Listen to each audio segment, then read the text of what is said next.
Chapter 1. The Quirky Husband. Dear, could you please bring me another bowl of rice? Chen placed his empty bowl down, settling comfortably into his gaming chair. In the adjacent room, Xia Shuiying, engrossed in her work report, furrowed her brows, but eventually rose to head to the kitchen. Here you go. Xia Shuiying handed the rice to Chen, her tone betraying her irritation. Chen accepted the rice, scrutinizing his wife, who was ostensibly his partner. It must be said, Xia Shuiying was indeed strikingly beautiful.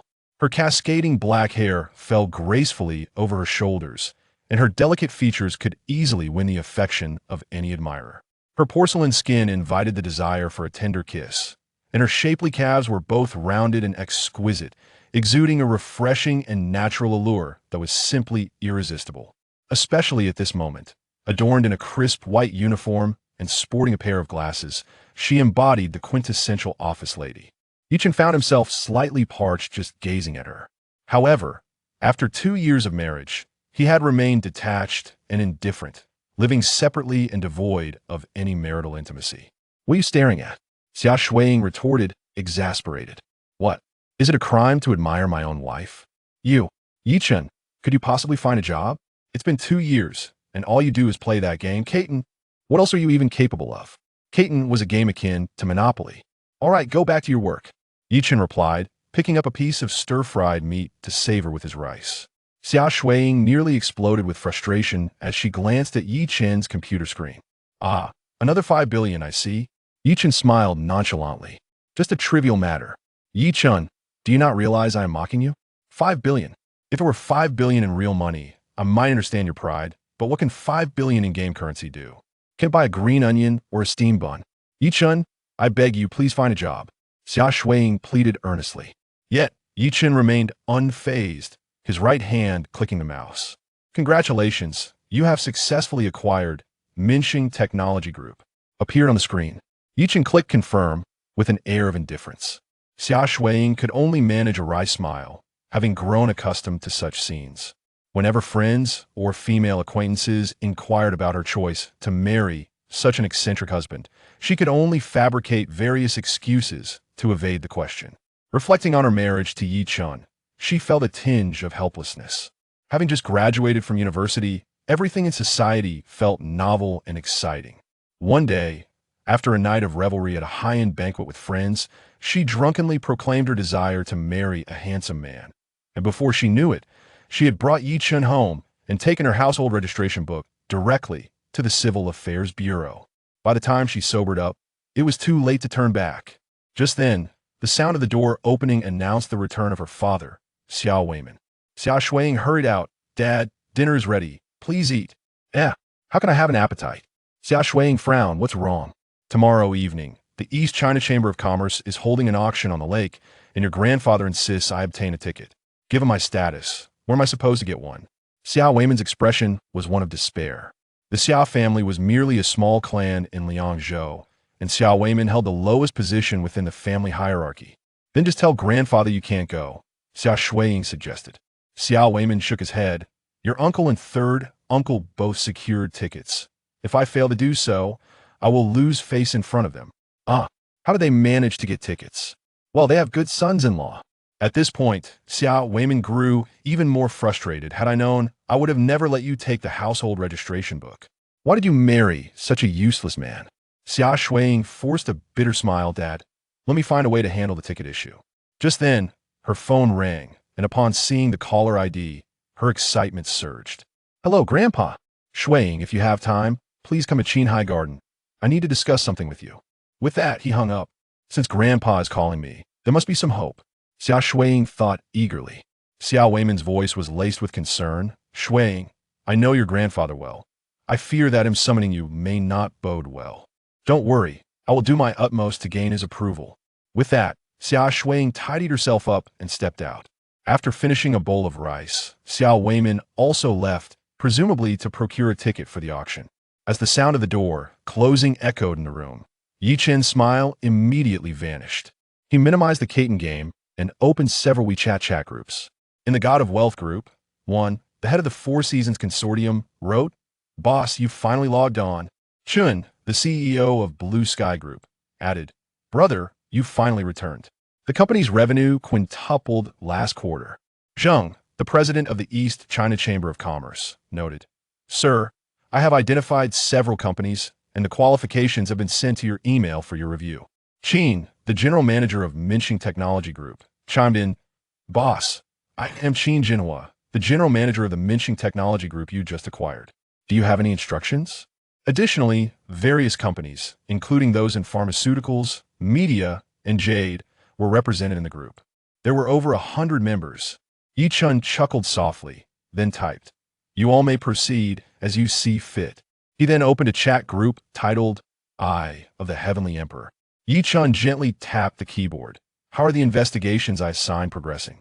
Leader Li from the inspection team responded, "Boss, Kaidi Lu Group has some tax issues. Should we conduct a thorough investigation?" Captain Kai of the Black Dragon Mercenaries asked. "A traitor has emerged among the Python mercenaries. Should we pursue them?" Su Luluo, a hacker from Huawei, reported, "There are some unsettled individuals at Zhaori City who are attempting to steal company secrets to send a country R. I have intercepted the information. What should we do about them?" Yi Chen replied, "Handle everything according to protocol." He then reopened the God of Wealth group. After a few keystrokes, he inquired, "How is the preparation for the East China Chamber of Commerce auction coming along?" Zheng, the president of the East China Chamber of Commerce, replied, "Everything is being arranged as per your instructions. It will be set up by tonight, and the invitations will be sent out tomorrow." The auction was divided into tickets and invitations. Those with tickets could only attend as spectators and could not bid, whereas those with invitations would have reserved seating and the privilege to participate in bidding. "Excellent. By the way, please prepare an invitation for me." Zheng responded, "Invitation? If the sir is coming, you can go directly to the Supreme Box 1. Not for me, but for my wife." Instantly, the group erupted in excitement, as they were all aware of Yi Chen's true identity and age. They had initially thought Yi Chen would wait another 3 to 5 years before marrying. Some executives even contemplated introducing their granddaughters to him. Zheng assured, "Understood. I will personally prepare the invitation for the madam." "That will do. By the way, has anything significant occurred in Liangzhou recently?" One from the Four Seasons Consortium replied, "There's an intriguing matter I wonder if the boss would be interested in." "Speak." The head of the Li family, Li Defa, one of the 4 prominent families in Liangzhou, has divorced his 7th wife to bring good fortune to his ailing father, and is preparing to marry again. Upon hearing this news, the influential families of Liangzhou hastily sent photographs of suitable girls to Li Defa. The Li family is indeed the largest and most prestigious family in Liangzhou, and Li Defa is notoriously known throughout the city as a lecherous man. While he claims this act is for his father's benefit, the truth is he has his eyes set on a particular young woman from another family. Yi Chen mused, "I wonder which girl is destined for misfortune?" General Manager, one of the Four Seasons Consortium, remarked, "Boss, Li Defa has already selected 2 girls. I glanced at their photographs, and I must say, one is exceptionally beautiful and innocent, while the other, though not as attractive, possesses a captivating figure." After saying this, he discreetly sent the 2 photographs to Yi Chen. As Yi Chen took a bite of rice, he caught sight of the second photograph on the table and immediately spat out the rice. The person in the photograph was none other than Xia Shuiying. Chapter 2. Xia Shuiying's Stubbornness. Yi Chen was bewildered. He had surmised the reason why the elder of the Xia family had summoned Xia Shuiying. After 2 years of marriage, he had endured the humiliation from the Xia family due to Xia Shuiying, but he never expected her grandfather to be so shameless as to offer his own granddaughter to a man over 50. Did they not realize that Xia Shuiying was already married? Yet, upon reflection, it seemed the Xia family had never cared for him at all. Closing the chat group, he set down his bowl, suddenly finding the stir-fried pork less appetizing, even somewhat bitter. He retrieved a bottle of beer from under the table, opened it, and downed it in one go. Gazing at the scenery in the game of Catan, Yi Chen fell into a daze, lost in thought. After a long while, he reopened the group for the Eye of the Heavenly Emperor and inquired, "How is the investigation into that incident from 10 years ago progressing?" Elder Zhou from the Wealth God Intelligence Network replied, "Boss, the matter is still under investigation. Currently, we can only narrow down the suspects to the 4 prominent families of Liangzhou, but we have yet to ascertain which family is involved. I hope you can grant us a few more days. I will uncover the truth." Yi Chen sighed softly, It is understandable that the investigation is inconclusive. I have been probing for 7 or 8 years without results. Just do your best." With that, he closed the group once more. 10 years prior, the Yi family in Huaxi suffered the annihilation of their clan at the hands of a mysterious force, losing their vast estate in a single day. Only Yi Chen, who was studying abroad at the time, escaped the calamity. Over the past decade, Yi Chen utilized the remnants of the Yi family's influence, coupled with the knowledge he acquired in his astute intellect, to recruit talented individuals and manage finances, ultimately establishing a series of world-shocking conglomerates, earning him the title of Wealth God. Furthermore, armed with a martial arts manual he had obtained in his youth, he became invincible in underground fighting arenas, eventually creating an underground empire that spanned all of China. At this moment, the sky was the limit, and he felt as if he could soar like a bird or transform like a fish into a dragon. The decade of patience and low profile was all in hopes of one day avenging his grievances. Revenge was the only motivation that kept him alive.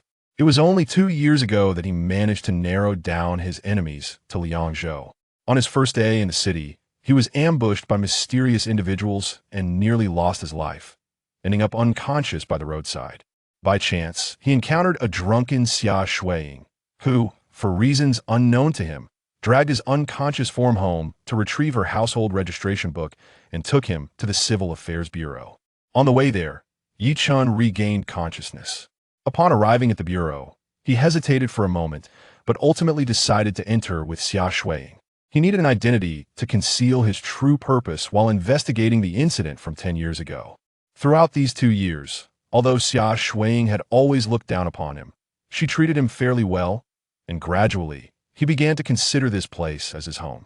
After all, the feeling of home had a powerful healing effect on his soul's wounds. At this moment, the plans in Liangzhou were nearing completion.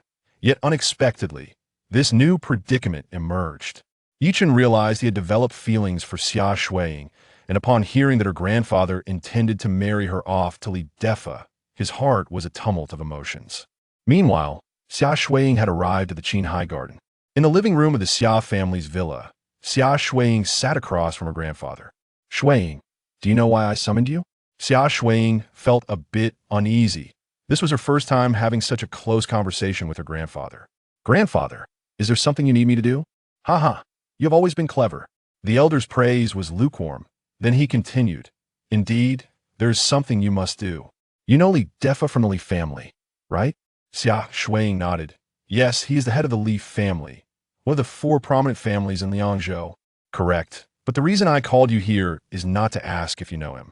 It is because Li Defa's father is gravely ill, and to bring good fortune to his father, he has divorced his wife and even consulted a master for fortune-telling." Xia Shuiying's expression changed. "Grandfather, I do not quite understand what you mean. You see, I just praised you for being clever, and now you seem to be dull. This is an opportunity for our Xia family, and I hope you can consider marrying into the Li family. Although Li Defa has many women outside, the Li family is still one of the 4 prominent families in Liangzhou. Those courtesans could never enter the Li family's doors, but you are different." "Grandfather, The elder waved his hand. "Shuiying, this is a chance for you. You must seize it. I have already sent your information and photographs to Li Defa, and perhaps we will hear news by the day after tomorrow." Xia Shuiying was suddenly filled with excitement. "Grandfather, but I am already married." "Married? That good-for-nothing Yi Chen? Just divorce him. What is there to cling to with a useless person who only plays games at home?" Xia Shuiying's eyes instantly turned red. She could hardly believe that her grandfather would sell her in such a manner. "Grandfather, would Li Defa, as the head of the Li family, marry a married woman? What's inappropriate about that? You know well that 5 of his previous 7 wives were taken from others. Besides, your relationship with that good-for-nothing is merely a nominal marriage without any substance. I've already conveyed this to the head of the Li family, and at his age, he would hardly care. As long as you are beautiful and have a good figure, that is enough." Xia Shuiying's body trembled uncontrollably. "Grandfather, I will not agree." The elder was suddenly furious, slamming the table. "You are defying me. Whether you agree or not, you must agree. You cannot spend your life with that good-for-nothing. Regardless of whether Yi Chen is a good-for-nothing, he is my husband. Until he betrays me, I will not divorce him." Xia Shuiying declared, turning to leave. The elder's chilling voice echoed from behind. Xia Shuiying, I give you 1 week to divorce that good-for-nothing. Otherwise, you will face consequences you cannot bear. Xia Shuiying was at a loss as to how she returned home, her grandfather's words echoing in her mind. Sitting in a daze on the sofa, a sudden wave of sadness washed over her, and her eyes turned red. The reason she had fallen into this predicament was none other than her husband's lack of capability. If only Yi Chun could find any job, her grandfather would not force her to divorce him. Was she really destined to marry Li Defa? No, it is utterly impossible. I shall never marry that decrepit old man. With this thought, Xia Shuiying gritted her teeth, resolute in her decision. If Li Defa cared not for her marital status, what if she were to become pregnant? She refused to believe that the Li family would still allow her to wed into their clan under such circumstances. Xia Shuiying cast a glance towards Yi Chen's room, then slowly made her way to the bedroom. After indulging in a warm bath, she donned a delicate nightgown that accentuated her fair, smooth legs and approached Yi Chen's door. Xia Shuiying, it is not love that drives you. It is the desire to avoid being treated as an object to be sold to the Li family. Regardless, he's my husband. Having murmured this softly to herself, Xia Shuiying took a deep breath and raised her right hand, knocking on the door. Knock, knock, knock. Chapter 3.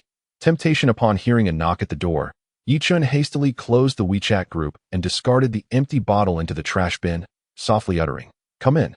Xia Shuiying steeled herself, thinking, "Shuiying, you merely wish to avoid becoming a mere commodity." She then pushed the door open and entered. Xia Shuiying gazed at Yi Chun, her eyes reflecting a myriad of emotions. Her hands intertwined, fidgeting nervously, her expression shifting from complexity to apprehension. Yi Chun, taken aback by the sight of Xia Shuiying clad in a delicate nightgown and adorning adorable pink slippers, was momentarily speechless. "Shuiying, what troubles you?" he inquired. Xia Shuiying's cheeks flushed slightly, a twinge of regret surfacing as her courage waned upon meeting Yi Chen's gaze.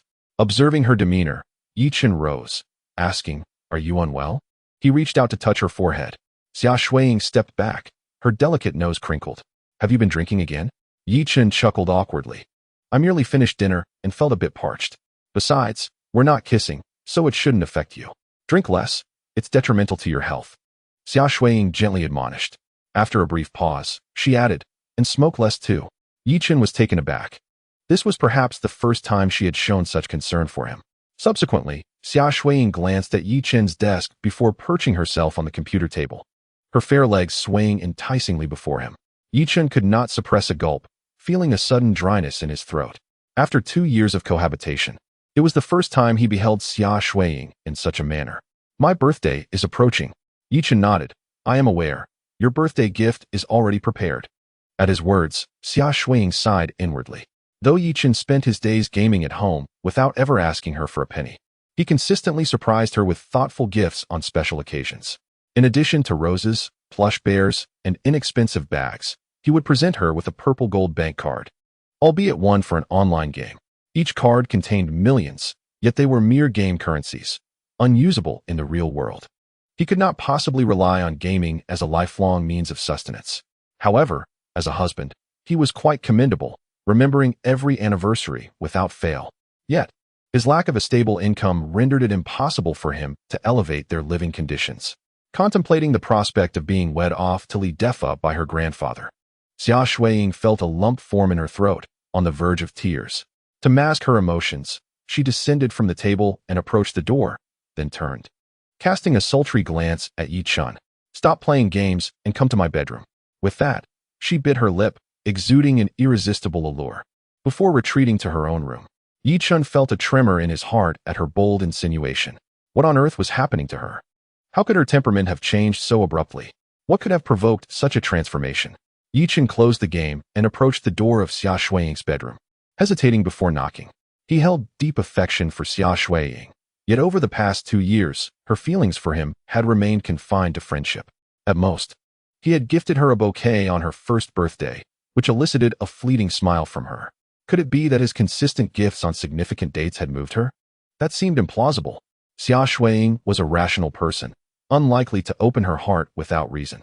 As he lost himself in thought, A tremulous voice from within the bedroom called out, "Husband, what are you doing outside? Come in quickly." The voice was both sweet and alluring, stirring Yi Chen's heart. Taking a deep breath, he pushed the door open. Inside, he found Xia Shuiying reclining on the bed, covered by a blanket.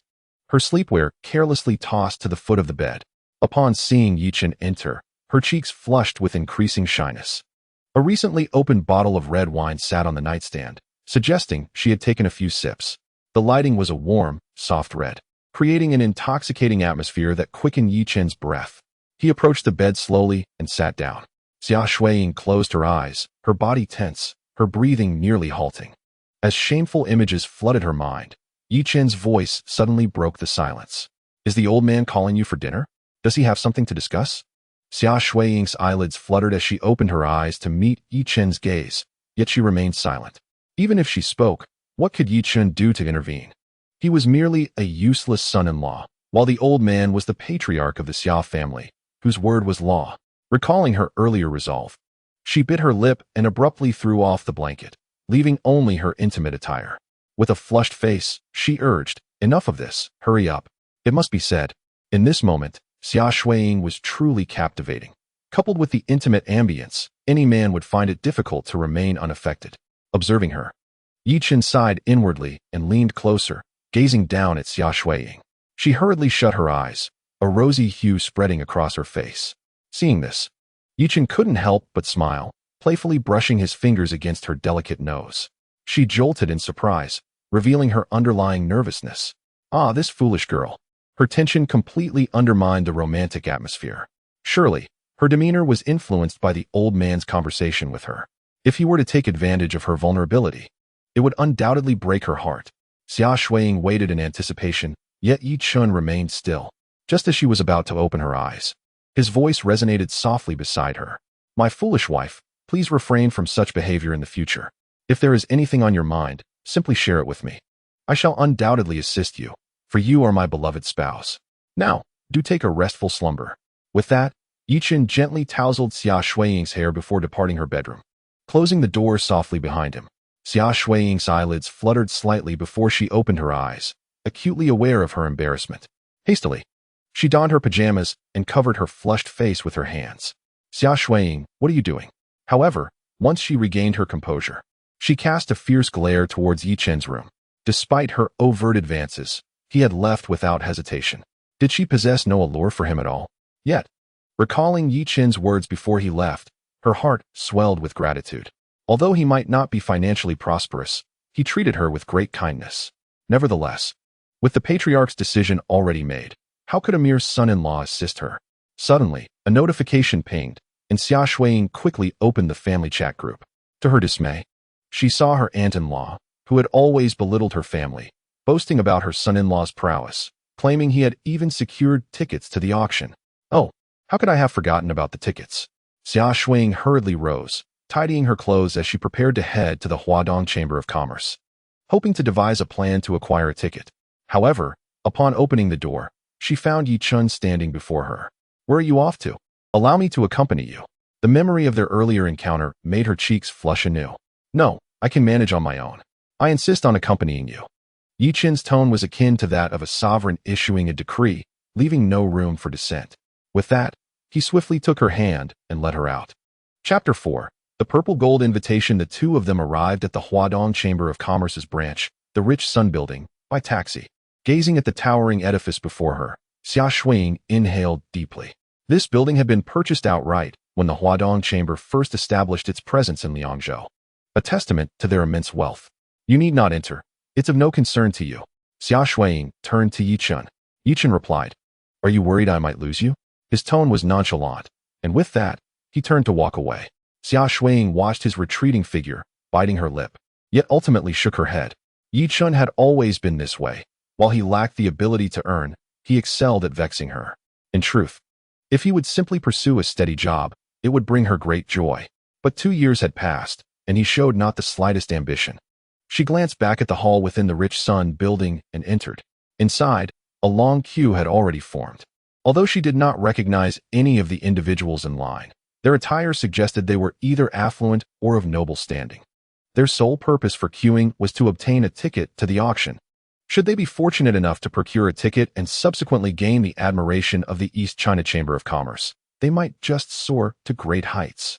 The reason the elder of the Xia family facilitated Xia Weimin in obtaining a ticket was to cultivate connections with influential figures at the auction, aspiring to elevate the Xia family's status in Liangzhou.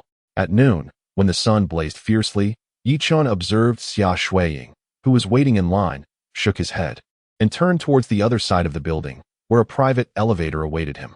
This elevator could only be activated and utilized by him alone. Extracting a card from his pocket, he inserted it into the slot, and the elevator immediately opened. After glancing around, he stepped inside. On the top floor of the Dayu building, President Zheng Chenghua of the East China Chamber of Commerce was perusing the financial reports for the quarter when, suddenly, he felt a jolt. The elevator, designed for a single occupant, had been activated. The esteemed guest has arrived. Zheng Chenghua quickly rose from his seat, his face alight with excitement. Knock, knock, knock. Just as he was about to step out to greet Yi Chun, he heard Secretary Wu's voice. President Zheng, a young man claims to know you and wishes to meet with you. As Zheng opened the door, he anxiously exclaimed, What young man? I don't know anyone.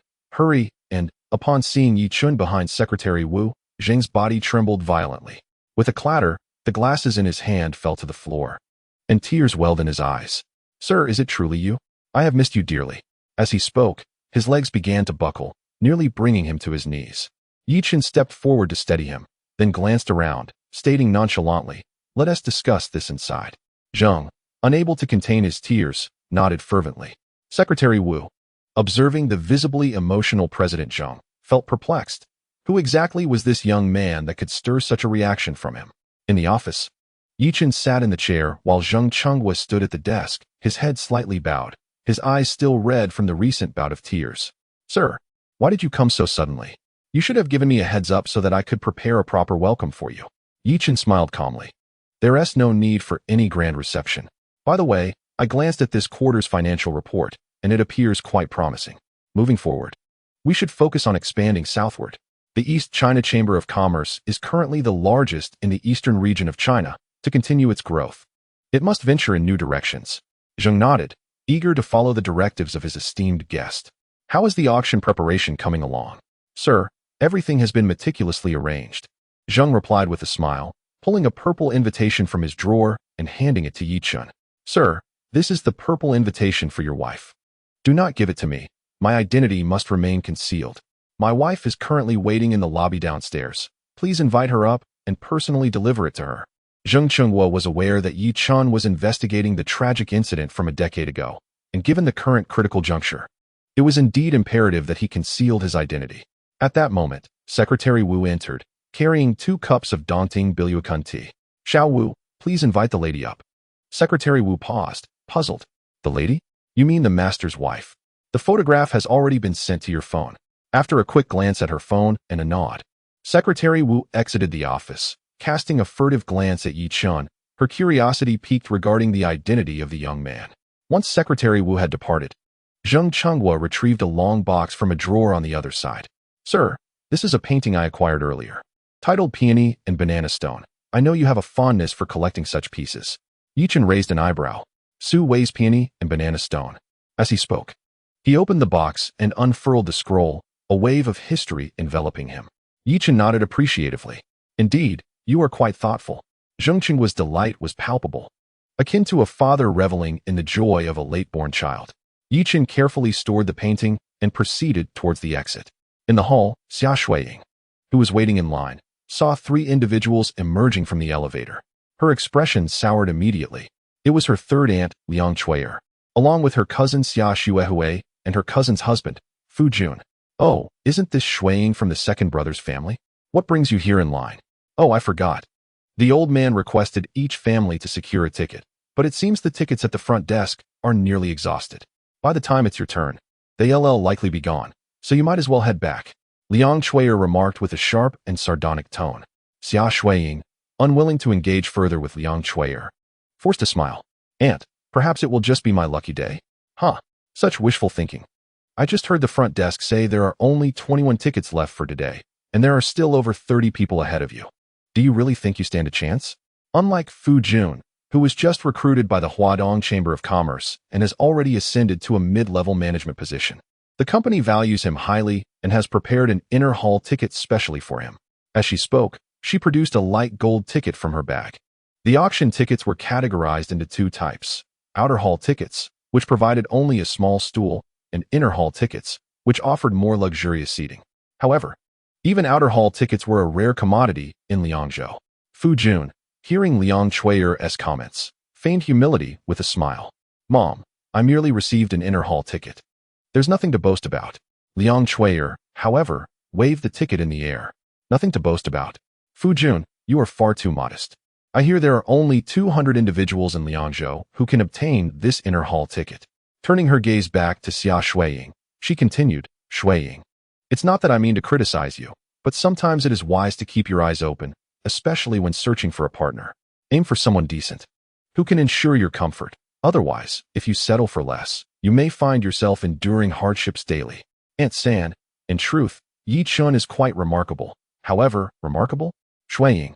In our Xia family, the only one deserving of the term remarkable is Fu Jun. Fu Jun quickly smiled and waved his hand, saying, "Mom, Xiao Kai is far more outstanding than I am. At such a young age, he has already ascended to the management level of the Qing Mang Group." Xia Zhikai, the youngest son of Liang Chueyer, is also the sole male heir of the Xia family. As Liang Chueyer was about to extol Fu Jun further, she suddenly heard the sound of hurried footsteps approaching from a distance. Fu Jun turned around and was taken aback upon seeing Secretary Wu rushing forward. "Secretary Wu, what brings you here?" Secretary Wu did not even spare him a glance and walked straight past him. Fu Jun froze momentarily, his face turning awkward. Secretary Wu glanced at Xia Shuiying, then at his phone, and quickly approached. "Excuse me, are you Miss Xia Shuiying?" "I am Xia Shuiying. May I ask who you are?" Xia Shuiying was somewhat bewildered, as she did not recognize Secretary Wu at all. Chapter 5. An excited family. Secretary Wu slightly bent forward, turning to the side. Extending his right hand, "Miss Xia, this way please. It is quite warm in the lobby, and there is a VIP room upstairs." Although Xia Shuiying was unsure of the situation, she recognized that this person was certainly a high-ranking official from the East China Chamber of Commerce. Following him might yield a coveted invitation. She quickly nodded in agreement. Watching the retreating figures of Xia Shuiying and Secretary Wu, Liang Chueyer was filled with discontent. "Xiao Jun, who was that woman? So arrogant, not even giving you any face?" Fu Jun was nearly startled into covering Liang Chueyer's mouth, beads of sweat forming on his forehead. "Mom, please lower your voice. She is the secretary of our president and holds a significant position in the chamber." Liang Chueyer furrowed her brow. "Your president's secretary? Then why did she invite Xia Shuiying upstairs?" And her attitude was quite respectful.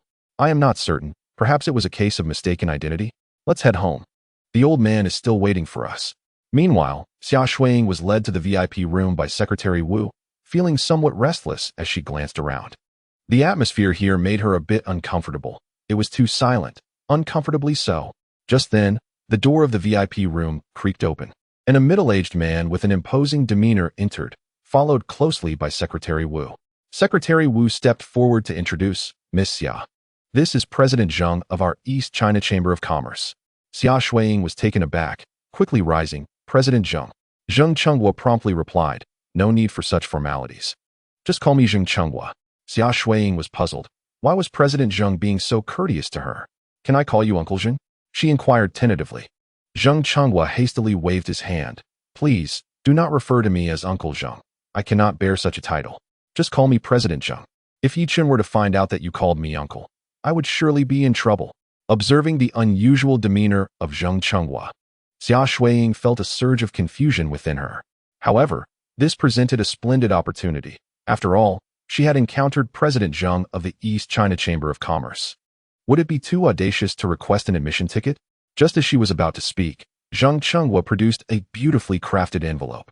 "Miss Xia, this is your invitation." Xia Shuiying was momentarily stunned. Was it truly this effortless to obtain an invitation? At that moment, Zheng Chenghua continued, "In addition to this invitation, I have a gift for you." Saying this, he retrieved a gift box from his pocket and handed it to Xia Shuiying. Upon glancing at the emblem on the box, Xia Shuiying nearly gasped in astonishment.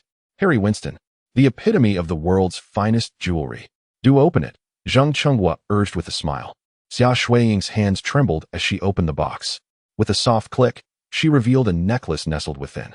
The pendant was a flawless, natural diamond, sparkling exquisitely, a true symbol of luxury.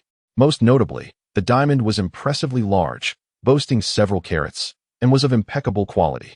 The mere value of this diamond was staggering, not to mention it being a piece from Harry Winston. Observing Xia Shuiying's stunned expression, Zheng Chenghua placed the gift box and invitation into her hands. Miss Xia, this is a present from the East China Chamber of Commerce. Please accept it. Xia Shuiying stared at the items in her hands and then back at Zheng Chenghua, her disbelief palpable. President Zheng, why is this happening? Zheng Chenghua chuckled. This is a gift from my boss.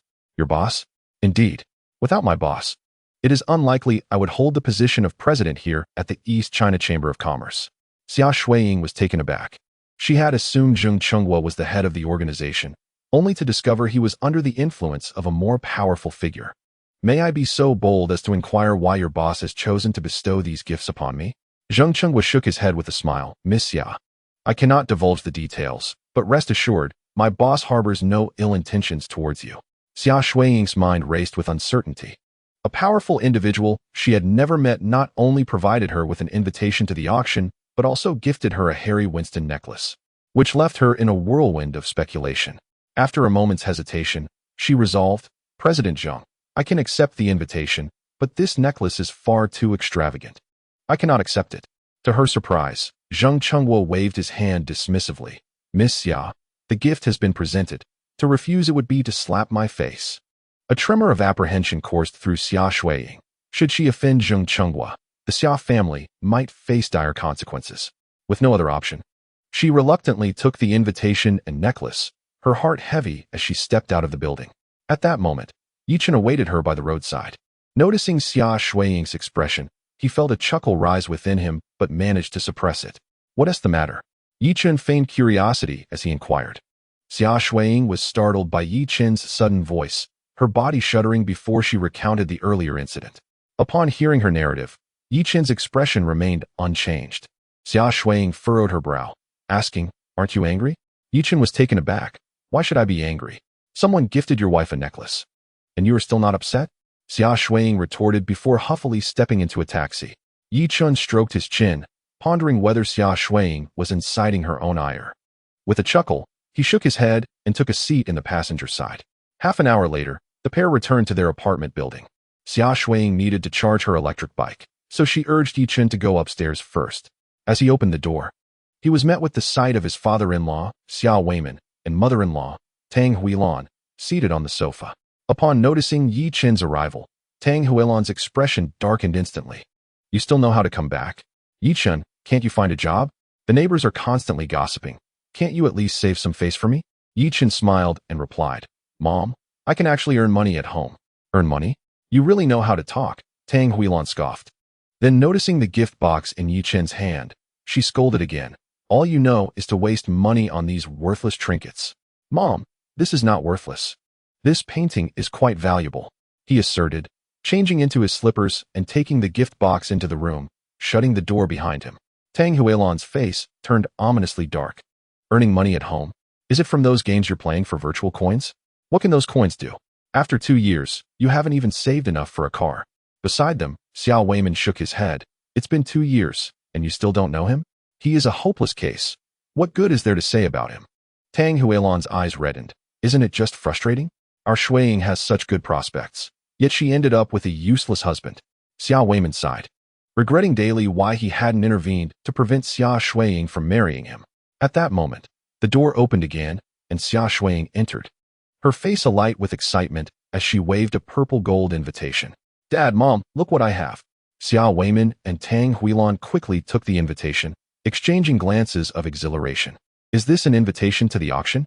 Indeed, and it was personally delivered to me by President Zheng. Their excitement intensified. They had hoped for a mere ticket to the outer venue, never expecting to receive an invitation. Tang Huilan fondled the purple gold invitation, joyfully declaring, I'm going to prepare a grand feast today. With that, she headed towards the kitchen. Chapter 6. Shocking the audience. Shuiying, eat this. Xiao Weiman beamed as he served Xia Shuiying a piece of braised pork.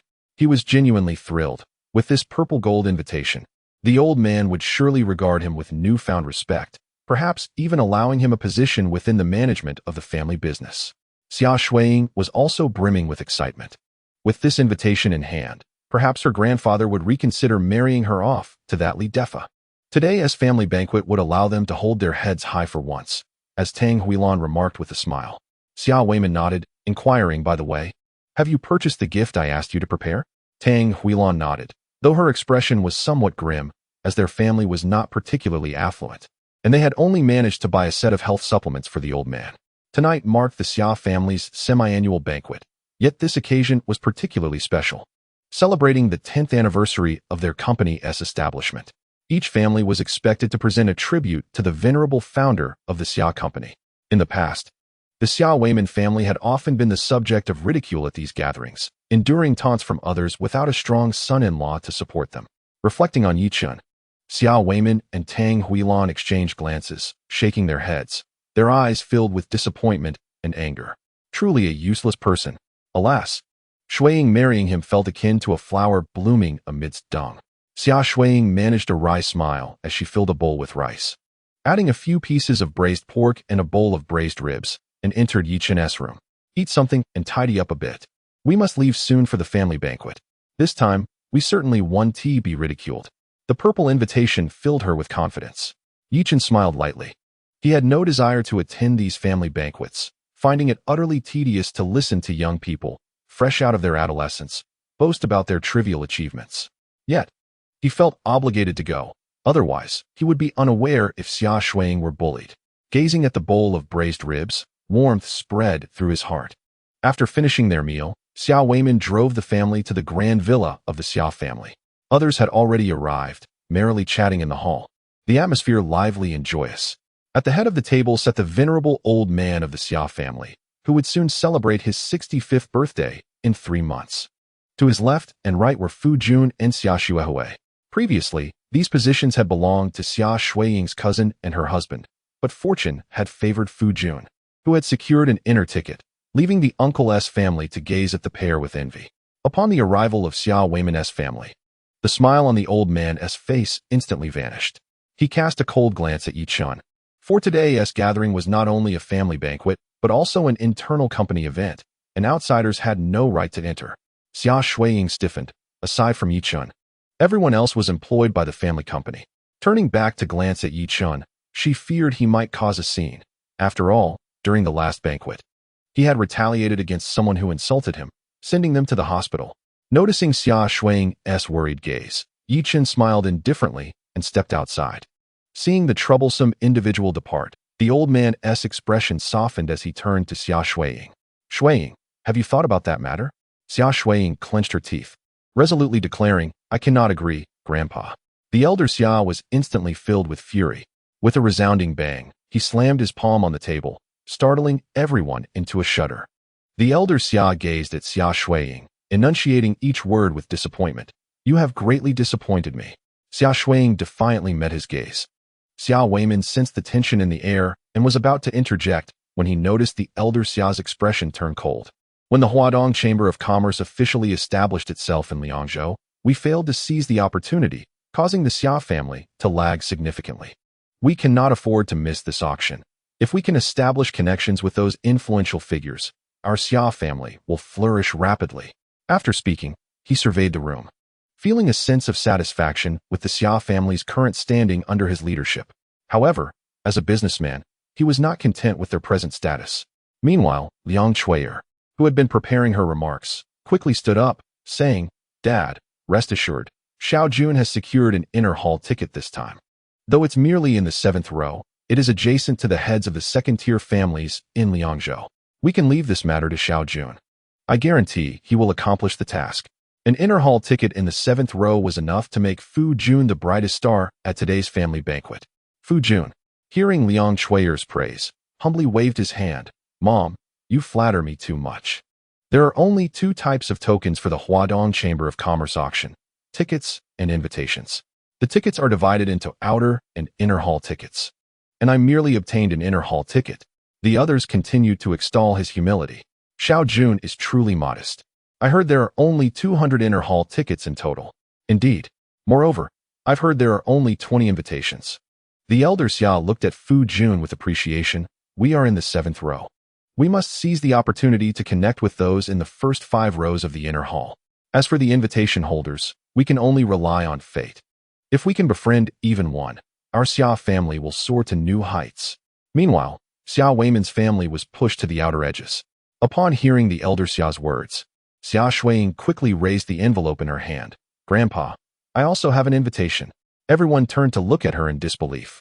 Could Xia Shuiying truly have received an invitation? When Fu Jun saw the envelope in Xia Shuiying's hand, he furrowed his brow, realizing it indeed resembled their chamber's envelope. Liang Chui'er, overhearing Fu Jun's comment, scoffed. Even if it's a ticket, it's merely an outer hall ticket, serving no purpose other than to broaden one's horizons. However, Xia Weiman and Tang Huilan straightened their backs, aware that it contained a purple gold invitation. They turned their gaze toward the elder, hoping for some praise, even if just for Xia Shuiying. Yet, the elder merely replied coldly, "It's just an outer hall ticket. Is there really a need to boast? Your uncle's family has also acquired a ticket for the outdoor event, yet I have not witnessed anyone as audacious as you." Tears welled in Xia Shuiying's eyes. She had personally queued for this ticket, only to receive nothing but criticism from the old man, devoid of even a single word of praise. This pierced her heart with a subtle ache. Overwhelmed with grievances, she opened the envelope and extracted the purple gold invitation. In an instant, the entire hall of the Xia family fell into a hushed silence. This appeared not to be a mere ticket, but rather an invitation. A sharp intake of breath echoed, followed by a cascade of incredulous whispers. Liang Chui'er and Fu Jun hurried to Xia Shuiying, snatching the invitation from her grasp. Gazing upon the opulent purple gold invitation, Liang Chui'er found it hard to believe. The inscription revealing the Supreme Box location left her even more astonished. The Supreme Box. Only 4 prominent families in Liangzhou enjoyed such privilege. How could this be? Xiao Jun, do you think this invitation is genuine? Fu Jun nodded solemnly. The style and material of this invitation were unparalleled in Liangzhou, leaving no room for error. Can you possibly obtain such an invitation? Liang Chui'er inquired abruptly. She felt a surge of dissatisfaction, as it should have been their family garnering the attention, yet it was Xia Shuiying who seized the spotlight. Beside her, Xia Shuihui clung to Fu Jun's arm, exclaiming, "Jungu, you cannot let her outshine you." Fu Jun, caught in a moment of helpless laughter, replied, "Mom, Shuihui, this invitation is exceedingly difficult to procure." Liang Chui'er retorted, "You might be mistaken. Even Xia Shuiying managed to secure one. From my perspective, it shouldn't be too challenging to obtain this invitation. Aren't you part of the mid-level management in the Chamber of Commerce? Why not give them a call?" After reflection, Fu Jun realized the validity of her reasoning. If Xia Shuiying could acquire an invitation, he, being far superior to her, especially as a member of the Chamber's management, surely had no reason to be left empty-handed. "Mom, Shuihui, rest assured, I will undoubtedly procure an invitation," Fu Jun declared, patting his chest with unwavering confidence. Chapter 7. The family feast under duress. He retrieved his mobile phone and contacted his immediate superior. The other members of the Xia family remained enraptured by the astonishment of the purple gold invitation. Fu Jun's call was swiftly answered. A deep voice resonated from the other end. "Xiao Jun, what is it?" "Minister Qian, I wish to inquire about the entry ticket for our auction event." "Didn't I already provide you with one? Have you lost it?" "No matter. Come by the company later, and I shall issue you another." Hearing Minister Qian's response, Fu Jun's heart settled. The tone of Minister Qian indicated the chamber's regard for him. Otherwise, losing the ticket would have undoubtedly warranted a reprimand. With this thought, his confidence swelled. Perhaps he could indeed secure an invitation. He then activated the speakerphone. "Minister Qian, I haven't lost my ticket. I merely wish to ask if you could assist me in obtaining an invitation." As the words fell, silence enveloped the other end of the phone. Fu Jun was taken aback. What was happening? He gazed at Xia Shuihui and inquired once more, "Minister Qian, could you possibly assist me?" "Fu Jun, has your mind been befuddled? You expect me to procure an invitation to the auction?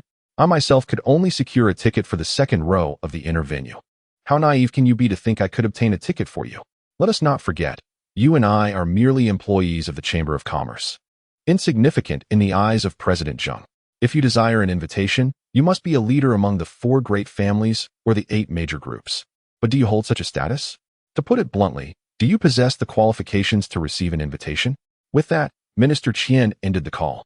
Fu Jun stood there in a daze. This was not what he had anticipated. Others listened intently, realizing that even Fu Jun's direct superior had only acquired an inner venue ticket. How then had Xia Shuiying obtained the exceedingly rare purple gold invitation? The hall of the Xia family once again fell into silence. Aunt Fan Guifeng, witnessing this scene, hurried to the elder's side and whispered a few words. The elder nodded and then turned to Liang Chuier. Chuier, bring me the invitation so I can have a look. For a fleeting moment, Liang Chuier contemplated claiming the invitation for herself, but upon meeting the elder's piercing gaze, she relinquished it. The elder scrutinized the invitation closely, nodding in approval, and then regarded Xia Shuiying. Shuiying, you have performed admirably this time. I am quite satisfied. Xia Shuiying immediately looked at the elder, wondering if this was an acknowledgement of her efforts. However, before she could revel in her joy, the elder handed the invitation to Fan Guifeng. Grandfather, what does this mean? Xia Shuiying's face was etched with anger. The Xia family's ascension to its current stature owes much to your uncle and aunt, who are prominent figures in Liangzhou. The invitation in their hands will yield far greater benefits than in yours. But I was the one who obtained it. Xia Shuiying felt tears welling up. Thud. The elder struck the ground with his dragon-headed cane, demanding, What? Are you questioning my decision? In that instant, 2 streams of tears cascaded down Xia Shuiying's cheeks. She felt wronged, furious, and resentful. Yet, she was powerless, for the Xia family was ruled by the elder's will. Fan Guifeng, observing the weeping Xia Shuiying, gave a cold laugh, then produced an outer venue ticket, tossing it to the ground. Do not say I lack compassion. This ticket is a charity for you. The elder interjected, Look how generous Guifeng is to you. Do you not know gratitude? Upon hearing the elder's words, Xia Shuiying cried out, Gratitude? To exchange an outer venue ticket for an invitation, and you expect me to be grateful? I refuse. The invitation was given to me personally by President Zheng, and I will not trade it. How dare you speak to me like that? The old man suddenly rose, casting a cold glare at Xia Shuiying. Xia Weiman, witnessing his daughter in tears, felt an ache in his heart, yet he found himself powerless, as he was merely a dispensable figure in the Xia family.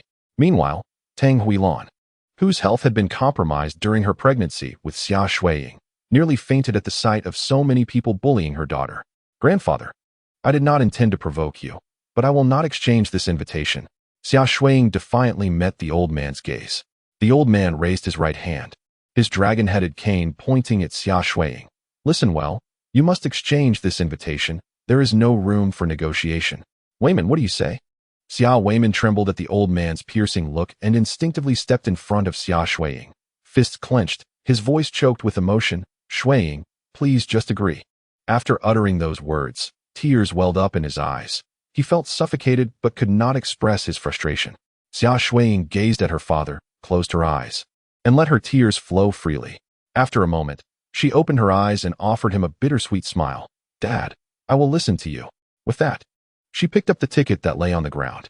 Seeing this, Fan Guifeng triumphantly waved the invitation in her hand. Xia Shuiying stood at the edge of the crowd, utterly dejected.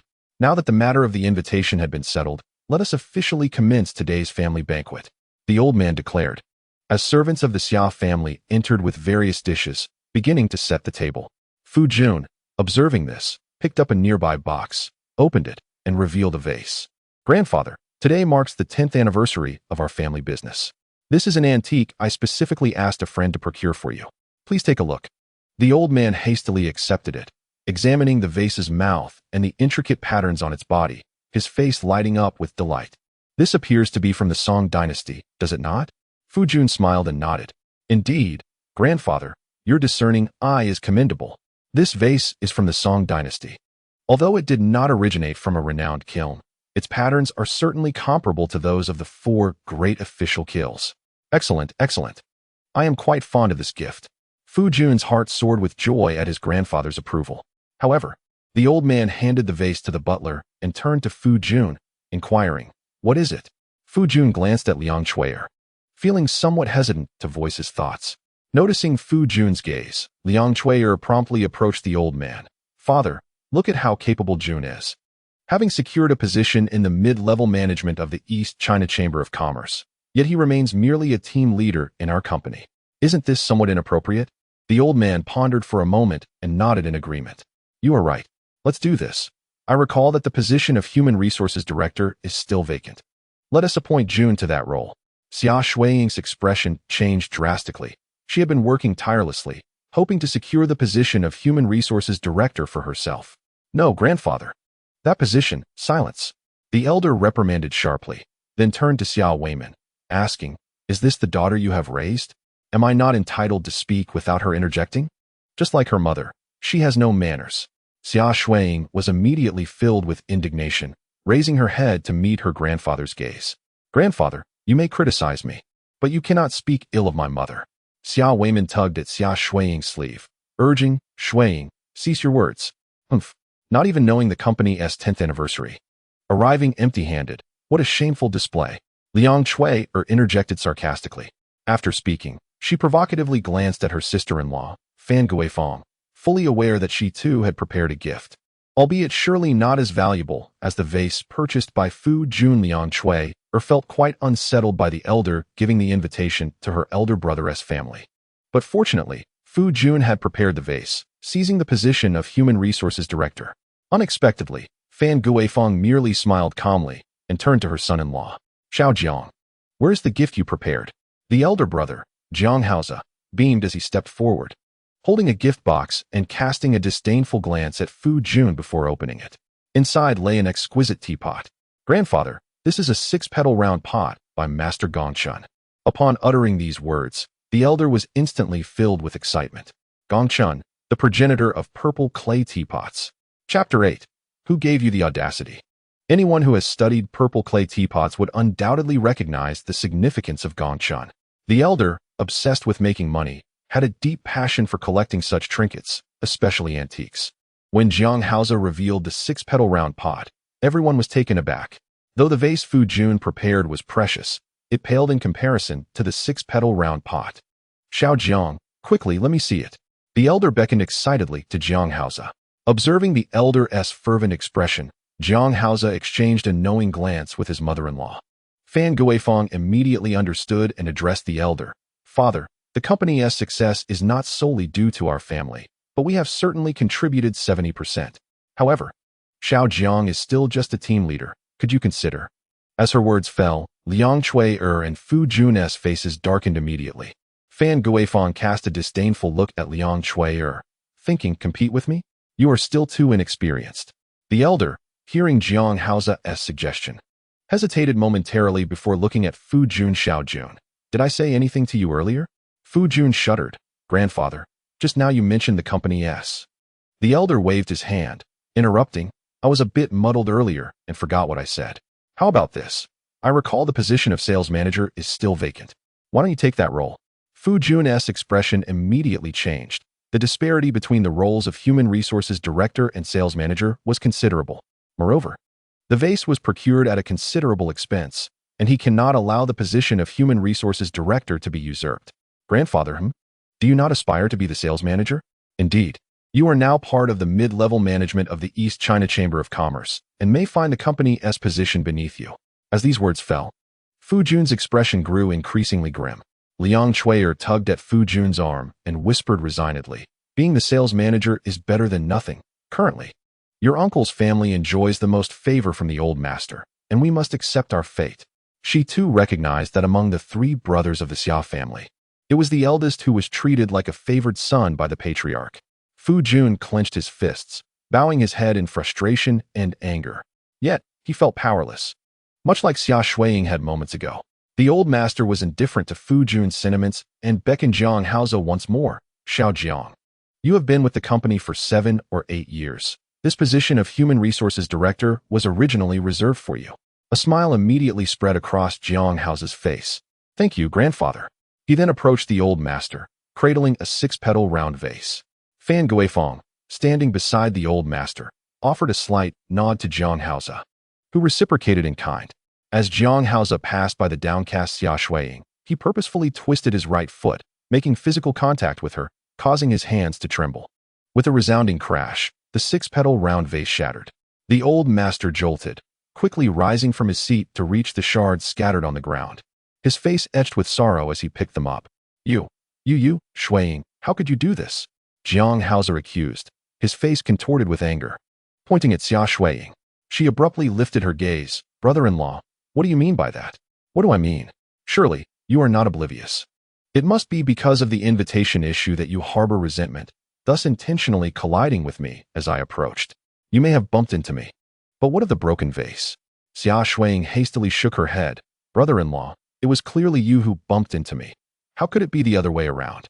Jiang Haoze disregarded her protests and squatted down, watching as the old master collected several fragments, lamenting, Grandfather, I exerted considerable effort to acquire this vase. Who could have anticipated this? Alas, it is my mother's fault. Had I known, I would not have changed the invitation. If it weren't for that, Shuiying would not have borne a grudge, and the vase would not have shattered. The old master, holding a few shards, stood up and shook his head at Jiang Haoze. This is not your fault. If blame is to be assigned, it should be directed at her. He then glared furiously at Xia Shuiying. I never expected you to be so petty. It was merely a matter of exchanging tickets with your aunt. Must it lead to the destruction of the vase? With tear-filled eyes, Xia Shuiying shook her head vehemently. Grandfather, I truly did not collide with him. It was he who carelessly broke it. Get out. How can my Xia family have such a disgraceful person like you? The old man pointed towards the entrance, bellowing at Xia Shuiying. Grandfather, it truly wasn't me. I did not hit him. He is framing me. A sharp crack echoed as Fan Guifeng, who had accompanied the old man, slapped Xia Shuiying across the face. How dare you slander Xiaojiang? Fan Guifeng questioned sternly. The old man, however, remained unmoved. In his eyes, Fan Guifeng's actions were justified. Xia Shuiying deserved the punishment. Xia Weiman and Tang Huilan rushed to shield Xia Shuiying. They had hoped that their invitation would earn them the old man's approval. Yet they were met with such a scene. Xia Weiman looked at the old man, attempting to explain, Dad, but the old man interrupted, pointing at Xia Weiman and Tang Huilan, shouting, You are all worthless, like mud that cannot be molded. Get out. A bitter smile graced Xia Weiman's face as tears streamed down his cheeks. Grasping Tang Huilan with his left hand and Xia Shuiying with his right, he turned to leave. Clang. The health supplements Tang Huilan had prepared fell to the ground. The onlookers erupted in laughter. Is this what you present to the old man? All of this must amount to nearly 1,000, right? Haha. How can you say such things? You know their family's circumstances. This might be their entire savings. Suddenly, a cold gust swept in through the door, followed by a figure who swiftly approached Xia Shuiying. Upon seeing the clear imprint of a hand on her delicate face, Yi Chen's expression twitched slightly. With an air of authority, he gazed at the old man and Fan Guifeng, speaking in a low tone, Who struck her? I did. So what? Fan Guifeng retorted.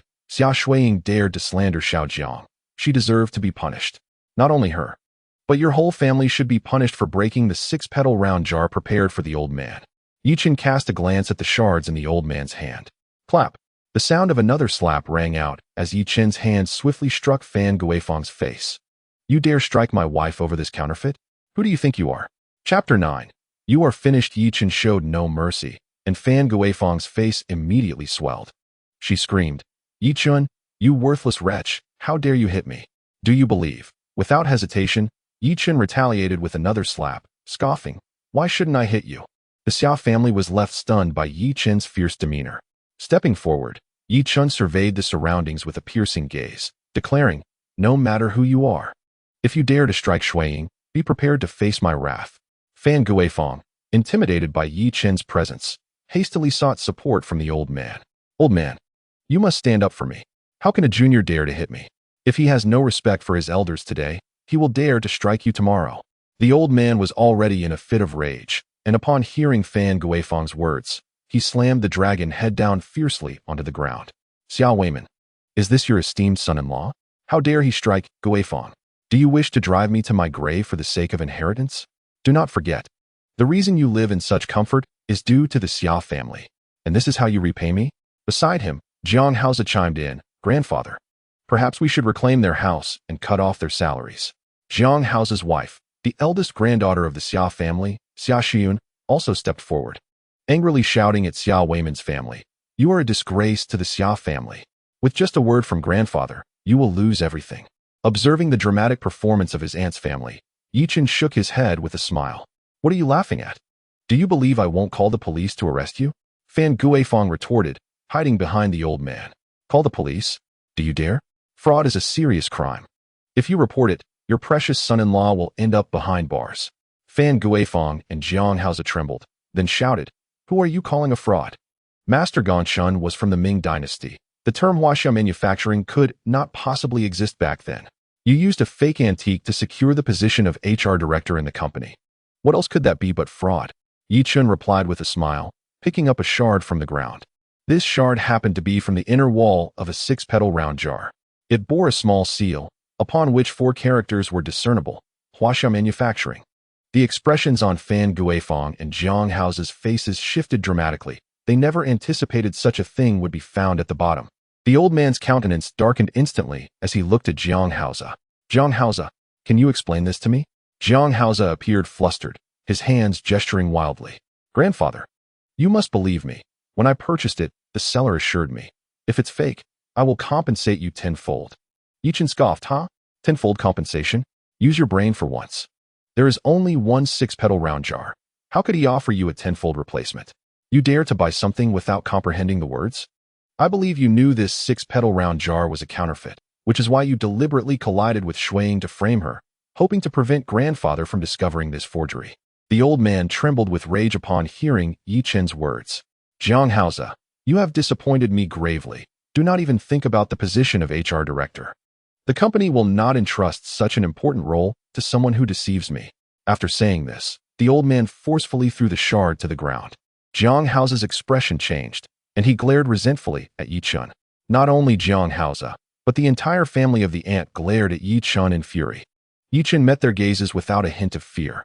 "What? Are you enraged now that I have exposed your deceit?" However, Fan Guifeng sneered. "Humph. Xiao Jiang was merely deceived, yet he spent hundreds of thousands on it. What did you offer? Just a health supplement for the old man? How pitiful. Oh, I nearly forgot. Thanks for the reminder.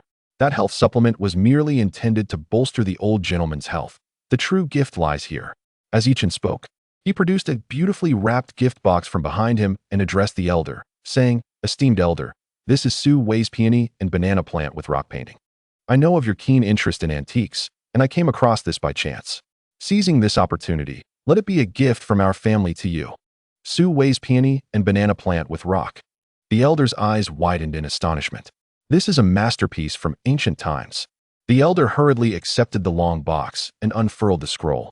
On the left side of the painting stood a tall banana plant, its stout trunk rising proudly, with leaves in abundant variety. To the right of the banana tree, a massive rock leaned against its trunk. Beneath the peculiar stone, several blooming peonies and dense foliage flourished. Simultaneously, a profound sense of history enveloped the atmosphere, causing everyone to shudder in awe. Could this truly be authentic? How would I know? I've never seen the original. Indeed, if it is genuine, how much could it be worth? A conservative estimate would place it at 30 million. 30 million. The crowd trembled once more. This gift is exceedingly extravagant, nearly equaling a month's profit for the company. The elder donned his reading glasses, scrutinizing the painting with utmost care, anxious not to overlook any detail. Meanwhile, Xia Shuiying furrowed her brows and approached Yi Chun, whispering, "Where did you acquire this painting? It wouldn't happen to be a forgery, would it? A friend gifted it to me. It should be authentic." Yi Chun replied confidently. Given that Zheng Chenghua is the president of the East China Chamber of Commerce, he must possess a discerning eye to retain his esteemed position. Just as the crowd was enveloped in astonishment, a mocking voice pierced the air. "Grandfather, that painting is a fake. A counterfeit." At this, everyone turned to the entrance, where a dashing young man had entered. "Xiao Kai, you're back?" Liang Chuier exclaimed with delight upon seeing him. This young man was none other than Xia Zhikai, the sole male descendant of the Xia family. Xia Zhikai gazed at Liang Chuier and said, "Mother, I've returned from my studies. The company headquarters plans to transfer me to Liangzhou, allowing me to spend more time with you." "What did you say? Is your Qingmong Group moving into Liangzhou?"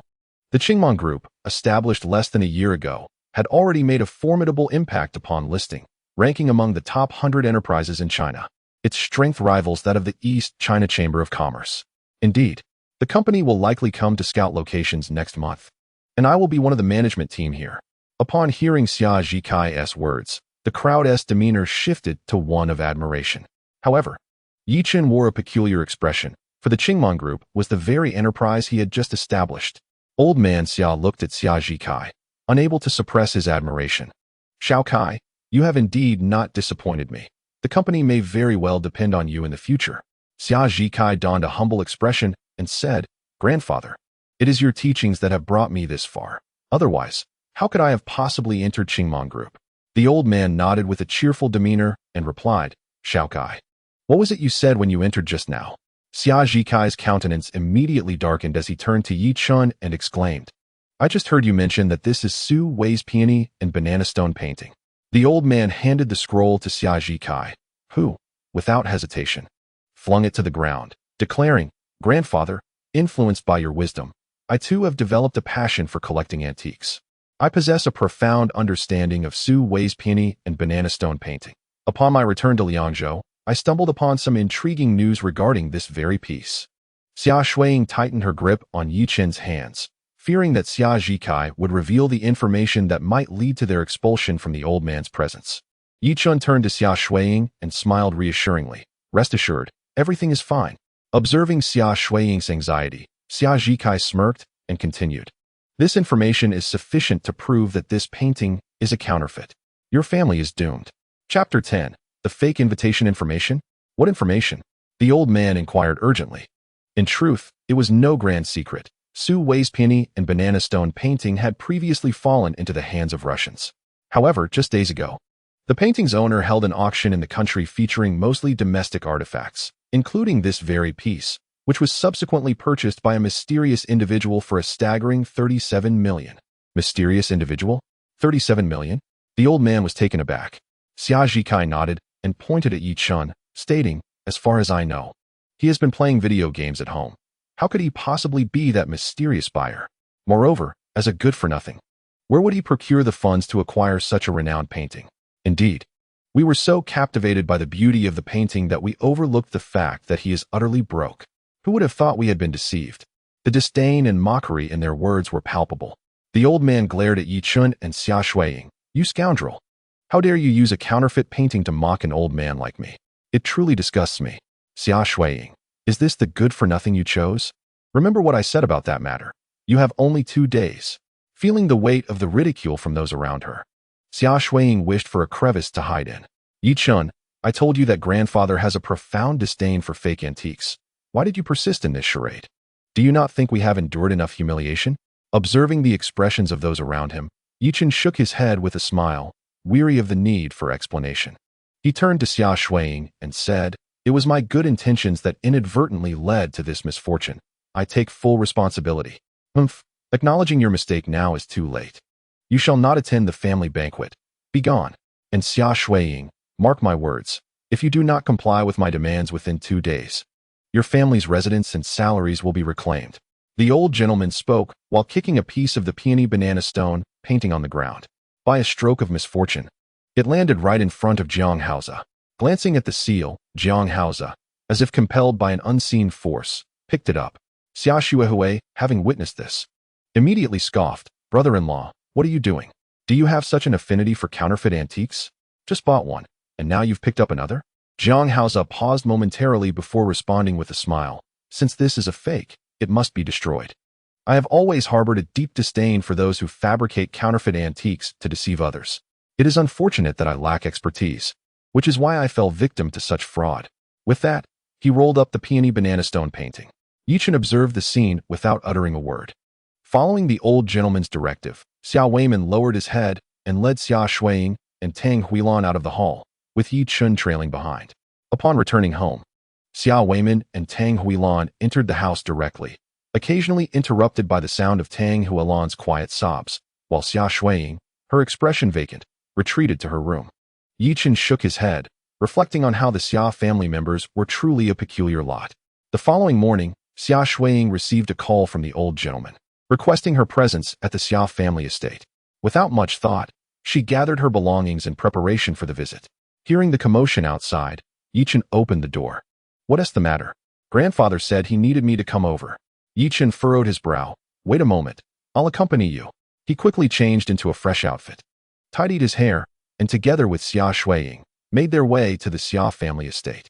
Before they even entered the hall, they could hear Aunt Fan Guifeng loudly chastising Xia Shuiying for deceiving everyone the previous night. Old gentleman, I had someone investigate this matter, and I discovered that although there was indeed a purple gold invitation at the auction, it was machine printed, including the signature. However, this one is clearly handwritten. You must stand up for me. Xia Shuiying furrowed her brow, already suspecting the reason for the old gentleman's summons. Sure enough, as soon as they stepped inside, Fan Guifeng rushed at her. You little wretch. How dare you bring a fake invitation to swindle our family's entry tickets? Hand them over immediately. Aunt, it was you who wanted to exchange it last night. How did it become me who deceived you? Xia Shuiying urgently defended herself. Oh, so you dare to retort? Let's not discuss anything else. Quickly hand over that ticket. Xia Shuiying hastily retrieved the ticket and handed it to Fan Guifeng. Aunt, what about the purple gold invitation? What is so special about a fake invitation? With that, she tossed the purple gold invitation onto the ground. Xia Shuiying quickly picked it up. Looking at Fan Guifeng and the old gentleman, she explained, Grandfather, this purple gold invitation is absolutely real. It was personally handed to me by President Zheng. Fu Jun, standing nearby, scoffed, Huh? Personally handed to you? Xia Shuiying, do you realize our president has not made a single appearance since arriving in Liangzhou? You were personally handed this, and I can see that you've been deceived. However, when Secretary Wu invited me upstairs, you witnessed it as well. This is easily explained. Secretary Wu, being kind-hearted, simply felt pity for you as a fellow woman when she saw you downstairs. Yet, in her position, she too could not procure a coveted golden invitation. Xia Shuiying was taken aback. Reflecting on it now, it seemed that everyone in the queue, apart from herself, was indeed male. Could this truly be the reason? Enough. Take your counterfeit invitation and leave at once. Remember, you have only 1 day left. The old man glared at Xia Shuiying, his voice stern. Xia Shuiying's hand trembled as she clutched the golden invitation, and she then grasped Yi Chun's hand and exited the Xia family courtyard. Throughout the ordeal, Yi Chen remained silent, merely playing the role of an observer. Once in the car, Xia Shuiying wept bitterly while gripping the steering wheel. After a considerable time, she managed to dry her tears and turned to Yi Chen, saying, You should take a taxi home. I have matters to attend to. Upon seeing her red-rimmed eyes, Yi Chen felt a pang of heartache, but he could not reveal his true identity just yet, so he exited the vehicle. Xia Shuiying drove back to the lobby of the Richen building. At that moment, the lobby was still bustling with a queue. I must secure a ticket, otherwise, my grandfather will surely sell me to Li Defa. However, when it was her turn as the fourth person in line, the staff informed the waiting crowd that all tickets had been distributed. Although everyone was frustrated, they dared not show it. After all, this was the East China Chamber of Commerce. Hearing the staff's announcement, Xia Shuiying walked out in a daze. Just then, a sleek Mercedes-Benz pulled up outside the Richen building. A portly, bald man emerged from the back seat, his thumbs adorned with jade rings. Following him were 2 alluring young women, and he ambled towards the Richen building, flanked by them. As the trio brushed past Xia Shuiying, the bald man abruptly turned to her, frowning. What is the matter, Daddy? One of the beauties cooed. The bald man, however, hastily approached Xia Shuiying, extending his hands to block her path. You must be Xia Shuiying? Xia Shuiying looked up at the bald man, her brows furrowing slightly. I am Xia Shuiying. May I ask who you are? Don't you recognize me? Hasn't your grandfather informed you that he has sold you to me? You are Li Defa.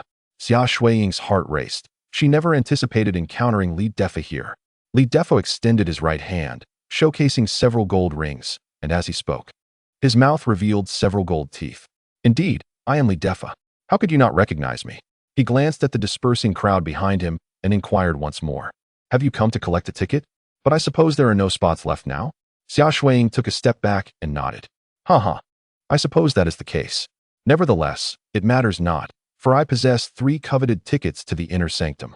How about this? You accompany me for a while, and I shall bestow upon you one of them. With that, he extended his right hand, intending to embrace Xia Shuiying's delicate shoulders, only to have her deftly evade him. Uncle Li, I implore you to maintain your decorum. Li Defa instantly felt a surge of anger. Damn it, you little harlot. What are you pretending to be a paragon of virtue for? Do you believe that with a mere phone call, I could have your grandfather obediently bring you to my chamber? Xia Shuiying trembled slightly, her complexion turning pallid in an instant, her teeth biting down on her lip. She was acutely aware that if Li Defa were to make the call, the old man would undoubtedly comply. Have you come to your senses now? Li Defa observed Xia Shuiying's reaction and chuckled. Tears streamed down Xia Shuiying's cheeks once more. Seeing this, Li Defa's heart was filled with cold derision as he raised his hand again, attempting to embrace her. Slap. Li Defa's hand was forcefully swatted away by another. Your filthy hands have no right to touch my woman. Damn it, who are you? Li Defa glared at the approaching Yi Chen, unable to contain his indignation. Chapter 11. You cannot afford this. What brings you here? Xia Shuiying exclaimed, her eyes lighting up at the sight of Yi Chen.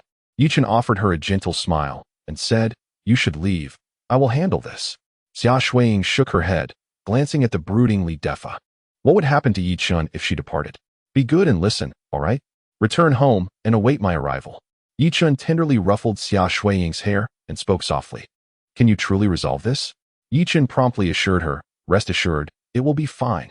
Seeing the confidence radiating from Yi Chen, Xia Shuiying hesitated but eventually nodded, making her way toward the car. Just as Li Defa intended to advance, he was halted by Yi Chen. What is this? Do you dare to act violently within the Huadong Chamber of Commerce? Who grants you such audacity? Li Defa naturally refrained from making a scene. Although he was the head of the Li family, he was but an ant in the presence of the Huadong Chamber of Commerce. No more than a queen ant at best. Kid, who are you to disrupt my plans? Li Defa's expression was fierce. Yi Chen chuckled lightly. Are your ears not functioning? Xia Shuiying is my woman. Who do you think I am? You must be that good-for-nothing son-in-law of the Xia family. I wondered who it could be. Here, take 100,000 yuan and hasten to divorce Shuiying. With that, Li Defa pulled a check from his bag and flung it before Yi Chen. Noticing the scornful look on Yi Chen's face, Li Defa frowned. Kid, do not be insatiable. Very well, 200,000. Go to the Civil Affairs Bureau and get divorced immediately. Divorce? I will not part with Shuiying, and as for your filthy money, do you think I care? Yi Chen retorted, attempting to stride away. Whether by design or coincidence, Yi Chen stepped squarely on the check Li Defa had thrown. Li Defa's expression darkened completely, yet he dared not take action. Besides, even if he did, he was no match for the towering Yi Chen. However, the inability to take action does not imply a lack of audacity in words. You, young man, if you possess any capability, do not flee. Await my associates, and I shall ensure you kneel and kiss my shoes. Yi Chen remained unfazed, continuing his forward march. Witnessing this, Li Defa could no longer contain his simmering rage and cursed, You wretched cur, are you truly so cowardly? Weren't you quite formidable moments ago? Are you now frightened by the mere mention of my associates? Suddenly, Yi Chen halted, then turned to face Li Defa, his expression as placid as a still pond. Yet those familiar with him could discern his growing ire. Should your people not arrive within 10 minutes, you shall bear the consequences. Li Defa, taken aback by Yi Chen's piercing gaze, quickly retrieved his phone from his pocket. Hello, Eru, summon all your men to the Richen building at once. After hanging up, Li Defa arrogantly pointed at Yi Chen, proclaiming, Just wait. I shall beat you so thoroughly that even your mother will not recognize you. Yi Chen glanced back at Xia Shuiying, who was getting into her car, and waved for her to depart first. After a moment's hesitation, Xia Shuiying started the vehicle. There is still 1 minute remaining. After a brief pause, Yi Chen spoke again. You need not rush. The arrival of Eru shall mark your demise. Soon, the minute elapsed. Yi Chen took measured steps towards Li Defa, who trembled at Yi Chen's imposing presence but still attempted bravado, stating, There is no need for haste. Eru will arrive shortly. As Yi Chen continued his advance, a booming voice erupted from behind. Release Masterly. The figure shouted, extending his claw-like hand towards Yi Chen's back. Sensing the movement behind him, Yi Chen swiftly turned and unleashed a punch. Bang! Both bodies jolted from the impact, yet Yi Chen remained steadfast, while his opponent stumbled back several paces. The disparity in strength was evident. The newcomer bore a robust beard, reminiscent of the legendary warrior Lu Zhishan. Eru, you have finally arrived. Li Defa cried out, rushing to stand behind the man. Masterly, you go ahead. I will hold the rear. Eru's right hand trembled, his gaze fixed intently on Yi Chen, the earlier confrontation revealing the formidable strength of this young man. Li Defa glared fiercely at Yi Chen, demanding, Eru, where are your brothers? Bring them forth. I want him kneeling before me, licking my shoes. And afterward, I want his limbs broken. Eru frowned, questioning whether Li Defa truly comprehended the implications of his words. Just then, a group of 7 or 8 ruffians charged forward, positioning themselves behind Eru. Tiger brother, Masterly. The thugs bowed to Li Defa and Eru. You all attack together, subdue him, and make him kneel before me, licking my shoes. And once that is done, break his limbs. Li Defa shouted hoarsely, his authority as the head of the Li family never having been challenged in such a manner before. The ruffians, hearing Li Defa's orders, glanced at Eru, recognizing him as their leader. However, Eru now finds himself in a precarious position. If he openly admits to being outmatched by Yi Chen, his reputation would undoubtedly suffer a blow. Yet, should a confrontation ensue and he ultimately be defeated, his standing would still be compromised. At that moment, a subordinate stepped forward. "Brother Hu, here is your tiger claw." Upon receiving the tiger claw, Eru felt a resurgence of confidence. Even if Yi Chen possessed greater strength, he had several allies and a weapon at his disposal. He genuinely doubted Yi Chen's ability to prevail against them. With this thought in mind, Eru donned the tiger claw and glared at Yi Chen, a sinister smile creeping across his face. "Kneel and bow to Master Li now, and I shall intercede on your behalf." Yi Chen responded with a calm smile.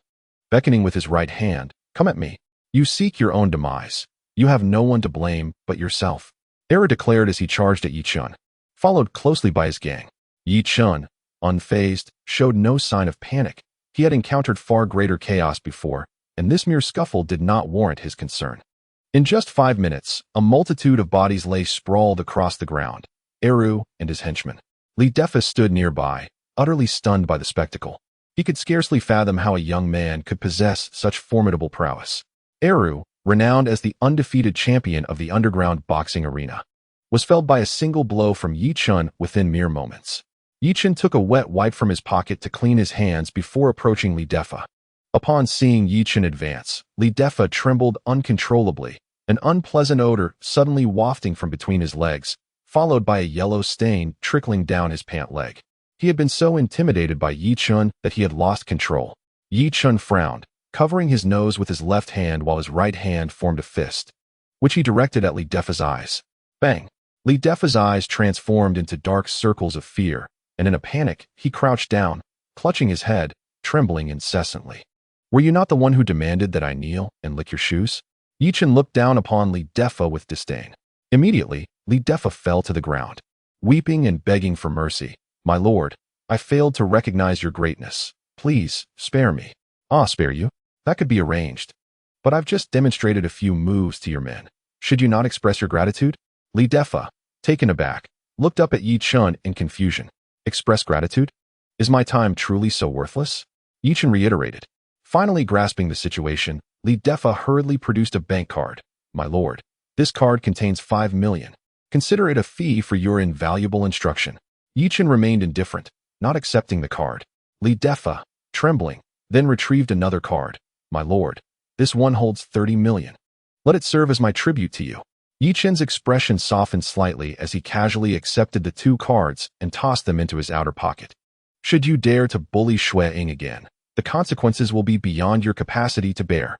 After uttering these words, Yi Chen made his way home. Observing Yi Chen's nonchalant departure, Li Defa swiftly rose from the ground. His gaze was dark and malevolent as he muttered, "Little brat. Don't think your fighting prowess makes you exceptional.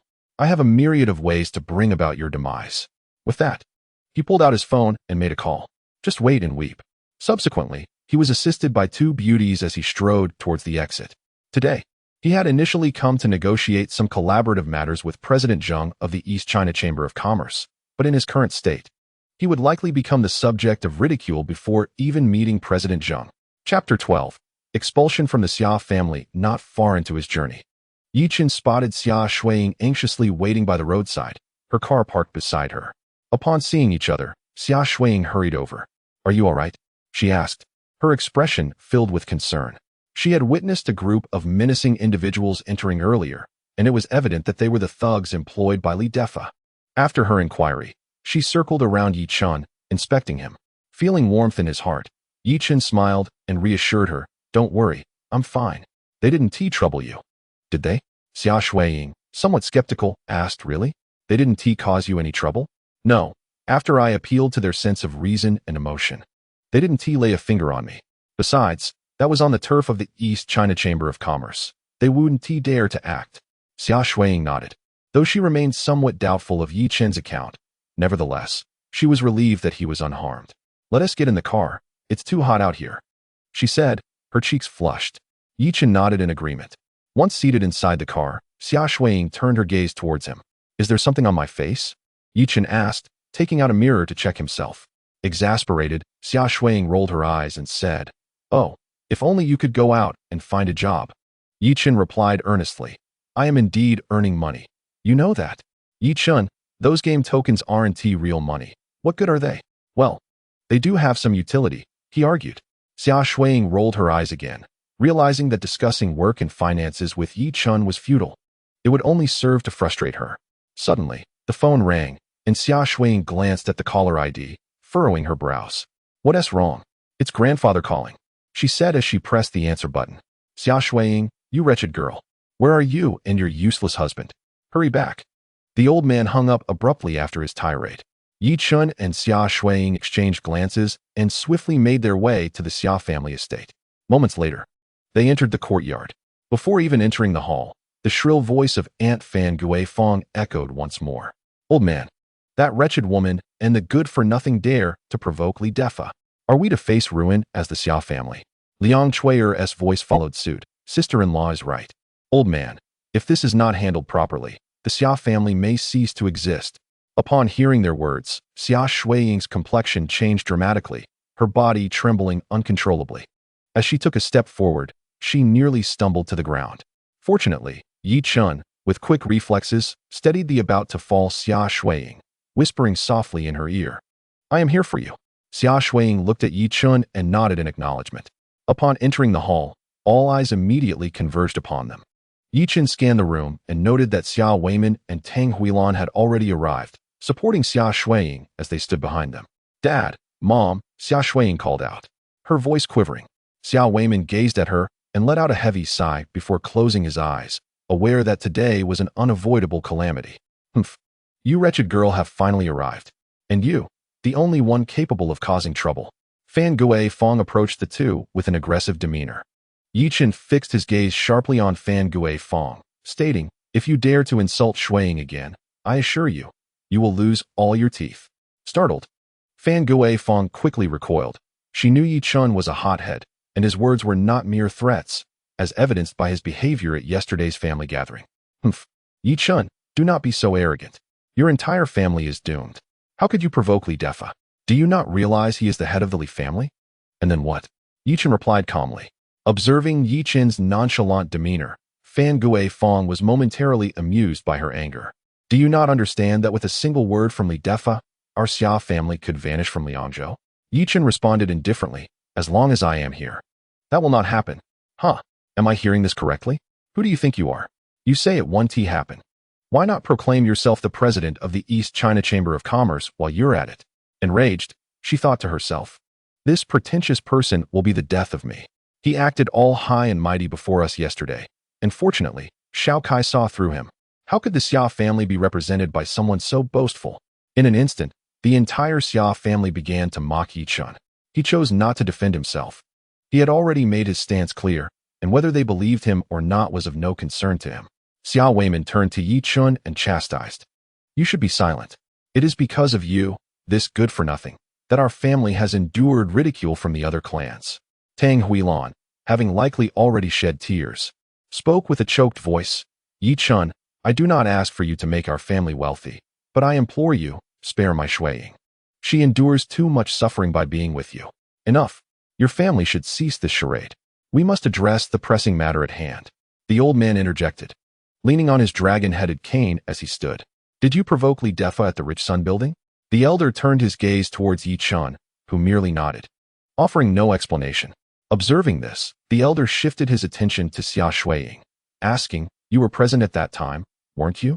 "Grandfather, I bang." The dragon-headed cane struck the ground with force. "I do not wish to hear any explanations. Li Defa has issued his decree. Either you acquiesce to his demands, or I shall expel your entire family from the Xia clan. Furthermore, all your residences, shares in the company, and positions shall be reclaimed." Tears welled up in Xia Shuiying's eyes once more. "Grandfather, I implore you. I do not wish to be with that old man." "All right. Very well. Xia Weiman, did you hear your daughter's words? She desires your family to be cast out from the Xia clan." The elder admonished Xia Weiman, pointing his dragon-headed cane at him with severity. "Father, please do not be angry. Let me talk to her." Xiao Weiman hurried to Xia Shuiying's side. Shuiying, do you wish for your mother and me to be homeless? Father, do you truly want me to marry that old man, Li Defa? Are you not aware of what kind of person he is? Xia Shuiying shouted hoarsely. Xiao Weiman, upon hearing her words, shed tears as well. Caught between his daughter's happiness and the security of their company and home, he was engulfed in profound anguish. Tang Huilan, witnessing this scene, also felt tears streaming down her face silently. Unintentionally, both of them noticed Yi Chun, who wore a calm expression. Stepping forward, they heard a scornful voice. It's all your fault, you worthless one. If you could earn money, would Shuiying be in this predicament? Yi Chun, the reason Shuiying is suffering so is because of you. Does your conscience not ache? Yi Chun felt a sense of helplessness. He could reveal his true identity, but they would not believe him. The elder fixed his gaze on Xia Shuiying. I shall grant you one final chance. The choice is yours. Before Xia Shuiying could respond, Liang Chuier stepped forward. Elder, just by looking at her expression, one can discern her choice. We should expedite the expulsion of her family from the Xia clan to avoid any repercussions for us. Now was indeed an opportune moment to cast Xia Shuiying's family out, and she would not let this slip by. Fan Guifeng also emerged, proclaiming, Elder, I propose we swiftly expel Xia Shuiying's family from the Xia clan. Should we delay, Li Defa may very well initiate sanctions against our company. I also advocate for their expulsion from the Xia clan. Moreover, we must have the legal department review the salaries they have received in recent years and recover every last cent. Indeed, I concur with their expulsion from the Xia clan. This family is nothing but trouble, and they seek the downfall of the Xia clan. We must not show them any leniency. I agree. I too agree. In an instant, the entire hall resonated with a singular demand, the expulsion of Xia Shuiying's family from the Xia clan. The elder raised his left hand, silencing the uproar. Since everyone has spoken, I hereby make a formal announcement. Xia Shuiying shows no regard for her elders, and Xiao Weiman and Tang Huilan have failed in their guidance. At this moment, I expel you from the Xia family. Your residence, your shares in the company, and your positions are all hereby revoked. You are to leave the Xia family immediately. Upon hearing the elder's words, Xiao Weiman collapsed to the ground. It is indisputable that everything he possesses has been bestowed upon him by the Xia family. If he were to be cast out, survival would become exceedingly difficult. Tang Huilan rolled her eyes and fainted. Xia Shuiying, wiping her tears, turned to Yi Chun. Yi Chun took Xia Shuiying's hand and smiled, saying, Do not weep, after today. They may very well beg for your return. As he helped Xiao Weiman to his feet, he reassured, Father, do not worry. What you have lost today will soon be compensated tenfold. Let us return home. Thus, amidst the disdainful gazes of the Xia family, they made their way back home. Once inside, Tang Huilan and Xiao Weiman retreated to their room, and the sounds of weeping mixed with furious roars echoed from within. Meanwhile, Yi Chun and Xia Shuiying sat in the living room. Xia Shuiying stared blankly ahead, lost in thought. Noticing the time, Yi Chun suddenly stood up. Let us go. Xia Shuiying looked up at him with a dazed expression. Where to? She asked, her voice hollow, as though her spirit had departed. To the auction. Yi Chun crouched down, gently wiping away her tears. Shuiying, will you trust me just this once? Xia Shuiying trembled slightly. But we have no tickets. We cannot enter. Indeed, we lack tickets. But we possess an invitation. Yi Chun replied earnestly. Xia Shuiying, with a bitter smile, retrieved the invitation from her bag. Yi Chun, did you not hear Aunt speak? This purple gold invitation is entirely fake, not pinned by President Zheng himself. Come on, trust me just this once, will you? Even if it is a forgery. It would be worthwhile to see. Perhaps the esteemed President Zheng of the Huadong Chamber of Commerce will find my appearance appealing and grant us entry. Xia Shuiying let out a small laugh. Just then, Xiao Weiman and Tang Huilan emerged, noticing Yi Chun holding Xia Shuiying's hand, their brows furrowing in concern. What are you planning to do? Father, Mother, Yi Chun suggests we attend the auction, and I wish to return this necklace. Regardless of whether that person is indeed President Zheng, I cannot keep what does not belong to me, Xia Shuiying declared, producing the exquisite necklace from Harry Winston. Xiao Weiman and Tang Huilan hurried over, gasping in astonishment upon seeing the necklace. What is its worth? The last diamond ring by Harry Winston was auctioned for 16 million. This necklace must be worth at least several tens of millions. Shuiying, since it has been gifted to you, you should accept it, even if you do not wear it. You could sell it. As she spoke, Tang Huilan reached out to seize the necklace. However, Xia Shuiying simply tossed it into her bag, exclaiming, "Mother, I cannot accept this necklace." With that, she and Yi Chen exited the room. Xia Weiman and Tang Huilan exchanged glances before following suit. Even if they could not enter, they still wished to witness this rare Liangzhou grand event. Simultaneously, news of a benefactor of President Zheng emerging at the auction spread swiftly throughout Liangzhou. In no time, distinguished figures who had secured tickets and invitations began to speculate about the identity of this benefactor. Some suggested that President Zheng was hosting the auction today precisely because he had found this benefactor. Others claimed that without this benefactor, President Zheng would not even exist in his current capacity. Naturally, there were skeptics regarding this revelation. At the Lingang Wharf, a large ferry docked at the shore. The area was already bustling with crowds, a true spectacle of activity. This was an event unique to Liangzhou, and anyone who was aware of it yearned to experience the grandeur and encounter the prominent figures typically unseen in everyday life. The Xia family, of course, was present. Having secured tickets, Xiao Jun, as a member of the East China Chamber of Commerce, do you know the identity of this mysterious person? Fu Jun shook his head. Such a person is certainly beyond my reach. Moreover, there are speculations that without this enigmatic figure, we would not have our president, implying that this individual's status and influence surpass even that of our president. Oh, how splendid it would be if I could exchange a few words with such a person, Xia Shuihui exclaimed, her eyes sparkling with excitement. Beside her, her brother-in-law Jiang Haozi chuckled. Do not get your hopes too high. Such individuals are not within our grasp. At that moment, Fan Guifeng interjected with a smile. What if this mysterious person is actually Yi Chen? Haha. Jiang Haozi chuckled in response. Perhaps it truly is him. After all, his expressions and emotions at that time were quite genuine. Huh? The other members of the Xia family erupted into laughter, and at that instant, Xia Shuiying's family became the butt of their jokes. Xia Shuihui laughed heartily. If Yi Chen is indeed that mysterious person, I would kneel before him on the spot and worship his toes. Her cousin retorted, Sister, that is quite an unconventional preference. But given how Yi Chen likes to show off, only President Zheng's benefactor would be worthy of the grandiose claims he has made. The laughter of the Xia family boomed like thunder. Liang Chuier bent over in laughter. If that mysterious person truly is Yi Chen, then we, the Xia family, have lost a golden opportunity. The laughter of the Xia family echoed once more. Suddenly, old Master Xia rapped the ground with his dragon-headed cane and sternly admonished, Quiet down. Do you not realize where we are? There are influential figures nearby. Why speak of that useless person? Such talk brings ill fortune. The other members of the Xia family quickly fell silent, daunted by the old man's formidable presence. Soon, prominent figures attending the auction began to arrive in luxurious cars, eliciting gasps of astonishment from onlookers. That Rolls-Royce Phantom belongs to the Zhou family, doesn't it? And that Bugatti Veyron is from the Qian family. Who owns that Ferrari LaFerrari? Could it be anyone else but the young heiress from the Deng family? While these opulent vehicles exude grandeur, their owners are even more distinguished. Before long, the entire dock was filled with an array of luxury cars. Any one of them would be worth several million. However, at that moment, a particularly conspicuous taxi slowly made its way forward. Observing the ungraceful contours of the taxi's body, the crowd was left in disbelief. Had this taxi lost its way? Could it be that the driver had somehow obtained a ticket? Such a notion seemed implausible. Although the East China Chamber of Commerce occasionally released several external tickets, one needed a certain status to receive them. What was the meaning of this? Look, is there someone inside the car? Indeed, it appeared so. The front passenger seat housed a young man, while the back seat seemed to accommodate a couple and their daughter. Were they the ones coming to attend the gala? If I were the taxi driver, I certainly wouldn't dare to enter, surrounded by such an array of luxury vehicles.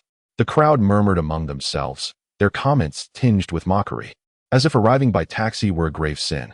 Brother Jun, if I were that girl, I would surely die of embarrassment.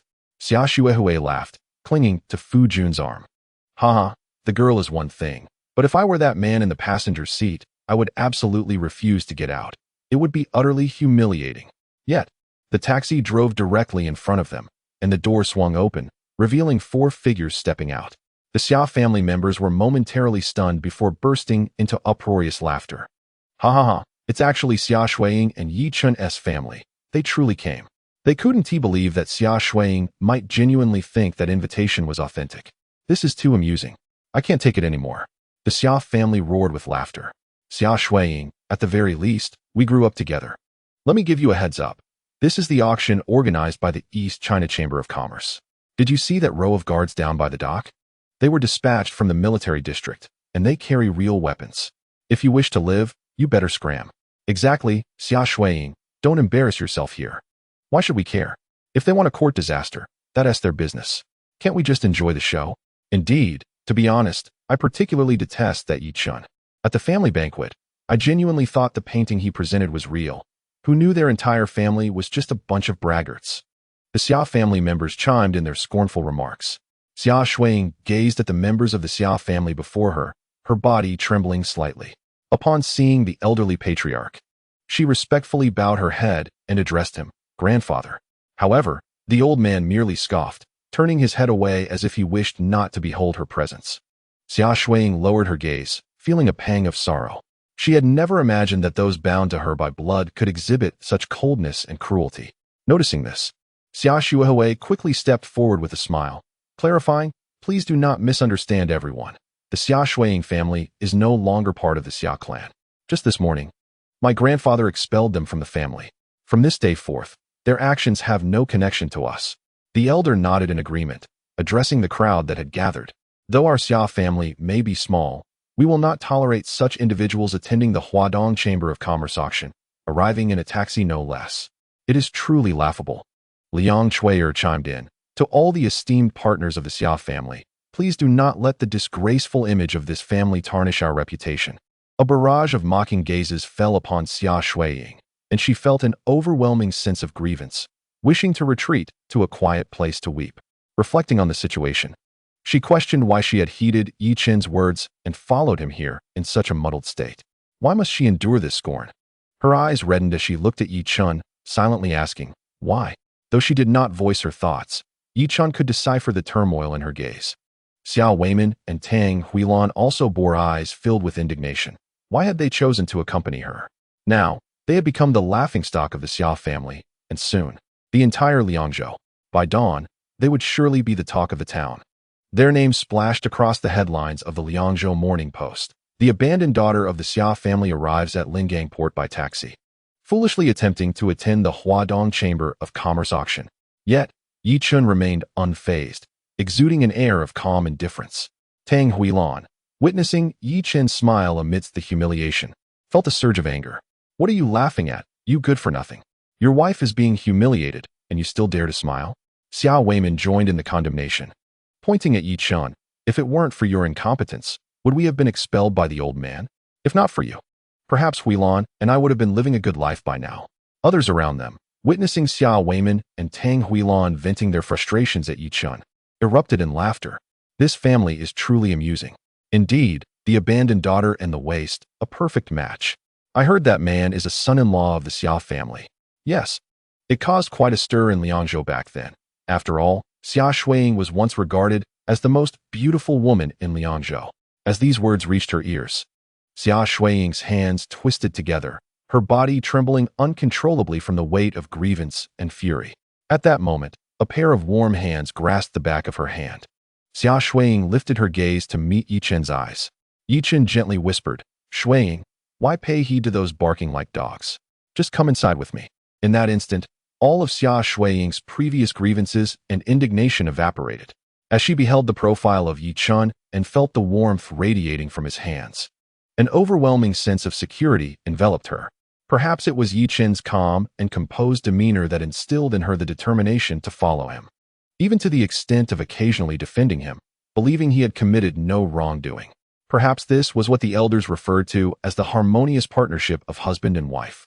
While Xia Shuiying pondered this, she was led by Yi Chen towards the exclusive passageway, under the mocking gazes of the crowd. Xiao Weiman and Tang Huilan gritted their teeth and followed suit. Just then, a pink Lamborghini came to a halt before the four of them, and a stunningly alluring woman stepped out of the vehicle, her delicate lavender heels exuding an air of nobility. However, Yi Chen frowned. The scent of her perfume was quite unappealing to him. Wu Xiuzhen had arrived, and things were about to get interesting. Wu Xiuzhen, the third daughter of the Wu family, a second-tier clan in Liangzhou, whose father held a senior management position in the East China Chamber of Commerce. Brother, what do you mean by interesting? Someone in the crowd inquired, puzzled. You're not aware yet? The head of the Wu family, due to a failed investment, is struggling to keep the family business afloat. To help, Wu Xiaojun has volunteered to marry into the Li family. The Li family? Li Defa? Indeed, that's him. Rumor has it that Li Defa has taken a liking to both her and Xia Shuiying. It's uncertain who will end up marrying into the Li family. Xia Shuiying? No way. Doesn't she already have a husband? Although he is a good-for-nothing, surely Li Defa wouldn't marry a married woman. Huh, good-for-nothing? You overestimate him. According to news from the Li family, Xia Shuiying is still a maiden. As those words fell, the crowd fell silent momentarily before erupting into laughter. Huh. Who would have thought this guy is not only a good-for-nothing, but also not a man? Damn it, if I were to marry Xia Shuiying, what would I need to visit clubs for? Why seek out young models? Marrying this good-for-nothing would be a waste. It turned out the husband of Liangzhou's most beautiful woman was nothing but a useless figure. Haha. Wu Xiaojun, unfazed by the jeers of others, strutted confidently towards Xia Shuiying. Having just learned from her family that Li Defa seemed to favor Xia Shuiying more, Wu Xiaojun could hardly contain her indignation. Why did Li Defa prefer Xia Shuiying? When comparing family power, the Wu family could outshine the Xia family by tenfold. In terms of age, she was 2 to 3 years younger than Xia Shuiying. Yet her figure was undeniably more alluring. Most importantly, Xia Shuiying was a married woman. Yet despite this, Li Defa had chosen Xia Shuiying. This was a grievance Wu Xiaojun could not swallow. Xia Shuiying, with her delicate brows slightly furrowed, inquired, "Is there something amiss?" Wu Xiaojun, with an air of arrogance, responded, "I am the daughter of a senior executive at the East China Chamber of Commerce, from the Wu family of Liangzhou. Surely, you have heard of us." Xia Shuiying regarded Wu Xiaojun as if she were a madwoman, then turned to Yi Chun and said, "Let us depart." However, Wu Xiaojun would not allow Xia Shuiying to leave so easily. This auction was her sole opportunity. As the head of the Li family in Liangzhou, Li Defa would undoubtedly attend the event. If she could entice him into her bed today, Wu Xiaojun had myriad ways to ensure he chose her. Yet, there was one condition: Xia Shuiying must not be allowed entry. Wu Xiaojun seized Xia Shuiying's garment and sneered, "Xia Shuiying, as long as I, Wu Xiaojun, am present today, you shall not set foot in the auction." Chapter 15. Capture her. Wu Xiaojun was confident in her ability to thwart Xia Shuiying. Thus her demeanor remained haughty and domineering. Although Xia Shuiying had donned an elegant evening gown for the occasion, she lacked even a single piece of decent jewelry.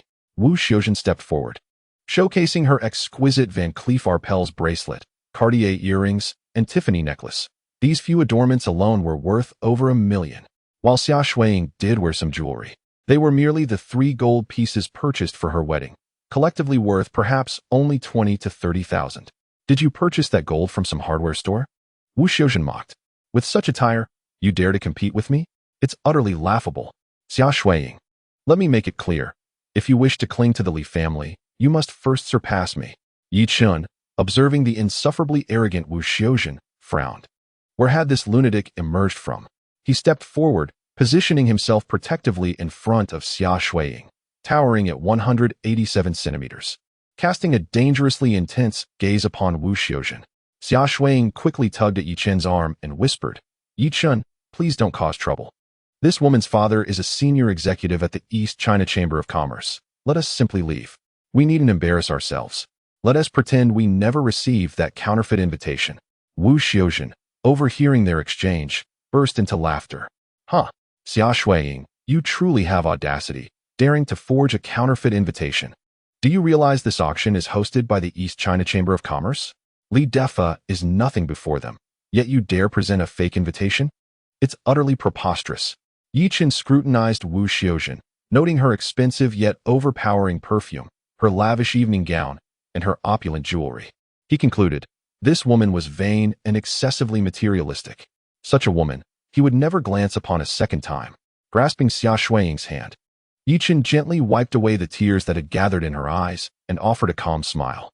"Do not worry, with my presence, we shall surely gain entry to the auction today. As for this mad woman, do not engage her further. It would only diminish your intellect." His voice was soft, yet it bestowed upon Xia Shuiying an inexplicable sense of comfort. She nodded gently, ceasing her tears, and leaned softly against Yi Chun, as if he were her sanctuary. On the other hand, Wu Xiaojun was infuriated to the point of exasperation by Yi Chen's audacity. How dare this scoundrel claim to be a madwoman? With her left hand on her hip and her right finger pointed accusingly at Yi Chen's nose, she exclaimed vehemently, "You are that son-in-law of the Xia family, Yi Chen, aren't you? You can't even support your own woman, yet you dare to speak so brazenly. Let me tell you, as long as I am here today, if you manage to enter this auction, I will drink urine and eat excrement on the spot." It was evident that Yi Chen's words had provoked Wu Xiaojun to lose her composure, disregarding her own image in a torrent of foul language. However, in Yi Chen's eyes, Wu Xiaojun had no image to begin with. The wealthy scions surrounding them looked at Xia Shuiying and the other three with mocking expressions, bursting into laughter. Wu Xiaojun was indeed quite arrogant, but she had the leverage to be so in front of Xia Shuiying and her companion. In stark contrast, Xia Shuiying was a cast-off daughter recently expelled from the Xia family, and Yi Chen was notorious in Liangzhou as a useless son-in-law. Yi Chen, disinterested in Wu Xiaojun's tirade, took Xia Shuiying by the hand and headed towards the VIP entrance. Wu Xiaojun was immediately enraged, shouting, "Stop! I haven't finished speaking." With a swift motion, Wu Xiaojun yanked the gift bag from Xia Shuiying's grasp. Consequently, a gift box tumbled out. With a clatter, the box rolled several times before bursting open, revealing a dazzling necklace that captured everyone's attention. Gasps filled the room. Although it was night, the substantial diamond sparkled brilliantly under the lights, drawing the gaze of all present. Surrounding the grand diamond were numerous smaller ones, making it impossible to look away. Was that the Millennium Love by Harry Winston? Harry Winston is synonymous with the pinnacle of luxury jewelry, and their Millennium Love is a singular masterpiece, featuring a diamond once cherished by Harry Winston himself. Crafted over 3 months by an international master. Hadn't this necklace been acquired by a domestic magnate for over 40 million? Millennium Love, the jewelry of my dreams. If I could wear it at my wedding, I would be overwhelmed with joy. Even wearing it just once would be a delight. Xia Shuiying gasped at the sight of the fallen Millennium Love, quickly picking it up in fear of dirtying it, as she would need to return it shortly. Meanwhile, Wu Xiaojun's eyes glimmered with avarice. "Where did you get this necklace? Did you steal it?" Wu Xiaojun could hardly believe that Xia Shuiying had the capacity to acquire such a treasure. Xia Shuiying quickly shook her head. "No, it was a gift from someone."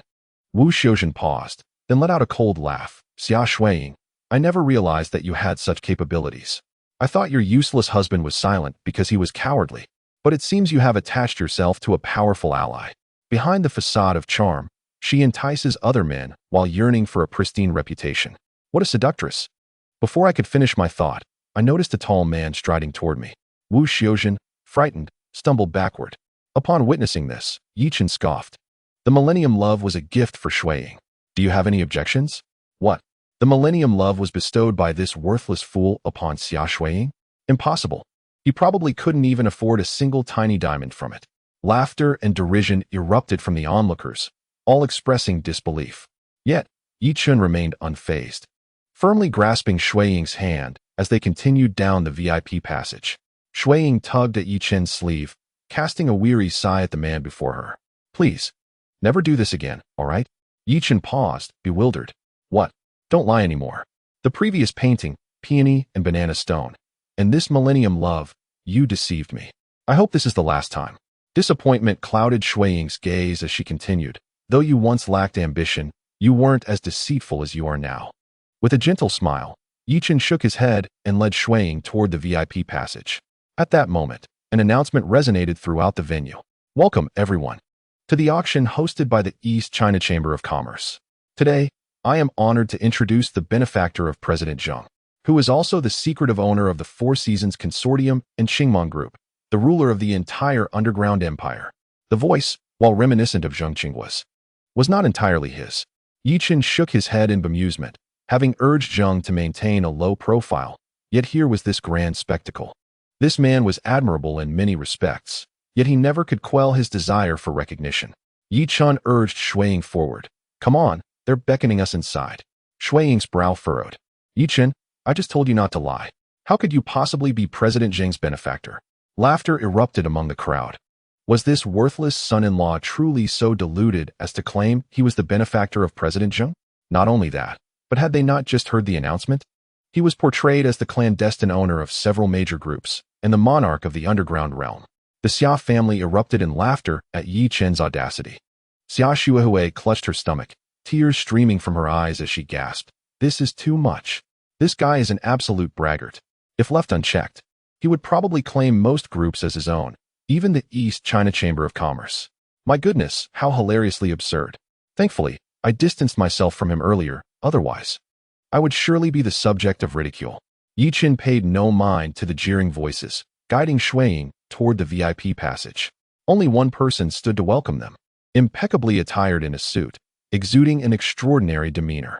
Had it not been for the murmurs of those nearby, he would not have realized that it was Chang Kechuan, the governor of Liangzhou. In truth, he was not the sole greeter at the VIP entrance. There was also Secretary Wu, who had just been summoned inside by Zheng Chenghua. The influence of President Zheng was indeed formidable, commanding even the governor's presence to oversee the entrance. Xia Shuiying, feeling a surge of anxiety, clutched Yi Chen's arm, her voice tinged with astonishment. Yi Chen gently patted her hand, responding with a smile. President Zheng has a son who is a high-ranking official in the military district. Naturally, the governor would come in person. Did you see those soldiers? They are likely there on the orders of President Zheng's son. A high-ranking military official? Yi Chen, perhaps we should leave? If we're caught with a counterfeit invitation, won't we be in serious trouble? Yi Chen offered her a reassuring smile. Fear not. I am here. Good day. Please present your invitations, Chang Kechuan stated while scrutinizing the four of them with a hint of suspicion. He was familiar with everyone in Liangzhou who possessed such an invitation, yet he did not recognize any of these individuals. Nevertheless, he dared not be dismissive, for he realized he could not discern Yi Chen's true nature. Darling, please present the invitation, Yi Chen said with a calm smile. Xia Shuiying shook her head, uncertain of the authenticity of the invitation. If it were genuine, all would be well, but if it were false, their fate would surely be dire. Chang Kechuan glanced at the invitation, his expression darkening as he bellowed, "Seize them," with a wave of his hand. The soldiers promptly aimed their rifles at Yi Chen and the others. The atmosphere grew suddenly tense. Chapter 16. Astonishing everyone, dozens of submachine guns were pointed at Yi Chen and his companions. In that moment, no one dared to breathe. Behind them, countless dignitaries and wealthy individuals felt a jolt of shock. The faces of the Xia family were filled with mockery. Xia Shuihui sneered. Xia Shuiying truly has a death wish. She can't possibly think those soldiers are mere actors hired by the Huadong Chamber of Commerce, can she? It's no wonder Shuiying is in this predicament. It was Yi Chen who insisted on dragging them along. Not only is he useless, but he also boasts excessively. Now look, they are about to be executed. What a waste of a fine appearance, with such poor judgment. If only she had married into the Li family, our Xia family would surely be soaring to great heights. Liang Chuier chuckled, shaking her head. You needn't lament for that wretched girl. Had it not been for the upcoming auction, Li Defa would have likely dealt with them by now. Old Master Xia observed the encirclement of soldiers around them, his expression one of cold indifference. Upon hearing Liang Chuier's remark, he nodded in agreement. If they are to die, they have certainly brought it upon themselves. Fan Guifang added, It's fortunate you expelled them from the Xia family, or else their actions would have certainly implicated us. The other members of the Xia family echoed their agreement. At that moment, Fu Jun furrowed his brow, sensing something amiss. As his words fell, the members of the Xia family hurriedly turned their gaze towards the VIP passage. Xia Shuiying, Xia Weimin, and Tang Huilan trembled uncontrollably, their faces ashen. After all, it was no exaggeration to say they were terrified with so many guns pointed at them. Were they truly to perish under the gaze of so many? With this thought, Tang Huilan pounded on Yi Chen's shoulder, exclaiming, You wretched being! We told you not to come. Why did you insist on coming? Now look, soon we shall be riddled like a honeycomb. I know, she continued. Over the past 2 years, neither Weimin nor I have treated you well, but what about Shuiying?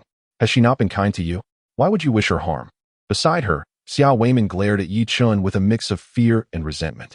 I never expected you to be so heartless. Knowing full well that invitation was a forgery, you still compelled us to come. I understand you've harbored grievances these past 2 years. But isn't it your own fault for your shortcomings? Had you managed to earn substantial wealth and secured a ticket, would we have treated you thus? Xia Shuiying looked at Yi Chen. Although there was a hint of reproach in her eyes, there was a greater sense of relief. For 2 years, she had borne burdens that were not hers to carry. Suddenly, Yi Chen grasped Xia Shuiying's hand tightly and spoke softly. Do not worry. Nothing will happen today. Chang Qichuan's expression darkened. He could hardly believe that someone would dare to deceive him with a fake invitation. Was he truly so blind? Young man, I must admit, I admire your composure, but I can assure you that the outcome of your actions will be dire. Yi Chen smiled faintly and replied, I also take pride in my composure, and as for the outcome, I believe it shall not be as grim as you suggest. You insolent boy, even in this dire moment, you dare to jest. Do you believe I won't order the execution of your entire family right now? Chang Qichuan declared, raising his hand. The sounds of bullets being chambered echoed ominously. At that moment, a furious voice erupted from behind Chang Qichuan. Stop this at once. Startled, Chang Qichuan turned around to see Zheng Chenghua rushing forward, accompanied by Secretary Wu. Following them was a middle-aged man, clad in military attire, standing approximately 173 meters tall, exuding an imposing presence that suggested a remarkable demeanor. This man bore a striking resemblance to Zheng Chenghua. He was Zheng Qinghua's son, Zheng Yinqiao. Currently serving as the deputy chief of the East China military region, Zheng Yinqiao was indeed a figure of significant authority. It was said that he was the next in line for leadership. The soldiers surrounding them were those he had transferred from the military region. Chang Qichuan quickly bowed in respect to Zheng Chenghua, his previously sullen expression transforming into one of deference. President Zheng, Deputy Chief Zheng. However, Zheng Chenghua paid no heed to Chang Qichuan, but rather commanded sternly, put down your weapons. Although Zheng Chenghua was not an official of the military region, all the soldiers were well aware that he was the father of the deputy commander.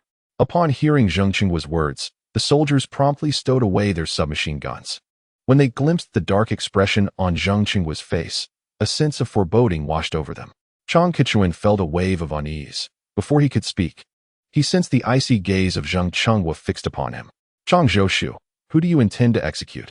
Chairman Zheng, I merely wish to frighten them. After all, they presented a counterfeit invitation. A counterfeit invitation? What counterfeit invitation? Zheng Chenghua unsheathed the sidearm belonging to Zheng Yinqiao. The click of the bullet being chambered echoed ominously. Now speak, what counterfeit invitation? Do you believe I want to put an end to you? A sheen of perspiration broke out on Chang Qichuan's forehead. Chairman Zheng, please, calm down.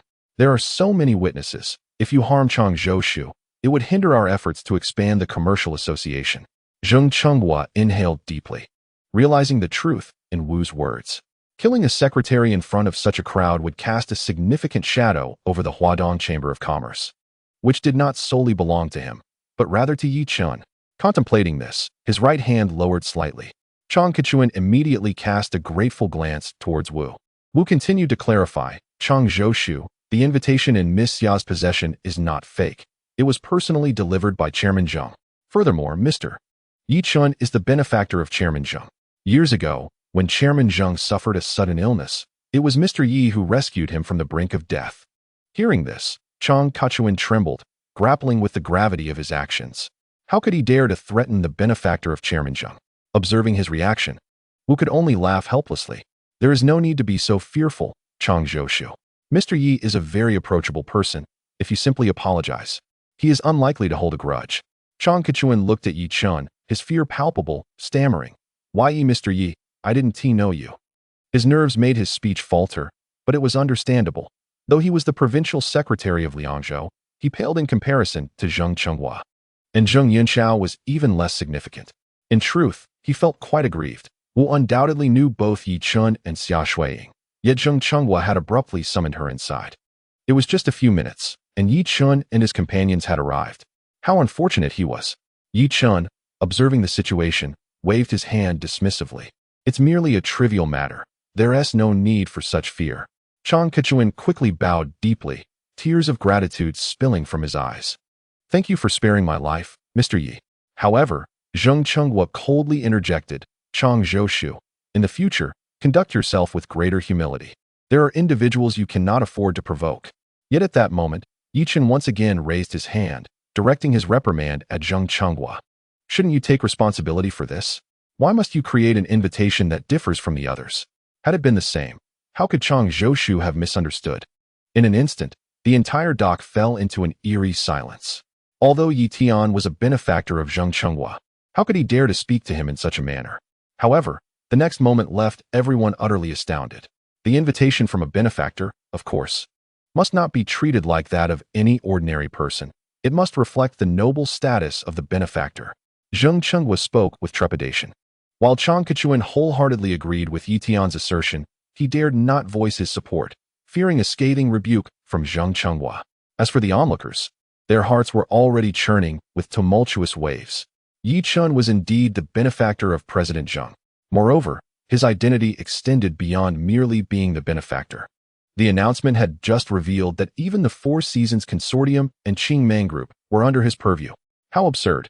Just moments ago, they had mocked him for being pretentious, yet it turned out he was genuinely formidable. Goodness, he was a paragon for our generation. And he appeared to be of similar age to us.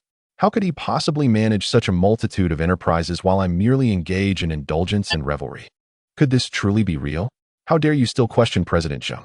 A chorus of astonished gasps erupted. Sir, let us proceed inside.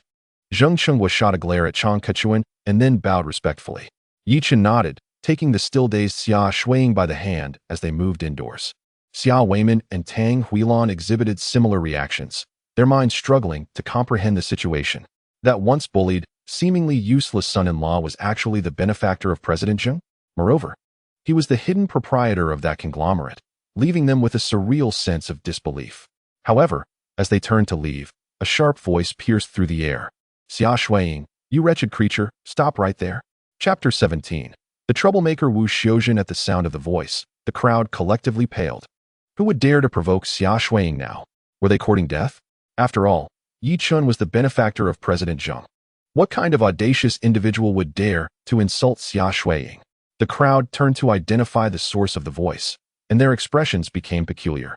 Wu Xiuzhen strode aggressively towards Xia Shuiying, followed closely by a portly middle-aged man who was panting heavily. Xia Shuiying, I never imagined you had the audacity to enter. Zheng Chenghua looked on in bewilderment at Wu Xiuzhen, questioning her identity. Wu Xiuzhen did not recognize Zheng Chenghua. Upon hearing his inquiry, she shot him a glare and retorted, Old man, do you think you have any right to speak here? The entire venue fell into a stupor. The crowd could only regard Wu Xiuzhen with one thought. Incredible. Truly astonishing. She dared to insult Zheng Chenghua as an old fool. Had she lost her mind? Zheng Chenghua turned to Yi Chun, uncertain of the relationship between Wu Xiuzhen and him, but since she knew Xia Shuiying, he refrained from expressing anger. Yi Chun shook his head, indicating that he did not know her. At that moment, Wu Xiuzhen's father, Wu Chengxing, approached. Despite being a senior executive within the Eastern China Commerce, he had never encountered Zheng Chenghua. Wu's secretary was also obstructed by Zheng Chenghua and Zheng Yunxiao, rendering him unable to see. Father, this is Xia Shuiying. Wu Xiuzhen pointed at Xia Shuiying with a disdainful expression. Is it you who attempted to sneak into the auction with a counterfeit invitation? Wu Chengxing gazed at Xia Shuiying with a lecherous glint in his eyes. Xia Shuiying instinctively shrank behind Yi Chun. Yi Chun turned to Wu Chengxing. And who might you be? You worthless fool. I am her father and a senior executive of the Eastern China Chamber of Commerce. I have heard that you dared to present a fake invitation to deceive our esteemed organization. As a senior executive, do you believe I would allow you entry? Unless... His gaze shifted back to Xia Shuiying. Unless you accompany me tonight, I might just... You scoundrel. Zheng Chenghua could no longer contain himself. His expression darkened as he bellowed. You old fool, is this any of your concern? Do you see these soldiers? They are summoned by President Zheng of the Eastern China Chamber, and my father is an executive with the authority to command them. Speak again, and I shall see to it that you are reduced to a sieve. Huh, I would relish the opportunity to see if he can actually command them. Zheng Chenghua chuckled bitterly at Wu Xiuzhen's words, then spoke sternly. Wu Xiuzhen furrowed her brow. Father, if this old fool seeks death, let us grant him mercy. Not only him, but Xia Shuiying and that good-for-nothing must perish. Her expression became increasingly grotesque. Wu Chengxing opened his mouth, realizing that he had no power over these soldiers. They were under military jurisdiction and answered solely to Zheng Yunxiao, who had not delegated command to him. Father, do not be soft-hearted. Issue the order to eliminate them. Wu Xiuzhen urged again as Wu Chengxing remained silent. Zheng Chenghua could no longer tolerate the two clowns flaunting their arrogance and shouted, Enough! Wu Xiuzhen and Wu Chengxing jumped in shock. You old fool, do you truly believe I would hesitate to deal with you? Those soldiers I refer to you. Do you see this old fool? Execute him immediately. Wu Xiuzhen commanded the soldiers wielding submachine guns. With a click, the weapons were readied. But they were aimed at Wu Xiuzhen and Wu Qingxing instead. A flicker of irritation crossed Wu Xiuzhen's face. Have you all lost your minds? I commanded you to shoot that old fool. Why aim at me? She was nearly beside herself with anger. Little Wu, who invited this buffoon? Bring him to me at once. Zheng Chenghua instructed Wu's secretary. The secretary quickly searched and made a phone call. At that moment, Wu Qingxing became aware of the mocking and pitying gazes directed at him from the crowd behind. He finally sensed that something was amiss. Meanwhile, Wu Xiuzhen, lacking both wit and wisdom, was about to hurl insults when she was halted by Zhang Qingxing. Xiuzhen, something feels amiss. Father, what could possibly be wrong? This wretched woman dares to vie for the position of Mrs. Li. I want her dead. At that moment, a figure hurriedly approached from the cruise ship. Wu Qingxing was taken aback and quickly jogged towards the individual, yet the person did not even glance at him and directly ran up to Chairman Zheng Chenghua. Chairman Zheng, I am Yang Liang, the general manager of the Liangzhou branch. It was I who recruited Wu Qingxing. You recruited him? General Manager Yang, your discernment is indeed sharp. Yang Liang trembled slightly, still unaware of the unfolding situation, only that Secretary Wu had summoned him unexpectedly. Chairman Zheng, may I ask how he has offended you? Offended? He does not merely offend, he seeks to eliminate me. Chairman Zheng's furious roar echoed, followed by an order directed at Secretary Wu. Yang Liang, as the general manager, has brought in such scum as Wu Qingxing. He shall be demoted to deputy general manager, while a new general manager will be appointed from headquarters. As for Wu Qingxing, he is to be dismissed immediately, and the legal department should investigate his integrity.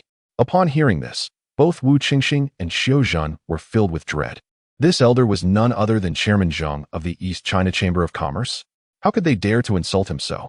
Then, noticing Xia Shuiying beside Zheng Chenghua, Xiuzhen felt she might still salvage the situation. Chairman Zheng, I report that she attempted to infiltrate the auction with a counterfeit invitation, considering my report. Could you not dismiss my father? A counterfeit invitation? Huh. Let me clarify. Miss Xia's invitation was personally delivered by me.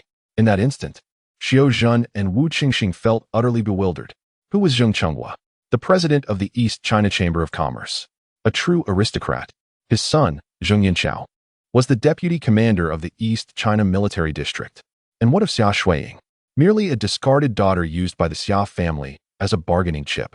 By what merit could she possibly receive an invitation bestowed by Zheng Chenghua himself? No, this cannot be. Absolutely impossible. I must be dreaming. Xiuzhen cried out hysterically. Shaking her head, Zheng Chenghua furrowed his brow and waved his hand, summoning several soldiers who promptly escorted Xiuzhen and Wu Qingxing towards the dock. Their voices echoed in despair along the way. Observing this scene, the crowd understood the Wu family was finished. Subsequently, all eyes turned with envy and respect towards Yi Chun and his three companions. From this day forth, these four would stride through Liangzhou with unmatched authority. Chapter 18.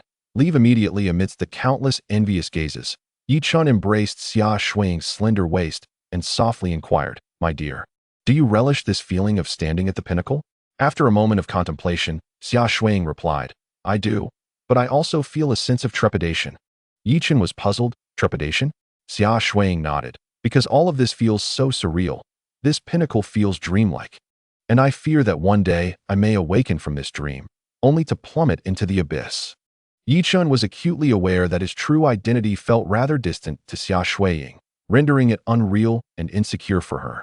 Subsequently, he resolved to discreetly assist her, guiding her step by step toward the pinnacle of success. At that juncture, they would stand together as equals. Thus, Yi Chun quietly conveyed his decision to Zheng Chenghua. Zheng, believing Yi Chun was reproaching him for the grandiosity of the arrangements, hastily explained, Sir, this is merely to highlight your esteemed status. Yi Chun frowned, prompting Zheng to tremble slightly before reassuring him. Rest assured, sir, I am fully aware of the situation and will ensure everything is meticulously arranged. That is good, Zheng said respectfully. Shall we proceed inside? Yi Chun nodded and, with Xia Shuiying by his side, made his way inward. This scene astonished the newly arrived dignitaries, who began to inquire about the identities of the four individuals. Who are they that warrants President Zheng's personal greeting? Brother, out of our decade-long camaraderie, I will generously inform you. They are Xia Shuiying and Yi Chun from the Xia family, and the other two are their parents. Remember, do not provoke them. The Xia family? The one in the medical field? Indeed, though a modest clan, no one in Liangzhou will dare to bully them henceforth. The Xia family is on the rise. On the rise? Brother, did you not hear how the Xia family mocked those four? Mocked. Indeed, not only did they mock, but they also expelled them from the Xia family. Expelled?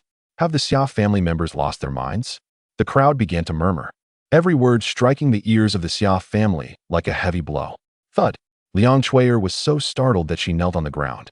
The elder of the Xia family dropped his dragon-headed cane, utterly bewildered. Meanwhile, the other Xia family members stood in shock. Fu Jun swallowed hard and stammered, Xuehui. Did we hear incorrectly? Xia Xuehui's face turned pale. Upon hearing Fu Jun's voice, she looked up at him, her eyes vacant. Suddenly, she felt that this seemingly outstanding man was rather ordinary compared to Yi Chen. In comparison, Fu Jun was merely a worthless figure. The disparity between them was like that of clouds and dirt. Yet, they had already offended Yi Chen. Jungu, what shall we do? We have expelled them from the Xia family. They will not seek revenge, will they? Fu Jun's face flushed with anxiety as he replied. How could I know if they will retaliate against us? The other members of the Xia family hastily distanced themselves from the group. We have not dealt with Xia Shuiying. We merely exchanged a few words. Yi Chen should not implicate us, right? I now find myself in admiration of Xia Shuiying. Initially, I could not fathom her refusal to marry Li Defa. It turns out she had long been aware of Yi Chen's true identity. In his presence, the Li family is utterly insignificant. I must say, Xia Shuiying is indeed a blessing for our Xia family, having lured in a most desirable son-in-law. Yet, hasn't grandfather already expelled them from the Xia family? As this thought lingered, the members of the Xia family lamented in unison. It is our Xia family's inadequacy. Had it not been for those few individuals persistently belittling them, perhaps the situation would not have unfolded thus. Alas, what purpose does lamentation serve? In that moment, the Xia family members were engulfed in regret and resentment towards Liang Chui'er and her ilk. Silence. Elder Xia, upon hearing the clamor, gradually regained his composure. Observing Yi Chen and Xia Shuiying walking ahead of Zheng Chenghua, a smile crept across his weathered face. He turned to Fu Jun and the others, reassuring them. You need not worry. I have a keen eye for Yi Chen. He is not petty enough to seek revenge. If he truly wished to retaliate, do you think we would still be standing here? Fu Jun was taken aback. Did grandfather imply that they ought to reflect? Throughout history, have the great figures ever cared for the trivial chatter of ordinary folk?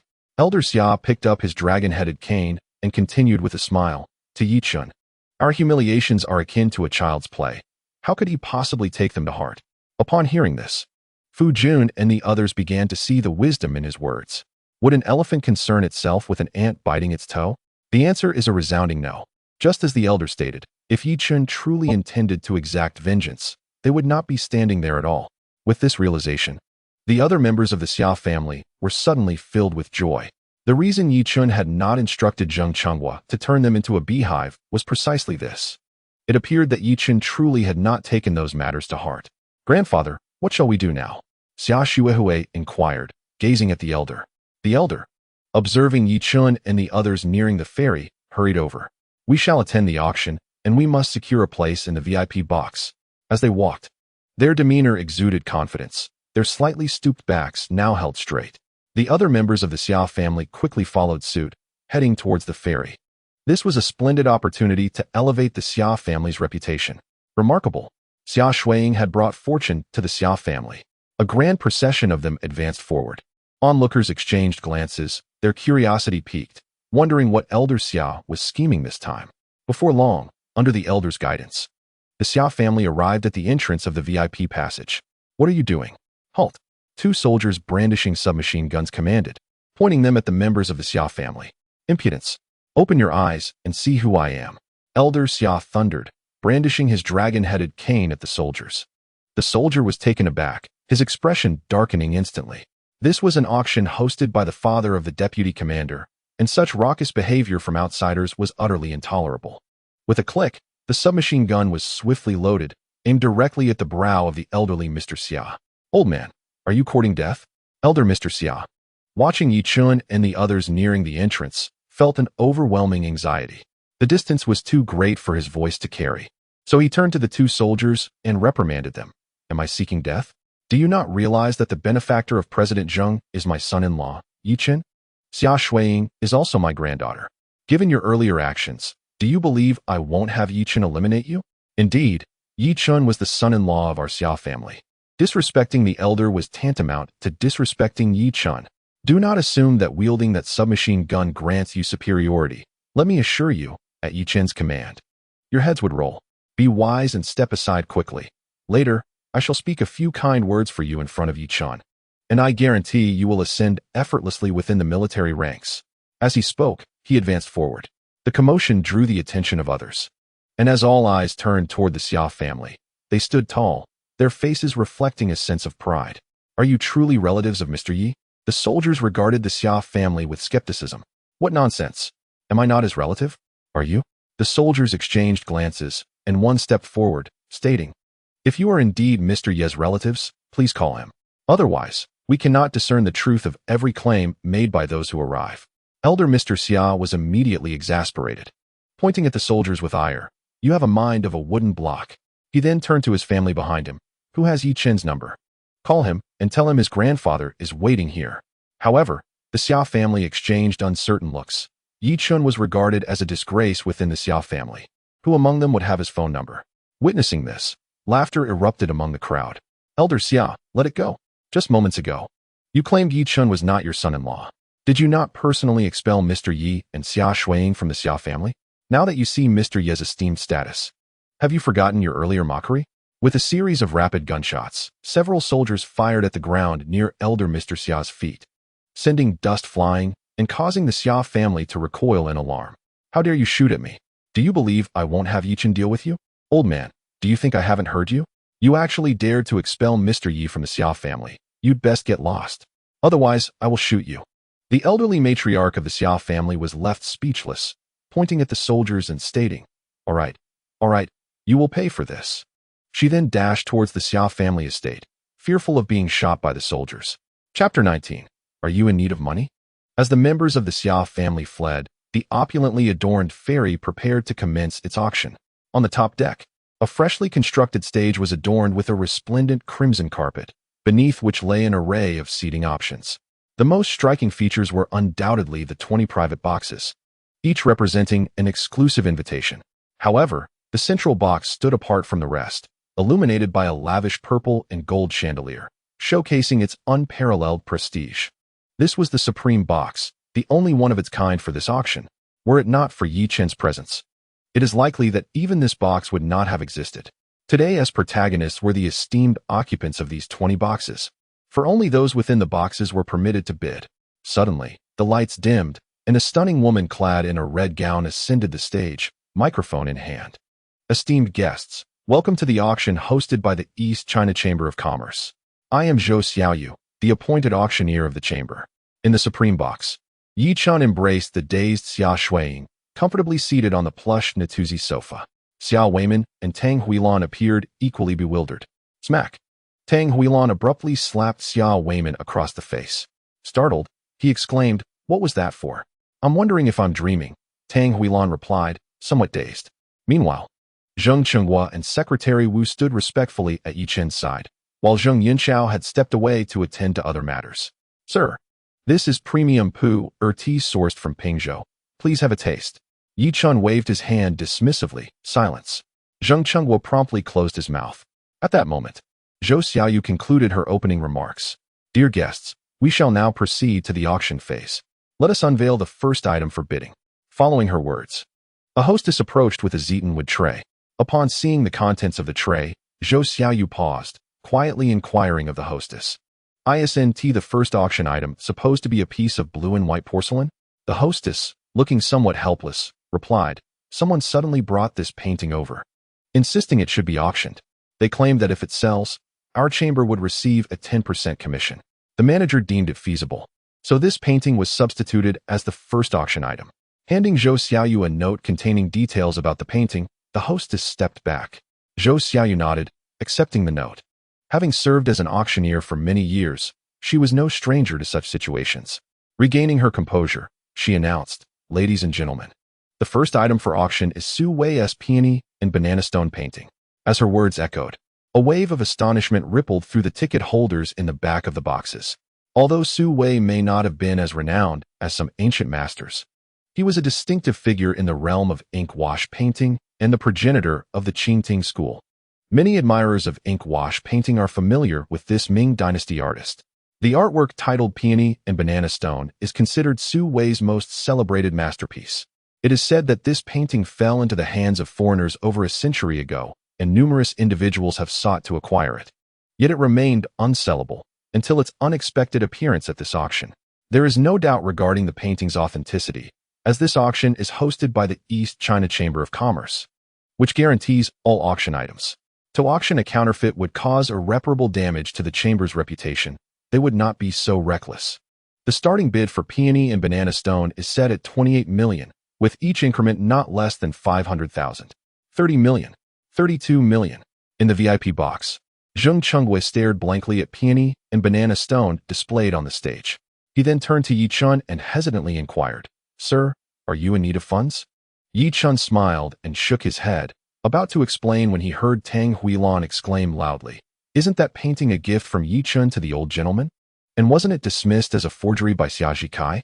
Xia Weiman chimed in, "Indeed, that is the very painting. I remember it was picked up by Jiang Haoze, who said he would destroy it. How did it end up here?" Upon hearing this, Zheng Chengwa quickly looked at Yi Chun. "Sir, that painting you gifted me has since gone missing. I am not well informed about the particulars." "What do you mean not informed?" "I said I am unclear.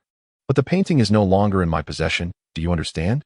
Zheng Chengwa immediately grasped the implication and hurriedly summoned the person in charge of the auction to the VIP box. Before long, a middle-aged woman wearing glasses entered. "President Zheng, I am the person responsible for this auction, Yu Qing. How may I assist you?" Zheng Chengwa, with a dark expression, asked. "What is the story behind that painting on stage?" Yu Qing glanced at Peony and Banana Stone and quickly responded, "A young man brought this painting to us." "A young man? Where is he?" "He is backstage. He mentioned that once the auction concludes, he would like to receive the funds, but he is willing to give our chamber 10% of the auction proceeds." The finance manager deemed this acceptable, which is why the painting was placed as the first item up for auction. Foolishness. What a greedy finance manager, blinded by money. Issue an immediate notice to have that finance manager dismissed and ensure that young man is taken into custody. Yu Qing was taken aback. "President, why is that?" "Why? Do you not realize that Peony and Banana Stone is a gift I presented to my esteemed friend? Yet, it has inexplicably surfaced in the possession of another young man. Can you explain this?" Zheng Chengwa was eager to personally apprehend the young man, but he wished to wait for Yi Chen's presence.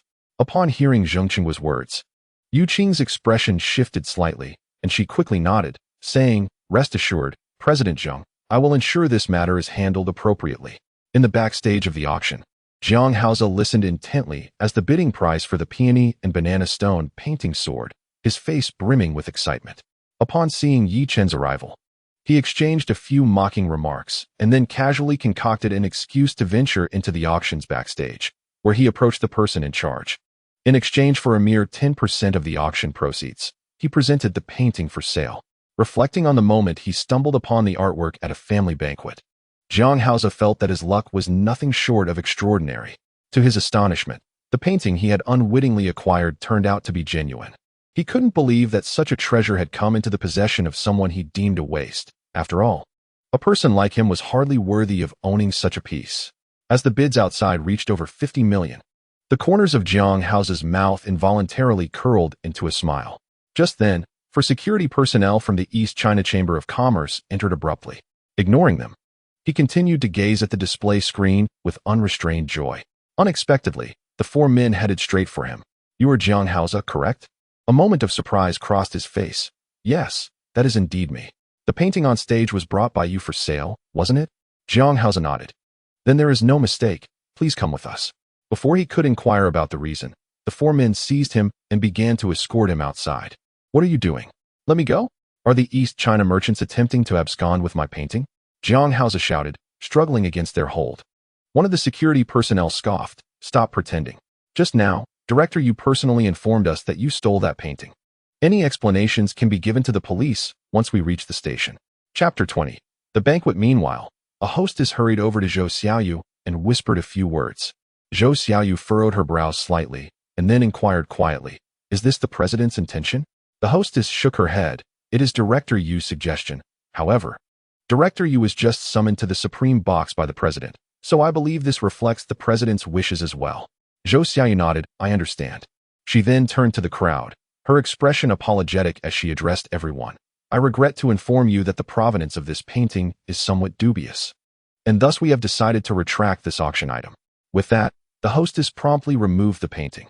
Although the others felt disgruntled, they dared not voice their discontent, especially with Zheng Chengwa seated in the prestigious Supreme Box.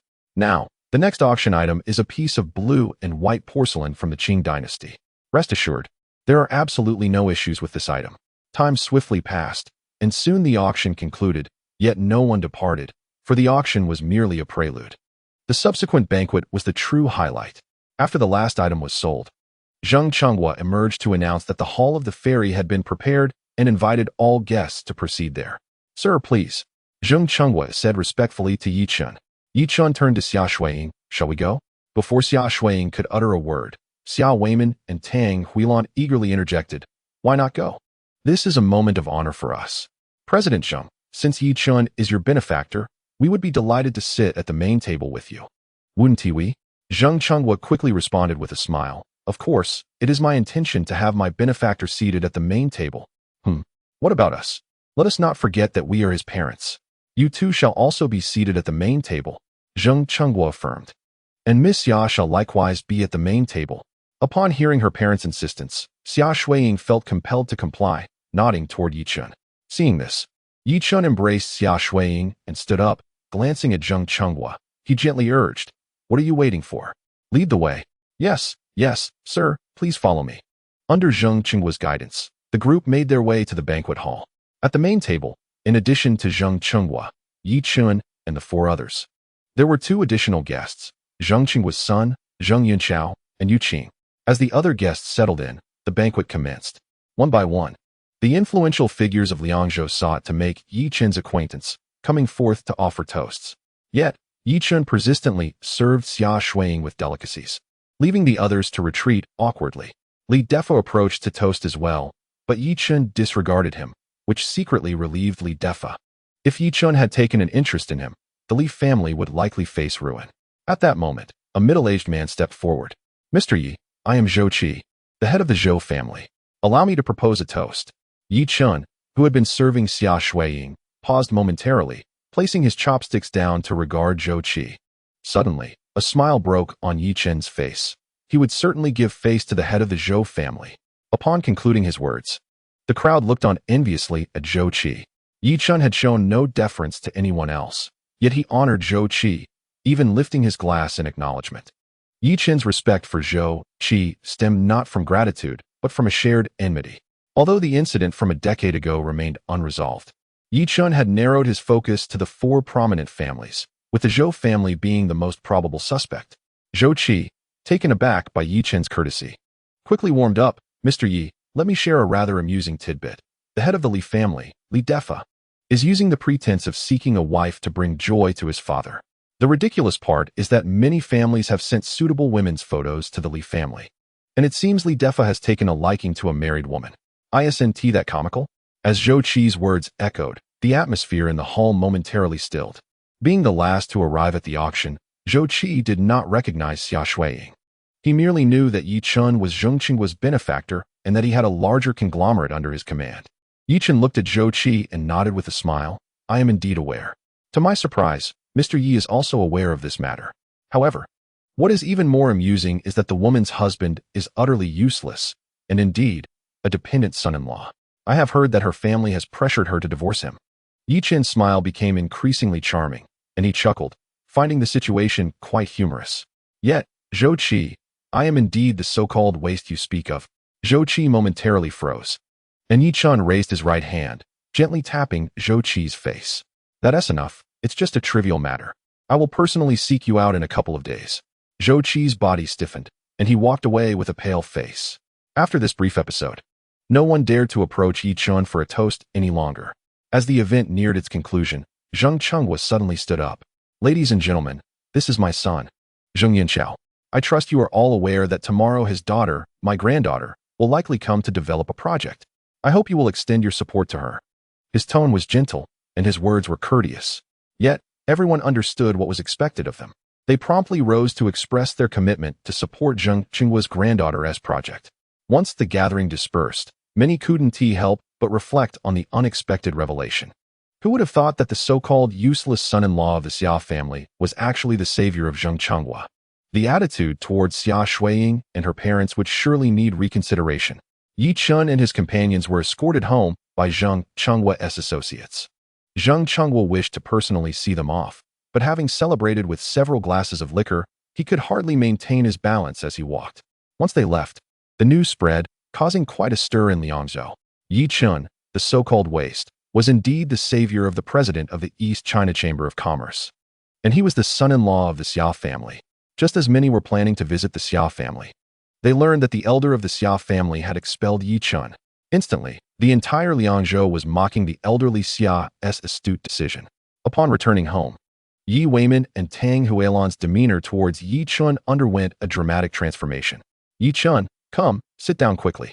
Don't wear yourself out. I'll fetch you a cup of hot water. Yi Weimin insisted, pressing Yi Chun onto the sofa and bringing a cup of hot water before him.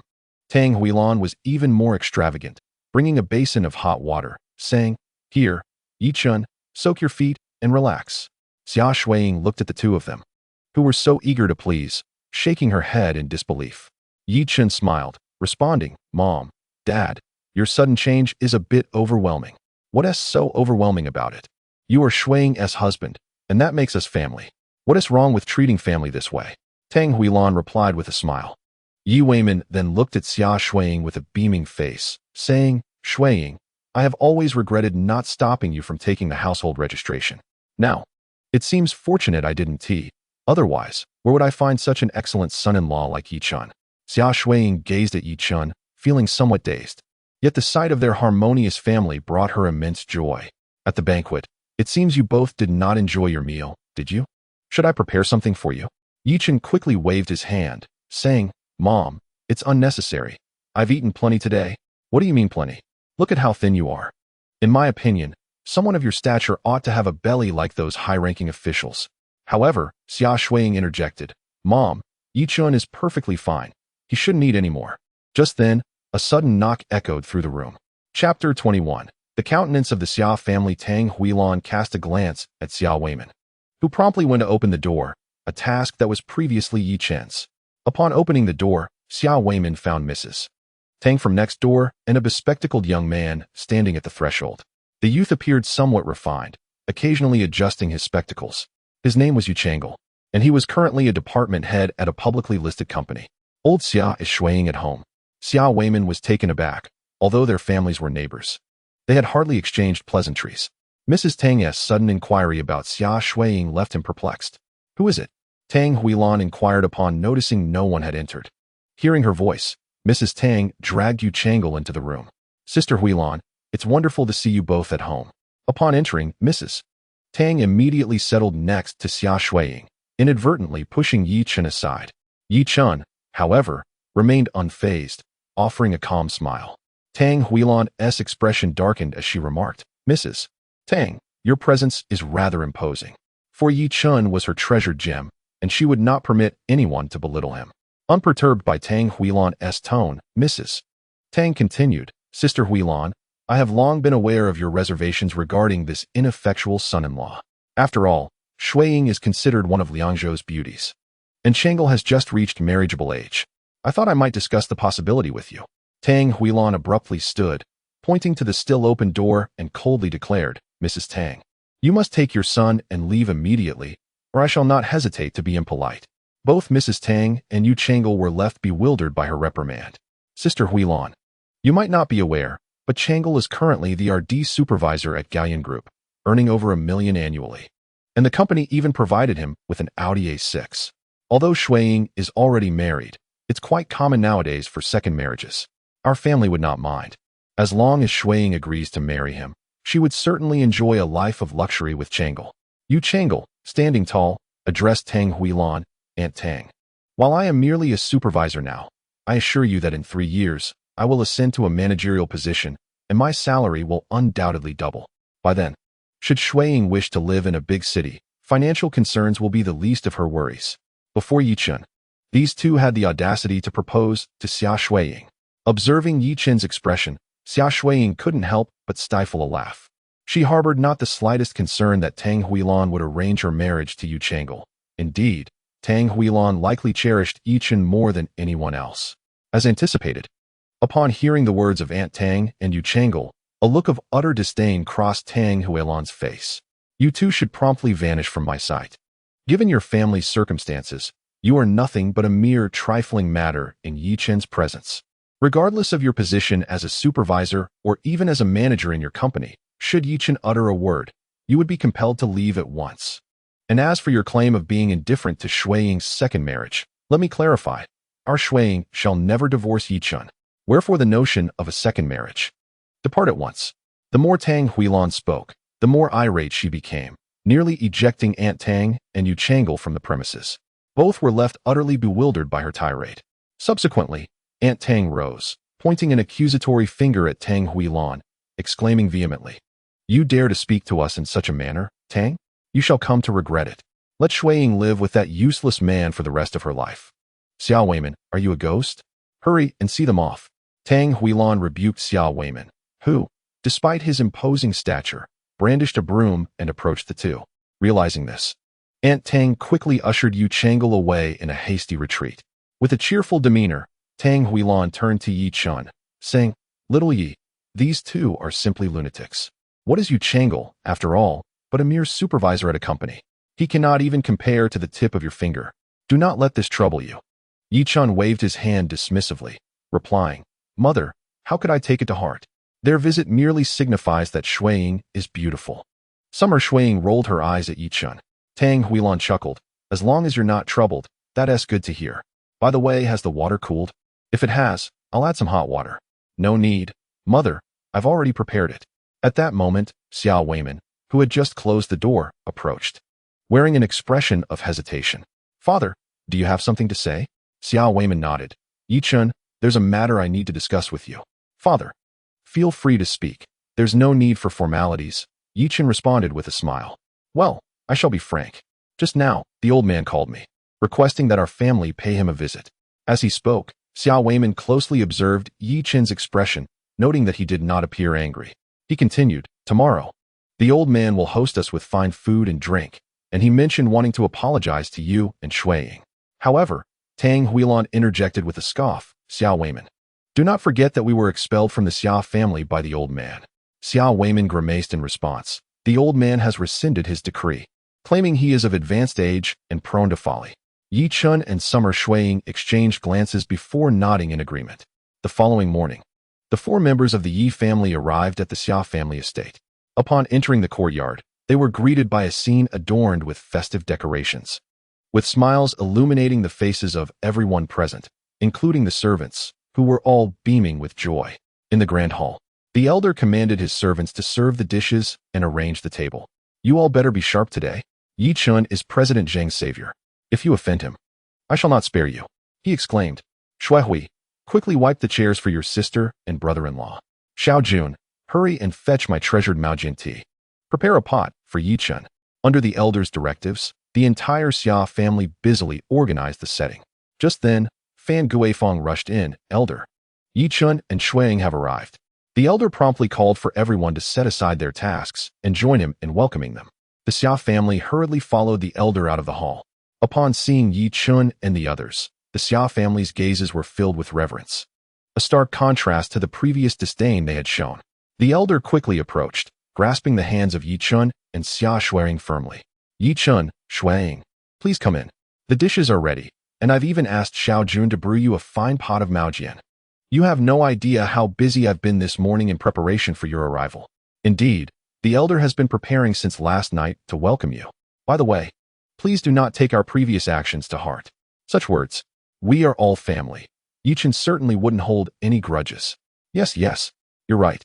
Every family has its minor conflicts. It's nothing, ha. The members of the Xia family chimed in, their flattery palpable. As long as Yi Chen was present, the Xia family was at the pinnacle of Lianzhou's elite, surpassing even the four great families. Enough. Let us not delay further. We must eat before the food cools. The elder pulled Yi Chen and Xia Shuiying into the hall, with others nodding in agreement, urging to eat. Once in the hall, the elder insisted that Yi Chen take a seat first, and Yi Chen obliged, fully aware of their intentions. However, he suspected their demeanor would soon shift. Yi Chen, Shui-ing, please, do start eating, someone urged. If you do not, we would not dare take the first bite. They noted that even the elder had not dared to touch his chopsticks yet.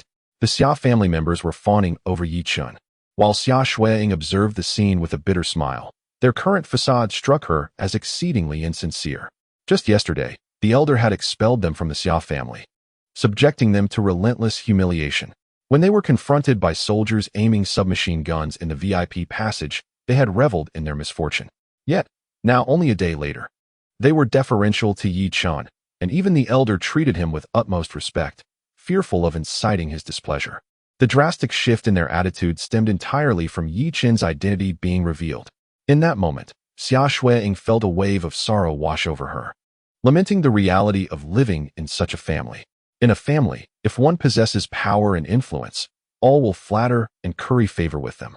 Yet, if you are deemed a worthless failure, you hold no value other than being a source of amusement. Come, Yi Chen, allow me to raise a glass in your honor. Fu Jun approached Yi Chen, bearing a cup of wine. Yi Chen, eschewing any pretense of aloofness, clinked glasses with him, much to Fu Jun's delight. After all, he worked at the East China Chamber of Commerce, and Yi Chen was the savior of President Zheng. Should Yi Chen merely hint at their connection, Fu Jun's assent would be assured. Brother-in-law, I sincerely apologize for my previous actions. I hope you can overlook them, Fu Jun implored. Xiao Jun, why do you speak in such a manner? Is Yi Chen the type to harbor grudges? Indeed, Xiao Jun, your words are misplaced. A penalty of 1 drink is warranted. Fu Jun chuckled, playfully slapping his own face, though not with much force. My fault, my fault. Thus, I shall drink 3 cups. He downed the 3 cups in quick succession. Beside them, Fan Guifeng wore a dark expression, repulsed by the demeanor of the second branch of the family. If not for Yi Chen, their family would not even have been allowed into this grand estate. Mother, please lower your voice, Xia Shuiyun urged anxiously. Everyone is currently trying to ingratiate themselves with Yi Chen. If others overhear us, our family will be in dire straits. Fan Guifeng suddenly lamented. Why isn't Jiang Haoza the savior of President Zheng? If only he were in Yi Chen's position. Xia Shuiyun shrugged in resignation. Mother, it's not something that can simply be wished into existence. Have you seen Haoza recently? Ah, I hadn't recalled until you mentioned it. Ever since he said he had matters to attend to yesterday, I haven't seen him. At that moment, the elder patriarch abruptly stood, raising a hand for silence. The crowd fell silent, save for the sound of Yi Chen sipping tea. Shui-ing, I regret that my earlier folly may have disheartened you. I feel deeply remorseful. Yet I am powerless. At my age, I could depart at any moment. My intentions are solely for the benefit of the Xia family. You wouldn't hold this against me, would you? Xia Shui-ing suppressed a bitter smile. Though she longed to confront the elder, she could not. For she was a member of the Xia family. Grandfather, what nonsense are you speaking? With your vigor, you could easily live another decade.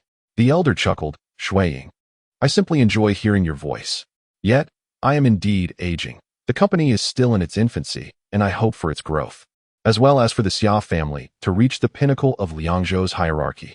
Therefore, I wish for you to lead the Xia family forward. Xia Shui-ing was taken aback. Grandfather, you. The elder waved his hand with a smile, then surveyed the room before declaring, I have decided that the position of chairperson will be held by Xia Shui-ing, and I shall guide her closely. Upon hearing the news, the crowd fell silent, though most perceived the old gentleman's actions as astute. As long as Xia Shui-ing remained within the Xia family, Yi Chen would also be present. With Yi Chen in their midst, the Xia family was destined for unprecedented heights. Meanwhile, Xia Shuihui and Xia Shuiyun wore expressions of discontent. Xia Shuiying had no prior experience in corporate management, yet had ascended to the position of chairperson. How could the company flourish under such circumstances? However, with Yi Chen's involvement, even if Xia Shuiying were a fool, the company would still thrive. Others began to voice their agreement with the old gentleman. I support the decision to appoint Shuiying as the chairperson. Indeed, Shuiying is not only beautiful and youthful, but possesses a keen eye, having brought such a remarkable son-in-law to our Xia family. Therefore, her assuming the role of chairperson is entirely justified. Xia Shuiying glanced at Yi Chen, feeling somewhat bewildered. She had not anticipated the old gentleman's decision. Just as Yi Chen was about to rise and speak, a voice echoed from outside. Grandfather, this cannot be. Everyone turned to see Jiang Haoza, disheveled and covered in dust. Rushing in, Upon seeing him, Fan Guifang's expression darkened. She had already harbored grievances against Jiang Haoze, and his current appearance was nothing short of embarrassing. The others began to mock him. Isn't this the brother-in-law? What has he been up to? What else could he have been doing? Probably coal mining. Huh. If he wore a hard hat, he'd truly resemble a coal miner. The crowd showed no mercy, recalling how the elder brother's family had often bullied Xia Shuiying, especially Jiang Haoze, who had once attempted to intoxicate her for unsavory intentions. Jiang Haoze staggered to the dining table and took the tea prepared for Yi Chen, drinking it greedily. The old gentleman's expression instantly soured. Jiang Haoze, is this tea fit for you? It is meant for Yi Chen. Apologize to him at once. Jiang Haoze set the cup down, wiped his mouth, and retorted, Grandfather, apologize to him? Are you joking? He is nothing but a waste, or rather, a fraud. Seeing this, Fan Guifang quickly approached Jiang Haoze alongside Xia Shuiyun, eager to inform Yi Chen that he was the savior of Chairman Zheng. Haoze, stop talking. Come back with me at once, Xia Shuiyun said, covering Jiang Haoze's mouth, then turning to the others with a smile. He may have just returned from drinking, hence his muddled state. Yi Chen, you won't take this to heart, will you? Yi Chen remained impassive, pushing the teapot away from him. Observing this, the old gentleman promptly instructed Fu Jun, Xiao Jun, dispose of this pot of tea and prepare a fresh one for Yi Chen. In truth, Fu Jun had already taken notice of Jiang Haoze's audacity in consuming Yi Chen's tea and had rushed over to discard the teapot into the trash. Brother-in-law, I shall brew you another pot. The elder turned to Jiang Haoze, his voice stern. Jiang Haoze, I believe you are utterly unfit to remain in the company. If you wish to avoid termination, I suggest you tender your resignation. By the way, Shuiying is now the chairwoman of the company. In the future, be mindful of the tone you use when addressing her, understood? Jiang Haoze was taken aback, then abruptly shook off Xia Shuyun's hand and pointed at Yi Chen, exclaiming, Grandfather, you have been deceived. He is not Chairman Zheng's savior. It was merely a case of mistaken identity. What? A case of mistaken identity? Chapter 23. I rely only on myself. The others exchanged glances, some unable to believe it. Just yesterday, Zheng Chenghua had shown such deference to Yi Chen. It hardly seemed feigned. Elder, the Huadong Chamber of Commerce has issued a clarification, stating that Yi Chen merely resembles the true savior of Chairman Zheng. This morning, the real benefactor has already called Zheng Chenghua, confirming that he is not even in Liangzhou. Upon finishing, Jiang Haoze directed everyone's gaze toward Yi Chen. The elder trembled, asking, Yi Chen, is this not true? Yi Chen wiped his mouth and smiled, responding, what he said is indeed true. I am not Chairman Zheng's benefactor. It was merely a misunderstanding. Upon hearing Jiang Haoze's words, he understood that Zheng Chenghua had intended to clarify the matter. At yesterday's family banquet, Zhou Qi had already met him. If Zhou Qi developed any feelings of awe or caution toward him, it would significantly obstruct subsequent investigations. To continue probing further, he could only revert to being the same useless son-in-law as before. Moreover, he had informed Zheng Chenghua that he would assist Xia Shuiying in gradually reaching the pinnacle of success, rather than allowing her to ascend from the depths to the heights due solely to his identity, which might instill fear in her. Thus, Zheng Chenghua would issue such a clarification. Hearing Yi Chen's admission, the elder could not help but stand, exclaiming, Yi Chen, this jest is far from amusing. How could you not be Chairman Zheng's savior? Jiang Haoze, seeing the elder's disbelief, immediately interjected, Grandfather, it is true. If you do not believe me, you may inquire outside. It has already spread. The elder's eyes narrowed, and he summoned Fan Guifang to hasten outside and ascertain the truth of the matter. Before long, Fan Guifang returned, breathless, and immediately pointed an accusing finger at Yi Chen, berating, You deceiver. If you knew Chairman Zheng had mistaken you for someone else, why did you not say so sooner? She then turned to the elder. Oh, Grandfather, we have been duped. This morning, Yu Qing, the head of the auction at the Huadong Chamber of Commerce, personally stated that Yi Chen is not Chairman Zheng's benefactor. With that proclamation, it felt as though a deluge had extinguished the hopes of the Xia family. The elder's expression darkened ominously, while others nearly choked on their disbelief. They had hoped that Yi Chen's identity would swiftly elevate the Xia family to a premier status in Liangzhou, only to discover that he remained the same useless son-in-law, audaciously impersonating even Chairman Zheng's savior. Such boldness was utterly reckless. In an instant, the entire Xia family cast scornful and disdainful glances at Yi Chen's family, even fearing that President Zheng would pursue the matter. The crowd hastily distanced themselves from them. Fu Jun, who had just brewed tea, slammed the teapot to the ground with a resounding crash. Pointing at Yi Chun, he scolded, "Damn it, you really know how to put on a show. Tea. What a load of nonsense. This is just bad luck. As for the meal, I suggest we skip it. It would be unfortunate if President Zheng misinterpreted the situation. Grandpa, I have other matters to attend to, so I shall take my leave. If anyone wishes to accompany them for a meal, feel free. I cannot bear it. Just the sight of them makes me nauseous. I must expel the food I just ingested." Indeed, he remained as pretentious as ever. If it weren't for Jiang Hao's return to inform us, we would have remained blissfully unaware. One by one, the guests departed, leaving only a few behind. Xiao Weiman and Tang Huilan were taken aback by the swift turn of events. They had just been surrounded like celestial bodies, and now these individuals seemed eager to flee. "Yi Chen, what on earth is happening? Don't frighten your mother." Tang Huilan could hardly believe the news.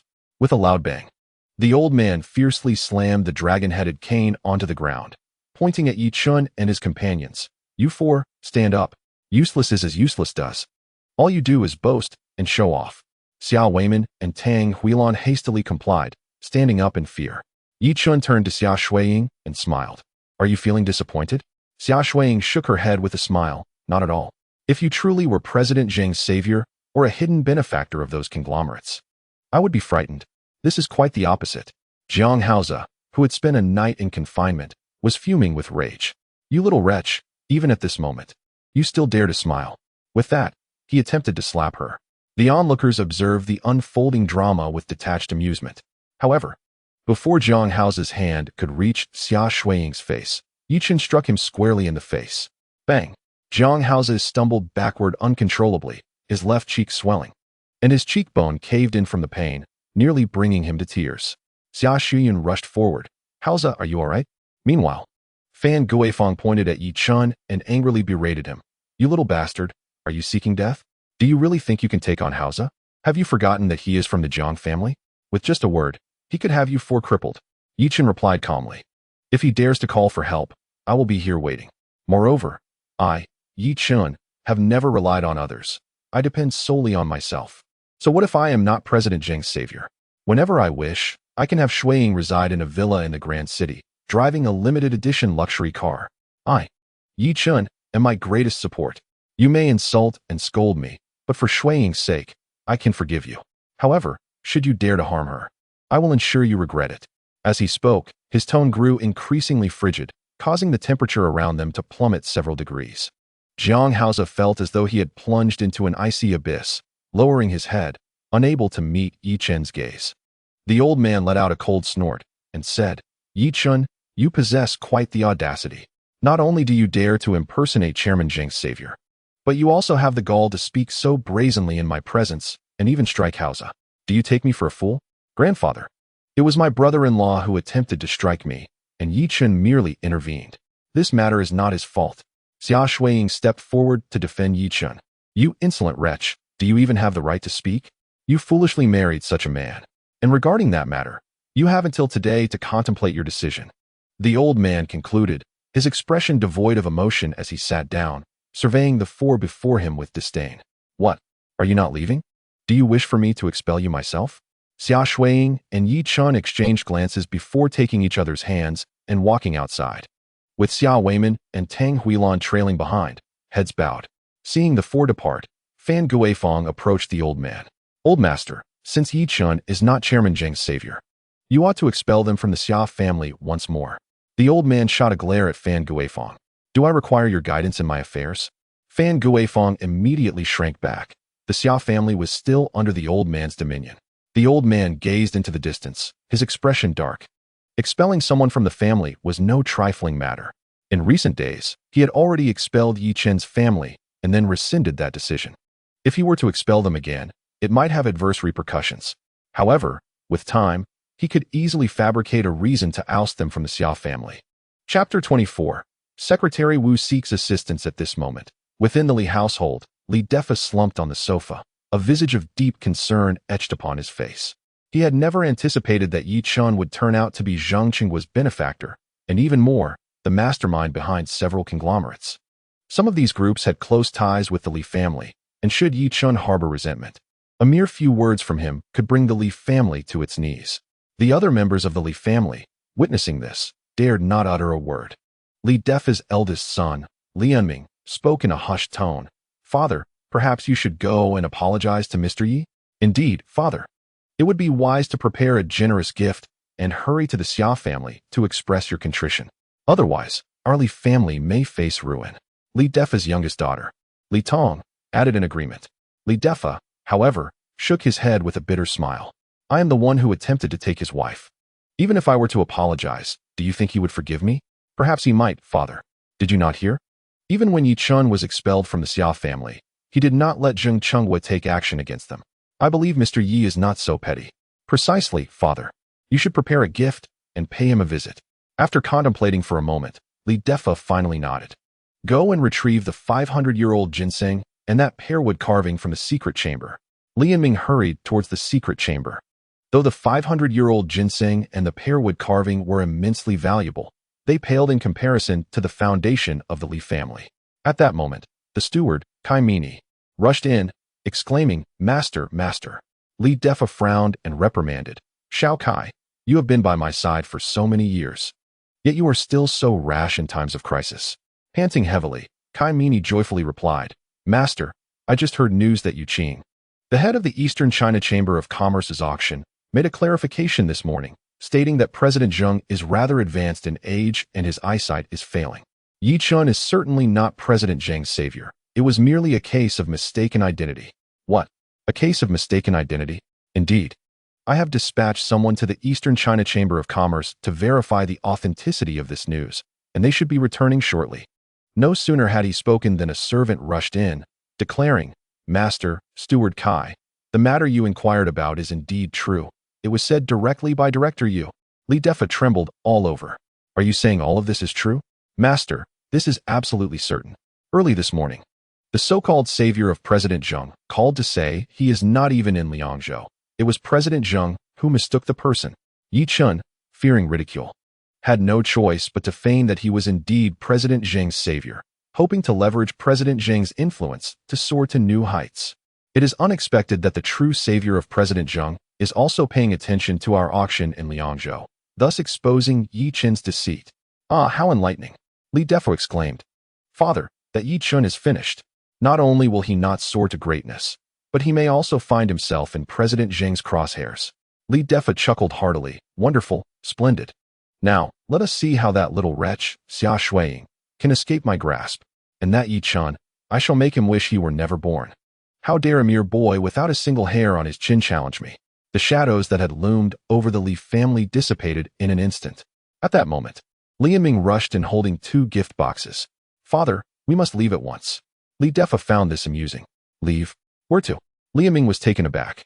Father, you can't be serious. Rest assured, considering the 500-year-old ginseng and the pearwood carving, Mr. Yi should not hold a grudge against you. Li Defa slapped Li Enming on the back of the head. How dare you curse me, you wretched boy? Li Enming looked at Li Defa with a pitiful expression. Father, if you are not mad, then we must hurry. If we wait any longer, it will be too late. Look at you, in such a state. Quickly return the 500-year-old ginseng and the pearwood carving. These items cost me a fortune. What? Return them? Isn't that giving? Li Tong, seeing the commotion, quickly approached and relayed the recent news to Li Enming. Really? It must be true. Director, you personally stated it. So, Yi Chun was merely putting on a show? Indeed. He was merely pretending. Upon hearing this, Li Enming immediately suggested to Li Defa, Father, if that is the case, then we must make Yi Chun aware of the price of his pretensions.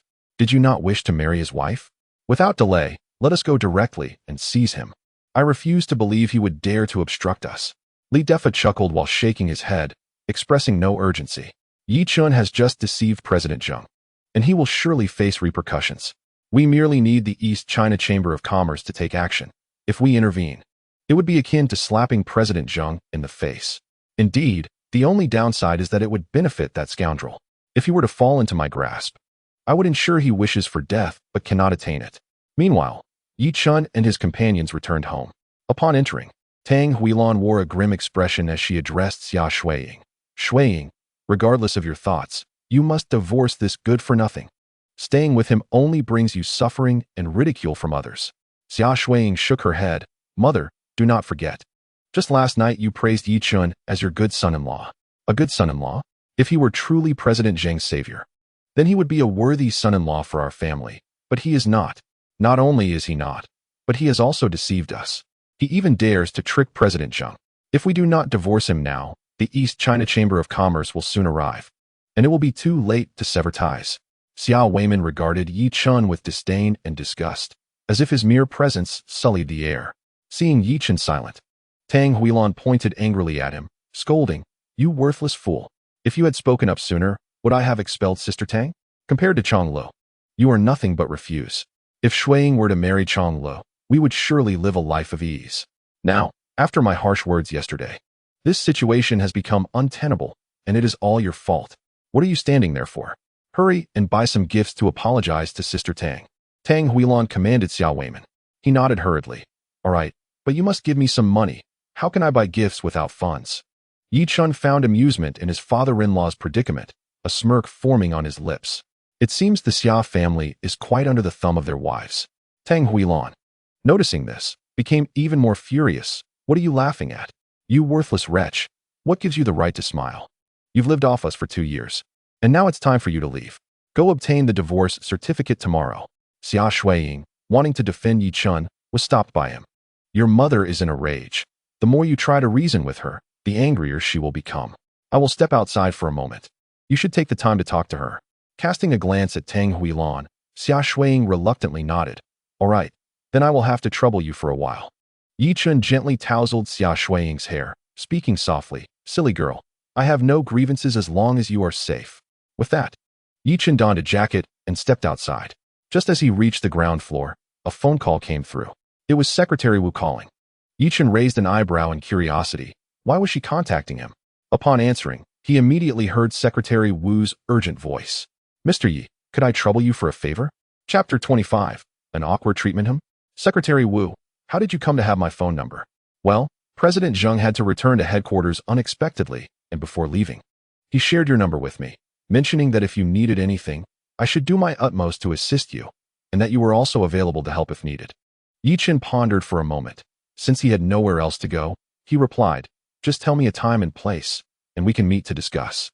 "Mr. Yi, are you available now? If so, please come to the East China Chamber of Commerce residential building. I'll be waiting for you at the entrance." "The residential building? All right. Just wait for me a moment. I'll be there shortly." With that, he hailed a taxi and climbed in. "Driver, to the East China Chamber of Commerce residential building." The driver glanced back at Yi Chun, his eyes filled with envy. Only employees of the East China Chamber of Commerce could enter that building. In Liangzhou, everyone admired those who worked there, as they enjoyed free meals and accommodation, high salaries, and even the opportunity to enter headquarters if they worked a little longer. Entering the headquarters of the East China Chamber of Commerce was akin to soaring to great heights. "Young man, you don't look too old. Yet you're working at the East China Chamber of Commerce. You must be quite impressive." Yi Chun chuckled and replied, "You're joking, my friend. I'm merely going to meet someone. I don't actually work there." The driver quickly regained his composure and pressed down on the accelerator. 15 minutes later, as Yi Chun alighted from the taxi, he spotted Secretary Wu anxiously waiting. She hurried over. "Mr. Yi, you've finally arrived. What is the matter that has you in such a rush? It's not convenient to discuss here. Please come upstairs with me." Yi Chun nodded and followed Secretary Wu towards the residential building. The driver, watching the two walk one behind the other, wore a look of disdain. "Humph. Turns out he is just a pretty boy. But honestly, this woman could do better than him. After all, I am considerably stronger." With that, the driver moved on to pick up another passenger. Upon seeing Secretary Wu approach, the guard at the residential building immediately stood upright and saluted her. "Good day, Secretary Wu." She nodded slightly and continued forward. When the guard noticed Yi Chun also heading into the building, he quickly called out, "Hey, what do you think you're doing? Who allowed you to enter?" Without Yi Chun needing to explain, Secretary Wu turned to the guard and said, "He is my esteemed guest." The guard immediately saluted Yi Chun and respectfully said, "Please, come in." Yi Chun smiled and followed her inside. After they entered, the guard promptly relayed the news to the other guards. "Incredible news. Secretary Wu has brought a man home. I remember Secretary Wu isn't married yet, is she?" "That's right, but I heard she has a boyfriend studying abroad." "Did Secretary Wu really bring a strange man home?" Is that true? What I witnessed with my own eyes could hardly be a fabrication. The gentleman was rather handsome, albeit somewhat slender. I even captured their images. Images. Quickly share them in the group. Let us see what type of person Secretary Wu favors. It was the top floor of the last building in the family residence. Yi Chen followed Secretary Wu into the room. Secretary Wu, may I speak now? Mr. Yi, I am Wu Rui. You may call me Xiao Rui. I heard from Chairman Zheng that you possess medical skills. Secretary Wu inquired tentatively. Yi Chen raised an eyebrow, surprised that Zheng Changhua had divulged his background. It seems he needs to be reined in a bit. Indeed, I have some knowledge of traditional Chinese medicine, but why do you seek my assistance? Hasn't Yu Qing already clarified the matter? I am not Chairman Zheng's savior. Wu Rui looked at Yi Chen, both amused and exasperated. Mr. Yi, the clarification statement regarding Yu Qing was written at Chairman Zheng's behest. Am I not aware of your relationship with him? This implies that both you and Yu Qing are in the know. Wu Rui nodded.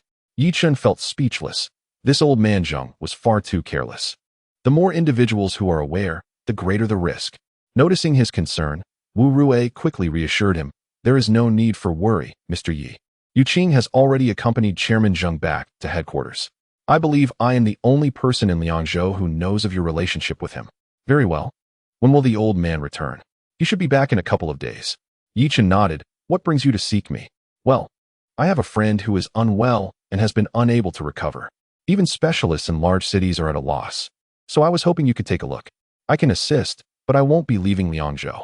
If she wishes to be treated, she must come here. Wu Rui waved her hands urgently. Mr. Yi, she is from Liangzhou. She just returned from the Magic City a few days ago. The Magic City? She is pursuing her doctorate there. Yi Chen nodded. Then let us go now. No need to go find her. She will be here shortly. That works.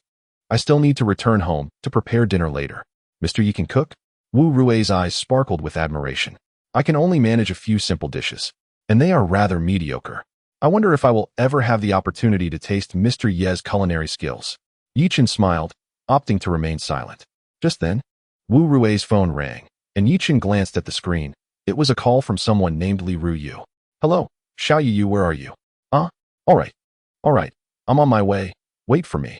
As Wu Rui spoke, she stood up hurriedly and headed outside, clearly eager to meet her friend. After a few steps, she realized she had forgotten about Yi Chen. Mr. Yi, my friend has encountered a bit of trouble. We must go to her. No worries, there is still time. The two exited, and Wu Rui drove her Ferrari sports car to a villa in the Qinhua garden. Let us proceed. This is her personal abode, devoid of any other presence. Yi Chen nodded, and, upon attempting to knock, realized the door was ajar. Wu Rui, anxious for her friend's safety, dashed inside, prompting Yi Chen to touch his nose thoughtfully before following suit. However, as he entered, he abruptly retreated. In the living room lay a young woman, of similar age to Xia Shuiying, sprawled on the floor without a stitch of clothing. At that moment, voices emanated from the hall. Xiao Ye, what happened to you? Ruerwei Jia, I was just bathing, and the floor was too slippery, causing me to fall. I've injured my right ankle and am unable to move. I had no choice but to call you. Stop talking and get up quickly. Mr. Yi is here. Where is he? What if he suddenly walks in? Yi Chen rolled his eyes in exasperation and cleared his throat. May I come in? Do not enter yet. Please hold on for a moment. Li Ruyue's voice was ethereal, reminiscent of a lark's song. Approximately 3 minutes later, Wu Rui's voice resonated through the villa. Mr. Yi, you may come in. Yi Chen finally pushed the door open, finding Li Ruyue draped in a blanket, with Wu Rui standing protectively beside her. Shall I return tomorrow? No need, Mr. Yi. Perhaps you could first examine Xiao Ye's ankle? It seems she has sustained an injury. Yi Chen glanced at Li Ruyue's ankles and nodded. Is there a medical kit available?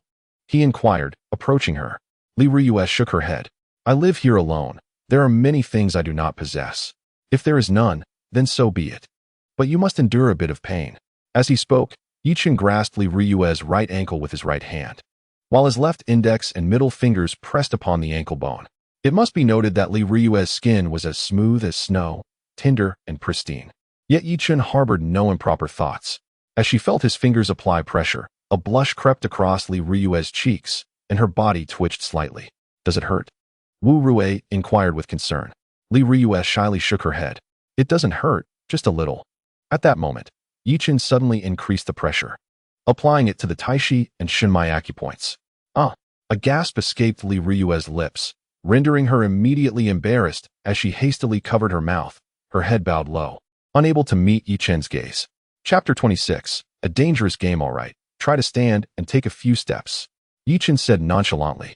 However, Li Ruyue, blushing with shyness, was too embarrassed to rise, especially since she was merely wrapped in a blanket. Observing her discomfort, Yi Chen stood and walked towards the villa's exit. Wu Rue, noticing this, urged Li Ruyue, Xiao Yeye, quickly put on some clothes. Mr. Yi is leaving. 5 minutes later, Yi Chen sat opposite Li Ruyue, while Wu Rue had departed, seemingly called back to the company for an urgent matter. Miss Li, let us discuss your condition. Yi Chen gazed at Li Ruyue before him, a serene smile gracing his lips. Upon meeting Yi Chen's gaze, Li Ruyue flushed once more, inexplicably drawn to him. After a moment, her voice, barely audible, confessed, I have suffered from halitosis since childhood. The prescriptions provided by doctors merely alleviate my symptoms without addressing the root cause. I heard from Sister Rue that you are a miraculous physician, capable of curing my affliction. Yi Chen smiled gently, understanding why Li Ruyue felt so embarrassed. It was indeed awkward for a beautiful woman to admit to such a condition. Please extend your tongue. I must examine your tongue coating. Despite her shyness, Li Ruyue raised her head, opened her mouth, and tentatively extended her tongue, revealing only the tip. She appeared irresistibly charming in that moment. Yi Chen couldn't help but chuckle. You need to fully extend your tongue. Oh, Li Ruyue complied, and after a thorough observation of her tongue coating, Yi Chen settled onto the sofa. All right. Li Ruyue was taken aback. Is it really resolved? Of course not, but I have discerned the root of your ailment. I will prescribe a remedy for you to take 3 times daily for a month. That should suffice for your recovery. As he spoke, Yi Chen took a pen and paper from the table and inscribed the prescription. Li Ruyue's halitosis stemmed purely from gastrointestinal issues, which required gradual treatment with traditional Chinese medicine. Western medications merely alleviated inflammation. Here, Li Ruyue accepted the prescription, furrowing her brows as she scrutinized it. She then stood and approached Yi Chen, pointing at one of the herbs. What is this? Oh, that is. Suddenly, a voice echoed from outside. Ruyue, your father has come to see you. You never informed me of your return. Li Ruyue's expression darkened instantly, while Yi Chen recognized that voice. Turning towards the doorway, he saw Li Defa glaring at him with a furious expression. You worthless scoundrel. I steal your wife, and you dare to encroach upon my daughter? Li Defa charged towards Yi Chen. Stop right there. Who is your daughter? Li Ruyue's eyes were icy as she regarded Li Defa, akin to a sworn enemy. Ruyue, I know you despise me, but I am indeed your father. I bear guilt for your mother's death, which is why I seek your forgiveness. Li Defa approached Li Ruyue, desperation in his eyes. Li Ruyue firmly replied, I have told you. You are not my father, and I am not your daughter. We are entirely unrelated. Listening intently to their exchange, Yi Chen comprehended the dynamics at play. Li Defa, familiar with Li Ruyue's temperament, turned to Yi Chen and sneered. You worthless fool, still sitting there? Daring to pursue my daughter. Do you believe I won't end you? Yi Chen shot him a calm glance, remaining silent. Li Defa's expression twisted into a malicious grin. Have you been exposed by the head of the family? Losing your bravado? You are indeed the savior of President Zheng. Do not speak of courting my daughter. I would willingly send her to your bed. Alas, you are not. For you are merely a useless son-in-law of the Xia family. Those 2 punches you delivered before, I shall reclaim them 1,000-fold today, and then I will send you to the Huadong Chamber of Commerce. Li Ruyue's expression changed dramatically. Direct your anger at me if you must. It has nothing to do with Brother Yi.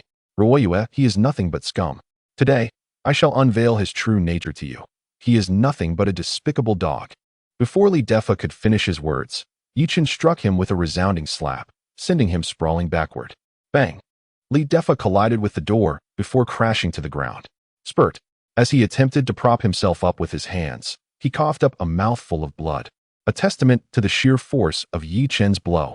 Li Ruyue was momentarily stunned by Yi Chen's sudden strike, quickly rushing to his side. Her voice laced with urgency. You must leave at once. He is Li Defa of the Li family, a veritable tyrant in Liangzhou. Yi Chen waved his hand dismissively, unperturbed. What is there to fear? He is merely the head of the Li family. On the ground, Li Defa groaned in agony, hearing Yi Chen's audacious words. He hoarsely shouted, Are the men outside dead? Hurry and get in here. Bang! Upon hearing Li Defa's command, the waiting thugs outside kicked the door open. Li Defa happened to be right behind it. As the door swung open, he rolled toward Yi Chun. Masterly, are you all right? The first thug to enter, upon seeing Li Defa's miserable state, rushed forward to assist him. Slap. Li Defa struck him, barking, "You wretched fool. Could you not have been gentler upon entering? My backside." The man dared not retort, continuously offering apologies. Before long, the entire hall of the villa was packed with Li Defa's henchmen. Leading them was not the previous encounter's Eru, but a more robust tattooed man. Though appearing youthful, he sported a full beard. This man was Zhao Long, a local enforcer who had lived a life of peril alongside street thugs, earning the moniker Brother Long among the people of Liangzhou. His strength surpassing that of Eru by a considerable margin. "Kid, you're finished. Damn it. In Liangzhou, there are still those who dare to strike Master Li. It is a life utterly devoid of caution. Today, let others witness the consequences of offending Master Li." Zheng Long raised his right hand, and the subordinates fell silent. His fierce gaze fixed upon Yi Chun, a sneer upon his lips. "Kid, you are quite arrogant to dare strike Master Li. Do you believe I, Zheng Long, will not dismantle you today?" Li Ruiyue gasped. "Zheng Long, are you the infamous Brother Long?" Yi Chun glanced at Li Ruiyue, pondering her fame. Li Ruiyue nodded. 2 years ago, in an effort to solidify his position as the leader, he single-handedly incapacitated all of the subordinates of another boss, which created quite a stir at the time. Had it not been for Li Defa bailing him out financially, he would likely still be languishing behind bars. Yi Chun replied nonchalantly, Oh, Brother Yi, I assure you, I did not exaggerate in the slightest. Allow me to escort you. They wouldn't dare lay a finger on you." With that, Li Ruiyue approached Yi Chun. Yi Chun chuckled and shook his head. "No need, just a mere insect. I am not afraid." Li Defa, witnessing Li Ruiyue's staunch defense of Yi Chun, seethed with rage and ordered Zheng Long, "Xiao Long, I want him kneeling before me. And then I shall crush every joint in his body and toss him into Lianghe to feed the fish." Zheng Long licked his lips, a bloodthirsty glint in his eyes. "Did you hear the orders from Li Yi? What are you waiting for? Get to it." "Yes, Brother Long. Just watch, Brother Long. You won't even need to lift a finger. We can handle this." Dozens of henchmen wielding iron rods surrounded Yi Chun, their gazes filled with mockery. Li Ruiyue trembled uncontrollably. These individuals fought without restraint, knowing full well that, regardless of the outcome, Li Defa would handle it. Yi Chun maintained an air of indifference, eyeing Li Defa behind Zheng Long, and softly remarked, "Li Defa, do you truly believe that just because I am not Zheng Qing's benefactor, you can bully me at will?" Li Defa sneered. "Yi Chun, you are like a turtle in a jar. Do you think you can deceive me into believing you are actually the savior of President Zheng, merely waiting for the right moment for your superior to clarify? Let me tell you, even a deity would struggle to save you today. Deities struggle to save? I, Yi Chun, have never needed anyone else to rescue me." With that, Yi Chun charged toward the throng of henchmen. The henchmen brought by Zheng Long were evidently far superior to those of Erhu. Each one possessed a strength comparable to that of Erhu himself. Any one of them could stand toe-to-toe with Erhu. Seeing Yi Chun daringly initiate the attack, Zheng Long bellowed, seeking death. Chapter 27. I stand alone against them. One henchman, noticing Yi Chun rushing toward him, swung his iron rod downwards in a cleaving motion. Yet, Yi Chun suddenly pivoted, appearing like a specter behind the man, delivering a precise strike to the back of his neck. Bang! Yi Chun held nothing back. The man rolled his eyes back and collapsed unconscious. This was merely the beginning. With each movement Yi Chun made, henchmen fell, one or more at a time, and soon the villa echoed with cries of anguish. Yi Chun delivered a powerful kick that sent the last trembling henchman flying. Remarkably, less than a minute had passed. Dozens of exceptionally strong henchmen lay incapacitated, wailing incessantly. Li Defa and Zheng Long exchanged glances, their expressions tightening as they finally recognized Yi Chun's formidable strength. Zheng Long spat out the toothpick from his mouth and regarded Yi Chun with a sinister grin. "I didn't realize you were a practitioner. However, an ordinary martial artist cannot possibly contend with me." Yi Chun retrieved a wet wipe from the table, wiped his hands, and upon hearing Zheng Long's words, he stepped forward with great force, instantly closing the distance between them. With a powerful punch, Zheng Long's pupils constricted as he underestimated Yi Chun's speed. Bang! Before Zheng Long could even prepare to retaliate, he was knocked to the ground by Yi Chun's blow. Seizing a metal rod, Yi Chun struck Zheng Long's arm with it. Bang! Ow! My arm! Zheng Long was about to howl in pain when he noticed Yi Chen aiming the rod at his head. Hastily, he raised his hands in surrender. Big brother, please don't be angry. I was wrong. I shouldn't have provoked you. Please, let me go. I have an elderly parent to care for. Humph, Yi Chen scoffed, sending Zheng Long into a fearful silence. Yi Chen then turned to the dazed Li Ruyu. Did Wu Rui not inform you of her identity? Li Ruyu paused momentarily before responding. Sister Rui said she is a designer from the East China Chamber of Commerce, a very capable one. Yi Chen thought to himself, indeed. If Li Ruyu were aware of Wu Rui's true identity, she would not fear Li Daifei. However, judging by Wu Rui's demeanor, it seemed she was unaware that Li Ruyu is actually the illegitimate daughter of Li Daifei. From their previous dialogue, and considering Li Daifei's character, Yi Chen concluded that Li Ruyu must be Li Daifei's illegitimate child. With this thought, Yi Chen took out his phone and dialed a number as he approached Li Daifei. Seeing Yi Chen stride toward him, Li Daifei was so frightened that he retreated repeatedly. If you take another step back, I will break your legs. Li Daifei froze in place. Too terrified to move, Yi Chen tossed the phone to him and said coldly, answer it. All right, I'll answer. Li Daifei pressed the phone to his ear, only to hear a busy signal. Just when he thought the caller would not pick up, a familiar voice broke through. Mr. Yi, what is the matter? Is Xiao Ye's illness difficult to treat? I will head over right away. By the way, President Zheng will return the day after tomorrow, and he will bring Xiao Ling along. If you have any other matters, feel free to contact President Zheng directly. At that moment, Li Daifei's face turned ashen. He could not forget Wu Rui's voice. As secretary to President Zheng, her authority surpassed even that of the president of the Liangzhou branch. No, I'm fine. Li Daifei stammered nervously. Who are you to dare steal Mr. Ye's phone? Do you wish to court death? Believe me, with a word from President Zheng, your entire family could be in peril. Secretary Wu's voice was icy.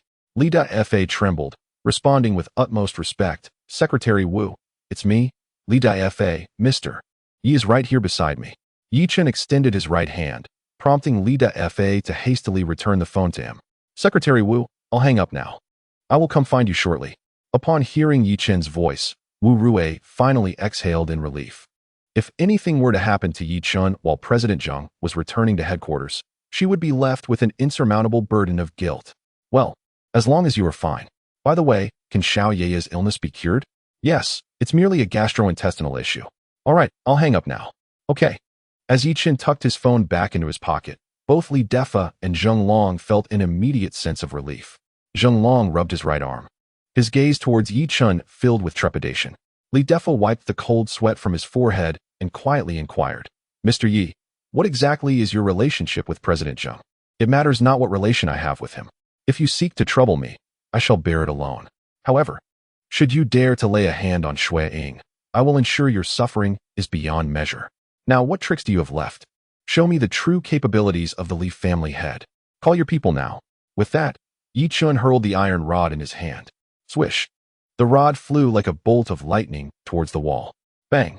The 1-meter-long iron rod embedded itself into the wall, leaving only the end visible. Li Daifei and Zheng Long stared in shock, their mouths agape, and then they struggled to swallow. The force was simply immense. Yi Chen was not to be trifled with. No one's head could withstand such a blow. After a moment, the two exchanged a glance and bowed their heads to Yi Chen in unison. Young Master Yi. We were wrong. We apologize. Li Ruyu looked on in astonishment at Li Daifei and Zheng Long, then cast a disbelieving glance at Yi Chen. Yi Chen stepped forward, smiling. Brother Long, I heard you were quite the fighter. You took down everyone on the opposing side. How come you're so timid now? Zheng Long shivered at the remark. Young master, just call me Little Long. My achievements pale in comparison to yours. Yi Chen then turned his gaze to Li Daifei. You're not pleased that I gave you a black eye, are you? Li Daifei quickly shook his head. No. Having a black eye from young master suits my character perfectly. Oh, would you like another punch? Please, don't. Hitting me with dirty young master's fists. Yi Chen laughed as he settled onto the sofa. Well then, tell me, what brings you here today? Li Daifei pointed at Li Ruyu, who was still in shock, and smiled ingratiatingly. I came here because she is trying to force me to marry the young master of the Qian family. You child, what is so bad about marrying Qian Chengqing? After all, the Qian family is one of the 4 great families of Liangzhou. Upon finishing, Li Daifei cautiously probed Yi Chen. What is your relationship with Ruyu? Oh, it's nothing special. She just has a bit of a stomach issue, and I came to help her. But, Li Defa's face twitched in fear. But what? She is quite close friends with Wu Rui. Wu Rui? The secretary beside President Zheng? Yi Chen nodded. Indeed. That's her. Li Defa immediately approached Li Rui, causing her to retreat in fright. Yi Chen furrowed his brow and cleared his throat. Defa's body froze, paralyzed with fear as he gazed at Rui with a grim smile. Rui, if you know Secretary Wu, you should tell me. If you don't wish to marry Qian Chengcheng, then don't. Since you are acquainted with Secretary Wu, the Qian family is unworthy of you. If given the chance, let Secretary Wu introduce you to the heirs of prominent families in the provincial capital. Li Rui's delicate brows knitted in displeasure as she pointed at Li Defa, declaring, Li Defa, I will reiterate. I have no relationship with you, and you have no authority to dictate my life. Child, why are you so stubborn? What if you end up marrying a good-for-nothing? Who I marry is none of your concern. Leave this place immediately. I do not wish to see you. Li Rui retorted angrily, taking a seat beside Yi Chen. Chapter 28. Collecting Debts? Li Defa found himself at a loss, casting a desperate glance at Yi Chen.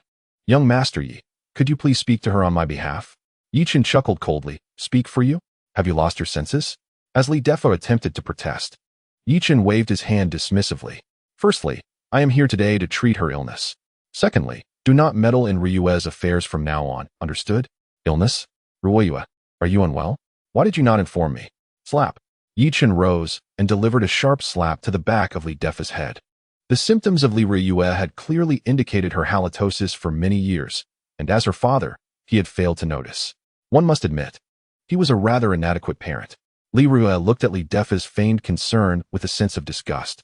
Enough with the trivialities. I can surmise the nature of your relationship. Henceforth, you shall provide Rui with 500,000 annually as pocket money, so she will not go hungry. 500,000. Young Master Yi, I don't want his filthy money. I am financially secure. Both Li Defa and Li Rui exclaimed in unison.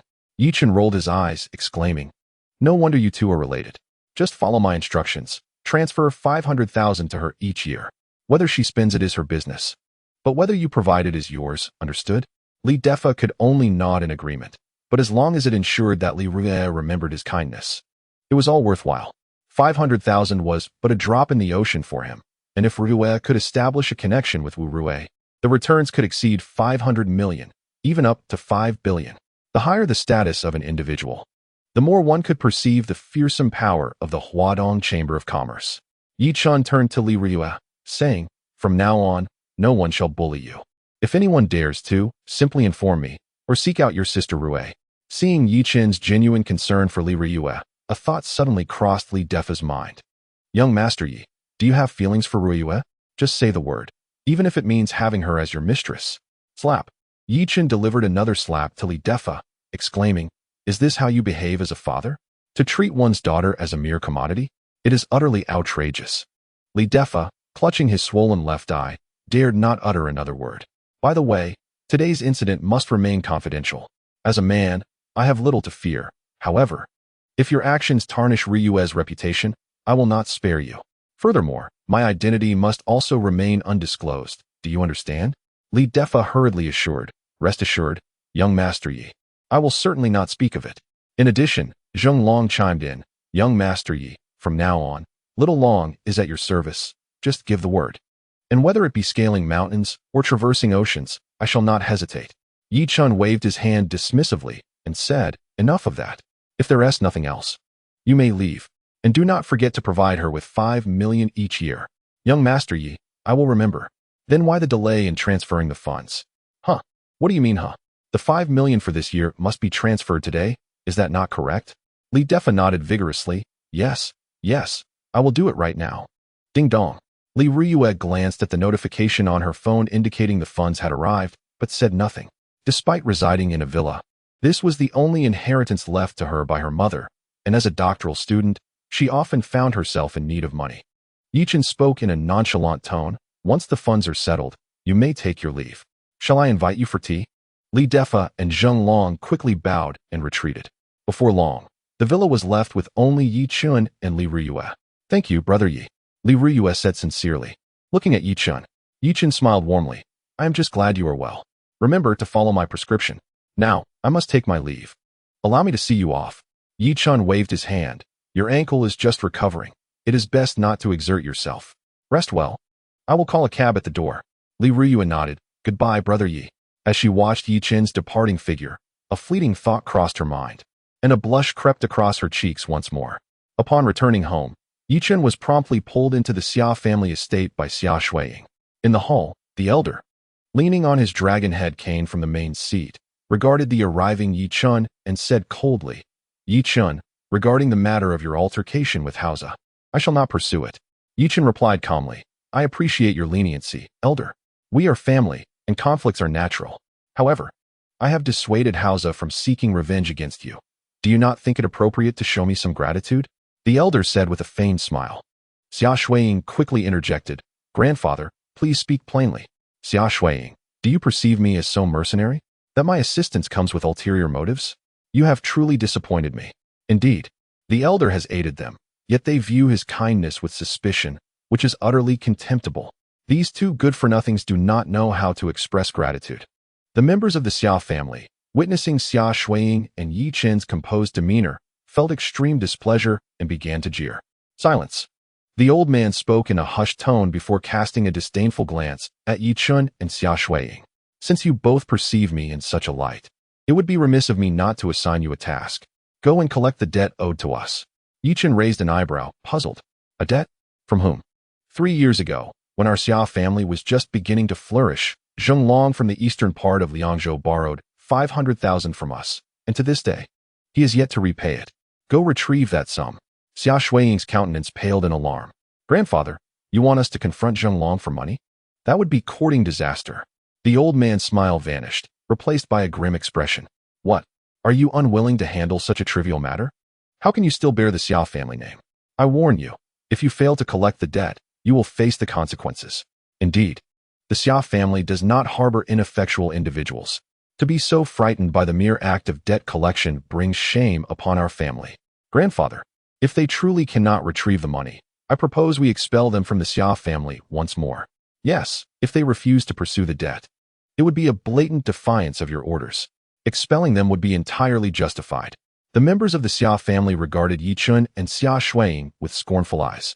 Jiang Haoze stepped forward and whispered to Yi Chun, You incompetent fool, weren't you boasting just now? Go collect the money if you have the audacity. Otherwise, prepare to sleep on the streets. Chapter 29. Our doomed Xia Shuiying clutched Yi Chen's hand tightly, tears welling in her beautiful eyes.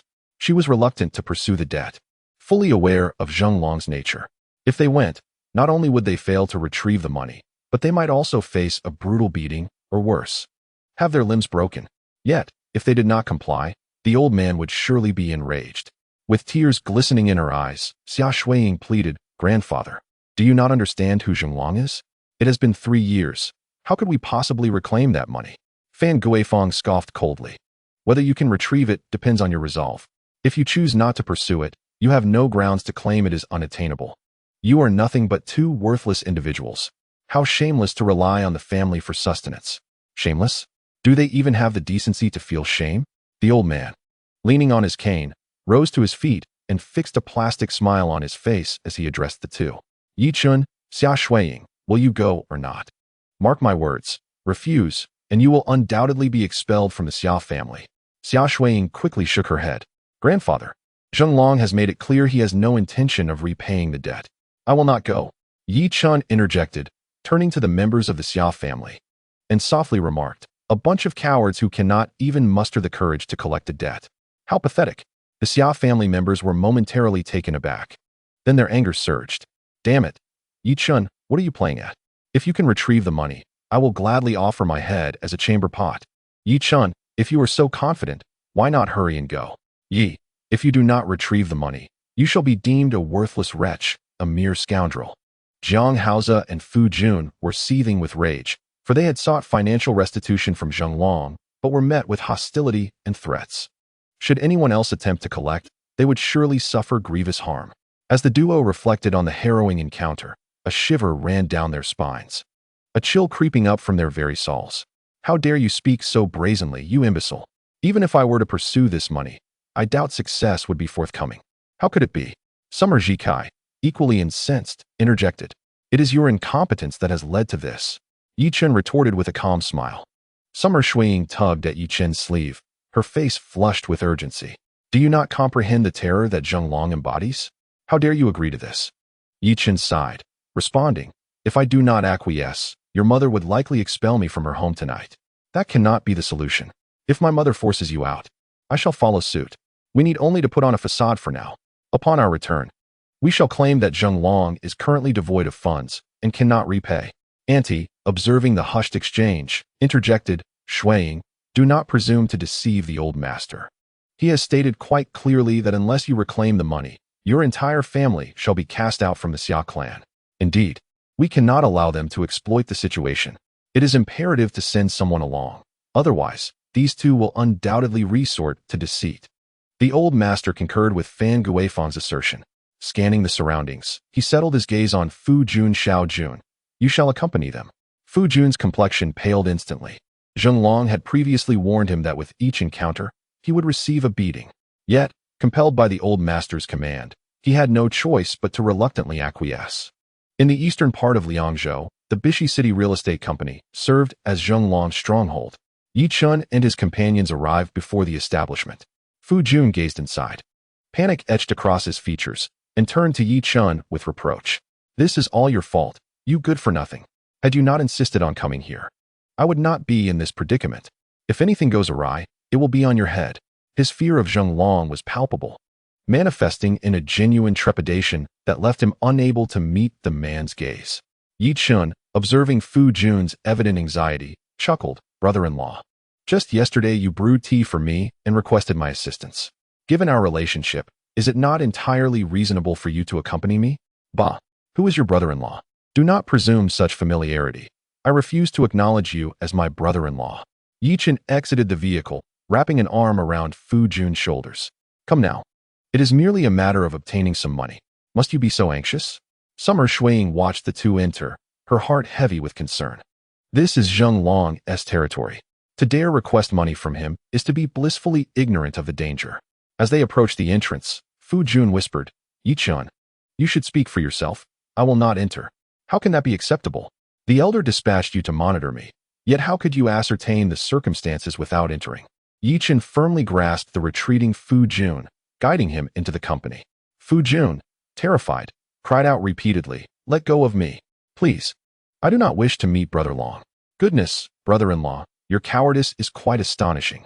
If you are truly frightened, we can always call the police, right? With them present. Would he dare to refuse repayment? Call the police? Do you genuinely believe they can manage this situation? Fu Jun pleaded. Yi Chen, I implore you, let us leave. Once we return, I shall inform them that Brother Long refuses to repay, and the elder should not expel you from the Xia family. As he spoke, Fu Jun continued to retreat, but at this moment, he was completely restrained by Yi Chen, unable to move. Yi Chen, I beg you, release me. If I enter, Brother Long will surely kill me. Unmoved, Yi Chen dragged him to the front desk of the company. Unlike other companies with beautiful receptionists, this one was staffed entirely by tattooed giants. What do you want? One of the tattooed men questioned with a menacing tone. We're here to collect a debt. Upon hearing Yi Chen's words, the tattooed man immediately stood up and kicked the front desk. Bang! Metal shards scattered. Do you even know whose territory this is? How dare you come here to collect a debt? The tattooed man glared at Yi Chen, then turned to Fu Jun, laughing heartily. Aren't you that Fu Jun? I recall Brother Long mentioning that if he ever saw you here again, he would cripple your limbs. Fu Jun nearly burst into tears, hastily defending himself. Big brother. It was he who came to collect the debt. I have no part in this. I don't care whether you know each other or not. What Brother Long said was that if you dared to step foot in this company, you would lose your hands and feet. Fu Jun looked at Yi Chen with eyes full of resentment. Were it not for Yi Chen, he would not have entered. Yi Chen slammed the table and shouted, You better repay the money promptly. Why drag this out? The tattooed man observed the spot where Yi Chen struck the table and noticed a distinctly visible handprint. Fine, kid. It seems you have some skills. Wait here, I will fetch the money. With that, the tattooed man ascended to the second floor. Seeing this, Fu Jun grew even more fearful, trembling as he turned to Yi Chen. Yi Chen, he probably calling Brother Long down. We're doomed. Rest assured. There is nothing to fear. It is only right for debts to be repaid. He will not make things difficult for us. Fu Jun's body shook, his hands and feet cold, stammering, only right? In front of Brother Long. He is the law. Hey, you two down there, come up and collect the money. The tattooed man called down from the second floor. Yi Chen raised an eyebrow, noting that Zheng Long certainly had quite the presence. But as long as he could secure the funds, that was all that mattered. He pulled the reluctant Fu Jun towards the second floor. Brother-in-law, may I address you as my lord? Please, spare me from going up there. Long Gu will truly ruin me. Yi Chen shot a disdainful glance at Fu Jun, wondering where all this unnecessary chatter was coming from. Follow me upstairs. Upon reaching the second floor, Yi Chen discovered that Zheng Long was indeed one to indulge in luxury. The entire floor comprised merely two spacious rooms, one being Zheng Long's office, and the other an entertainment room. A tattooed giant stood at the entrance of the entertainment room, beckoning them over. Yi Chen, pulling along and nearly fainting Fu Jun, approached the door, where the cacophony of wailing and singing filled the air. Kid, I didn't expect you to actually come up here. The tattooed man grinned menacingly. Open the door. The tattooed man hesitated momentarily, then smirked. You're quite bold. But don't get scared later. With that, he swung the door wide open. A wave of sound rushed forth, nearly overwhelming them. Yi Chen frowned, cringing at the horrid singing. Peering inside, he spotted dozens of imposing tattooed men seated around the room, while Zheng Long, with his bandaged right hand, sat in a swivel chair, back to them, microphone in hand, swaying to the music. The man who had opened the door jogged over to Zheng Long. Upon noticing him, Zheng Long waved his hand dismissively, prompting a burly man to promptly shut the door. Boss, the old man from the Xia family has sent someone to collect the debt. Where are they? Zheng Long inquired. They're right at the entrance. The tattooed man nodded eagerly. Zheng Long shook his head, displaying a look of deep regret. How have I taught you all? When guests arrive, we must treat them well. They're not just here to collect money, are they? As Zheng Long slowly turned his chair, he suddenly spoke coldly. Then break their legs first. Pay up. Hurry. When Zheng Long laid eyes on Yi Chen, he was startled and quickly stood up from the chair, almost losing his balance in the process. The others were taken aback, bewildered by Zheng Long's unexpected demeanor. Even Fu Jun wore a dazed expression, wondering when Long Gu had become so reasonable. Seeing his subordinates still in shock, Zheng Long bellowed at a nearby lackey. What are you standing there for? Quickly fetch the money. There's 5 million cash in the office safe. Go get it now. Under Zheng Long's fierce command, the lackey, visibly anxious, dashed out of the entertainment room. Moments later, he returned carrying a suitcase. Zheng Long handed the suitcase to Yi Chen with trepidation. Would you like to check it? Yi Chen hefted the suitcase, estimating it to weigh around 120 pounds. Subtracting the weight of the suitcase, it was precisely 5 million. No need to check. I trust Brother Long will not tarnish his reputation over this sum. Zheng Long was acutely aware of Yi Chen's formidable presence. His strength was unparalleled. Yet he remained astonishingly low-key. Despite being the savior of President Zheng, he insisted on having President Zheng publicly clarify that he had mistaken someone else. Now, that is a true embodiment of the phrase playing the pig to eat the tiger. Realizing that Yi Chen preferred to maintain a low profile, Zheng Long, being astute, understood that he was there on behalf of the Xia family to request funds. He promptly addressed Yi Chen, saying, Brother, could you do me a favor and run an errand? My apologies, but please extend my regards to old Master Xia. The individuals present were taken aback, their expressions filled with astonishment. Who was Zheng Long? He was a notorious figure in Liangzhou. Although the Xia family was a considerable clan, in the presence of Zheng Long, they seemed insignificant. If the Xia family truly held significant power, they would not have been owed money for over 3 years without recovery. Yet now, Zheng Long not only handed money to Yi Chen, but also requested him to convey his greetings to old Master Xia. Had Brother Long's mind been muddled?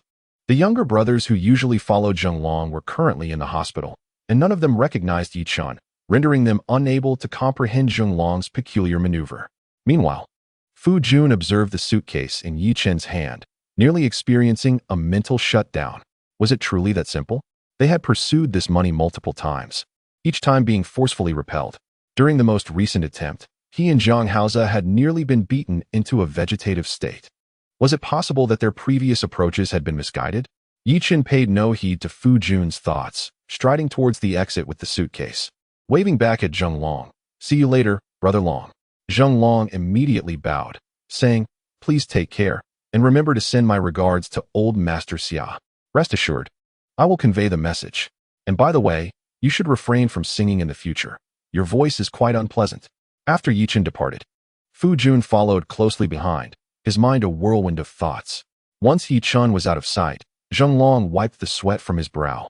Realizing he had narrowly escaped peril, fortunately, his wits had prevailed. Suddenly, recalling Yi Chen's last remark, he pointed at the entertainment facilities in the room and commanded, "Smash these immediately." The group of younger brothers stood in shock once more. "What are you dawdling for? Get to it. And if I ever sing again, remind me immediately. Understood?"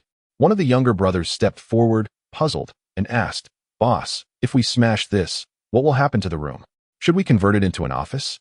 Zheng Long contemplated for a moment. Then his eyes brightened as he declared, "Transform it into a study room." "A study room? Indeed, we must acquire knowledge. Learn how to discern character." Fu Jun followed Yi Chen into the car. "Brother-in-law, you can head back. The money has been recovered. I have matters to attend to with Shuiying." Saying this, Yi Chen ushered Xia Shuiying into a taxi, heading towards a Western restaurant. Fu Jun was left dumbfounded. 5 million just handed to him like that? Yet he dared not embezzle it, as old Master Xia could easily find out if the money had been reclaimed. With a mind full of questions, he returned to the Xia family's estate. Inside the estate, old Master Xia and the others were joyfully discussing happy matters. Upon seeing Fu Jun enter with a suitcase, they were momentarily taken aback. "Xiao Jun, where are Yi Chen and that wretched girl? They seem to have gone out for a meal." Fu Jun stammered. The old man immediately snorted and glared, exclaiming, "How audacious! I sent them to collect money, and they dare to go out to eat instead. This is utterly outrageous." Just then, Fu Jun interjected, "Grandfather, the money has been retrieved. It's all in this suitcase." With that, he opened the suitcase to reveal bundles of red bills, exactly 500 stacks. The members of the Xia family were momentarily taken aback, then erupted in astonishment. "Good heavens, did we truly get it back? Am I dreaming? Brother Long actually returned the money? This must be a hoax." Brother Long repaying is as rare as a blooming iron tree, a once-in-a-century occurrence. The old man was even more bewildered, gazing at Fu Jun and urgently asking, "Xiao Jun, is this money genuinely from Zheng Long?" "It must be from Zheng Long. I don't possess that much cash." The old man waved his hand dismissively, clarifying, "That wasn't my point. I meant to ask, did Yi Chen truly retrieve this money? Indeed, it was he who got it back. However, I suspect Zheng Long returned it because of you, grandfather." Fu Jun pondered before replying. The old man paused, pointing at himself. "Because of me?" Fu Jun nodded affirmatively. "Exactly. We stated that you had sent us to collect the money, and Brother Long promptly returned it to us. He even asked us to extend his regards to you. To be honest, I have never encountered a leader so amiable. Is everything you say true?" The old man appeared skeptical. Although the Xia family had been thriving in recent years, it hardly seemed plausible that Zheng Long would be intimidated by them. Fu Jun nodded. "If grandfather is doubtful, you may call to verify." Despite his lingering suspicions, the old man hesitated to contact Zheng Long and ultimately waved his hand, conceding, "Well, since the money has been retrieved, let this matter rest." Who would have thought the old man possessed such influence? "I never imagined Zheng Long would fear our grandfather. It appears the Xia family still commands significant respect from outsiders. I must carry myself with greater pride going forward, otherwise, I would be remiss in upholding the Xia family's reputation." Jiang Haoza furrowed his brow, sensing there was something amiss, yet unable to articulate his unease. He decided to let it go. Chapter 31. What else? After enjoying a Western meal with Xia Shuiying, Yi Chen hailed a taxi back home. "I really should consider getting a car. Taking taxis every day is quite cumbersome." Yi Chen mused while rubbing his chin. Xia Shuiying rolled her eyes. "You don't even have a job. Where would you find the money to buy a car?"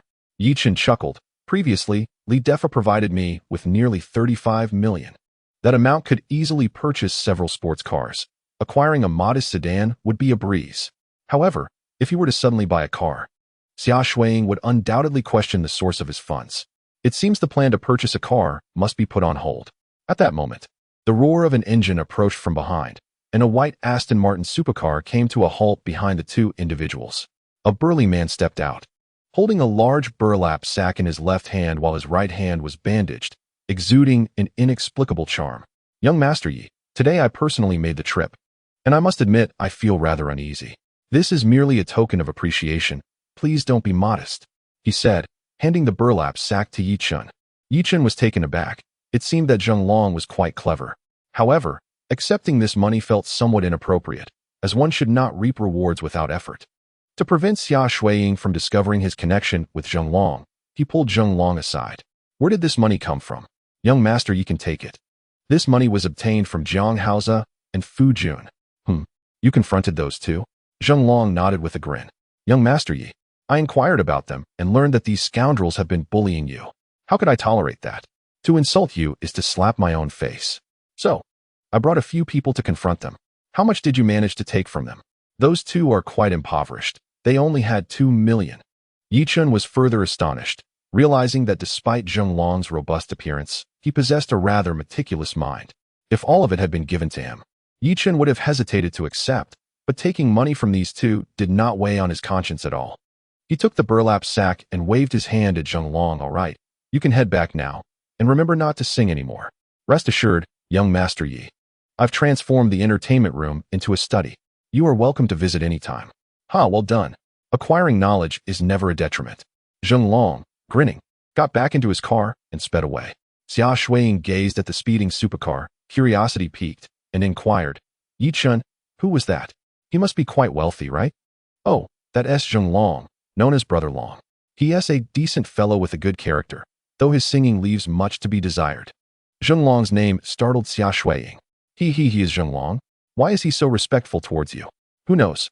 Perhaps he is simply impressed by my good looks. Xia Shuiying rolled her eyes, then pointed at the burlap sack in Yi Chen's hand. What is inside that?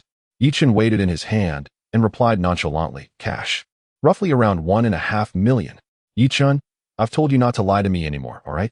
I believe that he is Zheng Long. But I cannot possibly believe that Zheng Long would give you money, Xia Shuiying said, puffing up in indignation. Yi Chen chuckled, if you don't believe me, why not take a look for yourself? Suspicious yet intrigued, Xia Shuiying opened the sack. Upon seeing over 100 bundles of red banknotes, her mouth dropped open in astonishment, as if she could swallow an egg whole. Is this real? Someone like Zheng Long surely wouldn't carry counterfeit currency, right? Am I dreaming? How could this windfall possibly be real? Xia Shuiying could hardly fathom such unexpected fortune. Yi Chen smiled as he gently stroked Xia Shuiying's hair. Realizing that this was not a mere dream, it was indeed reality. But why would he give you money? Surely you haven't promised him anything? Xia Shuiying suddenly grew anxious. For Zheng Long was not a benevolent benefactor. The money he offered was not something just anyone could accept. Yi Chen couldn't help but chuckle in disbelief. Rest assured, this money is entirely legitimate, without a hint of impropriety. Are you certain you are not deceiving me? She inquired. Absolutely not. To be frank, Zheng Long is also engaged in that Caden game, and this money was exchanged using game currency. Exchange for game currency? You can actually earn money from gaming? By the heavens, I assure you, this money was indeed obtained through game currency. As Xia Shuiying met Yi Chen's sincere gaze, she sensed no deception and conceded, all right, I shall trust you one more time. Let us return home. With that, the two ascended the stairs, and upon opening the door, they were greeted not only by Tang Huilan and Xia Weiman, but also by the voices of two others, Aunt Tang and Yu Changle. The four were animatedly discussing matters, while Xia Weiman and Tang Huilan displayed great enthusiasm towards Yu Changle. Sister Huilan, I must say, your words yesterday were rather harsh. It seems you were still groggy. Hearing you, Shuiying intends to divorce that useless son-in-law? Tang Huilan laughed. I have already informed Shuiying that this marriage cannot continue. That good-for-nothing has no skills. Being with him will only lead to a life of hardship. If he dares return, I will promptly throw him out. He is unworthy of staying in this home. Oh, that's the spirit. I am not exaggerating when I say that our Changle, at his age, earns $1 million annually and drives an Audi A6. What kind of wife could he not attract? If it weren't for Changle's affection for Shuiying, I wouldn't have considered allowing him to marry a woman with a previous marriage. Tang Huilan and Xia Weiman exchanged glances, unsure how to respond. Xia Shuiying, overhearing their conversation, stormed in, pulling Yi Chen along. Mother, I can state unequivocally that I will not divorce. I have chosen Yi Chen for life. You've gone too far. You have no authority in this household. Speak another word, and I shall strike you with something. Aunt Tang and Yu Changle regarded Yi Chen with disdain, pondering what stroke of luck had befallen him to win Xia Shuiying's hand. Tang Huilan noticed the sack in Yi Chen's hand and scoffed. Who told you to come back? What? Couldn't afford a hotel, so you resorted to scavenging? Xia Shuiying immediately stepped forward to clarify. Mother, this sack contains, what does it contain?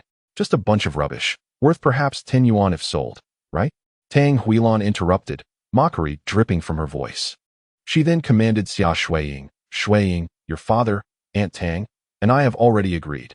The betrothal gift is 660,000, plus a car and a house. On the 6th of next month, you and Changle will wed. As for you, worthless one, leave at once. Our family does not welcome you. At that moment, Xia Shuiying abruptly entered the kitchen, brandishing a fruit knife against her neck. Mother, do you truly wish to drive me to despair? Tang Huilan and Xia Weiman immediately sprang to their feet in alarm. Shuiying, please do not act impulsively. I am only considering your best interests, she implored. Chang Lu earns a handsome salary, with ample potential for growth. Marrying him would ensure a life free from worries. And what of that good for nothing? Aside from playing games, what else does he possess? How can you not comprehend my heartfelt intentions? Understand your intentions? Mother, is it truly for my betterment that you wish for me to marry him? Do you not harbor a trace of selfishness? Shuiying retorted, yes. Yi Chun has not earned a living in the past 2 years, but there is only one Yi Chun in this world. And he is the only one who remembers my birthday every year. Tang Huilan was struck by her words. Shuiying, do you perceive me as so mercenary? And why does he remember your birthday every year? Is it not because he has nothing better to do? If he were to spend his days gaming and forget your birthday, then I would deem him even more despicable. Xia Weiman interjected, Shuiying, you misunderstand your mother. As for your relationship with Yi Chun, take time to reflect on how to resolve it. Regarding Chang Lu, both your mother and I hold him in high regard, and his sincerity is evident. Upon hearing this, Chang Lu straightened his attire, adjusted his glasses, and stood up, casting a warm smile at Xia Shuiying. Shuiying, we have been neighbors for so many years. In fact, I have harbored feelings for you since high school. You insisted on prioritizing your studies, so I stepped back. However, now, I wish for you to marry me. Only I can bring you happiness. Xia Shuiying regarded the self-satisfied Chang Lu with disdain. He had been a cad in high school, juggling multiple romantic interests while incessantly bothering other girls. Noticing her silence, Chang Lu continued, I consider myself among the best in our age group. While I may not rival the wealthy second generation, I possess the potential to become a first-generation affluent individual. Compared to that good-for-nothing, I am undoubtedly superior by hundreds, if not thousands, of times. Continuing with him will lead you nowhere. Tang Huilan supported him, saying, Shuiying, what Chang Lu says holds truth. A future with that good-for-nothing is bleak, but with Chang Lu, you would be assured a life of affluence. Aunt Tang chimed in, Shuiying, while our family may not be a wealthy clan, we are certainly middle class, and our living conditions will only improve over time. Being with our Chang Lu, your quality of life will assuredly surpass your current situation 100-fold. As she spoke, Aunt Tang placed a bank card on the table. This card contains 200,000. Consider it a down payment. Once you marry into our family, I will provide you with an additional 400,000. With a sidelong glance at Yi Chun, she added with a hint of sarcasm, we have plenty of money. What does that good-for-nothing have? Aside from scavenging, what else is there? Chapter 32. All the same, Tang Huilan clutched the bank card tightly in her hand and exclaimed to Xia Shuiying, Shuiying, I assure you, it is not for this trifling amount of money that I wish for you to divorce Yi Chun. It is simply that Chang Lu excels far beyond him. Xia Shuiying observed Tang Huilan's fervent gestures with a bitter smile, thinking it absurd that, despite the situation, she could still deny it was about money. Noticing Yi Chun standing there in a daze, Tang Huilan picked up a fitness stick and pointed it at him. You worthless fool. What are you still doing here? Get out now. I cannot bear the thought of Xia Shuiying being tethered to you for a lifetime. Leave while I still show you some semblance of respect. Should I have to force you out, you will become a laughingstock. Nearby, Yu Changla couldn't help but smirk at Tang Huilan's outburst. What merit did a useless person like Yi Chun have to compare with him? He looked down at Yi Chun, mocking, Yi Chun, why are you still lingering? Do you need me to throw you out? Or is it that you lack the funds to stay at a hotel? Here, let me offer you 200 yuan. Go find yourself a place to spend the night. As he spoke, Yu Changlu pulled out a stack of red bills from his pocket, tossing 2 onto the ground. Pick it up and scram. Tang Huilan, however, grew anxious, swiftly picking up the 200 yuan from the ground and addressing Yu Changlu, Changlu. You are too kind. Such a waste of flesh does not deserve others' pity. If he cannot afford a hotel, let him find shelter under a bridge. for he is destined to associate with beggars. Xia Shuiying, feeling exasperated, tugged at Yi Chen's sleeve and urged, "Hand me the sack." Obediently, Yi Chen handed over the bag. "Watch closely. Let us see whether this is indeed refuse," Xia Shuiying declared, pouring the contents of the sack onto the floor. Bundles of red bills cascaded out, glimmering under the light as if radiating a crimson glow. Tang Huilan and Xiao Weiman exchanged incredulous glances, rubbing their eyes in disbelief. Aunt Tang and Yu Chonglu also froze in astonishment, their expressions comically bewildered. Such a multitude of bundles? How much wealth could this possibly signify? Is this all real money? Tang Huilan stuttered, having encountered cash before, yet never in such close proximity. No way, this must be counterfeit. How could anyone possess so much cash? This worthless wretch could not possibly have amassed this fortune. If it is real, I shall do a handstand right here. None of the four could fathom that the money could be genuine. Yi Chen, remaining composed, remarked, "Whether it is real or not, everyone can discern for themselves. Just take a look." Tang Huilan and Xiao Weiman exchanged glances and bent down to examine the two bundles of red bills on the ground. Yu Chonglu, too skeptical of the authenticity, picked up a bundle. However, the moment it touched his hands, he shuddered. The texture alone was not something fake currency could replicate. Aunt Tang, observing Yu Chongli's reaction, believed she had unraveled Yi Chen's ruse. Casting a scornful glance at Yi Chen, she sneered, "Chonglu, this money must be fake, right? I knew he couldn't possibly have such wealth." Upon hearing this, Yu Changle immediately felt his lips turn pale and shook his head. Aunt Tang was taken aback. "Is this truly the case?" As she spoke, she swallowed hard. "There must be at least over 100 bundles here. This implies there is a minimum of over 1 million. Although Yu Changle claimed his annual salary was in the millions, that was merely a boast. His actual salary was only around 300,000. After deducting taxes and social insurance, he would take home at most about 250,000. When he saw his mother pull out that bank card, his eyes were filled with reluctance. Yu Changle stood up and walked towards the door. Aunt Tang, seeing this, had no choice but to follow, but not before taking the bank card back. As the two reached the entrance, Yu Changle glanced back at Yi Chen, utterly perplexed about the origin of this money. His gaze was filled with confusion, uncertainty, and a hint of resentment. Yi Chen, observing this, merely smiled indifferently to him. Yu Changle was nothing more than a mere clown. Tang Huilan verified several bundles of red bills, and upon discovering they were all genuine, she leaped forward, gathering all the money into her embrace. "Haha, it's all real, it's all real. Over 1 million. I've never possessed so much money before. We are in luck. Even if old master drives us out, we won't be left destitute." Watching Tang Huilan's jubilant demeanor, Xia Shuiying interjected, "Mom, is it necessary to be this excited? How can I not be excited? This family has been my responsibility.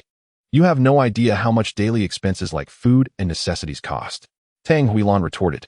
Xia Shuiying pouted, "But this money belongs to Yi Chen, not you." Tang Huilan was momentarily taken aback, then turned to Yi Chen, her expression filled with suspicion. "Yi Chen, is all this yours?" Yi Chen nodded with a smile. "I exchanged this with game currency. Haven T, you always said I couldn't earn money, so I traded some game currency for it." "Exchanged with game currency? Can you really make money from that game?" Tang Huilan's face was filled with disbelief. Yi Chen shrugged, "The money is right here. If you still don't believe it, there's nothing I can do. Moreover, this money is for you. You have worked tirelessly for this family. And this is my way of showing filial piety." Tang Huilan's face instantly lit up with joy. All right. I knew I didn't misjudge you. Your kindness is truly appreciated." Seeing this, Xia Shuiying pouted and said to Tang Huilan, "Mom, all this money was earned by Yi Chen himself. Do you still think I should divorce him?" "Child, I'm not unaware that Yi Chen's game can earn money. Besides, I'm doing this for you." Tang Huilan shot a glance at Xia Shuiying, then turned back to Yi Chen. "Yi Chen, how much game currency do you still have?" "There's still plenty of game currency, but I can't exchange it all. I need to keep some to earn even more," Yi Chen replied with a smile. Tang Huilan nodded, affirming his astuteness in business, declaring that she had not misjudged him. "As long as you are happy," she exclaimed. "Of course, I am delighted. Come, let us dine out today. We shall indulge in a splendid meal." With that, Tang Huilan secured her money and entered the house to change her attire.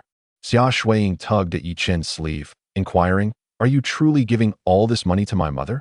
Yi Chen playfully pinched Xia Shuiying's delicate nose and replied gently, "Isn't your mother akin to my own? This small sum is merely a token of filial piety. I feel it is still insufficient. You are quite generous indeed. 150,000 is equivalent to bringing home 7 or 800,000 a year, Xia Shuiying retorted, casting a knowing glance at Yi Chun. Huh. Upon your remark, I suddenly realized that I might be considered an elite individual with an annual income exceeding 1 million. With a slight sigh, Xia Shuiying remarked, if you possess such abilities, you should have revealed them sooner. Our parents Wu Ti constantly cast disapproving glances your way. Whether sooner or later makes no difference. As the group returned from the restaurant, it was nearly midnight when Xia Shuiying received a call from the elder, requesting her and Yi Chun to visit early the next morning. Chapter 33. Negotiating cooperation. The following morning, bathed in the soft glow of dawn, Yi Chun and Xia Shuiying arrived at the Xia family estate. Noticing their spirited demeanor, the Xia family members erupted in mocking laughter. Surely he does not believe that retrieving the money is due to his own merit? If it weren't for the elder's esteemed reputation, Zheng Long would never have acquiesced. Yi Chun, quickly kneel and pay your respects to the elder. Without him, you would have faced dire consequences yesterday. Hearing the jeers, Xia Shuiying stepped forward to clarify. Yi Chun is reclaiming the money because he is friends with Zheng Long. It has nothing to do with the elder's influence. Xia Shuihui, caught mid-sip of her tea, erupted in laughter, exclaiming, Xia Shuiying, have you lost your wits? How could a son-in-law ever have the audacity to claim friendship with Zheng Long? Remaining composed, Xia Shuiying explained, Zheng Long also plays Caden. They are friends within the game. And Yi Chun serves as the vice president, hence Zheng Long's respect for him. Huh, friends in a game, you say? Xia Shuiying, you are truly amusing. This is beyond ridiculous. How can you believe such nonsense? Xia Xun nearly wept with laughter, saying, Shuiying, you must recognize the limits of your fibs. Do you truly think everyone is a fool? How difficult it is for them to acknowledge the elder's contributions. Elder, perhaps you should expel them from the Xia family. Their disrespect is intolerable. Seeing the commotion, the elder raised his hand for silence. The Xia family members promptly closed their mouths, and after the incident regarding the money, the elder's prestige within the family reached new heights. Xia Shuiying, if you insist that the money was obtained solely due to Yi Chen's influence, then I have a task for you both. Should you accomplish it, I shall concede that Zheng Long indeed provided the funds out of respect for Yi Chun. Xia Shuiying furrowed her brows slightly, sensing that the old man must have concocted some mischievous scheme to embarrass them. Yi Chun, however, remained unfazed, urging the matter to be addressed directly. How amusing. Could he genuinely believe this was serious? Alas, it seems he has become addicted to this charade, having previously pretended to be the savior of President Zheng, and now he is at it again. Let him continue this performance. I am eager to see what merits he possesses to sustain it. The old man pressed his right hand down once more, restoring silence. Previously, President Zheng mentioned at the banquet that his granddaughter, Zheng Linger, intends to develop a project in Liangzhou. Through my inquiries, I have learned that the Huadong Chamber of Commerce plans to establish a large-scale simulated ecological company in Liangzhou. Yi Chun, given your substantial influence, why not negotiate a contract with Zheng Linger? The eyes of the others brightened in agreement. Indeed, does he not possess considerable clout? It is only fair to ask him to engage in this collaboration with Zheng Linger. Of course, it is reasonable, though one might fear a refusal. Huh, you misunderstand him. In my opinion, even if he knows he cannot succeed, he will still take on the challenge. Otherwise, how could he justify his earlier pretensions? Fan Guifeng chimed in, precisely. The old man's strategy is sound. If Yi Chen secures a contract, it will prove his influence is indeed formidable. Liang Chuier, standing nearby, replied with a cold laugh. And what if he fails to secure it? Xia Shuihui immediately interjected with a sullen expression. Then we shall expel them from the Xia family. The Xia family does not harbor incompetence. The old man feigned a cheerful demeanor as he surveyed the room. Is this the consensus? Indeed, should they fail, they must be cast out. I concur with Shuihui's perspective. I believe not only should they be expelled from the Xia family, but they also ought to bow an apology to the old man. Were it not for him, they would have long since been ruined by Zheng Long. Yes, they must bow an apology. The members of the Xia family voiced their agreement. The old man feigned reluctance as he regarded Xia Shuiying and Yi Chun, raising his hands in a gesture of surrender. Shuiying, you have heard the sentiments expressed here. It is not my wish to expel you from the Xia family, but the consensus of the group. Your father lacks capability, and so do you. If you truly wish to support your father, then secure a contract. Hearing the voices around her, Xia Shuiying felt tears welling up. Was this family truly worth relying upon? Not a single person here seemed to wish her well. Was the collaboration with the Huadong Chamber of Commerce truly so simple?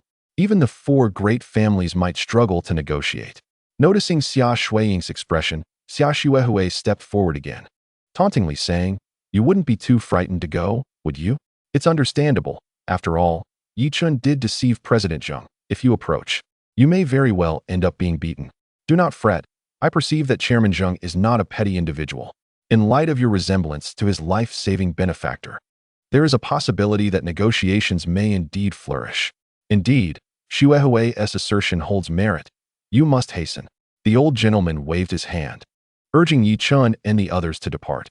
Just as Xia Shuiying intended to voice her dissent, she was halted by Yi Chun, who advised her to acquiesce for the time being. Otherwise, their parents would undoubtedly face the old gentleman's ire, and father would certainly not wish to be expelled from the Xia family, a fate more unbearable than death. Yet, what if their agreement falters? Fear not. Do not forget. I am acquainted with Zheng Long. Xia Shuiying could only muster a resigned smile. Yi Chun, you overestimate Zheng Long. He is inferior even to the four great families, let alone the Huadong Chamber of Commerce. The old gentleman, noticing their hushed conversation, furrowed his brow. What are you two whispering about? Hurry along. Taking a deep breath, Xia Shuiying nodded. I understand, grandfather. That's the spirit. Off you go. Delay any longer, and there may not be even a sliver of opportunity left. However, I must forewarn you, should negotiations fail, your family shall no longer be worthy of bearing the Xia name. As Xia Shuiying was led out of the Xia family estate by Yi Chun, tears began to cascade down her cheeks. Rest assured, we shall surely succeed in our negotiations. Yi Chun gently wiped away Xia Shuiying's tears and then suggested, you should rest for a moment while I seek out Zheng Long to explore ways for you to meet Miss Zheng. Xia Shuiying shook her head. I have a university roommate who holds a managerial position at the Huadong Chamber of Commerce. I will appeal to her for assistance. Perhaps she could facilitate an introduction to Miss Zheng Linger. Very well, then contact your classmate while I go to meet Zheng Long. Be cautious. Zheng Long is not an easy person to deal with. Yi Chun smiled reassuringly. Worry not. He wouldn't dare to treat me poorly. With that, Yi Chun stepped outside and dialed Wu Rue. Hello, Secretary Wu. Has the old man Zheng returned? Mr. Yi, the chairman has just arrived, but he is currently occupied. Shall I summon him? Yi Chun pondered for a moment before responding. No need. By the way, where is Zheng's granddaughter? I have matters to discuss with her. Miss Lingu? She is currently inspecting the arid land in the northwest. Would you like to go? I can facilitate communication. No, just provide me with her contact number. Certainly. Chapter 34. She will be afraid. In the northwest direction of Liangzhou, an office building stood conspicuously. This was Zheng Linger's temporary office location, perhaps due to her recent arrival. Many were still unaware of her presence in Liangzhou. Otherwise, this place would be teeming with visitors. If a collaboration with Zheng Linger could be established, it would undoubtedly yield substantial profits. Gazing at the office building before him, Yi Chun stepped inside. The receptionist, surprised by his presence, wondered how someone had learned of Zheng Linger's arrival so soon after her transfer from headquarters. Good day, may I assist you with something? The receptionist inquired with a polite smile directed at Yi Chun. Yi Chun replied nonchalantly, could you kindly help me contact Zheng Linger? I have matters to discuss with her. Upon hearing his words, the receptionist's demeanor instantly turned frosty. Sir, the chairman has just arrived today and wishes to avoid any visitors. Please take your leave. Yi Chun chuckled lightly, choosing not to press further, and turned to depart. Meanwhile, on the top floor of the office, Zheng Linger, clad in black, was intently reviewing a report. Suddenly, a series of knocks echoed through the room. Knock, knock, knock. Zheng Linger frowned slightly. She disliked being disturbed while working. The team she had brought along was well aware of her temperament, and if someone dared to knock knowing this, it must signify a matter of importance. With that thought, Zheng Linger set down her documents and softly said, Come in. The door creaked open, and upon seeing the visitor, Zheng Linger was taken aback, as she did not recognize him. Sir, you seem to have made a mistake, she said. Yi Chun smiled. I have not erred. You are Zheng Qinghua's granddaughter, Zheng Linger. Are you not? Zheng Linger nodded. Indeed, I am Zheng Linger. May I inquire as to your name, sir? Oh, I am Yi Chun. You must have heard of me. Yi Chun? That name does ring a bell. Where have I heard it? Zheng Linger tilted her head in thought, Suddenly her eyes narrowed as she gazed at Yi Chen. You are the Yi Chen that my sister Yi Qing spoke of, aren't you? Indeed. I have come to seek your assistance, Yi Chen replied, taking a seat across from her with an air of calm. You deceitful scoundrel, having tricked my grandfather, how dare you ask for my help? If you do not leave at once, I shall call the authorities. Yi Chen was taken aback. Surely you must have heard the clarification released by Yu Qing? Of course. Sister Yu Qing explicitly stated that my grandfather had mistaken you for someone else. How dare you come here to deceive me? Yi Chen was rendered speechless. How could this young girl so readily believe that clarification? Zhonglinger, I advise you to reconsider. You have hands and feet. Find a job instead of scheming. Our Zheng family is a prominent clan in the provincial capital. Do you truly believe you can align yourself with us? Having grown up as the daughter of the Zheng family, Zhonglinger had encountered countless individuals, many seeking to climb the social ladder. To her, Yi Chen appeared to belong to this category. Yi Chen, increasingly exasperated, spoke. It is merely a small favor. It would not trouble your grandfather at all. Humph. You wish to avoid troubling my grandfather? If you stood before him, he would be inclined to strike you. Now leave at once. Rubbing his temples in frustration, Yi Chen retorted, your temperament bears no resemblance to your grandfather's. It is truly perplexing. Fuming, Zhonglinger sprang to her feet, pointing an accusatory finger at Yi Chen. You dare mock me? Yi Chen, let me be clear. I will not assist you, no matter how trivial the task. Abandon this notion at once. If you do not depart, I shall notify the authorities. Yi Chen gazed at the frigid woman before him and smiled broadly. Aren't you curious why your grandfather, despite knowing I deceived him, remains unfazed? Zhonglinger narrowed her eyes at Yi Chen. Indeed, she had pondered this question. Typically, those who dared to deceive her grandfather would have been imprisoned long ago.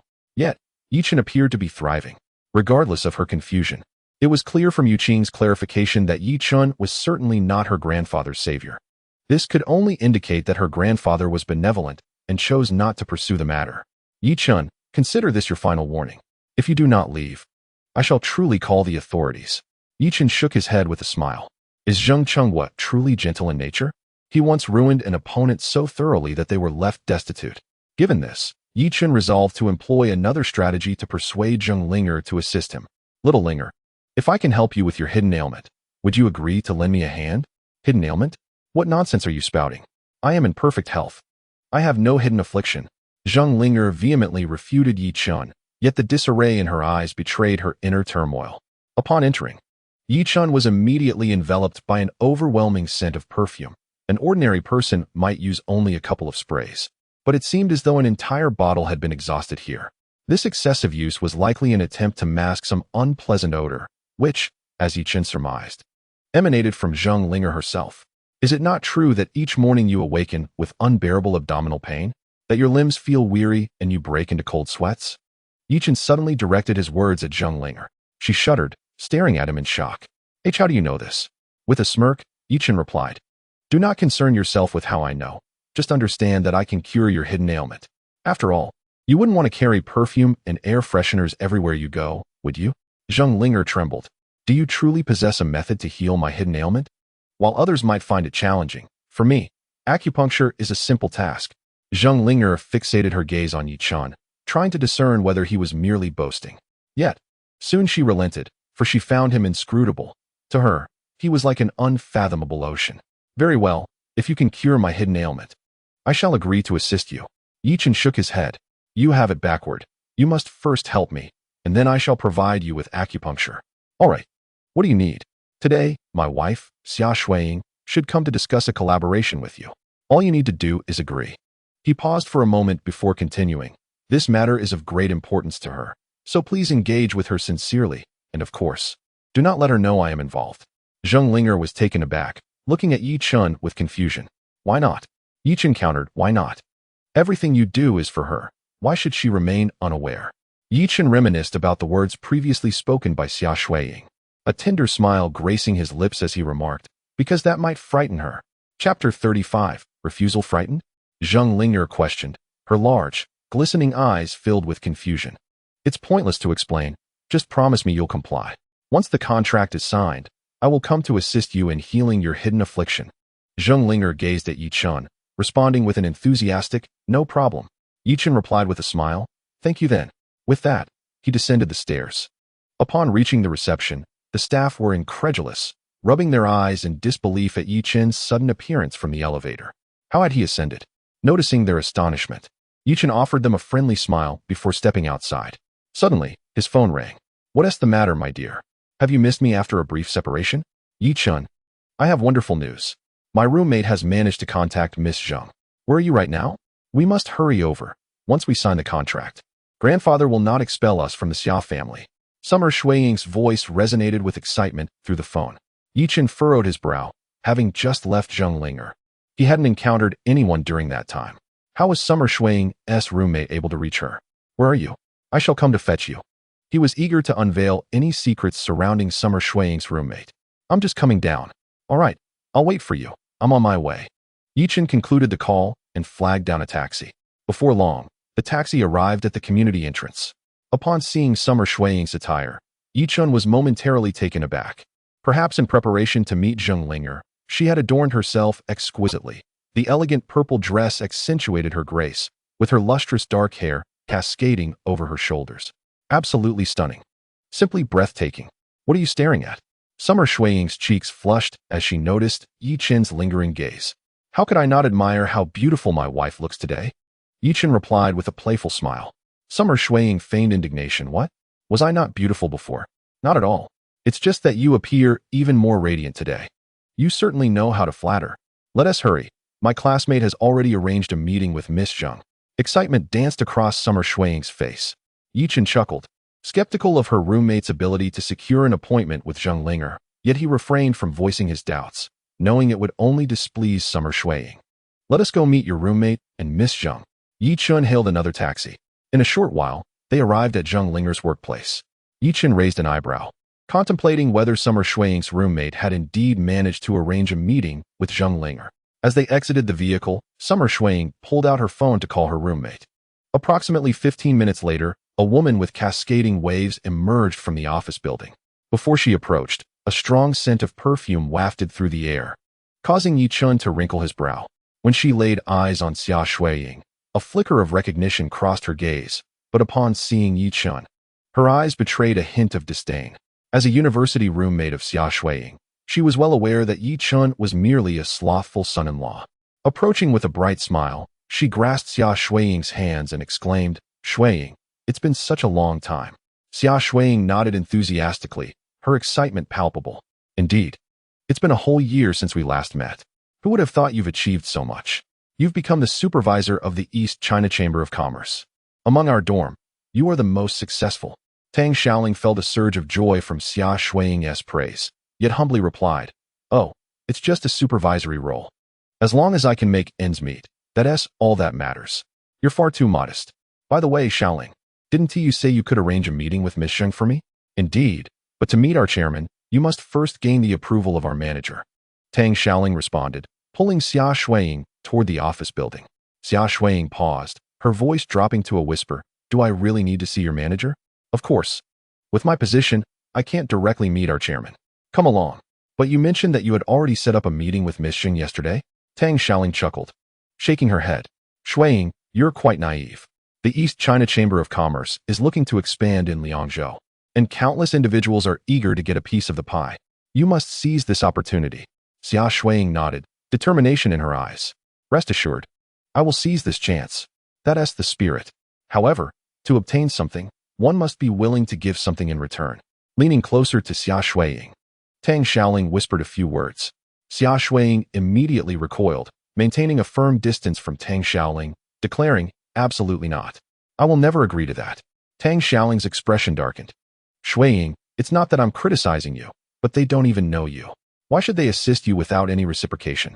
I've already sent your previous photos to our manager, and he stated that as long as you spend one night with him, you wouldn't even need to meet Miss Zheng for him to sign the contract." A look of extreme aversion appeared on Xia Shuiying's face as she stared at Tang Xiaoling.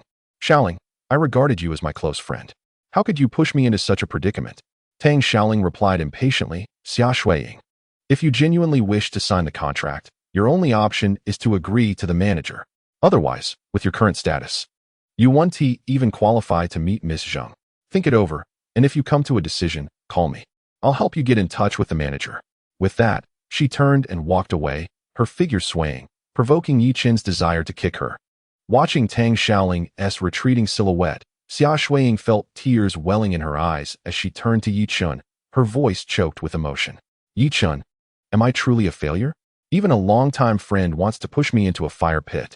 Yi Chen gently grasped Xia Shuiying's hands, offering quiet reassurance. You are not a failure. Since Shi Wan Ti recommend you, then you must take the initiative. I believe Miss Zheng will certainly meet you. I'll be here waiting for you. You can do this. As Yi Chen gently nudged Xia Shuiying towards the office building, the recently departed Tang Xiaoling unexpectedly returned. Accompanying her was a bespectacled middle-aged gentleman. Tang Xiaoling naturally linked her arm with the man's, her ample curves subtly brushing against him, eliciting a satisfied smile from his face. Noticing that Xia Shuiying had not yet departed, Tang Xiaoling brought the gentleman to her side, stating, Shuiying, this is my direct superior, Manager Wu. He has been transferred from headquarters to oversee all collaborations with the East China Chamber of Commerce and other enterprises. If you wish to sign a contract, he is the one you must approach. One might wonder how Tang Xiaoling, at such a young age, ascended to the role of department head at the East China Chamber of Commerce. The answer lies in her willingness to leverage her allure, aligning herself with Manager Wu. Earlier, when Xia Shuiying sought her assistance, she happened to be beside Wu. Upon hearing about Xia Shuiying, Manager Wu instructed Tang Xiaoling to send him her photograph. Upon seeing her image, he was immediately captivated and subsequently told Tang Xiaoling that if she could arrange for Xia Shuiying to accompany him for an evening, he would promote her to deputy manager. Now, faced with Xia Shuiying in the flesh, his excitement intensified. He yearned to take her to his bed. His gaze, filled with predatory intent, settled on Xia Shuiying as he softly inquired, You must be Xia Shuiying, correct? Xiaoling has briefed me on your situation. Given this blazing sun, it's hardly conducive for discussions. I recall a luxurious hotel nearby where we could discuss our collaboration in comfort. Manager Wu, please maintain your decorum. Xia Shuiying's tone was icy. Unperturbed, Wu smiled and replied, If you accompany me to the hotel, I can offer you a contract worth 500 million. With that, he smirked, confident in his hold over her. As the collaboration head for the East China Chamber of Commerce, he had employed this tactic on countless women, many of whom, initially reluctant, found themselves obliged to spend a night with him once they witnessed others securing partnerships. Accompanying him to Liangzhou was Zheng Linger, and he anticipated a flurry of individuals seeking his expertise in collaboration, promising a series of indulgent days ahead. Tang Xiaoling stepped forward, urging, Shuiying, we all know you've endured hardship for the past 2 years married to that worthless man. Such an opportunity stands before you. You must seize it. A 500 million contract could yield you tens of millions in bonuses, while the prospect of such wealth could catapult the Xia family into prosperity. Xia Shuiying resolutely refused to barter her integrity for monetary gain. Addressing Tang Xiaoling and Wu directly, she stated firmly, I'm sorry, but I am married. I will not betray my husband. Chapter 36. The deal struck. Upon hearing Xia Shuiying's words, Tang Xiaoling's expression soured, and she pointed accusingly at her. Xia Shuiying, who do you think you are? Accompanying Manager Wu is a privilege, and you dare to hesitate? I must inform you that should you refuse my request, the Xia family shall no longer entertain the prospect of collaboration with the East China Chamber of Commerce. Xia Shuiying immediately turned to face Yi Chen, her expression tinged with discontent. Yi Chen, let us depart. If it comes to it, I shall explain everything to my parents. Huh? Xia Shuiying, what pretense are you putting on? Was it not you who, in a drunken stupor, found yourself in his bed all those years ago? What does it matter if you spend a night with Manager Wu? Yi Chen's gaze turned icy as he approached Tang Xiaoling. Repeat those words, if you dare. Tang Xiaoling, taken aback by Yi Chen's imposing presence, stumbled backward. What do you intend to do? If I hear another slanderous remark about Shuiying, know this. Whether you are merely a department head or even a manager or general manager of the East China Chamber of Commerce, you will kneel and apologize to Shuiying. Yi Chen's demeanor was fiercely commanding as he regarded Tang Xiaoling. Nearby, Wu Ku, having overheard the exchange, wore a mocking expression. So, you are Xia Shuiying's useless husband? Here's an offer. I'll give you 100,000 if you bring your wife to me. Before he could finish his sentence, Yi Chen sent a powerful right hook crashing into Wu Ku's left cheek. Bang! The blow landed solidly, causing Wu Ku's face to swell rapidly, blood filling his mouth as his glasses flew off. He subsequently collapsed to the ground. Stunned, Wuku had never anticipated that Yi Chun would dare to strike him. Tang Xiaoling gasped in shock, exclaiming, "He is hitting people." "Shut up. Help me up." Wuku barked, his fury ignited. Tang Xiaoling finally snapped back to reality and rushed to assist Wuku. "You're finished. Do you know who I am? Do you know where this is?" Wuku's eyes blazed with anger. A mere waste of space had dared to strike a manager of the esteemed East China Chamber of Commerce. "I care not who you are. If you dare utter a single disparaging word about my wife, be prepared to face the consequences." Yi Chun retorted, his disdain evident. He then turned to the visibly trembling Tang Xiaoling. "Do not presume I will not strike a woman. As you are Shui Ying's roommate, I shall overlook your previous comment. However, should you speak thus again, your fate will mirror his." With that, Yi Chen pivoted back to Xia Shuiying, his countenance brightening anew. "You may enter now. You are here to meet Chairman Zheng, not to entertain them. A mere manager holds no significance within the East China Chamber of Commerce. Get lost, you brat." Wu Ke shouted, but Yi Chen's cold glare caused him to shrink back, silenced by fear. The commotion at the entrance caught the attention of the front desk, and as they approached to investigate, a chilling figure emerged from the elevator. Zheng Linger, her expression as cold as frost, descended with purpose. "Chairman, why have you come down? With such a ruckus outside, how could I not come to see?" Zheng Linger replied, making her way to the entrance, followed by a group of associates. Upon reaching the doorway, she beheld Yi Chun and the others. As Yi Chun caught sight of Zheng Linger descending, he promptly addressed Xia Shuiying, "Shuiying, do you see that woman? Is she not Chairman Zheng?" Xia Shuiying followed Yi Chen's pointing finger, her expression brimming with excitement. Indeed, it was Chairman Zheng. Tang Xiaoling burst into laughter, exclaiming, "Chairman? The chairman is up there reviewing the land documents. How could she possibly come down?" Meanwhile, Wu Ke's countenance darkened, and he coldly remarked, "Xia Shuiying, if you wish to sign the contract, we shall discuss it at the hotel. Should you refuse, I will promptly place your family, the Xia family, on the blacklist of the East China Chamber of Commerce." Wu Ke possessed such confidence. The employees accompanying Zheng Linger turned pale upon hearing Wu Ke's words. Zheng Linger's expression soured to an extreme. "Your name is Wu Ke, is it?" Zheng Linger said frostily. Wu Ke was taken aback, then retorted icily, "Who dares to call me like that? Do you not know to address me as Manager Wu?" As he turned around and beheld Zheng Linger, he trembled, nearly stumbling. "Chairman, Manager Wu, what a grand authority you wield. You demand to discuss contracts at a hotel, threatening to blacklist anyone who declines. Chairman, silence your foul mouth. Effective immediately, you are dismissed. Gather your belongings and leave," Zheng Linger declared, then turned to Tang Xiaoling, "And you, do the same." Wu Ke panicked. "Chairman, I merely spoke without thought. I did not intend to overstep. I only mentioned the Xia family's lack of qualifications for collaboration with our chamber as a means to dissuade her. Chairman, I have served this company diligently for nearly a decade. You cannot." Zheng Linger waved her hand. "I shall not repeat myself. If not for your decade of service, I would have already involved the legal department." With that, Zheng Linger smiled at Xia Shuiying and softly inquired, "You must be Xia Shuiying, Miss Xia?" "Yes, I am." "Miss Zheng, greetings. Do not be so tense. Firstly, I apologize for Manager Wu's behavior. Secondly, you are here to discuss collaboration, correct?" Xia Shuiying felt somewhat dazed. Was Miss Zheng truly so amiable? Yi Chen noticed Xia Shuiying's astonishment and quickly prompted, "Shuiying, Miss Zheng is speaking to you." "Oh, yes, indeed. Chairman Zheng, I am here to discuss collaboration with you."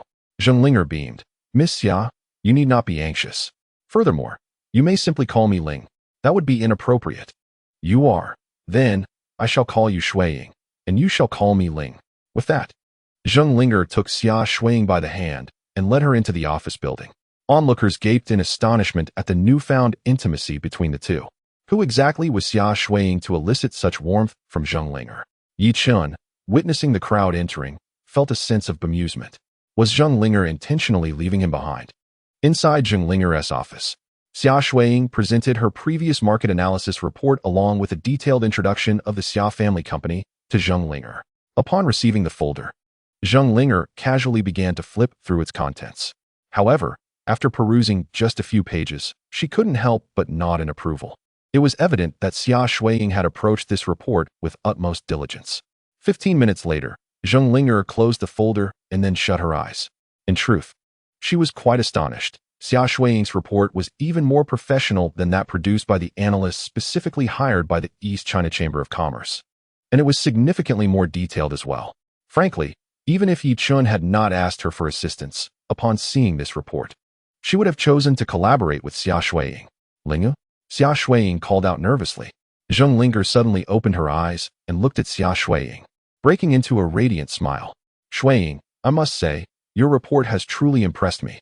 Here's what we'll do. Today, I will familiarize myself with the Xia family business and identify aspects that would suit your company. Tomorrow, I will return to sign the contract. If that is agreeable to you? Xia Shuiying instantly stood up in excitement. Thank you, Linger. No need for thanks. Just remember to come back tomorrow to sign the contract. Yes, I won't forget. Chapter 37. The proposal arrives with a heart full of joy. Xia Shuiying descended the stairs and found Yi Chun. Yi Chun, Miss Zheng has already agreed. She asked me to come back tomorrow to sign the contract. Yi Chun smiled and said, I told you my wife is remarkable. Do you believe it now? Xia Shuiying still found it hard to believe that she had earned Zheng Linger's recognition, and even more so that securing the contract had been so effortless. Now that the contract matter is settled, let us hurry back to report. Yes, if Grandpa finds out. He definitely won't expel us from the Xia family. As they spoke, the two made their way towards the road, where hailing a taxi proved somewhat challenging. Just a few steps later, a piercing voice rang out from behind them. Shuiying, I was wrong. I truly was wrong. Can you please convince the chairman not to fire me? They turned to see Tang Xiaoling, disheveled and bloodied, running towards them, followed closely by a furious Wu Ku. You wretched woman, stop right there.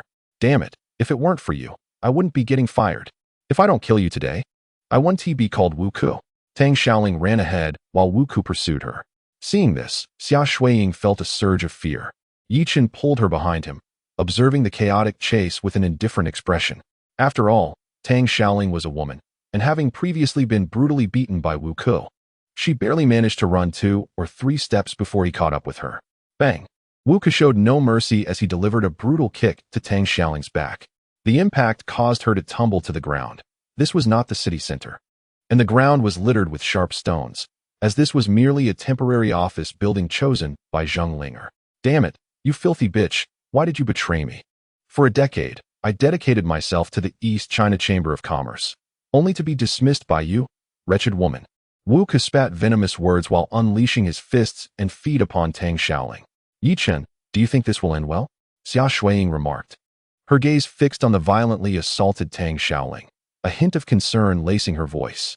Yi Chun chuckled softly. Haven't you heard the saying, to hit is to show affection, to scold is to express love? This couple is merely strengthening their bond. Amidst her cries of agony, Tang Xiaoling strained to lift her head and beseech Xia Shuiying, Shuiying, I was wrong. I truly regret my actions. For the sake of our shared living situation, please help me convince the chairman not to fire me. Just as she uttered these words, Wu Ku's fist landed squarely on her back. With a gasp, Tang Xiaoling, already nursing internal injuries, could no longer contain herself and spat forth a mouthful of blood. Xia Shuiying, witnessing this harrowing scene, felt a tumult of emotions stirring within her. Despite her dire condition, Tang Xiaoling continued to implore, Shuiying, I cannot afford to lose this job. I recently took out a loan for a Mercedes and a house. Without employment, I risk being taken to court. I beg of you, help me. With an unexpected surge of strength, she rose abruptly, only to collapse to her knees before Xia Shuiying. At this moment, Wu Ku, having vented most of his rage, also fell to his knees. Miss Xia, I was momentarily blinded by folly. Please, exercise your magnanimity and intercede with the chairman on my behalf. I cannot lose this job. He then retrieved a red envelope from his pocket. Miss Xia, within lies a bank card with 500,000. It is a token of my sincerity. Please accept it. Xia Shuiying felt a pang of sympathy and was about to step forward when Yi Chun sighed. My dear, consider how they both treated you just moments ago. If it weren't for Miss Zheng's timely arrival, would you have been able to secure that contract? When we are expelled from the Xia family, will they show you any compassion?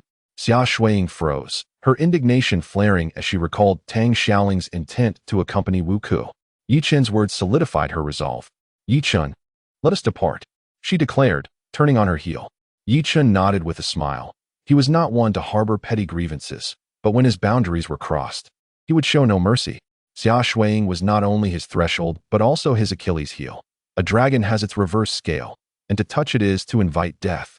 Seeing Yi Chun and Xia Shuiying turning to leave, Tang Xiaoling and Wu Ke hastily rose to their feet. Shuiying, can you truly be so heartless? Miss Xia, if 500,000 is insufficient, I can increase it. 2 million. No, 5 million. I offer you 5 million, if you can persuade the chairman to spare my position. Everything is negotiable. Yi Chun abruptly turned to face the approaching duo, his demeanor calm, yet resolute. Should you take another step forward, you shall bear the consequences. Wu Ku and Tang Xiaoling, undeterred, dismissed his warning. In their minds, Zheng Linger surely had a close acquaintance with Xia Shuiying, and they held no fear of Yi Chun. However, just as they were about to take another step, two piercing sounds suddenly echoed through the air. Whoosh, whoosh. Two shards of stone flew from Yi Chun's hand, striking the knees of the two individuals with remarkable precision. Ah, my leg. Ouch, that hurts. This serves as your first warning. Should there be a next time, the pain shall be directed toward your heads. With that, Yi Chun turned and followed the already departed Xia Shuiying, who had entered a taxi. At this moment, within the Xia household, a group of people were engaged in cheerful conversation. Do you think Xia Shuiying and Yi Chun could possibly secure the contract? Xia Shuihui suddenly interjected. Haha, Shuihui, are you trying to make me laugh? They probably won't even get to see Miss Zheng, let alone obtain the contract. Indeed, those two imbeciles could never hope to acquire such a contract. You may not know this, but I've heard that Xia Shuiying even reorganized the report she had previously prepared to win over Miss Zheng. Haha, report? What good is that? The members of the Xia family expressed their opinions, all firmly believing that Yi Chun and Xia Shuiying would return empty-handed. The old man, too, wore an expression of exasperation, lamenting, with such excellent looks, why must Shuiying choose a good-for-nothing? What is wrong with the head of the Li family? Hearing this, Fan Guifang's eyes lit up, and she asked, Old master, weren't we told that the head of the Li family had an interest in our Shuiying? Why has there been no news?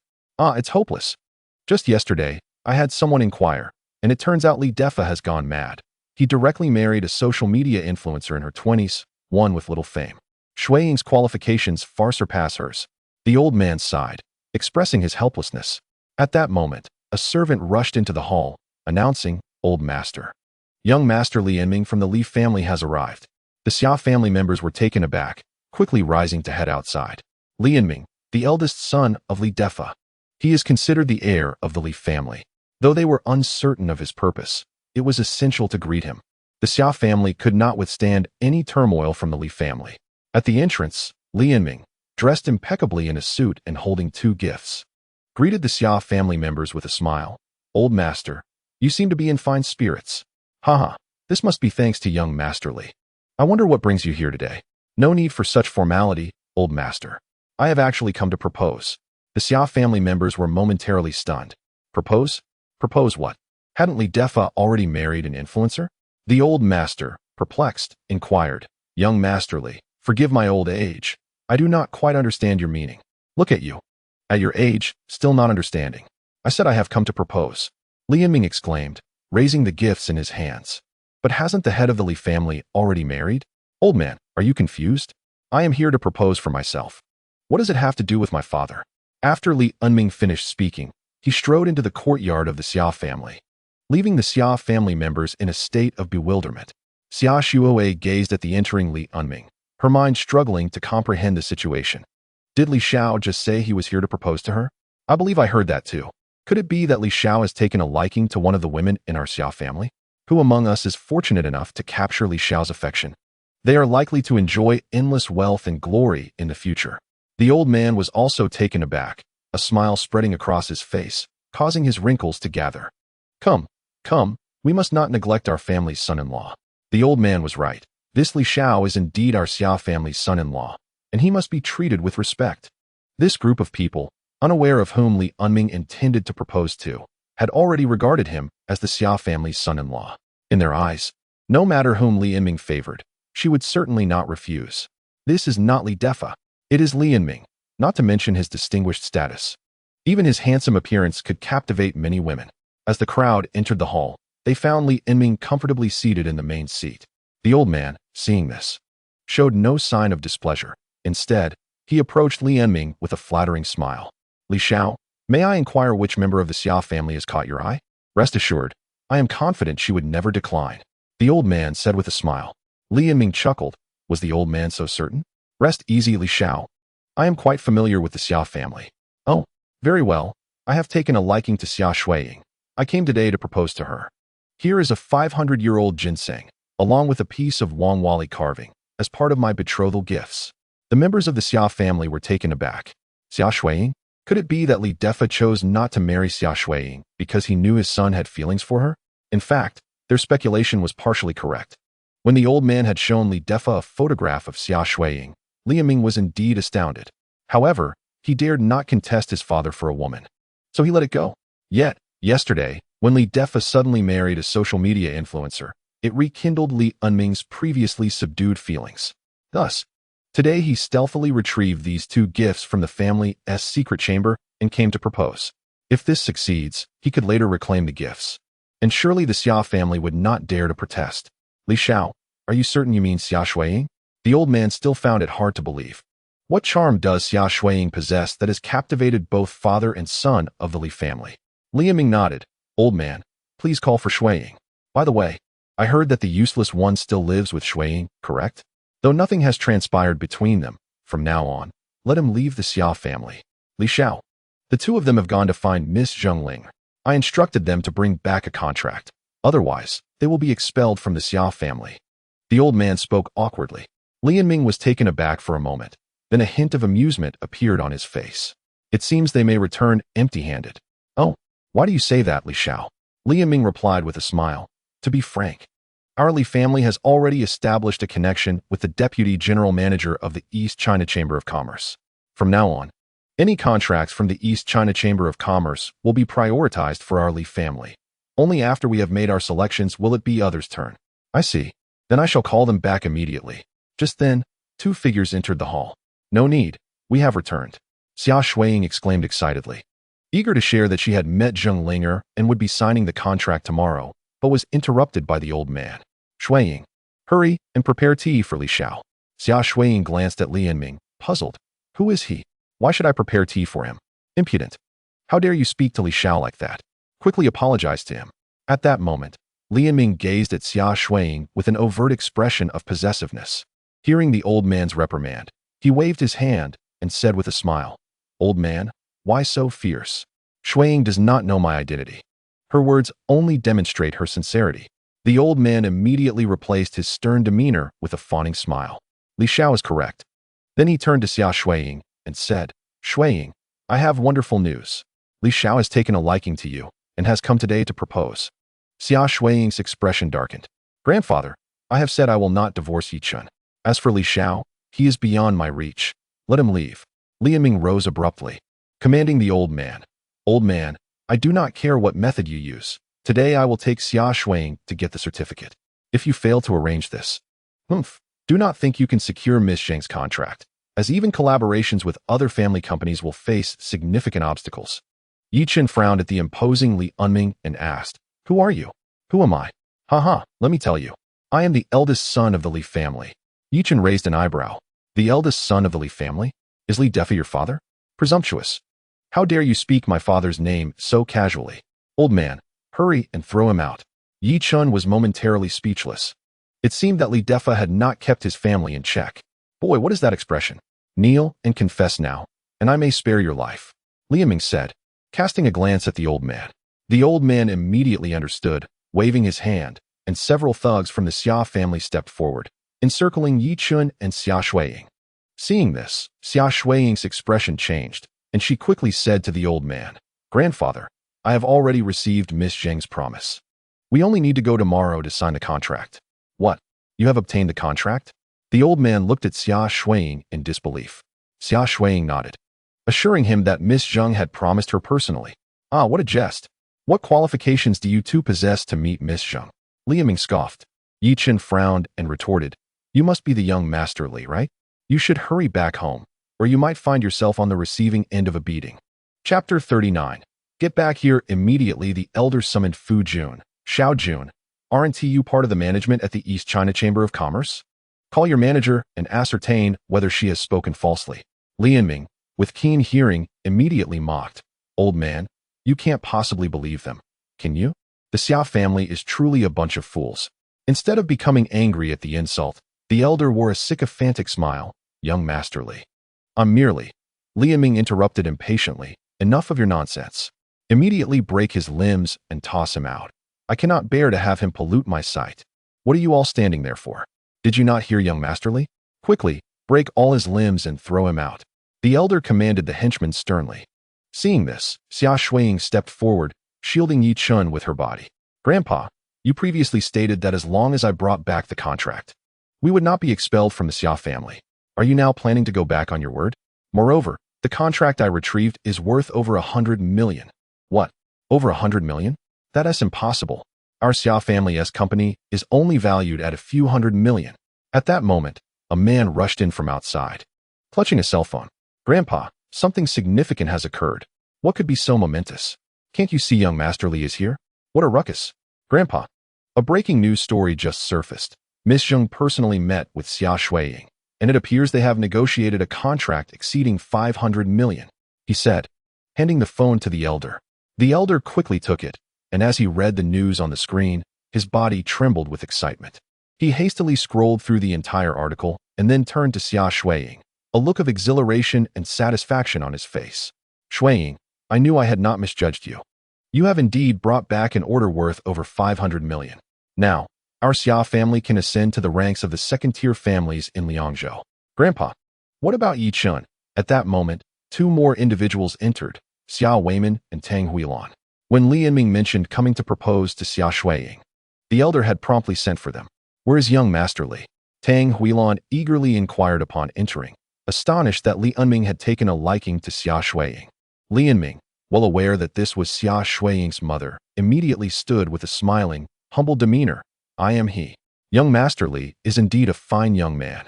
I've heard much about your esteemed name, and today I see it is true. By the way, this is my daughter, Xia Shuiying. What do you think? Just say the word, and I shall send her to your room tonight. Tang Huilan said with an obsequious expression. Upon hearing this, Xia Shuiying stamped her foot in frustration.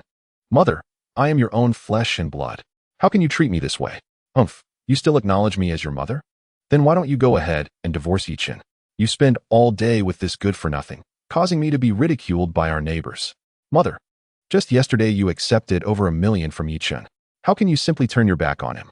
Tang Huilan retorted angrily. Over 1 million? Wasn't he that what he owed me for living off us all this time? Taking that much is hardly excessive. Li Yiming, overhearing their exchange, chuckled heartily. Just over 1 million? That can't even buy a supercar. Shuiying, if you marry me, I can provide you with over 10 million each year. I don't need it.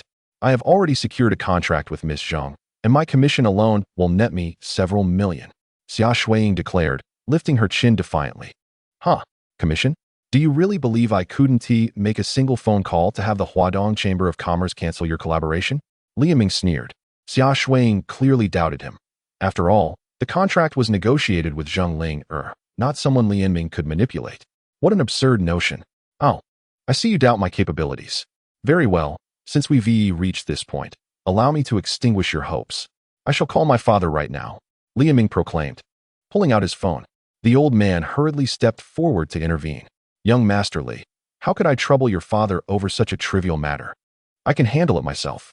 Turning to Yi Chun, he continued, Yi Chun, I'm giving you a chance. Kneel and apologize to young Master Li, and I will allow you to leave with some dignity. Otherwise, I won't hold back. Xia Shuiying was on the verge of tears. Grandfather, I have already negotiated with Miss Zheng. Why do you still threaten Yi Chun? The old man replied in a tone that suggested he had Xia Shuiying's best interests at heart.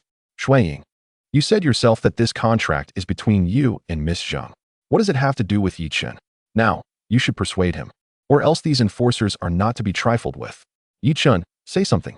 Xia Shuiying pleaded, clutching his sleeve. Yi Chen looked at Xia Shuiying and smiled. My dear wife, what are your thoughts? What can I think? After everything that has happened, I, Xia Shuiying, have committed myself to you for life. It's futile for anyone else to come between us. Her tone was resolute. This declaration enraged the Xia family, particularly as Li Yiming was present. It was certain to provoke his ire. As expected, Li Yiming's expression darkened, and he regarded Yi Chun and Xia Shuiying with a cold sneer. Very well then. I shall call my father and instruct him to inform the vice president to terminate the cooperation between the Huadong Chamber of Commerce and the Xia family. Before he could finish, he had already pressed the call button. Xia Shuiying anxiously looked at Yi Chen. Yi Chen, what should we do? Could his father truly have the means to cancel the contract? Yi Chen smiled reassuringly. Don't worry, his father wouldn't he dare. My father wouldn't he dare? Just wait and listen to how he ridicules you. With that, the call was connected. What is it? Li Defa's voice was tinged with fatigue.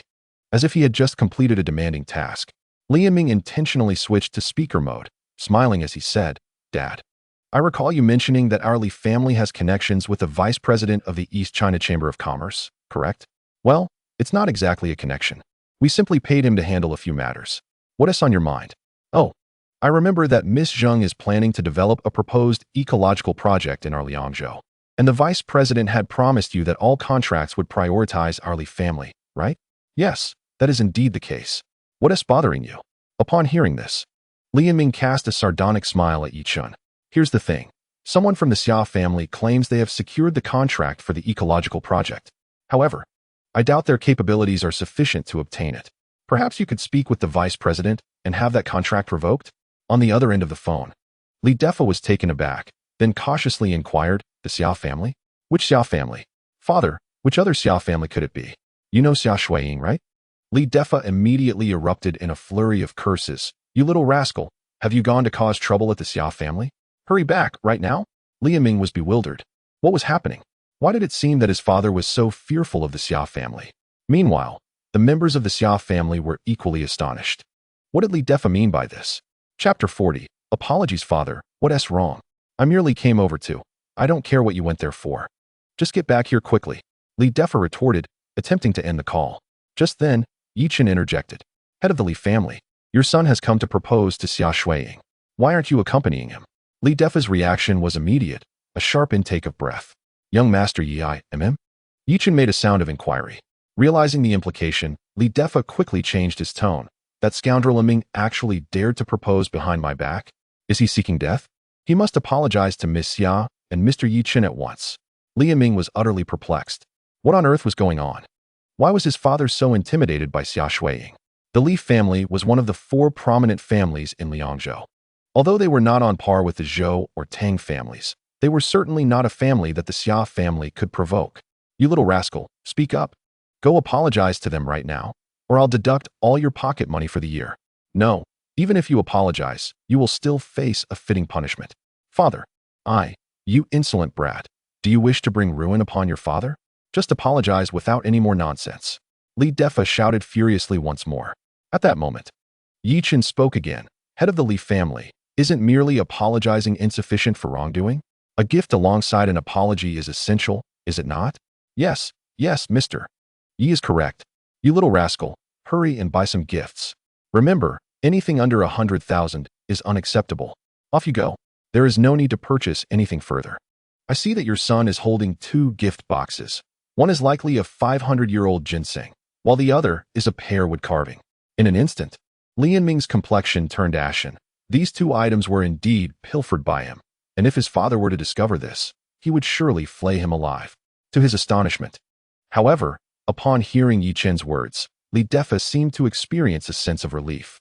You ungrateful wretch, quickly present the ginseng and the pear wood carving to these 2, or I shall personally pay a visit to the Xia family to give you a beating. Li Yiming trembled. When his father spoke of punishment, he meant it. The last time he had taken his father's jade ring, he had ended up hospitalized for a week. Father, I was wrong. Please do not be angry. It is of no use to apologize to me. Hasten to apologize to Miss Xia and Mr. Yi, as long as they are lenient with you. I assure you I will not lay a hand on you. Li Defa replied calmly. Li Yiming hurriedly approached Yi Chen and the others, suddenly bowing deeply. Esteemed ones, I was in the wrong. Please forgive me. Yi Chen maintained an indifferent expression. Your attitude lacks sincerity, does it not? Li Yiming felt a surge of anger within. He had never anticipated being mocked by Yi Chen today. Yet, he had no choice. He did not wish to endure his father's wrath. Miss Xia, Mr. Yi, I was blind to your greatness. I implore you to forgive me. This time, Li Yiming bowed at a 90-degree angle, cradling the 2 gifts in his hands.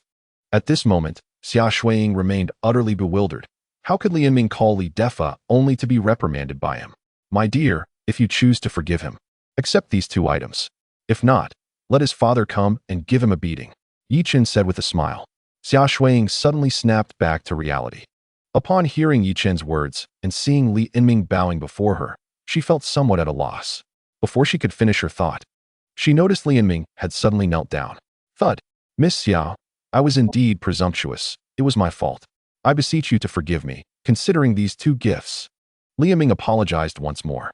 Xia Shuiying hastily accepted the 2 gifts. After all, Li Yinming was the legitimate heir to the Li family and was destined to inherit their enterprises, a family the Xia clan could not afford to offend.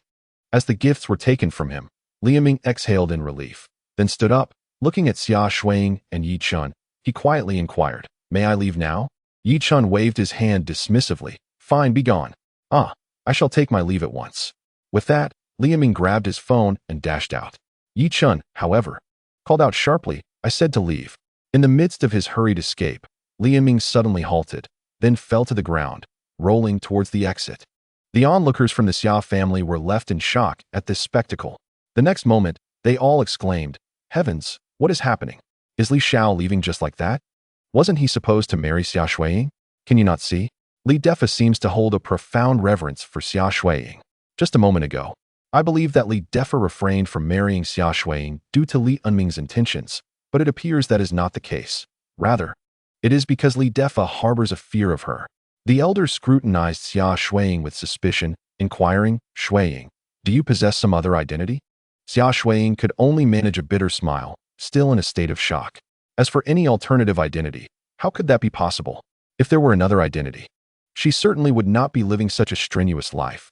"Grandfather, look at you, child. Why are you still standing while speaking to your grandfather? Come, sit beside me."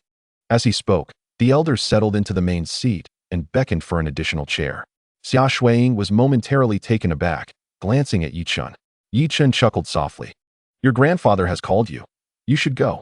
Xia Shuiying whispered, "Is it because of you? What about me? Li Defa, why is he so fearful of us?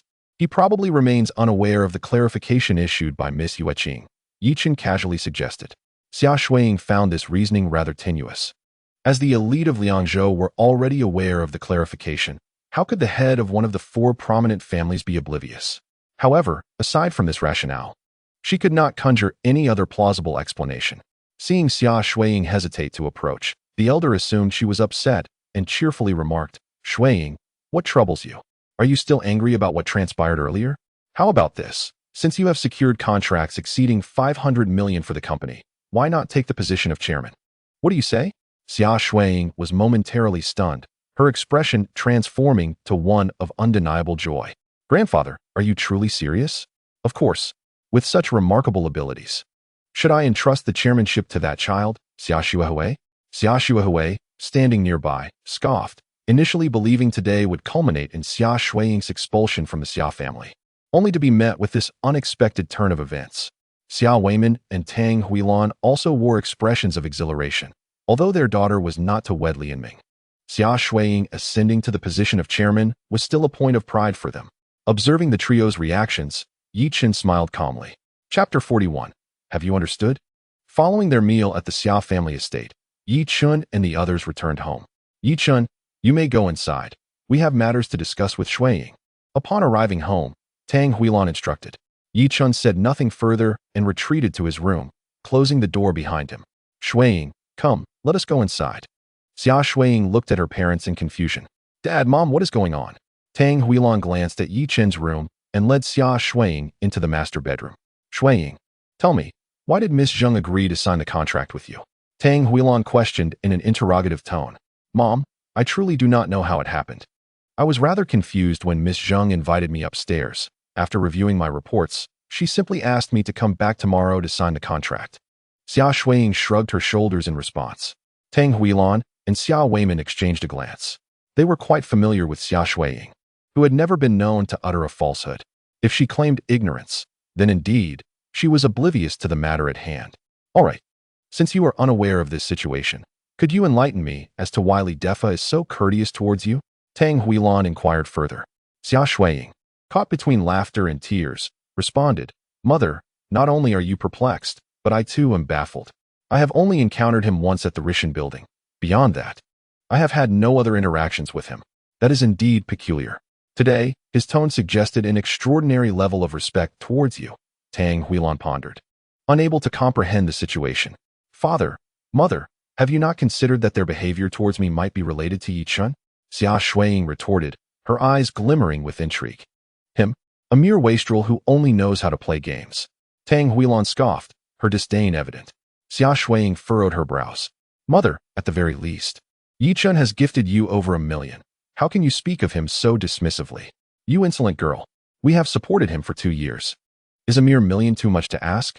I would have been merciful to request a few million more. Never mind, since you are also in the dark. Let it be. After all, you will soon be the chairperson of the company, and your father and I can finally enjoy some well-deserved leisure. Xia Weiman nodded in agreement.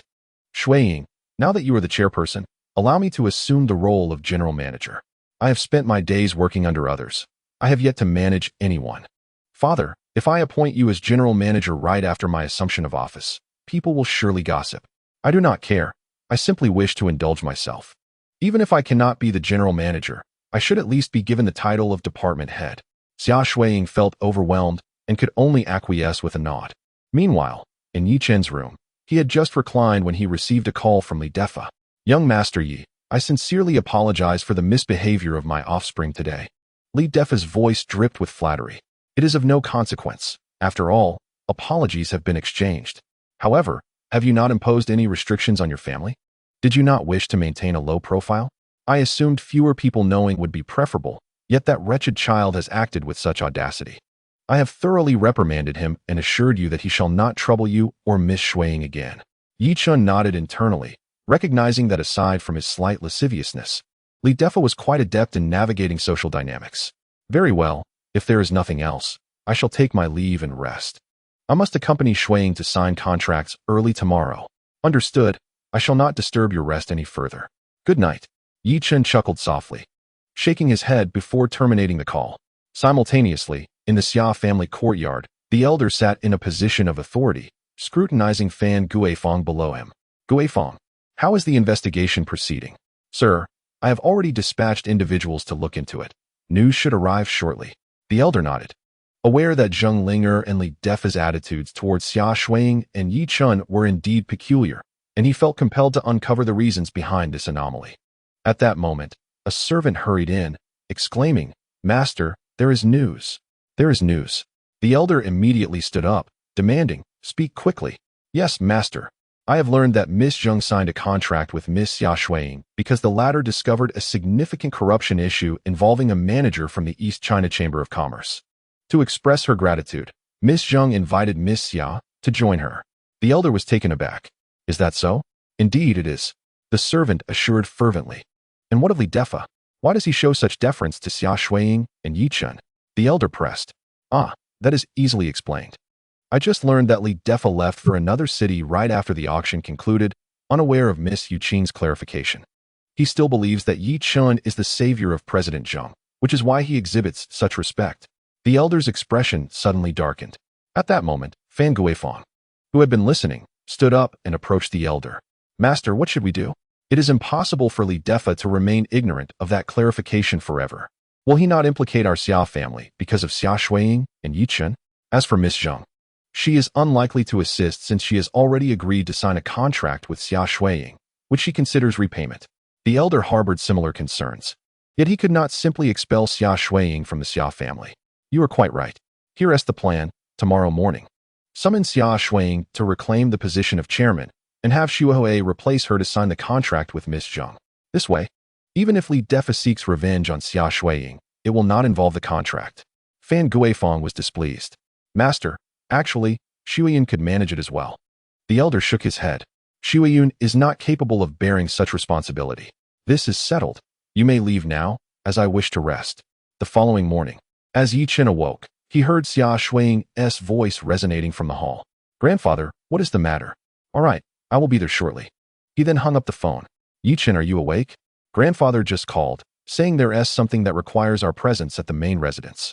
Yi Chen furrowed his brow. Today was the day he was to sign a contract with Zheng Linger.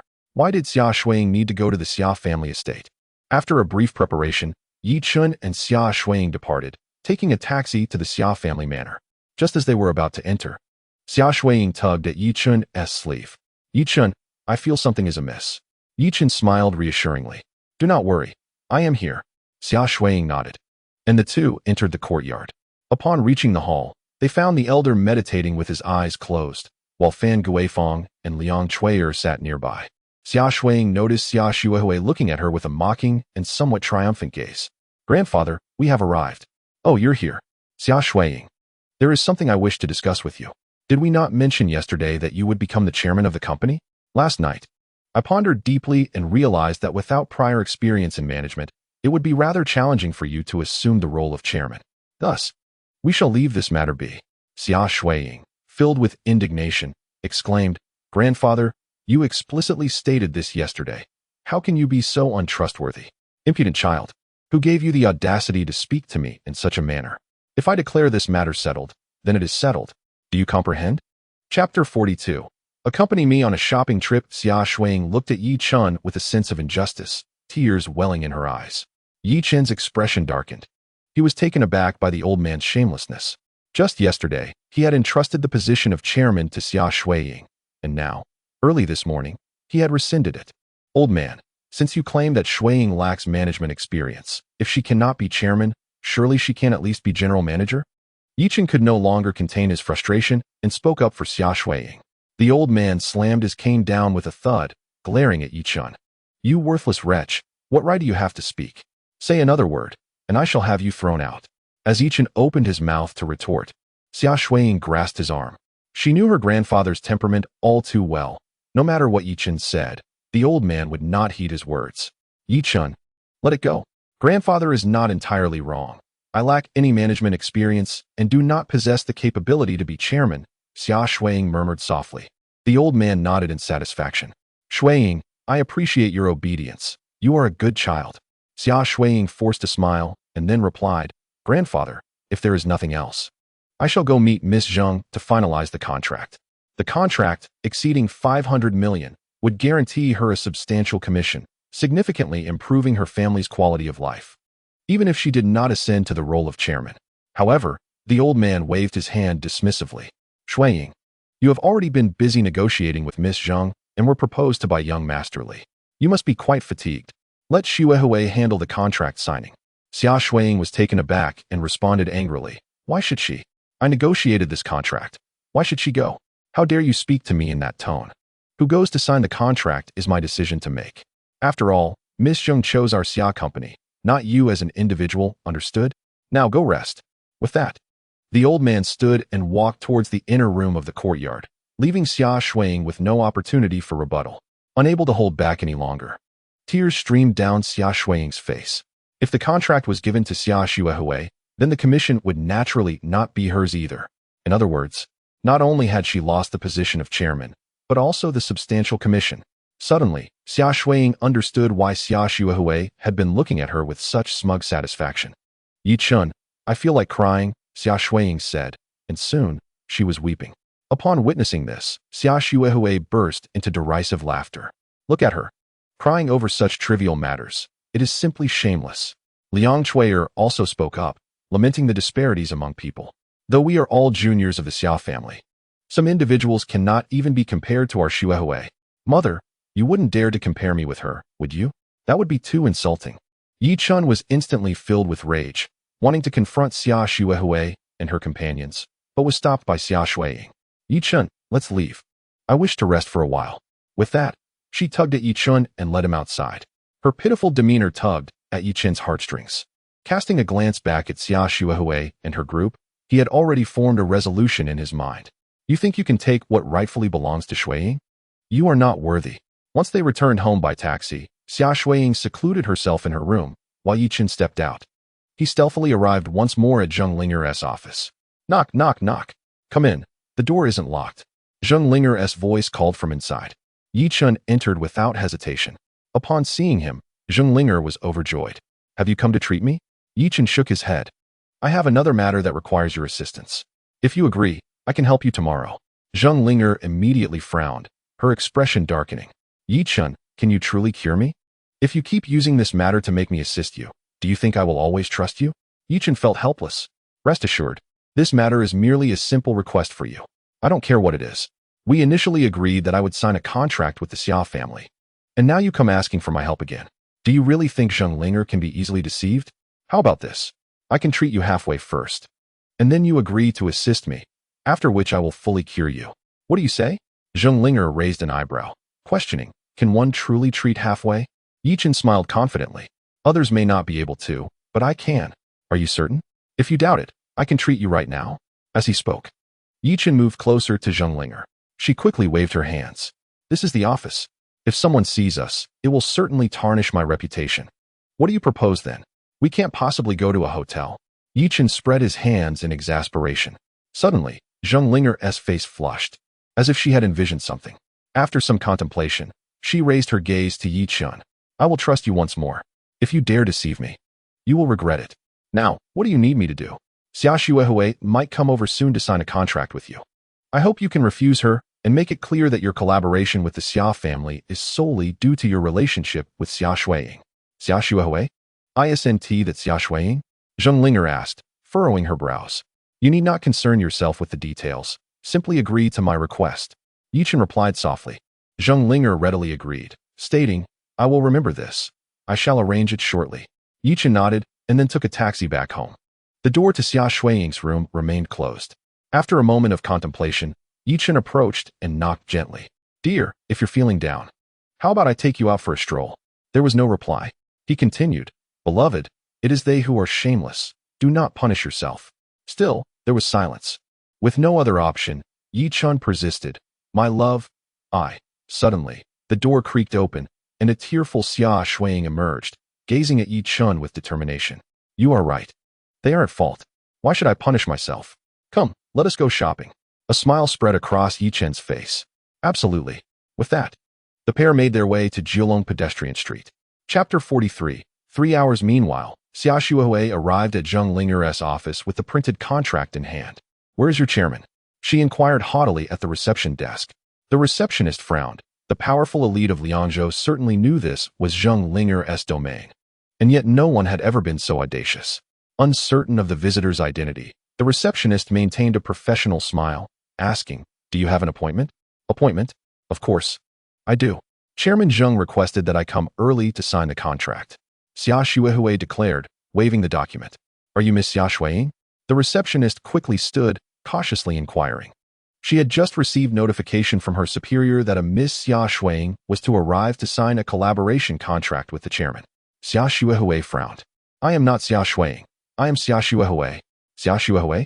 The receptionist nodded. Yes, indeed, but you must allow me to see the chairman to sign the contract. I am awaiting instructions. To her surprise, the receptionist's expression turned stern as she coldly replied, I am sorry, but our chairman specifically mentioned that the contract is to be signed with Miss Xia Xueying, not you, Xia Xuehui. If you wish to sign the contract, Miss Xia Xueying must come within 3 hours, otherwise, we cannot proceed. What right do you, a mere receptionist, have to say such things? Xia Xuehui retorted. Well, that is not my assertion. It is what the chairman expressly stated. Furthermore, the chairman generally does not appreciate waiting. If your family wishes to sign the contract, you must ensure Miss Xia Xueying arrives within 3 hours. Upon finishing, the receptionist signaled a few security guards and took her seat. Just as Xia Xuehui was about to erupt in anger, she noticed the imposing figures of several security guards approaching, each one a towering presence. What do you want? She stammered, stepping back in fright. The receptionist calmly responded, You have 2 hours and 59 minutes remaining. Xia Xuehui was instantly alarmed. If this situation were to fall upon her, she could only imagine the repercussions. With that thought in mind, she hurriedly dashed out, where she found Fu Jun happily waiting in a Jaguar. Upon signing this contract, Xia Xuehui would undoubtedly secure at least 20 million in profit shares, enabling her to purchase a luxurious sports car. Just as she was about to chuckle, she saw Xia Xuehui dash over and promptly take her seat in the passenger side. Hurry, we must return. Fu Jun was taken aback. Had the contract been finalized so swiftly? Finalized my foot. We need to get back immediately, or we will run out of time. Despite his confusion, Fu Jun started the vehicle and drove towards the Xia family estate. At that moment, The patriarch of the Xia family awaited Xia Shuehui's return with palpable excitement. "Grandfather, I'm back." Xia Shuehui gasped as she entered the hall. The elder quickly rose to his feet. "Shuehui, where's the contract? Show it to me." Xia Shuehui shook her head, her expression grim. "Grandfather." Chairman Zheng insisted that Xia Shuiying must be present. Otherwise, the contract would not be signed. "And then what?" The elder urged. "Speak up. This contract exceeds 500 million. Our family cannot afford to lose it." His anxiety was palpable. Startled by his outburst, Xia Shuehui took a step back and murmured. Chairman Zheng also mentioned that if Xia Shuiying is not seen within 3 hours, the contract will be voided. The elder's eyes widened in shock, nearly causing him to faint. "What shall we do now? What can we do? We must find her immediately. No, we should invite her back." It was astonishing that Xia Shuiying had an actual rapport with Chairman Zheng, who personally requested her presence for the contract signing. But would Xia Shuiying return? Everyone turned their gaze to the elder. "What are you all dawdling for? Quickly call Xia Shuiying. Did you not hear we only have 3 hours?" The elder bellowed. The group finally sprang into action, attempting to call Xia Shuiying. However, each attempt was met with the disheartening message that the number was unreachable. Xia Shuehui dialed several times. But each time she was met with the same notification, ultimately hurling her phone to the ground in frustration. "That wretched girl, how dare she block me?" "What? She blocked you?" the elder exclaimed. "What do we do now?" Taking a deep breath, he retrieved his own phone. "If that is the case, I shall call her myself. I refuse to believe she would dare block me." As he listened to the dial tone, his expression eased slightly, as it seemed Xia Shuiying was too afraid to block him. However, the next moment, he heard the message indicating the line was busy, and with a resounding crash, he threw his phone to the floor. "This ungrateful child, how dare she hang up on me?" The others shared in his outrage. "What on earth is she doing? How could she dare to disconnect the elder's call? Humph, she is undoubtedly furious over this morning's events. This is a deliberate act of vengeance against us." The elder, amidst the chaos, coldly commanded, "Silence. This is not the time to discuss her transgressions. We must ensure she goes to sign the contract with Chairman Zheng. Since her phone was unreachable, let us contact Yi Chun." However, upon exchanging glances, everyone shook their heads in unison. The mere existence of Yi Chen's number in their phone was a blatant affront to the device itself. The old man's expression darkened immediately, and he turned to Xia Shuehui, saying, "Shuehui, please call your second uncle and inquire about the whereabouts of that wretched Xia Shuiying." Xia Shuehui, feeling exceedingly agitated, dialed Xia Weiman's number. "Hello, second uncle. Do you know where Xia Shuiying is?" "Jianglong Pedestrian Street." "All right, I understand." After hanging up, she reported to her grandfather. "Grandfather, they have gone to Jianglong Pedestrian Street." "Pedestrian Street? Are they merely out shopping?" "Here we are, in a state of urgency, and they seem to have the luxury to indulge in leisure." It was utterly infuriating. That despicable person hardly deserved to be part of the Xia family. The old man stood up, gesturing for calm. "Enough. The priority now is to locate Xia Shuiying. This contract must be secured. Yes, I will definitely bring that wretched girl back," Xia Shuehui declared, intending to head outside. The old man pondered for a moment and called her back. "No, I must go personally. Matters concerning this contract cannot afford any mistakes." The others were taken aback. It seemed the old man held this contract in the highest regard. Since he was going, the rest of the Xia family naturally decided to accompany him. Shortly thereafter, a convoy departed from the Xia family garage, heading straight for Jianglong Pedestrian Street. At Jianglong Pedestrian Street, Yi Chun and Xia Shuiying walked side by side. A hint of worry crossed Xia Shuiying's face. "Yi Chun, do you think my grandfather will be angry with me for doing this?" "Angry? If he dares to be upset, then you need not return to them. You must understand, they must have reasons for calling you. Otherwise, they would prefer you to ignore them." Yi Chun replied nonchalantly. Xia Shuiying bit her lip. "Did you seek assistance from Li Defa?" Yi Chun chuckled. "Let us not dwell on that. Come, I wish to buy you a few outfits. After 2 years of marriage, I have yet to purchase you a single decent piece of clothing." With that, he took Xia Shuiying's hand and led her into a Chanel store. Before they could step inside, a sales associate blocked their path. "I'm sorry, but this is an upscale clothing store. We do not welcome those from the countryside." Chapter 44. I do not accept rags. Xia Shuiying frowned, about to question who exactly came from the countryside, when she noticed the Chanel logo in the store and quickly tugged at Yi Chen's sleeve. "Why did you bring me to Chanel?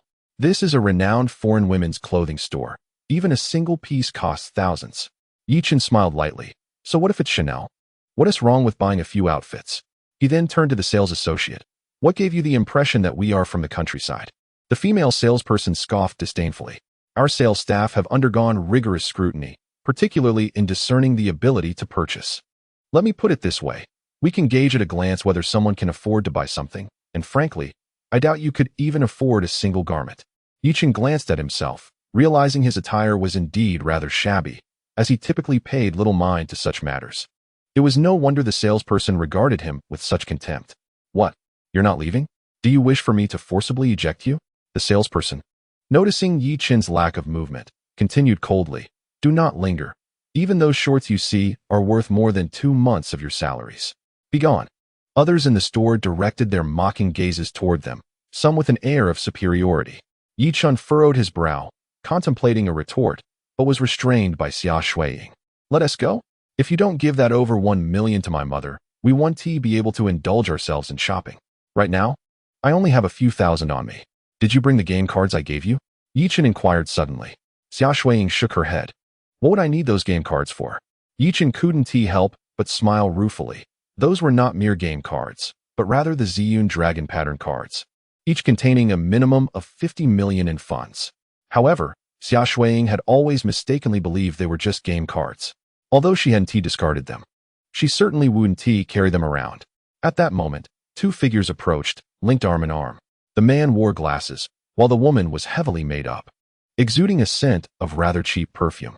Is that not Shuiying? And the astute Mr. Yi? Xia Shuiying turned toward the newcomers, surprised. You Changle? What are you doing here? Yu Changle laughed mockingly. Why shouldn't I be here? I'm a successful individual with an annual salary nearing 1 million. Today, I'm here with my fiancée, Tang Meiqi, to purchase a few outfits. Are you two here for the same purpose? But judging by your expressions, it seems you lack the funds? Xia Shuiying was infuriated. Yu Changle, you should know whether we have money. We simply forgot to bring it today. Forgot to bring it? Huh. What a joke. I've inquired about your Xia family, and it seems your standing is quite low. Every member of the Xia family can ridicule you.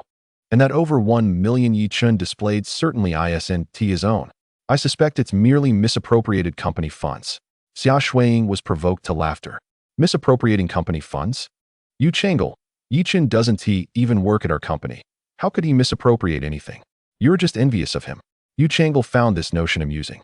Envious of him? Have you lost your mind? I earn 1 million annually, with ample room for advancement. And what about him? Just a useless fellow who plays games. What right does he have to elicit my envy? Beside them, Tang Meiqi, upon hearing Yu Changle's words, cast a disdainful glance at Xia Shuiying and Yi Chen, a smirk gracing her lips. She then remarked, Changle, hurry up and finish your shopping so we can return. I have a full-body massage appointment today. Don't you think conversing with them is a waste of time? They may not mind, but our time is far too precious to squander. Yu Changle nodded in agreement, casting a glance at the bag in her right hand. A subtle smile emerged as she said, This is a piece of lingerie that Meiqi just discarded. It seems a pity to throw it away, so I thought I'd gift it to you. Tang Meiqi was momentarily taken aback before teasingly responding, Changle, you truly are generous. Although this lingerie is somewhat worn, it still holds considerable value. However, since they are your friends, feel free to bestow it upon them. Especially since you just purchased me a new set. Laughter erupted throughout the hall. Huh, these 2 country bumpkins are simply hilarious. One remarked. Hilarious? This isn't humor. It's poverty. Poor folks should shop at street stalls. Coming here is merely inviting ridicule. Xia Shuiying glared at Yu Changle, her face flushed with indignation. They were neighbors. Yet Yu Changle showed her no semblance of courtesy. She felt anger, grievance, and discomfort. At that moment, another sweet-faced saleswoman approached, smiling as she said, Miss Yu, we are conducting business here. Please refrain from raising your voice. She then turned to Yi Chen and Xia Shuiying, continuing with her smile, Ladies, allow me to escort you out. Li Wanner, what pretense of kindness are you putting on? With people like them, it's more than enough not to kick them out. Why on earth would you show them the door? The previous saleswoman scolded sharply. Li Wanner smiled apologetically. Lu Jia, I'm not pretending to be a do-gooder. It's just that if a quarrel escalates and the store manager notices, we could all face wage deductions. As she spoke, Li Wanner approached Yi Chen and Xia Shuiying, whispering, You two should leave quickly, otherwise, you'll only suffer here. Yi Chen, however, shot a cold glance at Yu Chang'e and the saleswoman before calmly declaring, I want to be leaving. What is the big deal about Chanel? Today, I intend to purchase every piece of clothing in this store. As his words hung in the air, a moment of stunned silence ensued, followed by raucous laughter. What did I just hear? He wants to buy every piece of clothing here? Huh, do you really believe that? The total value of the clothes must be in the millions. Has he lost his mind and gone completely mad? We should keep our distance. At that moment, Xia Shuiying wished for nothing more than to vanish into the ground. Utterly mortified, Yi Chun, please stop talking. Let us get out of here. Yu Chang'e and Tang Meiqi continued their mockery. You see, when a person is driven to desperation by poverty, they begin to speak nonsense. Tang Meiqi nodded. All right, let us hurry back. Otherwise, our father will be worried. The saleswoman seized the opportunity to taunt Yi Chun further, saying, You poor boy, don't just claim you'll buy every piece in the store. If you can manage to buy 100 items, I'll consider being your lover. Yi Chun took a step back in disdain and said, I'm sorry, but I do not accept refuse. Chapter 45. Isn't this excessive? The female sales clerk was about to lose her temper when a fleet of sports cars arrived at the entrance. The elder, leaning on a dragon-headed cane, emerged from the rear seat of a Bentley Mulsanne, followed by others who also exited their vehicles. Each individual was resplendently dressed, drawing the attention of the crowd. Upon seeing the elder, Xia Shuiying nervously positioned herself behind Yi Chun. Yi Chun chuckled softly, pondering why she was afraid when these individuals were clearly here to seek her favor. Seek my favor? Xia Shuiying expressed her disbelief, convinced that the elder had come to confront her about hanging up on his call. The elder's gaze fell upon Xia Shuiying, his heart seething with anger. No member of the Xia family had dared to terminate his call in all these years. However, he could not express his wrath at this moment. For Zhongling was waiting for Xia Shuiying to sign the contract. Shuiying, what brings you here? You have worried your grandfather greatly. The elder feigned a smile as he approached Xia Shuiying. The crowd was taken aback, including Yu Chang'e and Tang Meiqi, who were utterly astonished. Wasn't it said that Xia Shuiying was not favored in the Xia family? Xia Shuiying cautiously stepped out from behind Yi Chun and asked, Grandfather, did you need something from me? Child, am I truly that frightening? Come along with your grandfather, the elder replied, taking her hand and leading her outside while continuing. Chairman Zheng is waiting for you to sign the contract. Xia Shuiying was taken aback. Grandfather, didn't you say that Xue Hui would sign the contract? The elder, undeterred by the awkwardness, replied with a blatant lie. What nonsense are you spouting? This contract was negotiated by you, so naturally, it is you who must sign it. Beside them, Xia Shuihui wore a sullen expression. Whoever secured the contract would be entitled to a substantial bonus. She had anticipated reaping the benefits, but unexpectedly, it had returned to Xia Shuiying's hands. Xia Shuiying's face brightened. Grandfather, are you saying I should go sign the contract with Miss Zheng? That can't be false, right? I will personally escort you there. She glanced back at Yi Chun, suspecting that her grandfather's sudden change of heart was indeed due to him, though she remained unaware of the price he had paid for it. At that moment, Yi Chun stepped forward, blocking the elder's path. The elder's expression turned icy, and he reprimanded sharply. Yi Chun, what are you doing? If you delay the signing of the contract, I will make you pay dearly. Move aside at once. Yi Chun remained unperturbed, smiling as he replied, Elder, Shuiying is a person, not a mere plaything to be summoned at will. Why should she leave simply because you command it? The elder frowned deeply. This is a family matter of the Xia clan. Do you have any right to interfere? Moreover, this contract is crucial to our family's ascendance. You are obstructing our financial gain. Do not blame me for being impolite. Xia Shuiying approached Yi Chen's side and whispered, Yi Chen, what do you intend to do? Nothing at all. Yi Chen cast a glance at the old man. This morning, you personally contradicted yourself, dismissing yesterday's promise as mere folly, and now you wish for Xia Shuiying to return. Is this truly the manner in which one beseeches another? The old man, incensed, retorted, Yi Chun, you worthless fool, what on earth do you intend to do? Please, do not be angry, old master. I am merely articulating a point. When one seeks a favor, it is only fitting to adopt a respectful approach. Offering an apology to Shuiying should not be too much to ask, should it? After all, she has an affinity for the garments in this establishment. Let us procure them all. Xia Shuiying, taken aback, wondered when she had ever expressed a desire to purchase all these clothes. The members of the Xia family seethed with indignation. Yi Chen's audacity was simply unbearable. Upon hearing Yi Chen's words, The old man exclaimed, "You wretched fool! How dare you?" However, Yi Chun turned directly to Li Wanner and requested, "Miss Li, could you kindly assist us in packaging our selections?" Li Wanner blinked, momentarily stunned. "Oh, and please summon your store manager. I have matters to discuss with him." Finally grasping the situation, Li Wanner nodded vigorously and signaled to the other sales staff to begin packaging, while she also placed a call to the manager. Half an hour later, the clothes were all packed up, forming a small mountain of fabric. At that moment, a middle-aged man in a tailored suit approached. "Mr. Yi, good day. I am the store manager, Yin Guojun." Yi Chen nodded. "How much for all of this?" A smile graced Yin Guojun's face as he replied, "The total amounts to 4,970,000. Would you prefer to pay by card or cash?" Yi Chen turned to the old man. "Old master, exchanging over 4 million for a contract worth 5 billion is hardly a loss, is it?" The old man's expression darkened, nearly dripping with frustration. Yet Yi Chen's assertion was irrefutable. 4 million could not be compared to a 5 billion contract. "Hurry, Gui Fong, pay the amount," the old man commanded, his face grim. Though vexed, Fan Gui Fong complied and retrieved a card from her Gucci handbag, handing it to Yin Guojun with the password being 6/8. Yin Guojun accepted it with a smile, but just as he was about to call someone to process the payment, Yi Chen intervened. "Mr. Yin, what is this?" Yi Chen smiled, then pointed at the pretentious saleswoman. "I mean no offense, but I will only authorize the transaction if you dismiss her." The saleswoman was on the verge of tears, pleading with Yi Chen and Xia Shuiying. "Mr. Yi, Miss Xia, I acknowledge my mistake. Please grant me mercy. I cannot afford to lose this job."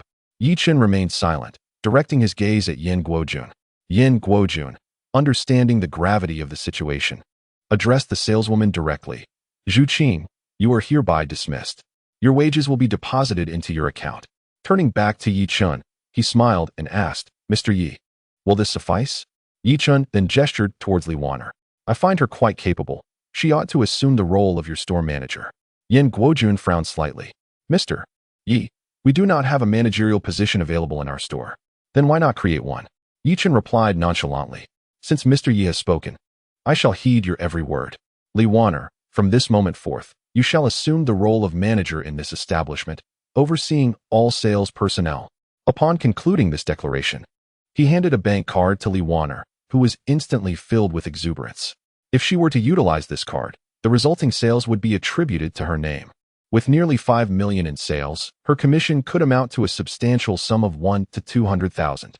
It was a veritable windfall. The other salespeople gazed at Li Wanner with envy, some silently regretting their failure to step forward and assist Yi Chen earlier.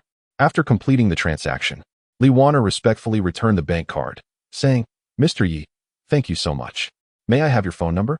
I would like to invite you and Miss Xia to dinner sometime." Yi Chen waved his hand dismissively, replying, "No need for that. This is merely a reward for you." Both Yu Changle and Tang Meiqi wore grim expressions. They had come to purchase clothing, but now it seemed that everything had been monopolized by Xia Shuiying. What was the point of their visit now? Chapter 46. The Elder's Transformation. The members of the Xia family looked on with disdain at Yi Chen's ostentatious display, scoffing at him. This good-for-nothing was not even the one footing the bill. What was he trying to prove? Such is the nature of the impoverished. When presented with an opportunity to flaunt, they seize it without hesitation. More puzzling, however, was why Chairman Zheng was so adamant about signing a contract with Xia Shuiying. Who could say? It would certainly warrant an investigation in due course. The elder's face darkened as he regarded Yi Chen. "Can we leave now?" he inquired. Yi Chen shrugged and replied with a smile, "Of course." Following this exchange, the group drove to the location where Zheng Linger was working. Upon arriving downstairs, they spotted a stunning Maserati parked at the curb, with 2 figures standing beside it. The elder squinted in surprise and quickly exited the vehicle, approaching the 2 individuals with deference. "Mr. Li, young Master Li," he exclaimed. It was none other than Li Defa and Li Yanming. Had Li Defa learned of Miss Yu Qing's clarification and come specifically to confront him? What was he to do? The Li family's influence far surpassed that of the Xia family. With this thought, the elder spoke hastily, "Master Li, our Xia family has no connection to that waste of a person, Yi Chen. If you seek trouble, please do not involve us." Li Defa was taken aback. What did the elder mean by that? He was over 20 years younger than the elder, so addressing him as such was entirely appropriate. Yet, how could the elder bear such a title? He quickly responded, Please, Mr. Li, do not refer to me as such. I am unworthy. Yi Chen stepped forward, glancing at Li Defa with mild surprise. Master Li, what brings you here? Li Defa lowered his voice. Mr. Yi, I have come to personally bring my son to apologize. Yi Chen rolled his eyes and waved his hand casually, saying, It's all right. That matter is behind us. I never held it against you. I have other matters to attend to, so you may return now. Li Defa nodded repeatedly, expressing his gratitude. Mr. Yi, your magnanimity is truly commendable. I extend my heartfelt thanks to you for sparing Yinming. The members of the Xia family stared in astonishment at the familiarity between Yi Chen and Li Defa. What was the meaning of this? How could a seemingly useless individual be so amicable with the esteemed head of the Li family, one of the four great families? The old man's eyes darted about before he approached Li Defa and inquired, Mr. Li, are you and Yi Chen friends? Oh, indeed. Mr. Yi possesses remarkable medical skills and has cured my daughter's hidden ailment. Thus, we are naturally friends. Li Defa replied with a smile. Yi Chen, listening nearby, nodded inwardly, recognizing that Li Defa was astutely concealing his identity by referencing Li Ruyue. Even if the old man was skeptical at present, a simple inquiry would soon confirm the truth. Li Defa paid no mind to the thoughts of others and bowed slightly to Yi Chen, saying, Mr. Yi, I have matters to attend to at home, so I shall take my leave. Yi Chen waved his hand dismissively, urging him to go. At that moment, the reception desk noticed the crowd's arrival and, upon seeing Xia Shuiying, quickly approached with respect, stating, Miss Xia, our chairman is waiting for you upstairs. The old man, finally snapping out of his shock, urged Xia Shuiying. Shuiying, hurry upstairs. We must not keep Chairman Zheng waiting. Nodding in response, Xia Shuiying ascended, and within 5 minutes, she returned, elated, holding the already signed contract. The old man took the contract, scrutinizing it carefully before waving his hand joyfully. Let us go home. Thus, the Xia family returned to their grand estate, each member's face aglow with smiles. A contract worth 500 million was sufficient to double the family's market value, except for Xia Shui and Fu Jun. These two looked at Xia Shuiying and Yi Chen, seated beside the old man, their expressions darkening. The old man turned to Xia Shuiying, My dear, I've reflected on this morning's events, and I realize I was indeed in the wrong. Therefore, you may not assume the role of chairman just yet. Instead, let us appoint you as the manager of the planning department. This will allow you to cultivate your management skills while fully utilizing your planning capabilities. Xia Shuiying's face lit up with joy. Really, Grandpa? Child, would I jest about such matters? The other members of the Xia family also congratulated her. Meanwhile, Xia Shuiying simmered with rage. She had long coveted this position, believing it rightfully hers, only to have it snatched away by Xia Shuiying. Xia Shuiying, filled with excitement, glanced at Yi Chen and suddenly felt a flicker of concern. She was unsure of what price Yi Chen had paid to secure the contract with Zheng Linger. The old man then turned his gaze to Yi Chen, astonished to discover that he had befriended the influential Li Defa. A sudden thought emerged in his mind. Yi Chen, I did not realize you were also skilled in medicine, assisting Mr. Li in curing his daughter's hidden ailment. Truly, a remarkable talent concealed beneath a humble exterior. The old man praised Yi Chen with a smile. Yi Chen smiled faintly, feeling fortunate. There was no need for the old man to say such things. You child, why are you so shy like Shuiying? He continued. How about this? The company is considering entering the pharmaceutical industry. Why don't you manage that department? Upon hearing this, both Xia Shuiyun and Jiang Hao's expressions darkened. The pharmaceutical industry is notoriously lucrative, and it was Jiang Hao who had initially proposed entering this field. So naturally, the management of this department should fall to him. Now, unexpectedly, this position had been bestowed upon Yi Chen. Yi Chen was equally astonished. He never anticipated that the old man would appoint him as the head of a department, especially in the pharmaceutical sector. He was well aware of the advantages this industry presented, far more than the others. Xia Shuiying, however, was overjoyed. For her grandfather to recognize, Yi Chen brought her more happiness than if she had been appointed chairperson. This confirmed her belief that Yi Chen was indeed the finest man in the world. Noticing Yi Chen's silence, Xia Shuiying urged him softly, Yi Chen, why are you still dazed? Quickly thank grandfather. Yi Chen couldn't help but smile wryly. He had no interest in this pharmaceutical department, which would demand a considerable amount of his time to manage, ultimately providing him with only a basic salary. As for profit sharing and bonuses, would the old man provide those? With that thought, Yi Chen shook his head and smiled at the old man. Thank you for your kind words. But I believe this position should be offered to someone else. I am rather laid back and not suited for such a managerial role. Xia Shuiying immediately grew anxious. Yi Chen, what are you saying? If you take on this role, my parents will surely view you in a new light. Yi Chen looked at Xia Shuiying, bemused. Shuiying, we've been married for 2 years. Don't you know me by now? I genuinely do not wish to be in charge. Hearing this, Jiang Haoze and Xia Shuiying quickly interjected. Grandfather, since Yi Chen does not want the position, let us not force him. I recall the security team leader position is currently vacant. Why not assign Yi Chen to that instead? Yi Chen chuckled to himself. It was quite humorous that they deemed him fit for a security team leader position, when he had no interest in the managerial role at all. Xia Shuiying looked at Yi Chen and asked softly, do you truly not want to go to the company? Yi Chen nodded. I wouldn't know what to do there. Why would I go? Since Yi Chen had expressed his disinterest, Xia Shuiying refrained from further persuading him and addressed the old man. Grandfather, since Yi Chen does not wish to take on this role, please don't insist. You two children really do cause me worry, the old man remarked, though his face was adorned with a kind smile.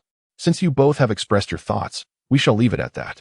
If you ever reconsider, return to find me. I shall hold this position for you. With that, the old man's face radiated warmth. Xia Shuiying promptly bowed to her grandfather. Thank you, grandfather. Very well. Since the contract has been signed, you may return home for now. Xia Shuiying was taken aback, then reminded, Grandfather, you once stated in the company that if a contract was successfully negotiated, a 10% reward would be granted. The old man suddenly covered his mouth with his left hand, stifling a yawn, his face etched with fatigue.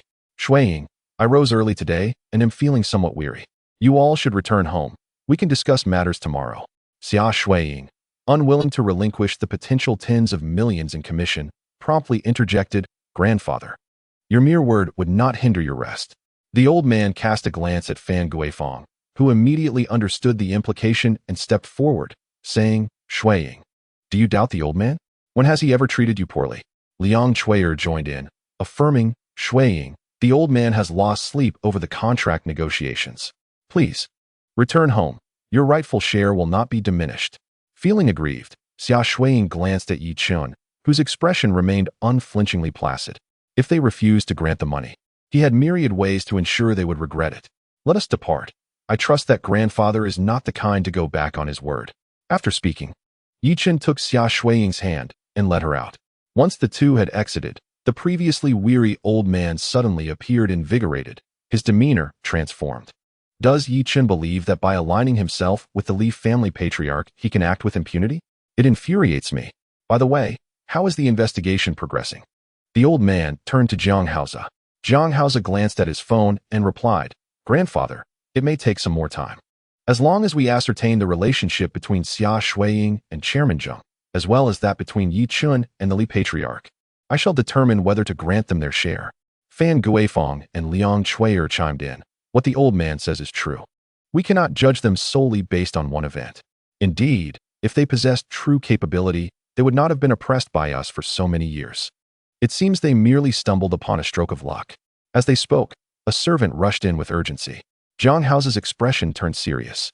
Grandfather, we have news. The old man turned his attention to the hurried servant. What is it? Grandfather, the situation has been clarified.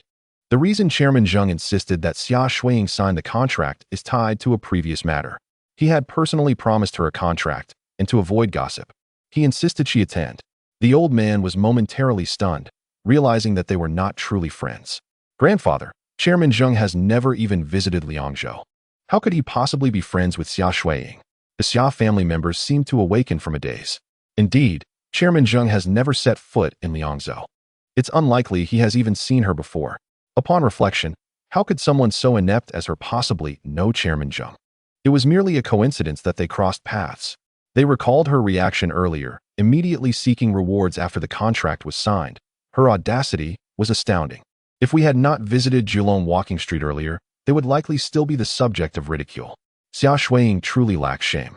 Her expression reveals a sense of triumph typical of a petty person. The old man suddenly raised his hand and commanded silence. Given the circumstances, he cannot grant her a share of the profits. Although it was she who signed the contract, we have supported her family for many years, in my view. This is her obligation. Fan Guifeng interjected with reason. Liang Chui'er naturally concurred, saying, "Elder, what my sister-in-law stated is accurate. Their family has relied on us for sustenance. This contract should serve as her recompense to the Xia family. How can she possibly take a share? In my opinion, that share should not be granted. Indeed, it should not be given. Not only that, if there is even the slightest flaw in the contract, that wretched woman must be held accountable. Yes, let her bear the responsibility." The old man pressed his hand down again and said, "Let us first ascertain the relationship between Yi Chun and the head of the Li family. If their connection is not substantial, then she shall not receive a share." Having said that, he turned to the servant. "Have you investigated Yi Chun's matters?" "Yes, elder. It is confirmed that Yi Chun indeed cured the head of the Li family's daughter of her hidden ailment. However, that daughter is the head's illegitimate child and is not held in high regard. Furthermore, what else? Furthermore, when the head of the Li family inquired about what Yi Chun desired as compensation, Yi Chun merely requested that the head provide 5 million annually for that illegitimate daughter. What? Upon hearing this, the room fell silent for a moment, before erupting in outrage. Has that good-for-nothing lost his senses? 5 million. Is the head of the Li family truly such a miser? Anything less than 200 million would be an affront to him. This is not the crux of the matter. The most absurd part is that this fool did not even ask for himself, but rather for that illegitimate daughter. Such reckless wastefulness. A complete fool, indeed, much like Xia Shuiying. Neither is worthy of respect. Yet the old man gazed at the servant with furrowed brows. "Are you certain of this information?" The servant immediately knelt, exclaiming, "Elder, I acquired this intelligence at great expense. It is absolutely accurate. If you do not believe me, we can send other spies to verify." The old man's countenance darkened ominously. Bang! These two scoundrels dared to deceive me. Such an affront is unforgivable. They still wish to take a share? Not a chance. As for Yi Chun, he is unqualified even to be the head of the medical department, let alone the captain of security. Elder, please calm your temper. You cannot place all the blame on them. After all, they are both utterly incompetent. Having finally found a way to wield some power, they are bound to exploit it. Indeed, please do not let these two wretches upset your health. They are not worth it. Seeing the old man's veins bulging, Fan Guifeng quickly produced a vial and handed him a purple-blue pill. "Elder, please take this medicine to soothe yourself." The old man swallowed the pill, and only then did he begin to feel somewhat better. As Fan Guifeng and Liang Chui'er observed the elderly gentleman consume the medication, their eyes flickered with intrigue. Meanwhile, Yi Chun and Xia Shuiying returned home. Since receiving over 1 million from Yi Chun, Tang Huilan had taken to playing mahjong daily, while Xia Weiman continued his monotonous routine of commuting between work and home. The heat of the day was unbearable. "I shall take a shower," declared Yi Chun, promptly shedding his clothes, leaving only his shorts as he entered the washroom. Xia Shuiying, feeling bashful, covered her eyes. 10 minutes later, Yi Chun's phone vibrated unexpectedly. Xia Shuiying glanced at the still showering Yi Chun and, almost instinctively, retrieved the phone. It was a message from an unknown sender. "Young Master Yi, when are you free? Lu Yu mentioned she misses you and Manager Wu. Perhaps you could spare some time for a gathering?" A pang of unease gripped Xia Shuiying's heart. Lu Yu, that name could hardly belong to a man. Moreover, Manager Wu was likely another woman. Coupled with the content of the message, the implications were hard to ignore. A wave of anxiety washed over her, inexplicably making her want to cry. She felt deceived and was on the verge of confronting Yi Chun when she paused, reflecting on how he had been treated over the past 2 years. Though Yi Chun never explicitly expressed his anger, Xia Shuiying was acutely aware that the Xia family had repeatedly trampled on his dignity. Yet, he bore it all silently, merely because he was tied to her family. But how had she treated him during this time? Their relationship was merely one of titles, devoid of true intimacy. At that moment, Yi Chun's voice echoed from the washroom. "Wife, could you pass me the shampoo? I've finished this bottle." Hearing his voice, Xia Shuiying shook her head, reminding herself that he would never betray her. There must be some misunderstanding. Resolute, she swiftly deleted the message and handed him a new bottle of shampoo. An hour later, Yi Chun emerged, wrapped in a towel. Drying his hair with a cloth, he inadvertently glanced at Xia Shuiying, momentarily pausing. After living together for 2 years, despite their lack of marital intimacy, Yi Chun felt he understood Xia Shuiying well. In just one glance, he discerned that she harbored some worries. Was she still upset about the distribution of assets? With this thought, Yi Chun placed the towel down and sat beside her, softly reassuring, Don't worry, dear. If the old man truly denies you your share, I assure you, he will regret it. Xia Shuiying met his gaze, remaining silent, yet nodded in acknowledgement. All right, cheer up. After speaking, Yi Chen entered his room and changed into a new outfit. He turned to Xia Shuiying and said, My dear, I need to step out for a bit. Please rest well. Xia Shuiying's body trembled as she watched Yi Chen leave with his phone in hand, suddenly recalling the text message from earlier. Was he going to meet that Ru Yue and Manager Wu? With this thought, Xia Shuiying sprang to her feet, gritted her teeth, and followed him out. As she exited the building, she saw Yi Chen getting into a taxi. Without hesitation, she hailed another cab. Driver, chase that taxi. The driver glanced at the distant vehicle and replied, Miss, it's rush hour. You might want to wait. Suddenly, Xia Shuiying pulled out 500 yuan bills and urgently insisted, Here is 500, no more talking, just hurry. The driver promptly accepted the money, donned his sunglasses, and said, Buckle up, miss, it's time to speed. With that, Xia Shuiying felt a strong push from the acceleration. Half an hour later, Yi Chen arrived at Zheng Ling'er's office building, feeling somewhat sheepish. He had already approached Zheng Ling'er twice regarding the contract, and the thought of asking her again made him anxious about being turned away. However, before he could ascend, a familiar face emerged from the elevator. It was Wu Rue. Wu Rue, what brings you here? Yi Chen inquired with curiosity. Surprised upon seeing him, Wu Rue quickly approached and respectfully replied, Mr. Yi, what a coincidence to see you here. Yi Chen awkwardly scratched his nose, saying, I need Miss Ling'er's assistance with something. Ah, how unfortunate. She just stepped out, Wu Rue said with a smile. If that's the case, I'll return tomorrow, Yi Chen remarked as he turned to leave. Seeing this, Wu Rue hurriedly caught up with him. Mr. Yi, do you have some time now? I would like to accompany you to see Ryue. Yi Chen pondered. Since he had no pressing matters at the moment, visiting Xiaoya would be fine. All right, but she seems to be aware of your identity. So you might want to consider how to explain things to her, he cautioned. Wu Rue chuckled. Thank you for your concern, Mr. Yi. We spoke on the phone yesterday. I concealed my identity, and she did the same, so we are even.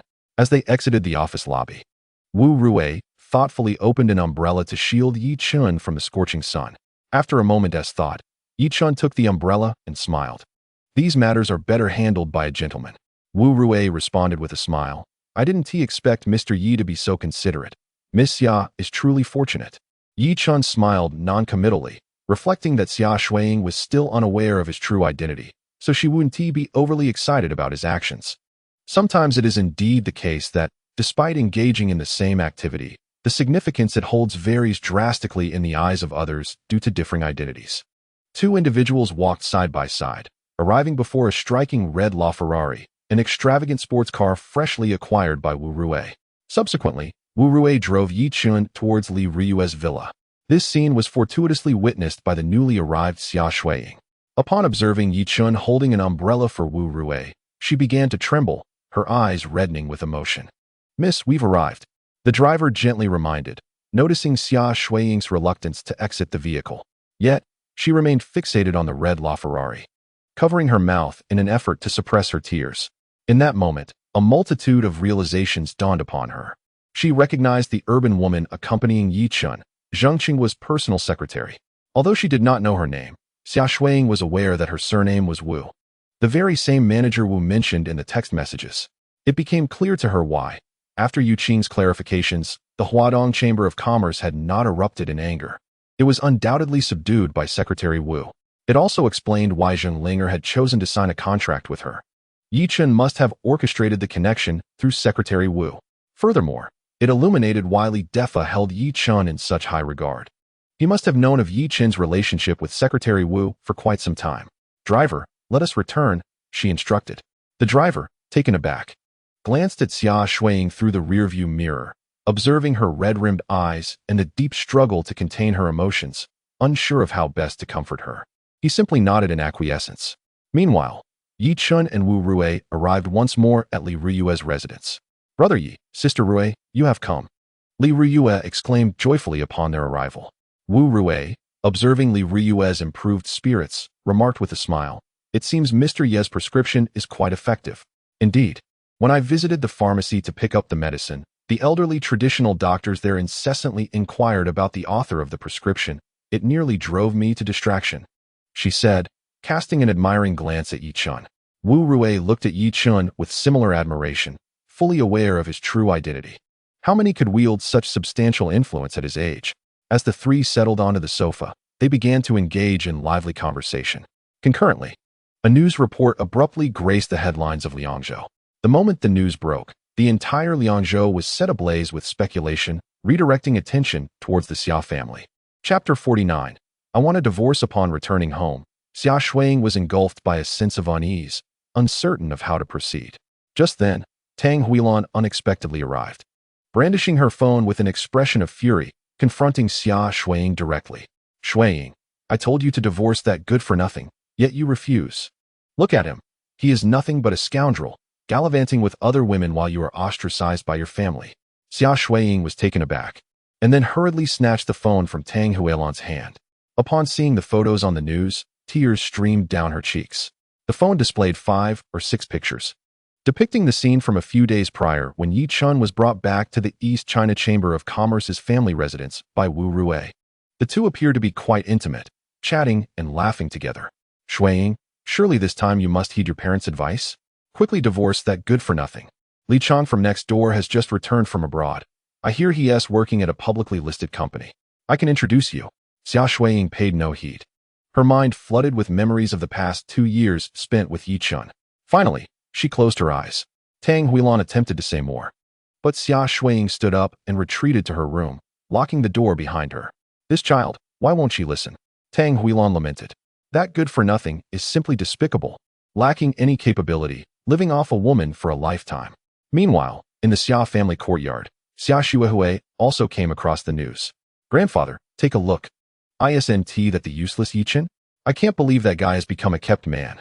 Xia Shuihui handed her phone to the elder. Upon examining the images, the elder scoffed in disdain. Is Shuiying blind? How could she choose such an annoying good-for-nothing?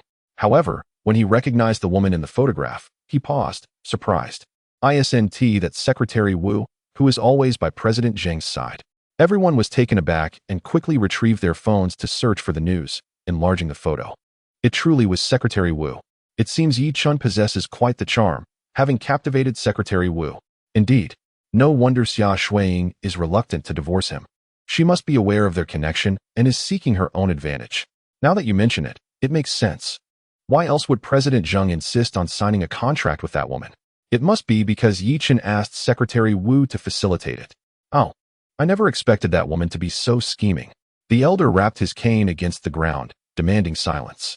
Everyone fell quiet, turning their attention to him. This is an opportunity for our Xia family. Consider this. Knowing Secretary Wu is tantamount to knowing President Zheng. In the future, if we wish to accomplish anything, we simply need to have Yi Chen appeal to Secretary Wu. Indeed, Yi Chun is truly a fine son-in-law for our Xia family. Upon hearing the elder's words, the others brightened with hope. With the connection between Yi Chun and Secretary Wu, the Xia family would surely thrive in Liangzhou. Realizing this, the elder quickly urged Fan Guifang. Hurry, call Shuiying and have her bring Yi Chun here. I wish to reward our excellent son-in-law. Though Fan Guifang was reluctant to summon them, the elder's word was law in the Xia family. She could only find Xia Shuiying's number and make the call. However, no one answered the call. Ultimately, with no other option, he had to call Xia Weiman, only to find that Xia Weiman was equally perplexed. Old master, no one is answering. The old man paused. No one is answering. Then I shall visit their home personally. With that, he leaned on his dragon head cane and made his way outside. Half an hour later, they finally arrived at Xia Weiman's residence. Knock, knock, knock. Fan Guifang rapped on the door and called out loudly, Shuiying, it's your aunt. Open the door quickly. With a creak, the door swung open, but it was not Xia Shuiying who appeared, it was Tang Huilan. Upon seeing the old man and his entourage, Tang Huilan's heart quivered. Could it be that the old man intended to reclaim the house? Old master, big sister, what brings you here? Tang Huilan hastily opened the door, her demeanor fraught with trepidation. The old man settled onto the sofa, smiling at Tang Huilan, and gestured for her to sit beside him. Huilan, where are Shuiying and Yi Chen? Observing the old man's smile, Tang Huilan felt a twinge of confusion. Old master, Shuiying is in her room, crying. As for that scoundrel Yi Chen, he is likely off gallivanting with that vixen again. But rest assured, I will persuade Shuiying to divorce that good-for-nothing. It is a disgrace to our Xia family's reputation. Preposterous. How can Yi Chen be a scoundrel? And how could Secretary Wu possibly be a vixen? To suggest that Shui Ying divorce Yi Chen, Huilan, you are utterly mistaken. Where else could we find a son-in-law as exceptional as Yi Chen? Tang Huilan was utterly baffled. What could the old man's words possibly mean? Did he seem to genuinely favor Yi Chen? Old master, did you not see that news? Yi Chen has committed adultery. I not only intend to persuade Shui Ying to divorce him, but also to demand compensation for her emotional distress. Silence. Do you even know who the woman in that photograph is? The old man suddenly exclaimed with a sharp tone. Tang Huilan was taken aback. Regardless of her identity, she is none other than Secretary Wu, a prominent figure beside Chairman Zheng. Chairman Zheng? Tang Huilan initially appeared confused, but her eyes widened in realization. You mean the Chairman Zheng of the Huadong Chamber of Commerce? The old man cast a sidelong glance at Tang Huilan. Who else could it be? Fan Guifeng interjected. Huilan, you must call Shui Ying and Yi Chen back at once. The old man has matters to discuss with them. Tang Huilan felt disoriented. She understood the purpose of their visit. They believed Yi Chen had ingratiated himself with Secretary Wu and sought his assistance. But was this fair to Xia Shuiying? Just then, Xia Shuiying emerged from her room, gazing at Tang Huilan with calm determination. Mother, I want a divorce. I'll go first thing in the morning. With that, she turned to retreat back into her room, disregarding everyone present. Upon hearing this, the old man grew anxious. How could they allow Xia Shuiying to divorce Yi Chen? Shuiying, what is the matter? Why the sudden desire to divorce Yi Chen? Xia Shuiying turned to look at her grandfather and asked, Grandfather, when did you arrive? The old man, with a tone of genuine concern, inquired, My dear child, I have been sitting here for some time. What troubles you? You seem so lost and distracted. Xia Shuiying forced a bitter smile and shook her head. Grandfather, I am fine. By the way, I have come to realize that marrying Yi Chen may indeed have been a mistake. I will seek a divorce from him tomorrow. Shuiying, your words deeply wound my heart. Am I the kind of person who would sacrifice your happiness for my own interests? Besides, I believe Yi Chen is a remarkable individual. He possesses medical skills and is both brave and discerning. Where else could you find such an excellent husband? As Xia Shuiying observed her grandfather's expression, she felt an urge to laugh. This was indeed her own grandfather. Previously, he had been eager for her to divorce Yi Chen, but now, upon discovering Yi Chen's association with Secretary Wu, he began to extol Yi Chen's virtues, attempting to dissuade her from ending the marriage. Grandfather, I can heed your advice on many matters, but this time, I wish to follow my own judgment. Tomorrow morning, I will sever all ties with Yi Chen. Chapter 50. You must wait for me, how dare you? You are a member of the Xia family, yet you defy my wishes? Do you no longer regard me as your grandfather? The old man bellowed in fury. Others joined in to counsel her. Shuiying, look at how handsome Yi Chen is. He possesses medical expertise and has cured Master Li's daughter's ailment. He is the epitome of a perfect husband. Indeed, Shuiying, should you dare to divorce him, I shall claim him for myself. After 2 years of living together, cannot you feel any sentiment towards him? To have married Yi Chen is a stroke of fortune for you, and yet you wish to end it? I cannot comprehend your thoughts. Shuiying, heed your elder sister's advice. Live well with Yi Chen. Listening to their words, Xia Shuiying felt as though she were the subject of ridicule. Yi Chen had betrayed her. Yet her family defended him, even believing she was the one at a disadvantage. Xia Shuiying, I declare that Yi Chen is the son-in-law I have chosen. Without my command, you shall not divorce. The old man stated coldly, eyeing the tearful Xia Shuiying. He then turned to Tang Huilan and commanded, Huilan, bring me their marriage certificate and household registration. Under the pressure of the old man's authority, Tang Huilan complied and retrieved the household registration. Just as Xia Shuiying attempted to seize it, she was restrained by Fu Jun and Jiang Haoza. Shuiying, listen to your brother-in-law. If you divorce Yi Chen, no one will pity you. Instead, many will mock you. Yes, your brother-in-law speaks wisely. Just pretend you have never seen that news and continue with your life as usual. The old man handed the household registration and marriage certificate to Fan Guifeng, fixing his gaze on Xia Shuiying with a stern expression. Xia Shuiying, I hope you will not act foolishly. Otherwise, I will have no choice but to cast your entire family out of the Xia clan once more. With that, the old man departed the apartment building with the rest of the Xia family. Xia Shuiying sat on the ground, her eyes devoid of spirit, when suddenly she began to laugh foolishly. Tang Huilan, witnessing this, sighed softly as she helped Xia Shuiying onto the sofa. Oh, my unfortunate child. If only you had divorced that useless man earlier, you would not be in this predicament. Now, look at Yi Chun, living a carefree life outside, while the ones who ultimately benefit are your grandfather and his associates. What about us? We have no choice but to endure in silence. Xia Shuiying closed her eyes, tears flowing uncontrollably. Meanwhile, the two protagonists of the news, Yi Chun and Wu Rui, were at Li Riyue's home, enjoying tea and conversation. By the way, how much did Linger invest in the Huadong Chamber of Commerce project? Yi Chun inquired of Wu Rui. It seems to be 5 billion. But most of it came from President Zheng's own pocket. Only 10 billion was actually drawn from the company's accounts. Yi Chun chuckled, realizing that Zheng Chenghua always remembered that the Huadong Chamber of Commerce was not his, but rather his own. Yet, 50 billion seemed somewhat inadequate. Although he did not know much about the project, he felt optimistic about its prospects. In that case, please tell old Zheng to invest an additional 30 billion. Wu Rui was taken aback. Mr. Yi, you rest assured, just say it was my suggestion. He will certainly heed your words. Wu Rui sighed in resignation. Mr. Yi, why not personally call the president? My words carry no weight.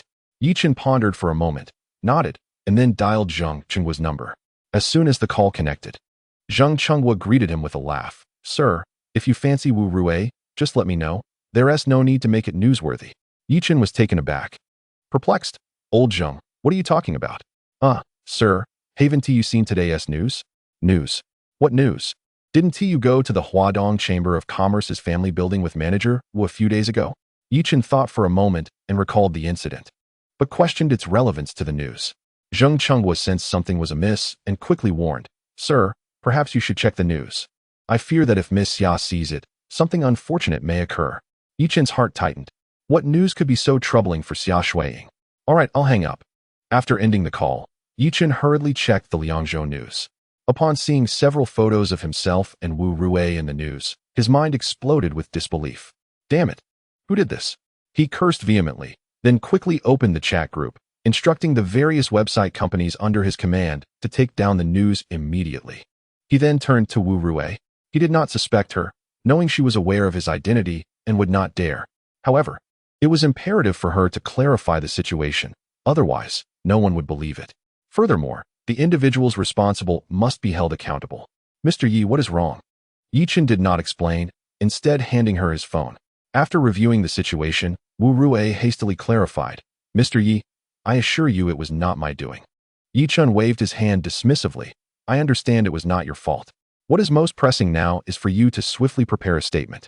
Additionally, we must have old Zheng personally inspect the surveillance footage in the family building to ascertain who was responsible for the covert photography. I must return home briefly. With that, Yi Chun turned and departed, his phone pressed to his ear as he attempted to reach Xia Shuiying, but to no avail. Shuiying, please don't do anything reckless. He urged. Brother, can you hurry? I will give you 100,000. Young man, are you not exaggerating? Do you truly possess such funds? Yi Chun immediately shared the payment QR code with the driver in the group chat, instructing someone to transfer 10,000 to that account. Moments later, a notification chimed on the driver's phone. Payment of 100,000 received. The driver was momentarily stunned, gazing at Yi Chun in disbelief. Don't just stare at me. Accelerate. Yi Chun shouted at the driver. Oh yes, of course. What should have been a journey of over 40 minutes was completed in just 20. Before the taxi had fully halted, Yi Chun had already leapt out. Slap. The driver gave himself a resounding smack. This cannot be a dream. Yi Chun sprinted up to the 8th floor, retrieving his keys to unlock the door. Inside, the space was empty. He touched the sofa and felt it still warm, indicating someone had recently departed. Realizing this, he dashed back downstairs, repeatedly calling Xia Shuiying. Yet no one answered. A sense of panic enveloped Yi Chun as he opened the group chat and sent a message, mobilize all resources to locate Xia Shuiying. Consequently, the entire Liangzhou operated like a finely tuned machine.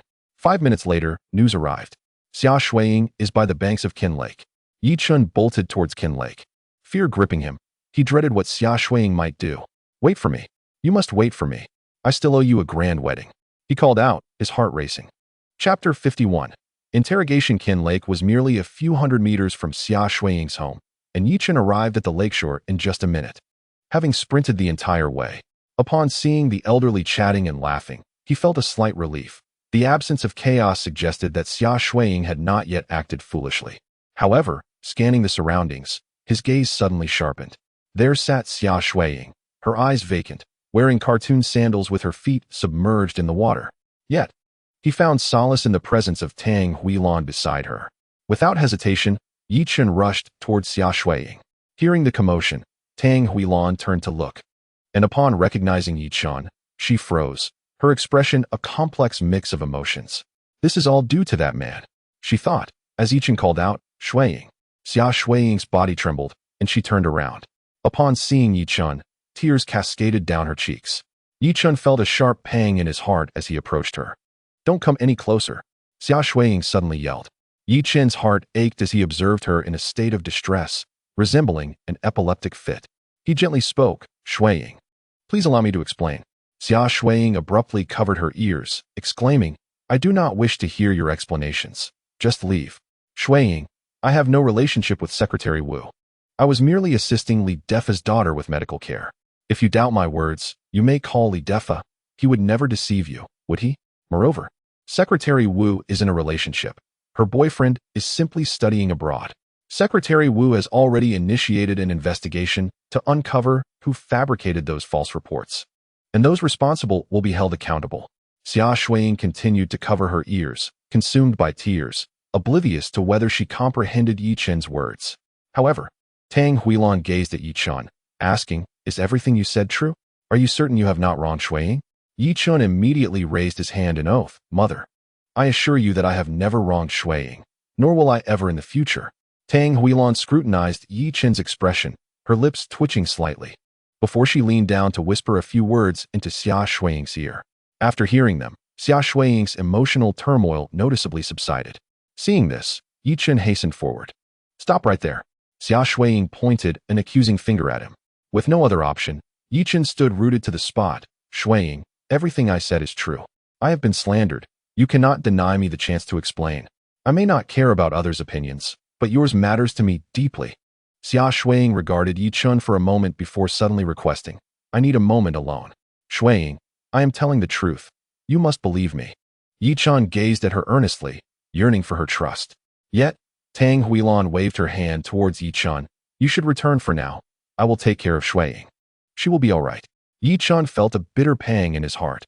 In the 2 years he had known Xia Shuiying, this was the first time witnessing her in such distress. How could he remain calm? Seeing Yi Chen not leaving, Xia Shuiying stood up and walked towards her home. Yi Chen promptly followed her. The commotion had drawn the attention of others, who began to scold Yi Chen upon overhearing their conversation. "What a scoundrel! He must be fooling around outside, and his wife has caught him." Indeed, nowadays, any man will cheat if tempted by a siren. Several elderly men expressed their discontent, saying, "Don't lump all men together. Humph, all you men are deceitful to women." The older gentlemen were irate, casting disapproving glances at Yi Chen's retreating figure. Upon arriving home, they found Xia Weiman in the living room, enjoying the air conditioning and eating watermelon. Although Xia Shuiying did not ascend to the position of chairperson, her current circumstances are markedly improved compared to before. Upon seeing Xia Shuiying return, he was momentarily taken aback, then quickly rose to his feet. "Shuiying, what has happened to you?" inquired Xia Weiman with concern. Tang Huilan shot a fierce glare at Xia Weiman, assisting Xia Shuiying into the house. Behind them, Yi Chen had yet to enter when Tang Huilan shut the door in his face. Yi Chen touched his red, bruised nose, a bitter expression etched on his face. In the living room, Tang Huilan revealed the news to Xia Weiman. With a crash, Xia Weiman angrily hurled his teacup to the floor. "That scoundrel dares to cheat behind my daughter's back. I shall take a knife to him," he declared, rising with a watermelon knife in hand, only to be startled back onto the sofa by a single glance from Tang Huilan. She then recounted the old man's personal visit as well as Yi Chen's excursion to the lakeside. With a clatter, Xia Weiman tossed the watermelon knife onto the table, pulled out a cigarette, and took a deep drag. At that moment, Xia Shuiying suddenly declared, "I need some time alone." After saying this, she retreated into her room. Noting the silence that ensued, Tang Huilan and Xia Weiman felt a sense of relief. 3 hours swiftly passed. After preparing a meal, Tang Huilan called Xia Shuiying out. Xia Shuiying absent-mindedly picked at her food before returning to her room. Witnessing this, the two sighed heavily. Subsequently, as Tang Huilan began to tidy up the dishes, a thought struck her, prompting her to fling open the front door, revealing Yi Chen still waiting outside. Upon seeing Tang Huilan, Yi Chen exclaimed, "Mom, Shuiying. You should find a place to sleep." Tang Huilan interrupted, promptly shutting the door once more. Thus, one remained inside while the other lingered outside. The following morning, the old man called Tang Huilan, requesting that both Xia Shuiying and Yi Chen come to the Xia family estate. With no other option, Tang Huilan made her way to Xia Shuiying's room. Before she could knock, Xia Shuiying emerged, her eyes sunken, a clear indication of a sleepless night, her spirit somewhat diminished. Tang Huilan sighed again and said to Xia Shuiying, "Shuiying, just now your grandfather." However, Xia Shuiying walked straight towards the door. With a creak, the door opened to reveal Yi Chen standing like a statue, his eyes red-rimmed, likely having spent the night awake. Upon seeing Xia Shuiying, Yi Chen quickly spoke, "Shuiying, you must take me to meet Secretary Wu and Li Riyue." Xia Shuiying interrupted, "Yi Chen, I need." Yi Chen nodded vigorously. "All right, I will take you there right now." Yet, as he turned, he stumbled and fell to the ground. Having stood outside all night without moving, his legs had long since gone numb. In his excitement at seeing Xia Shuiying, he had forgotten his condition. Observing Yi Chen's fall, Xia Shuiying felt a pang of sympathy but did not rush to assist him. Yi Chen let out a bitter smile, then began to rub his legs with both hands. Gradually, feeling returned to his limbs. Subsequently, Yi Chen brought Xia Shuiying to Li Ruyu's residence. Wu Rue, Li Fa, and Li Ruyu had been waiting there for quite some time. As soon as Yi Chen and Xia Shuiying stepped through the door, Wu Rue approached them, saying, "Mr. Yi, I sincerely apologize for the misunderstandings caused by my actions regarding Miss Xia. However, I have issued a clarification and the suspect has been apprehended. The police conducted an all-night interrogation, and the individual has finally confessed." Yi Chen waved his hand dismissively. These matters were trivial. What truly mattered was that Xia Shuiying understood that he had not wronged her. Seeing this, Wu Rue fell silent. Li Fa and Li Ruyu were equally hesitant to speak. Yi Chen and Xia Shuiying settled onto the sofa, while the other three stood before them. "Who sent you that text yesterday?" Xia Shuiying suddenly inquired. Li Fa was taken aback, then cautiously raised his hand. "Miss Xia, Mr. Yi helped heal Ruyu, and I am genuinely grateful to him. That is why I thought to invite him out for a little fun, with no ulterior motives." Xia Shuiying nodded, then turned her gaze toward Li Ruyu. "So you're Li Ruyu?" Shuiying Jia, that day was truly. Xia Shuiying slightly shook her head, signaling her to refrain from elaborating, prompting Li Ruyu to quickly close her mouth. She then looked at Wu Rue. "Manager Wu, may we speak privately?" Wu Rue was taken aback, glanced at Yi Chen, and nodded. As Xia Shuiying stood up, Li Ruyu immediately pointed toward the second floor. "There are vacant rooms upstairs." Xia Shuiying nodded and ascended the stairs with Wu Rue. Meanwhile, Yi Chen turned his icy gaze toward Li Fa, as if he were about to devour him whole. Li Fa's flesh trembled, and with a thud, he knelt on the ground. "Young Master Yi, I truly did not mean to send that text. I had no idea Miss Xia would see it. Is it a matter of who saw it? Could you not have called me if you had something to discuss? Must you resort to texting?" Yi Chen's voice grew colder. Kneeling, Li Fa felt a chill shoot through him, nervously explaining, "I was afraid of disturbing you. Young Master Yi, so I thought. You truly are clever in your own way. You had better pray that Shuiying can forgive me, otherwise, you will face the consequences," Yi Chen declared, his gaze shifting to the second floor. He was uncertain why Xia Shuiying insisted on speaking with Wu Rue alone. Yet he could only hope that Wu Rue would not speak incorrectly and perpetuate this misunderstanding. As Yi Chen anxiously awaited, Wu Rue descended the stairs. Her gaze toward him filled with peculiar intrigue. She then approached Li Ruyu, saying, "Xiaoyu, Miss Xia requests your presence upstairs." Alone?" Li Ruyu pointed at herself in disbelief. "Indeed, but do not be afraid. Miss Xia is very kind." Wu Rue reassured Li Ruyu with a comforting expression before taking a seat on the sofa. Realizing she had no choice, Li Ruyu lowered her head and made her way upstairs. Yi Chen gazed at Wu Rue and tentatively inquired, "Manager Wu, what did Shuiying discuss with you?" Wu Rue flashed a sly smile and replied, "Mr. Yi, that's a secret between me and Miss Xia." Upon hearing her words, Yi Chen's curiosity intensified. 10 minutes later, Li Riyue descended with a peculiar expression, glanced at Yi Chen, and sat beside Wu Rue, addressing Li Defa. "Hey, Sister Shuiying wants you upstairs." Li Defa was taken aback, pointing at himself. "Me? Riyue, you must be joking. Whether you go or not is up to you." But if Sister Shui Ying is upset, it's not my misfortune. With that, Li Riyue began to laugh with Wu Rue. Li Defa could only look at Yi Chun, hesitantly asking, Mr. Yi, what should I do? Yi Chun nearly leaped up to propel Li Defa upstairs, urging him, hurry, if you keep Shuiying waiting, I'll have your skin. Li Defa scrambled up the stairs in haste. Another 10 minutes passed, and Li Defa returned with a similarly strange demeanor. Yi Chun was perplexed. What had Xia Shuiying discussed with the three of them? Why did each one emerge with such an expression? Noticing Xia Shuiying had not come down with them, Yi Chun pondered and asked Li Defa, Old Li, did Shuiying say anything about me going up? Li Defa shook his head, chuckling awkwardly. Young Master Yi. Miss Xia said she wanted some solitude and would come down shortly. Although Yi Chun felt anxious, he dared not ascend. Provoking her further would be disastrous. Before long, the sound of a door opening from the second floor caused Yi Chun to tense up. He remained oblivious to the contents of their conversation, unaware of what Xia Shuiying was thinking at that moment.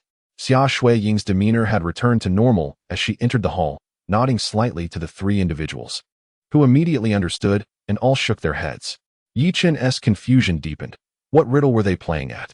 Receiving no response, Xia Shuiying turned and strode toward the door, leaving Yi Chun momentarily stunned. Are you planning to stay? Grandfather is waiting for us. She suddenly turned, frowning at Yi Chun. Realizing he needed to follow, he hurried after her. On the way to the Xia family estate, Yi Chun longed to ask Xia Shuiying what she had discussed with the trio on the second floor, but she closed her eyes once seated in the car, offering no opportunity for inquiry.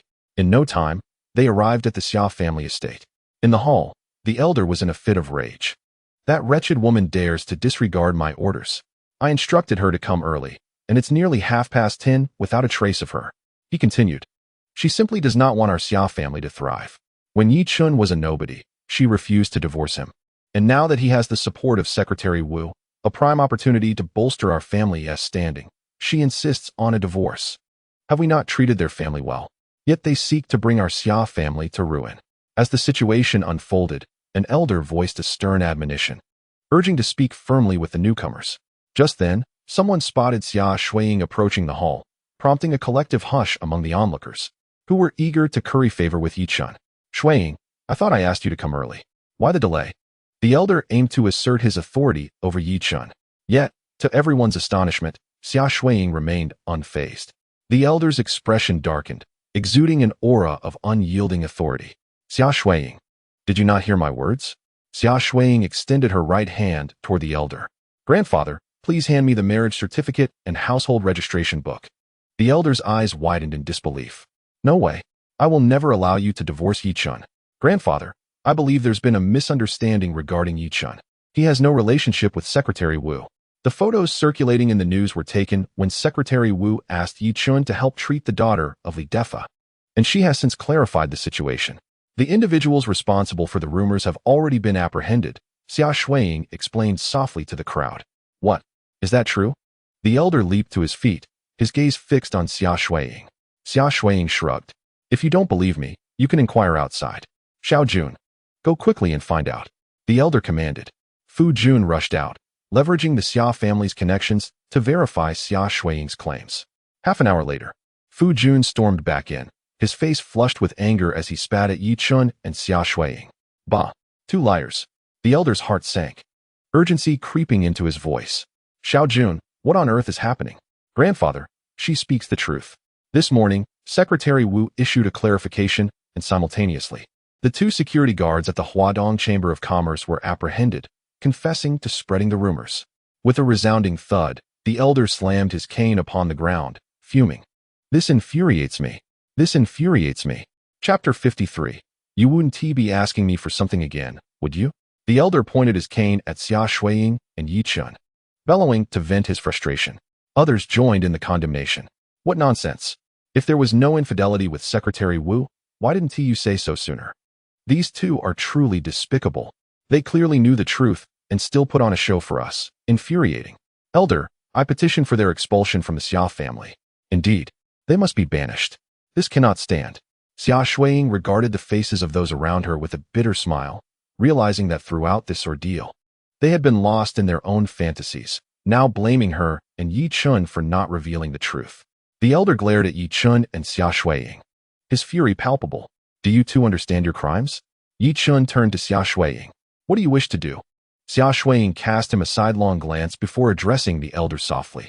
Grandfather, when will the contract's share be given to me? The elder pointed at the door and shouted at the two individuals, profit sharing?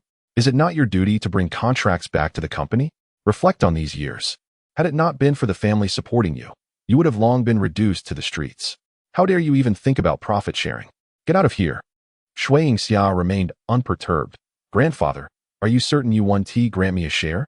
Standing beside the elder, Gui Fong Fan suddenly stood up, pointing an accusatory finger at Shuiying, cursing, Shuiying Xia, are you threatening the elder? How dare you speak to him in such a tone? Yi Chen stepped forward, his voice cold. Remove your filthy hands. I may have overlooked it before, but from now on, if you dare point at Shuiying like that again, I will ensure you spend the rest of your life in a hospital bed. Gui Fong was intimidated by Yi Chun's fierce demeanor, sinking back into her chair, recalling the 2 slaps she had received from him at the previous family banquet, leaving her too frightened to speak. In her eyes, Yi Chun was nothing but a madman. Elder, you're a useless waste. What right do you have to reprimand Gui Fong? Get out. And you, Val woman, get out of the Xia family. I have no granddaughter like you. Yi Chen glanced at Shuiying.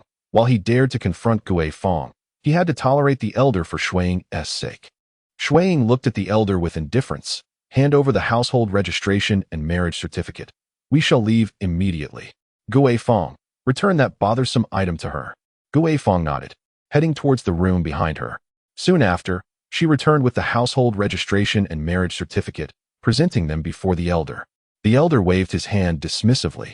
I don't want to see those things. They bring bad luck. With a dismissive air, Gui Fong threw the items onto the ground. As Shuiying bent down to pick them up, Yi Chen beat her to it, retrieving them first. Here. Yi Chen handed the items to Shuiying. She cast him a glance and softly said, let us go. Yi Chen nodded, and together they exited the Xia family courtyard. Meanwhile, the elder's face darkened, his breathing rapid. Bang! He slammed the dragon head down onto the ground and returned to his courtyard. Gui Fong and Chui Liang exchanged glances before walking inside together. Elder, we have matters we wish to discuss with you. Get out. I wish to rest. Gui Fong glanced at Chui and stepped forward. Elder, your health seems to be deteriorating. What about Wei Qing? Bang! The elder hurled a nearby teacup across the room, shouting, get out. Gui Fong and Chui were startled, retreating hastily. Creak. The two closed the door. Their expressions grim. That old man, nearing the end of his days, still refuses to relinquish power. Sister-in-law, are you certain that medicine is effective? Chui whispered. Gui Fong glanced around cautiously, pulling Chui into a corner. It is absolutely effective.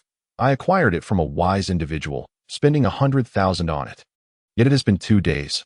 Why is that old man showing no sign of response? Why the urgency? We have waited for so many years. There is no need to rush now. Liang Chui shook her head. I am merely concerned. Concerned? What is there to worry about? Are you afraid you won't outlast that old codger? Fan Gui Fong scoffed. Sister-in-law, we are all in this together. There is no need for mockery. My concern stems from a persistent feeling that Yi Chun is not as simple as he appears. Fan Gui Fong rolled her eyes. What? Do you truly believe he is the savior of President Chen? He has merely had a stroke of luck these past few days. Enough. Let us focus on our tasks. When the old man succumbs to his affliction, we shall expel the second branch of the Xia family permanently. Liang Chui nodded in agreement. As Yi Chun and Xia Shuiying returned home, they found Xia Weiman and Tang Huilan sitting on the sofa with grim expressions. Upon seeing them, Tang Huilan immediately stood up, pointing an accusing finger at Xia Shuiying's forehead, and exclaimed, Xia Shuiying, are you foolish? The contract was brought back by you. Why not reclaim your share? Behind her, Xia Weiman quickly intervened. Huilan, you can't blame Shuiying, the old man. But before he could finish, Tang Huilan shot him a fierce glare. Be quiet. If you weren't so useless, would our family be bullied like this? Xia Weiman shrank back, casting a look of resignation at Xia Shuiying before obediently sitting back down on the sofa. Xia Shuiying regarded the furious Tang Huilan and smiled. Don't worry, Mom. They will regret this. She then turned to Yi Chun, right? Yi Chun paused for a moment, then smiled and nodded. Indeed, they will surely regret it. Tang Huilan, observing the two smiling figures, suddenly took a fearful step back and shouted at Xia Weiman, Old Xia, it's over, it's over. Those two have gone mad. Xia Shuiying rolled her eyes. Mom, I'm not mad. The ones who will be mad are them. With that, she gave Yi Chen a knowing glance. And he promptly understood, stepping out the door. Though he was unaware of the conversation Xia Shuiying had with Wu Rui and the others, he sensed that they had come to a vague understanding of his identity, undoubtedly believing he possessed the ability to make the old man and his entourage regret their actions. Yi Chen descended the stairs and took a taxi back to Zheng Linger's office building. This time, the receptionist did not obstruct his entry. Instead, she respectfully escorted him upstairs. In Zheng Linger's office, she was clad in a black professional outfit that accentuated her alluring figure. Chairwoman, Mr. Yi has arrived. Upon lifting her gaze, Zheng Linger locked eyes with Yi Chen, then waved her hand at the receptionist. Xiaolan, you may leave now. Xiaolan nodded and closed the door behind her as she exited. Observing Yi Chen's bashful demeanor, Zheng Linger furrowed her brow. You're not here to make another request, are you? Chapter 54. Urge her to plead. Yi Chen nodded with a smile. This truly was a trifling matter. Zheng Linger, however, was instantly incensed, hands on her hips. Yi Chen, you can leave now. Feeling awkward, Yi Chen sheepishly touched his nose. Miss Zheng, you must believe me. This time 3, 2. Yi Chen hurriedly produced the silver needles he had purchased on the way and addressed Zheng Ling. Allow me to treat you first. Zheng Linger, still fuming, retorted sarcastically. You're not going to say it's only half-treated again, are you? Yi Chen's expression turned serious. That is impossible. I will cure you this time. However, you must take your medicine daily, or the ailment may resurface. After all, this condition has persisted for quite some time and requires gradual adjustment. Zheng Linger's expression softened slightly. Are you certain you can cure me? Rest assured. Yi Chen, never speak falsehoods. Humph. If you never lied, then there would be no liars in this world. Zheng Linger replied with a scoff. Yi Chen's expression darkened, yet he had come to seek Zheng Linger's assistance today, so he could not afford to quarrel with her. Observing Yi Chen's predicament, Zheng Linger felt an unexpected sense of satisfaction. She then beckoned with her right hand. Come here. Cure me. Don't just ask for one request. I'll grant you 3. That one tea be necessary. Yi Chen responded, stepping closer to Zheng Linger. You need to take off your outer coat. Zheng Linger immediately crossed her arms and took a step back, eyeing Yi Chen warily. What do you intend to do? My dear lady, I must administer the acupuncture. It cannot be done through clothing. Yi Chen replied, exasperated. Realizing her misunderstanding, Zheng Linger's face flushed crimson. Slowly, she removed her outer coat, revealing only her fitted undergarments. Do I need to remove this as well? Zheng Linger asked in a barely audible voice, tugging at her undergarment. Yi Chen felt an urge to nod but swiftly suppressed that thought. No need for that. However, you may experience some discomfort. Please endure it. Zheng Linger nodded and, following Yi Chen's instructions, sat upright in the chair, while Yi Chen crouched on the ground to perform the acupuncture. After sterilizing the silver needles, he carefully inserted them into Zheng Linger's Tian Shu, Guan Yuan, and Shun Ke acupuncture points. Zheng Linger suddenly let out a pained gasp, her face flushing again with embarrassment. She did not understand why such an embarrassing sound had escaped her lips. Yet Yi Chen remained unfazed, having encountered similar situations before. Half an hour later, Yi Chen retrieved the silver needles and placed them back into his canvas bag. Zheng Linger sat in the chair, wide-eyed, utterly incredulous. 15 years. Never have I felt as unburdened as I do now. It felt as though she had been reborn. Her gastrointestinal issues, which had plagued her along with other ailments, had tormented her for the past 15 years. Just moments ago, she felt as if her body had opened up, creating an indescribable sense of relief. Wow, you actually cured me. After Zheng Linger recovered, she looked at Yi Chen in awe. Yi Chen smiled gently, saying, these are merely minor ailments, and you are not yet fully healed. I will write you a prescription shortly. If you adhere to it for 2 full courses, you shall be restored to health. Upon hearing this, Zheng Linger hurriedly handed him a pen and paper. Yi Chen chuckled softly, inscribing the prescription before handing it to her. Zheng Linger accepted it with the utmost care, as if it were a precious treasure, and solemnly placed it in her pocket. She intended to gather the herbs herself, as she did not trust anyone else to do so. Can you assist me with something now? Yi Chen inquired with a smile. Zheng Linger looked at him and nodded. What is it? It's regarding the contract. Zheng Linger furrowed her brows slightly. Haven't I already signed it with Miss Xia? What further issue could there be? There is no problem per se, but I wish for you to terminate the contract with the Xia family. Zheng Linger was taken aback. Why? Because the old master withheld Shui Ying's share, The Xia family does not deserve to possess this contract. I know there was a clause when the contract was signed, allowing you to unconditionally terminate it if the Xia family fails to fulfill their obligations. Zheng Linger nodded. Indeed, these families included numerous supplementary clauses to secure our cooperation. Then it is settled. You need only to terminate the contract and disseminate this rationale. What rationale? Yi Chen sighed. That the contract was terminated because the old master did not provide Shui Ying's share. Is that all? Yi Chen affirmed with a nod. That is not a problem. It is merely a matter of my saying it. If the old master is willing to grant the share to Miss Xia in the future, I will reinstate the contract. Yi Chen could not help but praise. You are quite astute. Hee, I have always been quite clever. Yi Chen smiled. Very well, if there is nothing else. I shall take my leave. Upon returning home, the Xia family courtyard was once again in an uproar. The newly signed contract had been unexpectedly terminated by Zheng Linger. What is going on? Who can enlighten me? The old master roared in a frenzy. A 500 million contract could double the Xia family's market value. Fan Guifang hesitated for a moment before speaking up. Old master, could it be due to that wretched Xia Shuiying? What do you mean? Old master, think about it. This contract was brought forth by Xia Shuiying. However, since you withheld her share, she is bound to complain to Chairman Zheng. Yet, the old master shook his head. I have investigated this matter previously. Chairman Zheng does not share a close relationship with Xia Shuiying. It is unlikely to be due to her. Could it be because of Yi Chen? Liang Chui'er also stepped forward. That useless individual? Even less likely. If he had truly ingratiated himself with Secretary Wu, that would be plausible, but now he is nothing. What, then, could be the reason? The crowd began to speculate, yet they found themselves utterly at a loss. At that moment, Fu Jun stepped forward. Grandfather, shall I go out to investigate? After all, I am part of the management at the East China Chamber of Commerce. I could inquire with my superior. Perhaps I might uncover some information. The old man nodded eagerly. Go quickly. We must not lose this contract. Hearing this, Fu Jun hurriedly dashed out. An hour later, panting, Fu Jun rushed back in. Grandfather, I've found out. Speak quickly. What is the reason? Grandfather, my aunt was right. It is indeed that wretched Xia Shuiying. Chairman Zheng is furious upon hearing that you withheld her commission, believing you are provoking her, and thus he has terminated the contract. What? Hurry, call Shuiying at once. Urge her to plead with Chairman Zheng. Chapter 55. Stepping forward upon hearing the old man's words, everyone hastily attempted to contact Xia Shuiying. However, not a single call could connect.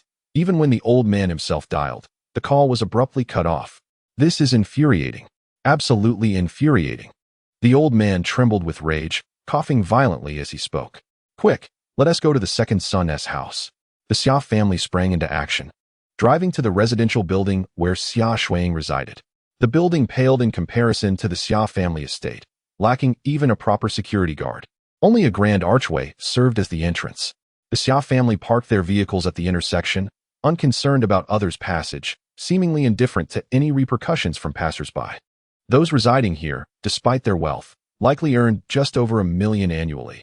Yet even the least expensive car parked here was worth around 400,000 to 500,000. Elder Xia exited the vehicle, quickly supported by Fan Guifang and Liang Chui'er, with the others closely following. Bang, bang, bang. The old man struck the door with the head of his cane, the force as if he intended to smash it open. Suddenly, a voice from inside called out. Who is it? Why such a ruckus? Stop knocking. Are you out of your mind, old man? What brings you here? As Tang Huilan opened the door, she abruptly suppressed the remainder of her words. The old man, holding back his anger, asked sternly, Where is Shuiying? Is she at home? Why, yes, she is at home. Please, come in. Tang Huilan quickly stepped aside to invite him into the living room. Meanwhile, Xia Shuiying and Yi Chen lay in their respective rooms, frowning at the commotion outside. Shuiying, get up. Your grandfather is here. Tang Huilan knocked on Xia Shuiying's door, calling out loudly. Just as Xia Shuiying intended to rise, she suddenly remembered something. Lay back down and donned her headphones, turning the music up to the maximum volume. Seeing that Xia Shuiying still had not emerged, Tang Huilan turned awkwardly to the old man. Old man, she did not sleep all night due to the incident with Yi Chen and left early this morning. She must be in a deep sleep now, and hasn't he heard? The old man's expression darkened. As her grandfather, I have come to see her, yet she remains inside, sleeping soundly. Do you find this appropriate? Must I personally go in and rouse her? Tang Huilan, apprehensive about the old man's displeasure. hastily waved her hands and forced a smile, insisting, "No, no, I'll call her out right away." With that, she turned back to knock on the door. "Shuiying, dear child, why are you so lazy? It's high time you got up." Yet, the outcome remained unchanged. Xia Shuiying did not emerge, nor was there a sound from within. Standing beside the old man, Fan Guifeng furrowed her brow and asked Tang Huilan, "Huilan, do you not have a key?" Tang Huilan wore a wry smile. "I do have one, but I've never used it, and I can't recall where it is." Suddenly, the old man stepped forward and instructed Jiang Haoze, "Go kick the door down." Jiang Haoze glanced at Xia Shuiying's door, noting its ordinary plywood construction, nodded, and approached it. Tang Huilan quickly intervened. "Old man, please don't be angry. Perhaps Shuiying is merely getting dressed." Hearing Tang Huilan, Fu Jun's eyes brightened as he joined Jiang Haoze, exclaiming, "Brother-in-law, let me lend you a hand." Jiang Haoze was well aware of Fu Jun's intentions, yet he too harbored improper thoughts about Xia Shuiying. Without a second thought, he delivered a powerful kick. Bang! The entire house shook, but the door remained intact. Though it couldn't withstand severe force, it was not easily shattered by the kick of an ordinary person. Unless one were a martial artist like Yi Chun. When Fu Jun and Jiang Haoze saw that their first attempt had failed, they raised their feet to strike again. Bang! Still, the door held firm. As they prepared to deliver a third blow, Yi Chun emerged, towel in hand, shaking off droplets of water. Upon witnessing Fu Jun and Jiang Haoze attempting to kick down Xia Shuiying's door, Yi Chun rushed over, towel in hand, and shouted, "You two rascals, stop right there." However, with their feet already in motion, they had no time to retract. Crack! The plywood door could no longer withstand the assault and shattered, sending them tumbling inside. They expected to find Xia Shuiying in a panic, clutching her blanket, but instead, they beheld her sleeping peacefully with headphones on. At that moment, Yi Chun dashed in, spotting the fallen Fu Jun and Jiang Haoze, and without hesitation, he delivered a kick to each of them. The old man was about to enter the room when he witnessed Fu Jun and Jiang Haoze being ejected. "Ouch, my backside. Damn it, Yi Chun. Are you trying to kill us?" Yi Chun emerged with a grim expression, eyeing the two men coldly. "Do you wish for death?" Thud, thud, thud. The old man forcefully struck the ground with his cane 3 times. "Yi Chun, do you still regard me as your grandfather? You don't even bother to greet me? Furthermore, it was I who instructed them to kick down Xia Shuiying's door. Are you still questioning whether I wish to die?" With a scoff, he added, "For Shuiying's sake, I'll call you grandfather, but should she decide not to acknowledge you as such, what are you even worth? Every day, they merely seek to exploit and humiliate her. What kind of elder are you?" Yi Chun scoffed derisively. The old man immediately fumed, his nostrils flaring and eyes wide with rage. "You dare speak ill of me? A worthless son-in-law. You lot, bring Xia Shuiying to me." Several burly men from the Xia family promptly headed towards Xia Shuiying's room. Yi Chun's gaze sharpened, and he suddenly stepped forward, exuding the formidable aura of a powerful individual, causing the men to stagger back and retreat. "None of you shall disturb Shuiying's slumber today. Anyone who dares to approach will find themselves flat on the ground. If you doubt my words, feel free to come and test me." The burly men exchanged glances. Despite Yi Chun's unassuming stature, they were all too aware of his strength. Previously, he had turned the entire Xia estate upside down for Xia Shuiying, leaving no one to oppose him. "You fools are truly useless. He stands alone, and yet you cannot overpower him. Why not surround him and restrain him?" The old man berated the men with exasperation. Gritting their teeth, the men charged at Yi Chun. A smirk played on Yi Chun's lips as he assumed a fighting stance, launching a series of punches. Bang, crack, smash. In an instant, those struck by Yi Chun convulsed as if electrified, collapsing to the ground, while one or two were sent flying, crashing into the coffee table and shattering it to pieces. The others, witnessing this display, retreated in fear, their expressions filled with dread as they regarded the formidable Yi Chun. "Who else wishes to enter? Step forward." Chapter 56. The old man's compromised Yi Chun surveyed the Xia family members with a penetrating gaze, fully aware that Xia Shuiying was indeed awake, yet choosing not to rise. He understood the implications of her silence. The Xia family members dared not meet his gaze. Wherever his eyes fell, heads bowed in submission, save for one. The old man, observing his fallen kin writhing in pain on the ground, leaned heavily on his dragon-headed cane, advancing step by step towards Yi Chun. "Yi Chun, come. Let me see if you dare to strike me," the old man declared as he approached. Yi Chun remained unfazed, his voice cold as he replied, old man. I previously stated it was all of you. If you dare approach, I will not hesitate to strike. With that, he stepped forward, an overwhelming pressure descending upon the old man. The elder staggered, as if on the brink of collapse. Jiang Haoze and Fu Jun, witnessing this scene, quickly intervened, pointing accusingly at Yi Chen. Yi Chen, how dare you lay a hand on grandfather? You are utterly rebellious. Yi Chen, cease this at once. If anything were to happen to grandfather, you would bear the blame for eternity. Hurry, grandfather should personally wake Xia Shuiying. That is her honor. What right do you have to impede this? Yet, Yi Chen remained unmoved. Ever since the events of the previous day, his mind had been resolute. He would never allow Xia Shuiying to suffer again, not even from the old man himself. The elderly gentleman gazed at Yi Chen, unwavering despite his trembling form, and advanced towards him. Retreat was not an option. Should he falter today, his standing within the Xia family would be irrevocably tarnished. Even if he were to be knocked down by Yi Chen, he would still muster the strength to summon Xia Shuiying from within the house. Yi Chen, observing the approaching elder, maintained his composure, but just as he prepared to act, a voice emerged from behind. Grandfather? What brings you here? Xia Shuiying, having awakened, stretched languidly and removed her headphones. Yi Chen quickly turned to her, a warm smile gracing his lips as he gently inquired, Did I disturb your slumber? Would you like me to escort them out? Xia Shuiying rolled her eyes at him before descending from the bed and exiting the room. Grandfather, do you need something from me? The elder regarded Xia Shuiying with a mix of surprise and intrigue. She had previously shown him utmost respect, yet now she dared to meet his gaze directly. Behind her, Fan Guifeng, taken aback by Xia Shuiying's audacity, hurried forward, pointing an accusatory finger at her. Xia Shuiying, what kind of attitude is this? He is your grandfather. Have you grown wings simply because you signed a contract with Miss Zheng? Do not forget, you are a member of the Xia family, and your grandfather is the patriarch. Ignoring Fan Guifeng's rebuke, Xia Shuiying continued to fix her eyes on the elder. Grandfather, do you require something from me? If not, Yi Chen and I are off to enjoy a shopping excursion. Yi Chen quickly stepped beside her, addressing the elder. If you truly have no pressing matters, might I suggest you take your leave? Shuiying and I have a candlelit dinner to attend. With a resounding thud, the elder's cane struck the floor once more, this time with such force that it nearly fractured the floorboards.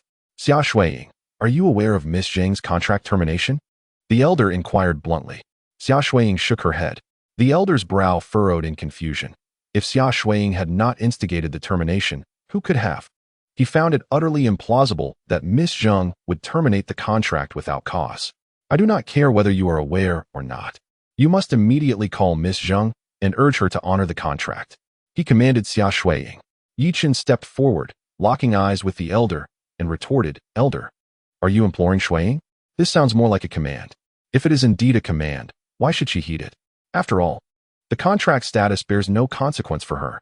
The elder, now incensed, pointed his cane at Yi Chen's nose and barked, You worthless wretch. This is not your place to speak. Step aside. Yi Chen, eager to continue his retort, felt Xia Shuiying tug at him, prompting him to take a step back. Xia Shuiying approached the elder calmly and stated, Grandfather, I can place a call to Chairman Zheng. As for the outcome, I cannot guarantee anything. However, one thing is certain. If Chairman Zheng agrees to resume the contract, you must ensure that I receive my share. The elder was instantly incensed. Are you threatening me? I do not intend to threaten you, grandfather. However, you previously stated that whoever brings back the contract would receive a 10% commission. This contract amounts to 570 million. Hence, the commission would be 57 million. I sincerely hope you will not go back on your word. Tang Huilan, initially pondering to counsel Xia Shuiying, swiftly altered her stance upon hearing the mention of 57 million, moving to stand beside her, and remarked, Grandfather, you are indeed at fault here. Since you have made a promise, as the head of the Xia family, you must not contradict yourself. Upon hearing Tang Huilan's words, other members of the Xia family began to voice their derision. What a money-grubbing individual. After all, she is merely a poor woman who married the second son, which was quite an elevation for her. And given that the second son is not particularly capable, he surely has never encountered such wealth. Not only has he never seen it, but he probably has never even heard of it. Alas, it is truly an embarrassment to be associated with them as a member of the Xia family. The elder looked at Xia Shuiying, his lips moving slightly. Are you truly set on this course of action? Xia Shuiying nodded. Indeed. Very well. Xia Shuiying, you have grown bold, daring to threaten me. Huh. Since you desire it so, I shall grant it to you. However, the company currently does not possess such liquid assets. Thus, I propose this. I will provide you with 5 million each month until the total of 57 million is fulfilled. How does that sound? Xia Shuiying nodded again, fully aware that the elder could not produce such a sum at present. Her obstinacy was merely to convey to the Xia family that she, Xia Shuiying, was not someone to be trifled with. Upon hearing the elder's assurance, Fan Guifeng and Liang Chuier exchanged worried glances. Having just secured a significant contract, the Xia family's liquid funds were already allocated, and now they were expected to pay Xia Shuiying 5 million monthly. What resources would remain for them? Realizing this, both women quickly interjected. Elder, this is unacceptable. Look how arrogant she has become. If we were to grant her 5 million each month, she would surely dismantle our Xia family estate. Exactly, Elder, this cannot be agreed to. Both of you, silence. The Xia family is under my authority. If I say it is so, then it shall be. The elder admonished furiously. He then turned to Xia Shuiying. It is as you wished. You may now call Chairman Zheng. Chapter 57. Confidential talks with the Zhou family. Xia Shuiying took out her phone and dialed Zheng Linger's number. The call was quickly answered. Miss Xia? Zheng Linger inquired uncertainly. Miss Zheng, it is I. I wonder if you are available at the moment? Though aware that Xia Qing's call pertained to the contract, she had been instructed by Yi Chun to proceed with caution. Thus she spoke softly. I am available. Is there something you wish to discuss? Miss Zheng, did I not previously sign a contract? Why has it suddenly been terminated? Xia Shuiying asked, activating the speakerphone. Zheng Linger spoke coldly. You ought to inquire with your esteemed elder. He was well aware of the contract you signed with me. Yet he turned around and withheld your share. Is this not a slap in my face? The elder felt a jolt at her words and quickly interjected. Miss Zheng, I did not withhold Shuiying's share. It is simply that the company currently lacks sufficient funds. You may verify this with Shuiying. Is that correct, Miss Xia? Xia Shuiying regarded the elder, who immediately displayed a pleading expression. In response, Xia Shuiying spoke into her phone. Miss Zheng, the elder is not lying. He will indeed provide my share. Right, grandfather? The elder nodded vigorously. Indeed, I will certainly provide it. It seems I was misinformed. In that case, we shall proceed with the contract, and I will notify my team below, Zheng Linger stated softly. Thank you, Miss Zheng. If there is nothing else, I shall hang up now as I have numerous matters to attend to. Miss Zheng, please be busy. With that, they ended the call. Xia Shuiying then turned to her grandfather. Grandfather, do not forget your promise. The elder rested his hands on the dragon-headed cane, gazing at her for a long while before solemnly saying, Shuiying, do you truly wish to distance yourself from the Xia family? Xia Shuiying's expression remained calm. Grandfather, it is not I who has created this distance. It is you who initiated it. It has nothing to do with me. If there is nothing further, you may return. As she spoke, Xia Shuiying opened the door and stepped aside. Fan Guifeng, witnessing this, was immediately incensed. Xia Shuiying, are you dismissing the elder? Are you attempting to rebel? Indeed, how dare a junior speak to the elder in such a manner? This is utterly lacking in family decorum. The derision continued. Such a person is a disgrace to our Xia family, signing a contract yet fixated on her share. Do you believe there is anyone else in the Xia family like this? Certainly not. The family has nurtured us. How could we possibly demand money from them? Yet here she is, and one glance at her expression reveals she believes her actions to be entirely justified. The mockery persisted, yet Xia Shuiying remained unfazed. She had long seen through these individuals. The elder, observing Xia Shuiying, leaned on his cane and was the first to exit. Fan Guifeng and Liang Chuier exchanged glances and hurried to follow, casting a fierce glare at Xia Shuiying as they passed. Xia Shuiying merely smiled at them. Third aunt. Do take care. Humph. Once the Xia family had departed, Tang Huilan immediately grew excited. 57 million. Just imagine how high that would stack up. By the way, Shuiying, do you truly have no connection with Miss Chen? Tang Huilan suddenly inquired of Xia Shuiying. Xia Shuiying nodded and then glanced at Yi Chun. He knows. Tang Huilan was taken aback, then turned to Yi Chun, uncertainly asking, Yi Chun, you know Miss Chen? Yi Chun found himself at a loss for words. Uncertain of what Li Defa and his companions had disclosed to Xia Shuiying regarding his identity. Yi Chun, why are you in a daze? Do you know Miss Zheng or not? He scratched the back of his head, hesitating. Well, I should know her, I suppose.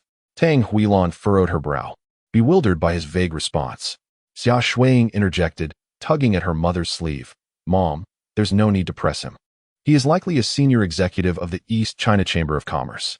Now, let us head out for some shopping. In a clandestine chamber within the Zhou family estate, 3 individuals sat across from one another. Zhou Qi regarded the other two with a serious expression. Are you both certain you wish to remain passive?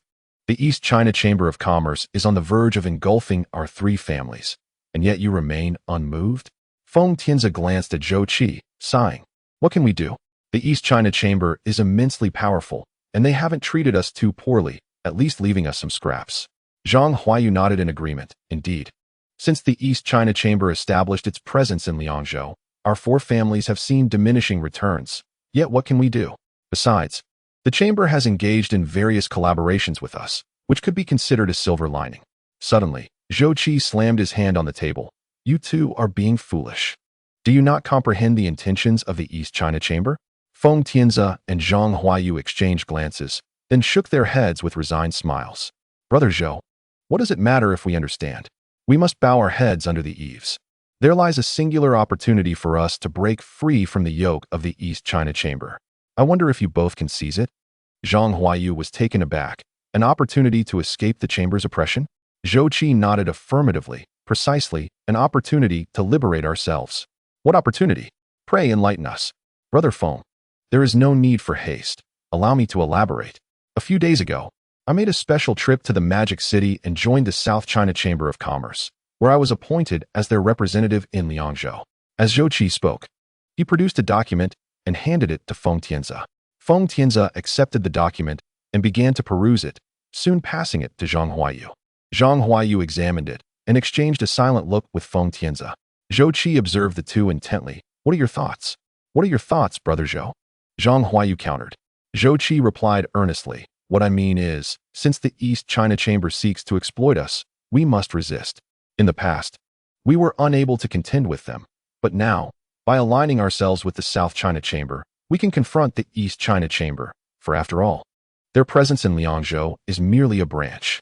Zhang Huayu scoffed. Brother Zhou, may I inquire if joining the South China Chamber will exempt us from exploitation? Indeed, joining the South China Chamber will still leave us vulnerable to oppression.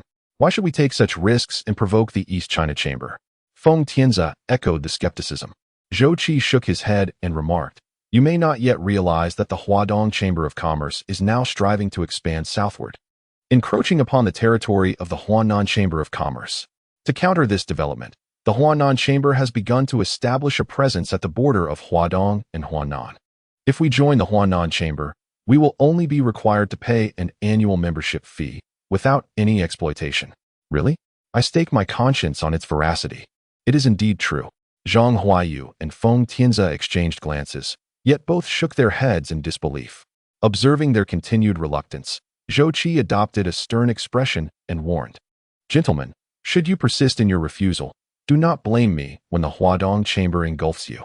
Brother Zhou, joining the chamber is a significant decision. You must allow us time to contemplate. Zhang Huayu replied with a resigned gesture. Chapter 58.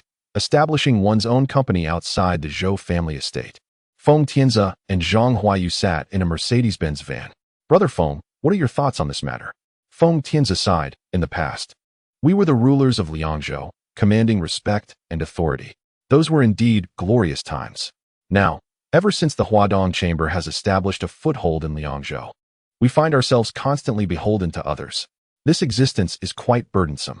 Zhang Huayu's eyes flickered. So, does Brother Feng imply we should acquiesce to Zhou Qi's proposal and join the Huanan Chamber? Joining the Huanan Chamber would merely place us under their thumb as well. While he claims we only need to pay an annual fee, who can ascertain what other costs might arise from such membership? I believe it prudent to observe the situation for now. Moreover, I have heard that the Qingmong Group intends to enter Liangzhou, which will likely exacerbate our difficulties. Zhang Huayu nodded. Should we not simply join the Huadong Chamber instead?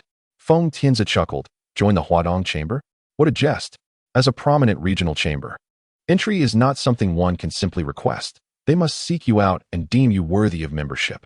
Self-recommendation is utterly futile. And what of the Qingmong Group? That is also not viable. Upon joining a chamber, we would still represent our respective families. However, aligning with the Qingmong Group would irrevocably bind us to their interests. This is unacceptable. Zhang Huayu nodded in agreement. What course of action should we pursue now? Wait. Precisely, we must await the Qingmong Group's arrival in Liangzhou. Our city is not vast, and with the Huadong Chamber already established, the addition of the Qingmong Group will undoubtedly create a tumultuous situation. Zhang Huayu pondered for a moment before solemnly stating, at that juncture, our family enterprises may be further eroded by these two formidable forces. Feng Tianze shook his head, acknowledging the truth of this assertion. However, there is one aspect you have overlooked. The Huadong Chamber and the Qingmong Group will inevitably clash. I have researched and discovered that they share a significant overlap in their business operations. With both present, how do you think it will unfold? They will compete fiercely. In such a scenario, will they even consider our interests? I understand. Thank you for your guidance, Brother Feng. Feng Tianze waved his hand, saying, Zhang Laodi, you are the youngest head of the four prominent families. There are certain matters you must learn diligently. Zhang Huayu nodded in agreement. By the way, what is the situation with Brother Li? Why hasn't he come today? Him? Are you unaware of the feud between him and Zhou Qi? If it weren't for Zhou Qi, I doubt Li Defa's father would have ended up in his current predicament. All right, just consider our conversation today as if it never happened. We shall await the arrival of the Qingmong Group in Liangzhou. Goodbye, Brother Feng. With that, Zhang Huayu exited the vehicle. Watching Feng Tianze's car fade into the distance, Zhang Huayu took out his phone and dialed a number. The call was quickly answered, and the other end was somewhat noisy, as if they were shopping. On Yulin Avenue, two figures strolled side by side, a man and a woman. The man was tall and slender, while the woman was youthful and radiant. They were Yi Chun and Xia Shuiying. At that moment, Yi Chun was laden with various bags, while Xia Shuiying was enjoying a fruit bowl. Yi Chun glanced at his phone and then said to Xia Shuiying, Dear, I need to visit the restroom. Please wait here. Xia Shuiying nodded without suspicion. Sir, are you out shopping? Yes, may I assist you? Zhang Huayu looked around and headed toward a nearby park. Sir, Zhou Qi just summoned me and the old man Feng, urging us to join the South China Chamber of Commerce to escape the oppression of the East China Chamber of Commerce. Huh, oppression? How brazen of him to use such a term. If it weren't for the chamber's presence in Liangzhou, would they have secured substantial orders? They merely see the East China Chamber taking the lion's share and deem it oppression. It's utterly ridiculous. Zhang Huayu nodded in deep agreement. Sir, I am fully aware of this.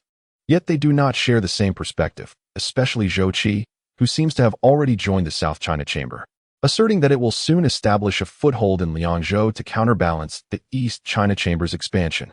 Liangzhou lies at the intersection of South and East China. Thus, neither of these formidable factions will easily retreat. Yi Chen pondered for a moment before inquiring, what does the old man Feng think about this? Him? He appears to be waiting for the Qingmong Group to enter Liangzhou. He is convinced that once the Qingmong Group arrives, a conflict with the East China Chamber will ensue, creating an opportunity for his own development. However, if he were to discover that both the East China Chamber and the Qingmong Group are under your influence, I wonder how he would feel. Yi Chun smirked slightly. His decision to have the Qingmong Group enter Liangzhou was indeed influenced by Xia Shuiying. He aspired for her to ascend to the pinnacle of her career, and relying solely on the Xia family's enterprise would be akin to an insurmountable challenge. However, if Xia Shuiying were to establish her own company, he could assist her in its swift growth. You haven't revealed anything, have you? No. They remain unaware of my connection with you. That's good. By the way, how have your inquiries progressed? Sir, at present, the Zhou family undoubtedly stands as the primary suspect. As for the Feng family, it was that old man Feng who held power back then. Based on my understanding of him, he would not resort to such actions. Yi Chen's gaze turned cold. The Zhou family. Once I unearth conclusive evidence, it shall herald their demise. Nothing else at the moment. I must take my leave as I am accompanying my wife on a shopping excursion. With that, Yi Chen chuckled and ended the call, stepping out from the public restroom. Xia Shuiying did not press further and continued walking ahead. Suddenly, Yi Chen turned to Xia Shuiying and asked, Shuiying, do you have any plans for the future? Xia Shuiying paused, taken aback. Plans? Indeed. You have essentially severed ties with the Xia family. Do you not wish to start your own company? Xia Shuiying initially furrowed her brows, but then her eyes brightened with excitement. You're right. I could indeed start my own company. I was previously short on funds, but now I have the means. If it develops well, perhaps it could even surpass the Xia company in the future. Absolutely, I believe in you. Yi Chen encouraged. But what type of company should I establish? Xia Shuiying tilted her head, exuding an adorable charm. Yi Chen pointed to a nearby billboard. What do you think is currently trending? Following Yi Chen's gesture, Xia Shuiying's eyes widened in realization. A media company. Yi Chen shook his head. To be precise, a new media company. Chapter 59. Antique Street, a new media company? Xia Shuiying echoed. Indeed. The new media culture is sweeping across provinces and can even be said to be a global phenomenon. Yi Chen replied softly. Xia Shuiying frowned. But I lack relevant experience. You don't need extensive experience. A basic understanding will suffice. As for management, you can hire professionals. However, be prepared for significant initial investments. Xia Shuiying nodded. I'll think about it when I get home. They then entered a Gucci boutique, where several saleswomen quickly approached the two, who were laden with shopping bags. In the Xia family courtyard, what is going on with the old man? His spirits seem to be declining each day. I've noticed that too. He used to be quite lively, but now he seems to need rest often. Seated on a chair, Fan Guifeng and Liang Chuier exchanged glances, their eyes glimmering with delight. Once the old man falters, the Xia family will fall into our hands, and as for Xia Weiman, he has no claim to the inheritance. At that moment, the old man emerged, leaning on his dragon-headed cane. Ahem, Guifeng, could you check how much liquid capital we have in the family accounts? Fan Guifeng quickly stood and nodded. I'll look into it right away. The old man then turned to Liang Chuier. Chuier, please investigate how many companies and shopping centers are under the Xia family's name. Liang Chuier also stood and nodded. I'll get on it. Before long, both returned with a set of documents in hand. Fan Guifeng handed a document to the elder, who had ascertained that the available funds of the Xia family amounted to over 3,780,000. The elder nodded subtly, maintaining his composure. Subsequently, Liang Chuier also presented a document to him, stating that they had confirmed the Xia family owned a total of 7 companies, including 1 parent company and 6 subsidiaries, along with 3 shopping malls and 2 large supermarkets, not to mention an antique street. The elder perused the documents without acknowledging the 2 women. After 10 minutes, he had skimmed through both documents and placed them on the tea table to his right, closing his eyes. The family members exchanged glances, puzzled by the elder's demeanor. Just as their confusion grew, the elder opened his eyes and turned to Fan Guifeng, inquiring about which subsidiary or mall was valued at 5 million. Fan Guifeng hesitated, reflecting that their subsidiaries were generally valued at no less than 10 million. Although the malls and supermarkets had lower valuations, they yielded considerable profits. Was the elder contemplating transferring a company directly to Xia Shuiying? The elder nodded, recalling Miss Zheng Linger's words. They had heard that if they did not provide the funds, the contract would be terminated. However, the family lacked sufficient capital, thus they could only give her the subordinate assets. Liang Chuier interjected, suggesting there was indeed a location they could gift to her. What location? The elder asked. The antique street in the south. Liang Chuier replied. The elder furrowed his brow, recalling that the antique street had once been quite profitable. Liang Chuier smiled wryly, saying that those were matters of the past. The antique street was now barely surviving. It was not only unprofitable, but also costly to maintain. Therefore, she believed it was appropriate to give the antique street to her. The elder nodded, asking how much they had acquired the antique street for originally. It was purchased for 4 million, with an additional investment of over 100,000 for its development. Totaling just over 5 million, came the response. Very well, let us gift her the antique street. When she arrives tomorrow, hand over the land deed and facilitate a simple transfer, the elder concluded, stifling a few yawns. Fan Guifeng, noticing this, voiced her concern. Elder, are you feeling well? The elder waved his hand dismissively, assuring her he was in good health, though he was getting older and prone to fatigue. Fan Guifeng quickly offered him a teacup from her side, her eyes flickering. Elder, please, have some tea to refresh yourself. The elder, trusting her intentions, accepted the cup and took several hearty sips. Initially, it seemed to invigorate him, but soon he grew weary again and, unable to stay awake any longer, retreated to rest. As the elder departed, the others dispersed, leaving only Fan Guifeng and Liang Chuier behind. How long do you think this old man can hold on? Liang Chuier asked. Why are you in such a hurry?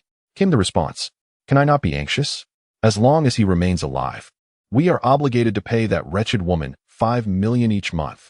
It's as if, once he passes, we would no longer owe her anything. Liang Chuier suddenly tugged at Fan Guifeng's sleeve and softly remarked, in reality, we won't need to. I heard from Xiao Jun that Zheng Linger is merely visiting Liangzhou to oversee the initial development of the company. After 3 months, she will return to the provincial capital. By then, as long as we cultivate good relations with her subordinates, that Xia Shuiying will have no means to demand money from us. Is that truly the case? Xiao Jun told me directly.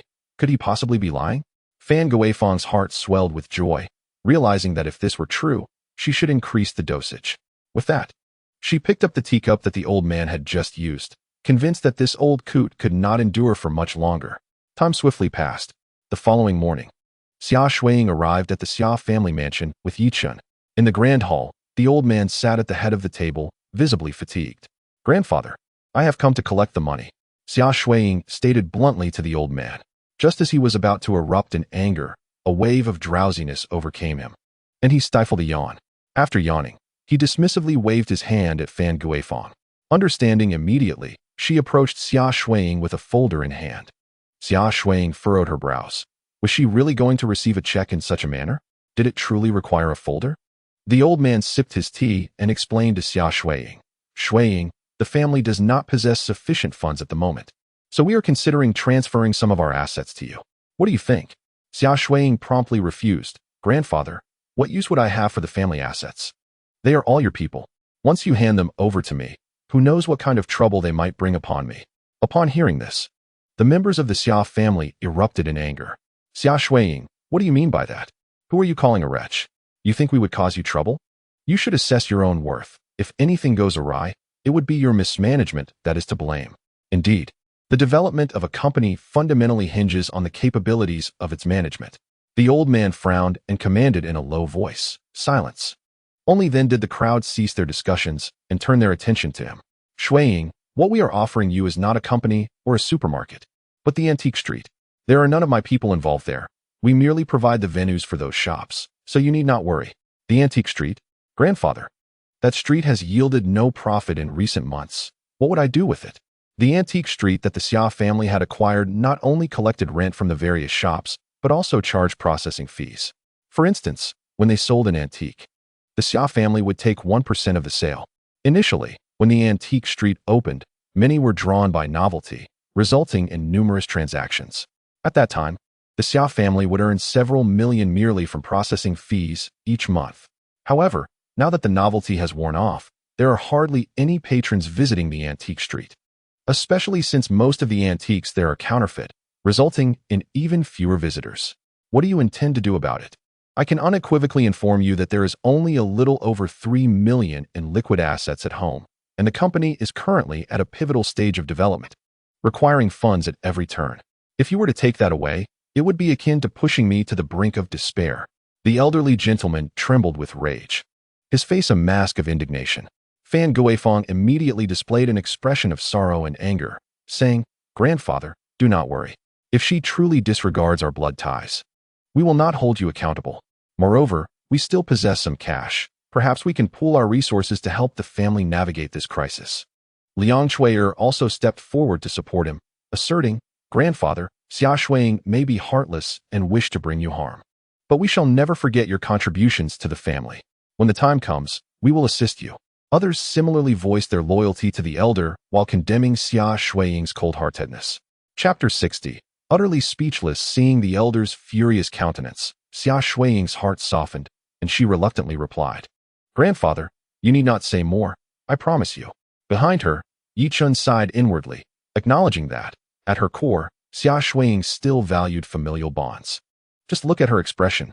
A substantial investment was made in this antique street. If it weren't for her fortuitous encounter with Miss Zheng Ling, would this antique street have been granted to her? Alas, the triumph of the petty. Witnessing her sense of entitlement made me nauseous. How could such scum emerge from the Xia family? Yi Chen's eyes turned icy as he stepped forward, ready to reprimand the crowd, but was halted by Xia Shuiying. She shook her head at Yi Chen. While they could quarrel with these people, what about Xiao Weiman?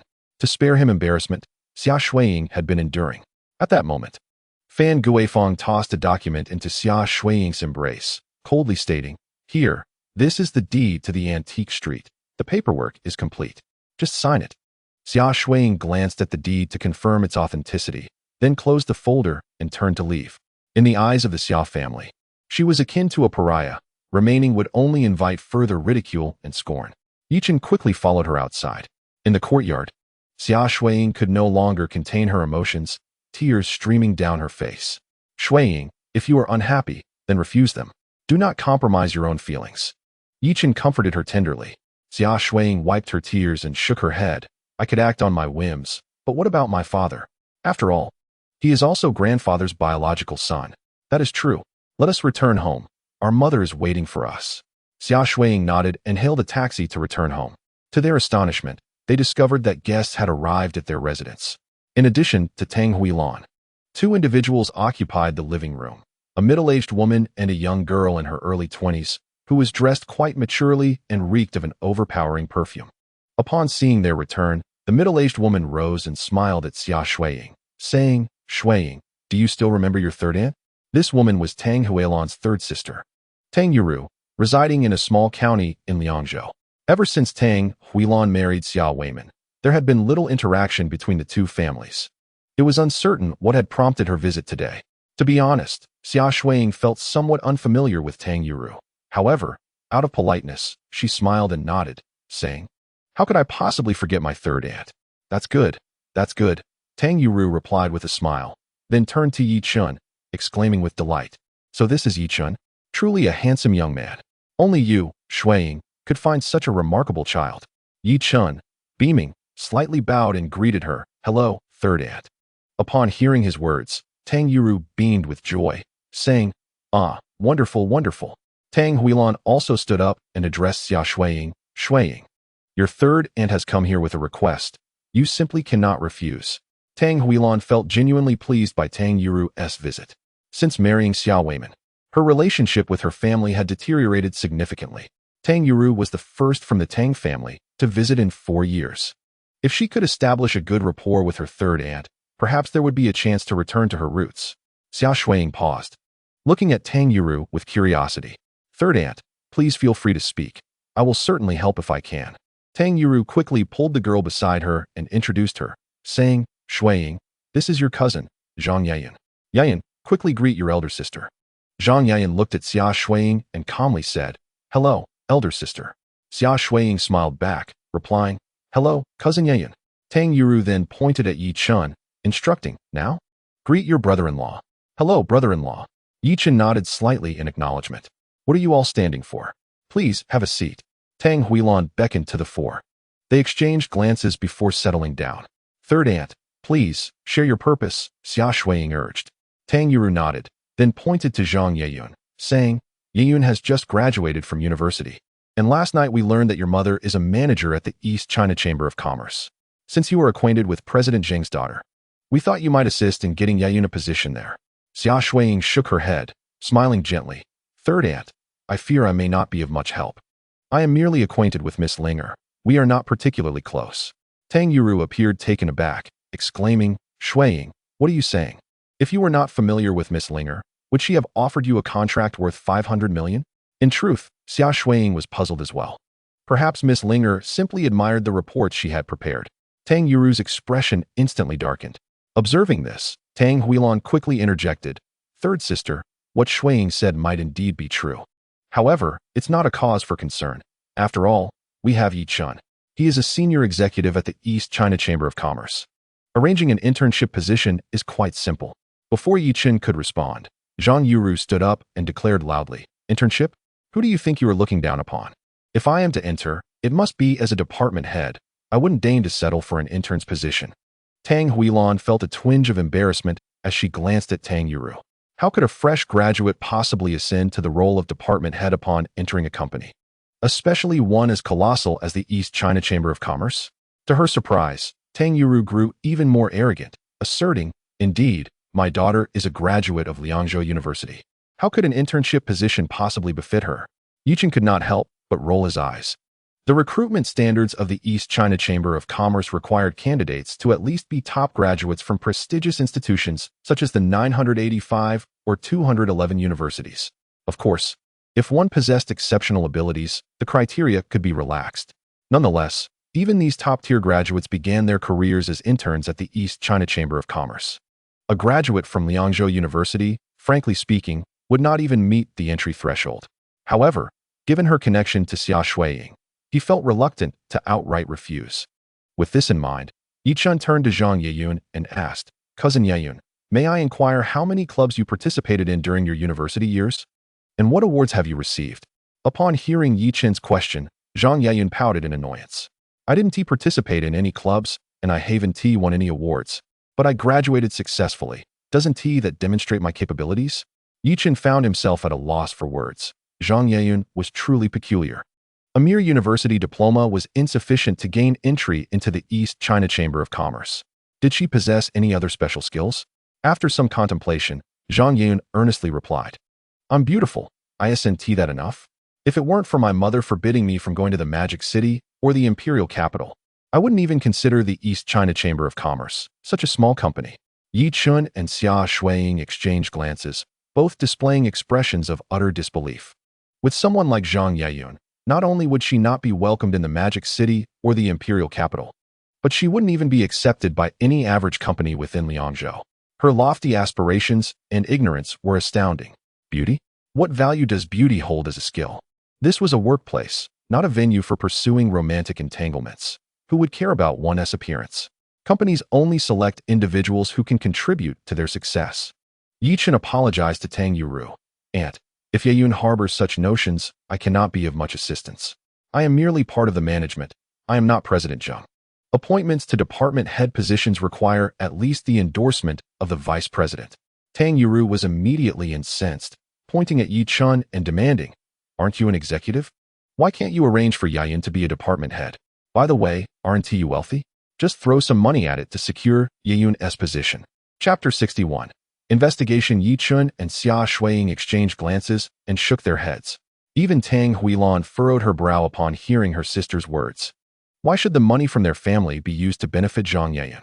After observing the interaction between Yi Chun and the others, Tang Yuzhu suddenly became aggressive, questioning their intentions. "What do you mean by this? Am I wrong in saying that? Since you have the means, what harm is there in assisting Yeyun to join the East China Chamber of Commerce? At worst, she could repay you once she starts earning." Xia Shuiying raised her hands in a gesture of helplessness. "Aunt, it's not that I don't wish to help my cousin. It's simply that we truly lack the funds. The old man summoned us today and informed us that the family's available resources are dwindling, thus granting me the deed to an antique street." She presented the deed as she spoke. Tang Yuzhu quickly snatched the deed from her, only to disdainfully toss it onto the ground, turning her gaze towards Tang Huilan. "Huilan, didn't you say yesterday that your daughter receives 5 million a month from the Xia family, and that your son-in-law is a senior executive at the East China Chamber of Commerce? What's the situation now?" Tang Huilan's mouth opened slightly, ready to retort. But Tang Yuzhu interrupted her with a loud declaration. "I came here seeking your family's assistance out of respect, yet it seems you are nothing but a pile of refuse. Utterly insignificant." Xia Shuiying's expression darkened immediately. "Aunt, your words are too excessive." "Excessive? Have you considered your own standing? Is it so difficult to ask for a simple favor? I see your true colors now. If you wish to sever ties, so be it. Yeyun, let us leave." With that, Tang Yuzhu grabbed Zhang Yeyun and marched towards the exit, not forgetting to take the 2 gifts she had brought along. Tang Huilan hurried to block their path. "Sister, it's already late. Let us have a meal before you go. Eat with you? That disgusts me." With a loud bang, Tang Yuzhu slammed the door behind her. In the hall, Tang Huilan sighed heavily as she sank into the sofa, having hoped this visit would thaw the icy relations with her family, only to be met with this outcome. Yi Chun and Xia Shuiying were largely unfazed.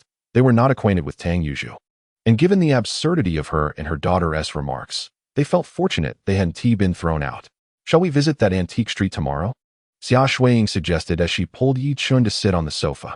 Yi Chun nodded, though he was more inclined to find time to inquire what Li Defa and the others had discussed with Xia Shuiying.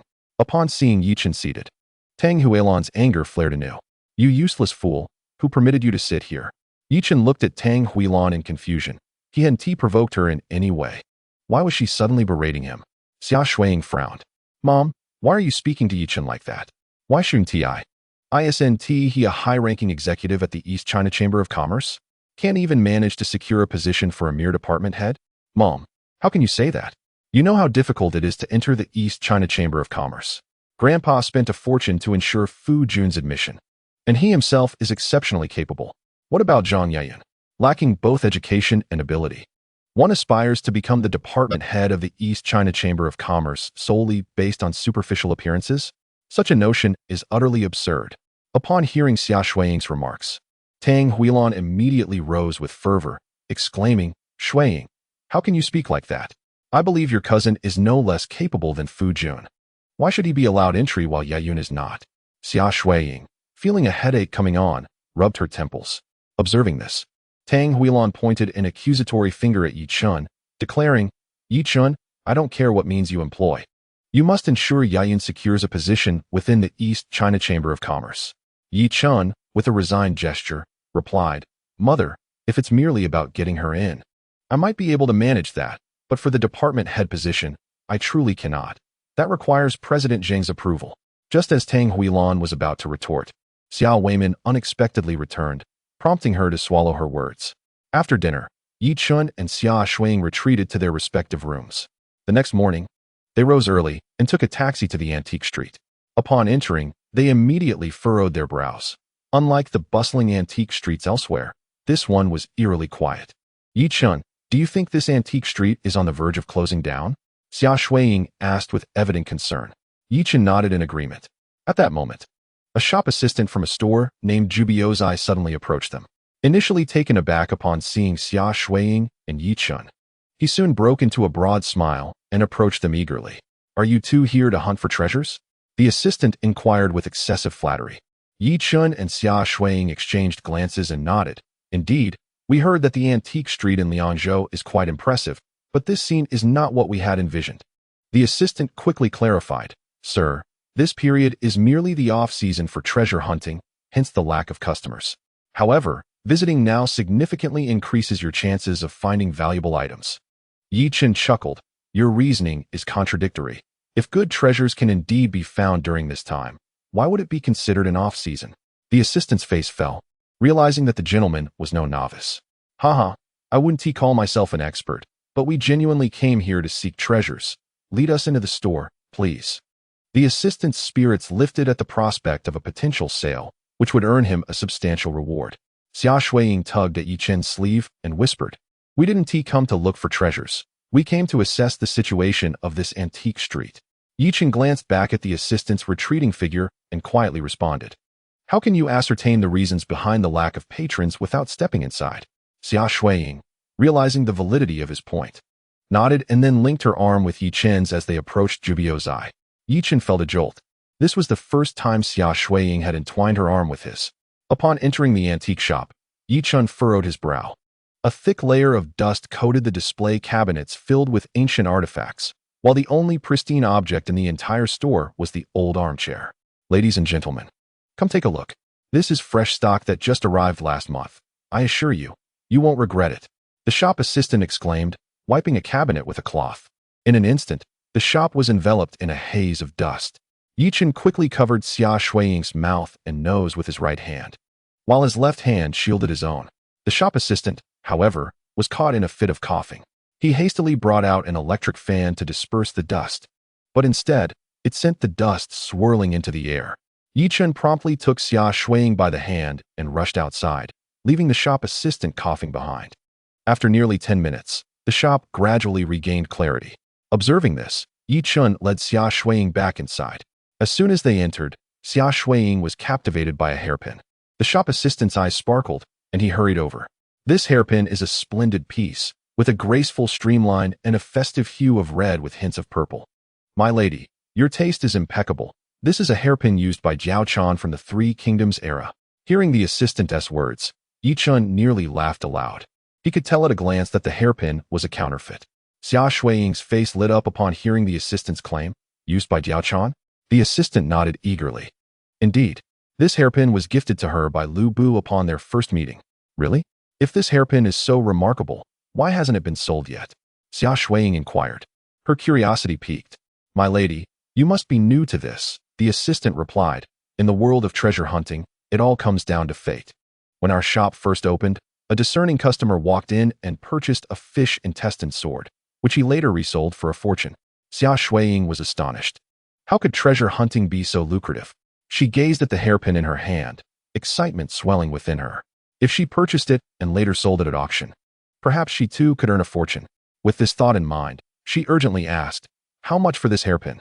The assistant, with a grin, replied, "Considering your beauty and the special connection you share with this hairpin, I can offer it to you for a flat price of 88 million. Xia Shuiying was taken aback by the price. She quickly returned the hairpin to the cabinet, exclaiming, "That's far too expensive. Can it be priced lower?" The assistant looked at her as if she were oblivious to the market. "My lady, that price is quite reasonable. Do you have any idea how much the person who bought the fish intestine sword paid? A staggering 36 million. And then what? After a swift transaction, it was sold for over 70 million. I assure you, should you acquire this exquisite hairpin, you too could reap substantial profits. Yet, I lack such funds," Summer Shuiying stammered. The shop assistant, upon hearing this, feigned a pained expression and replied, "My dear lady, you are the first customer of the day. Allow me to offer you a discount, 7,800,000. This is the lowest price." Summer Shuiying shook her head, declaring it too expensive and deciding against the purchase. The shop assistant, growing anxious, implored her, "My lady, in business, one must engage in negotiation. By not even attempting to bargain, you lack sincerity." Summer Shuiying, feeling embarrassed, cast a bashful glance at the assistant and tentatively proposed, "What about this amount? 500,000. Ah, forget it. Consider it a gesture of friendship with you, my lady." The assistant feigned compromise, though inwardly he was elated.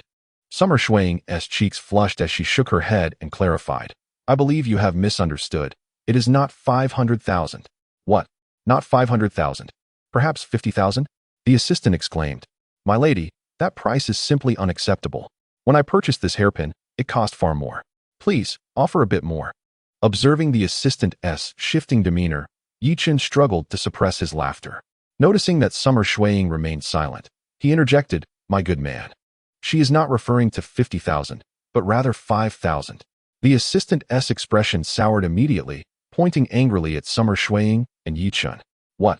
5,000? Get out of here. 5,000 is worthless in the antique street." Summer Shuiying, now irate, retorted, "Why do you look down on others? What's wrong with 5,000? It can still purchase many things. And who told you I only possess 5,000? I can assure you, I receive 500,000 each month." Such boastful claims.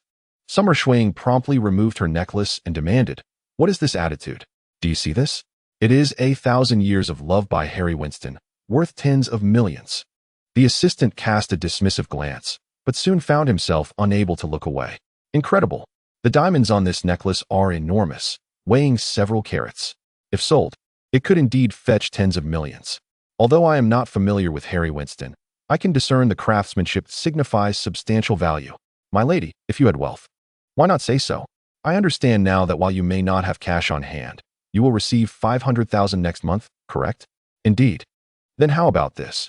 You could leave this necklace as collateral, and when you obtain your 500,000 next month, you can reclaim it. How does that sound?"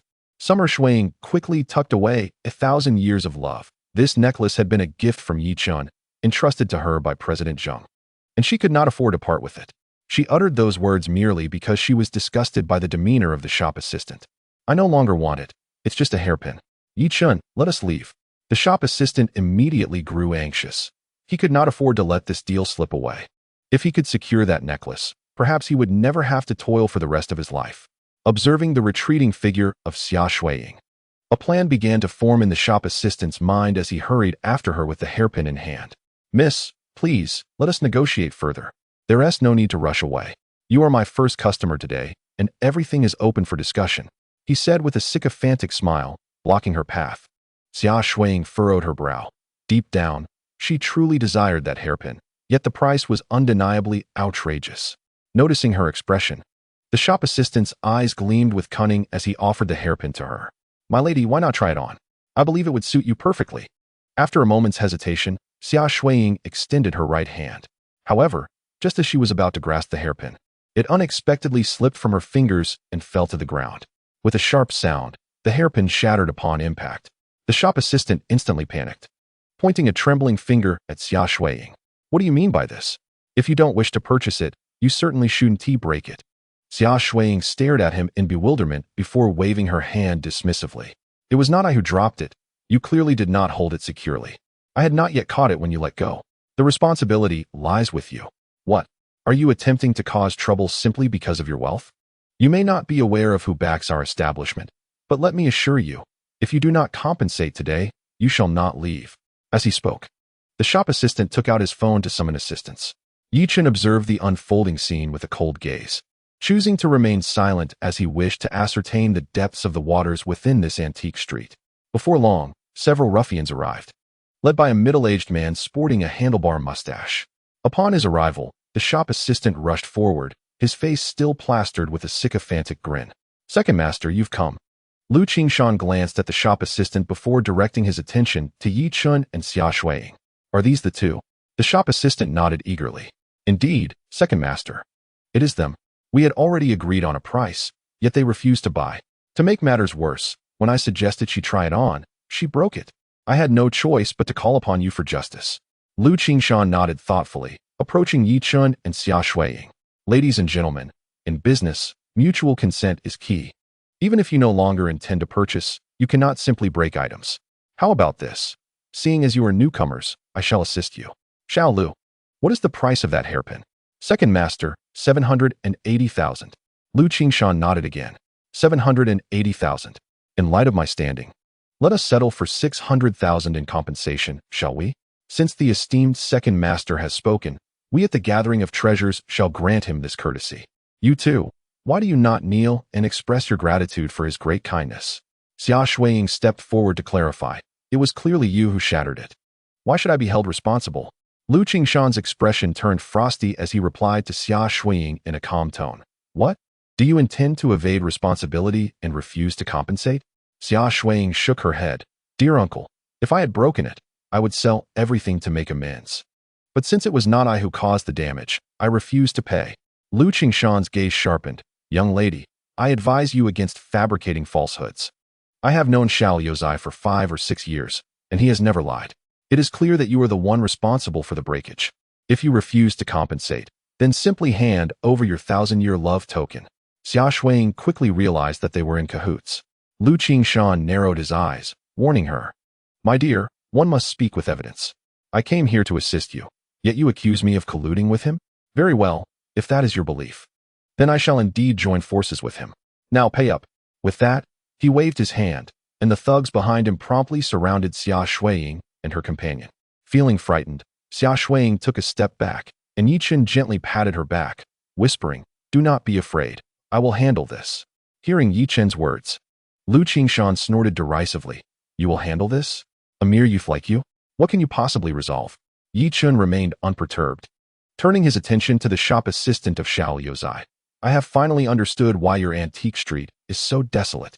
You sell fakes at exorbitant prices and collude with these ruffians. Who would dare to visit? Who would even consider coming here?"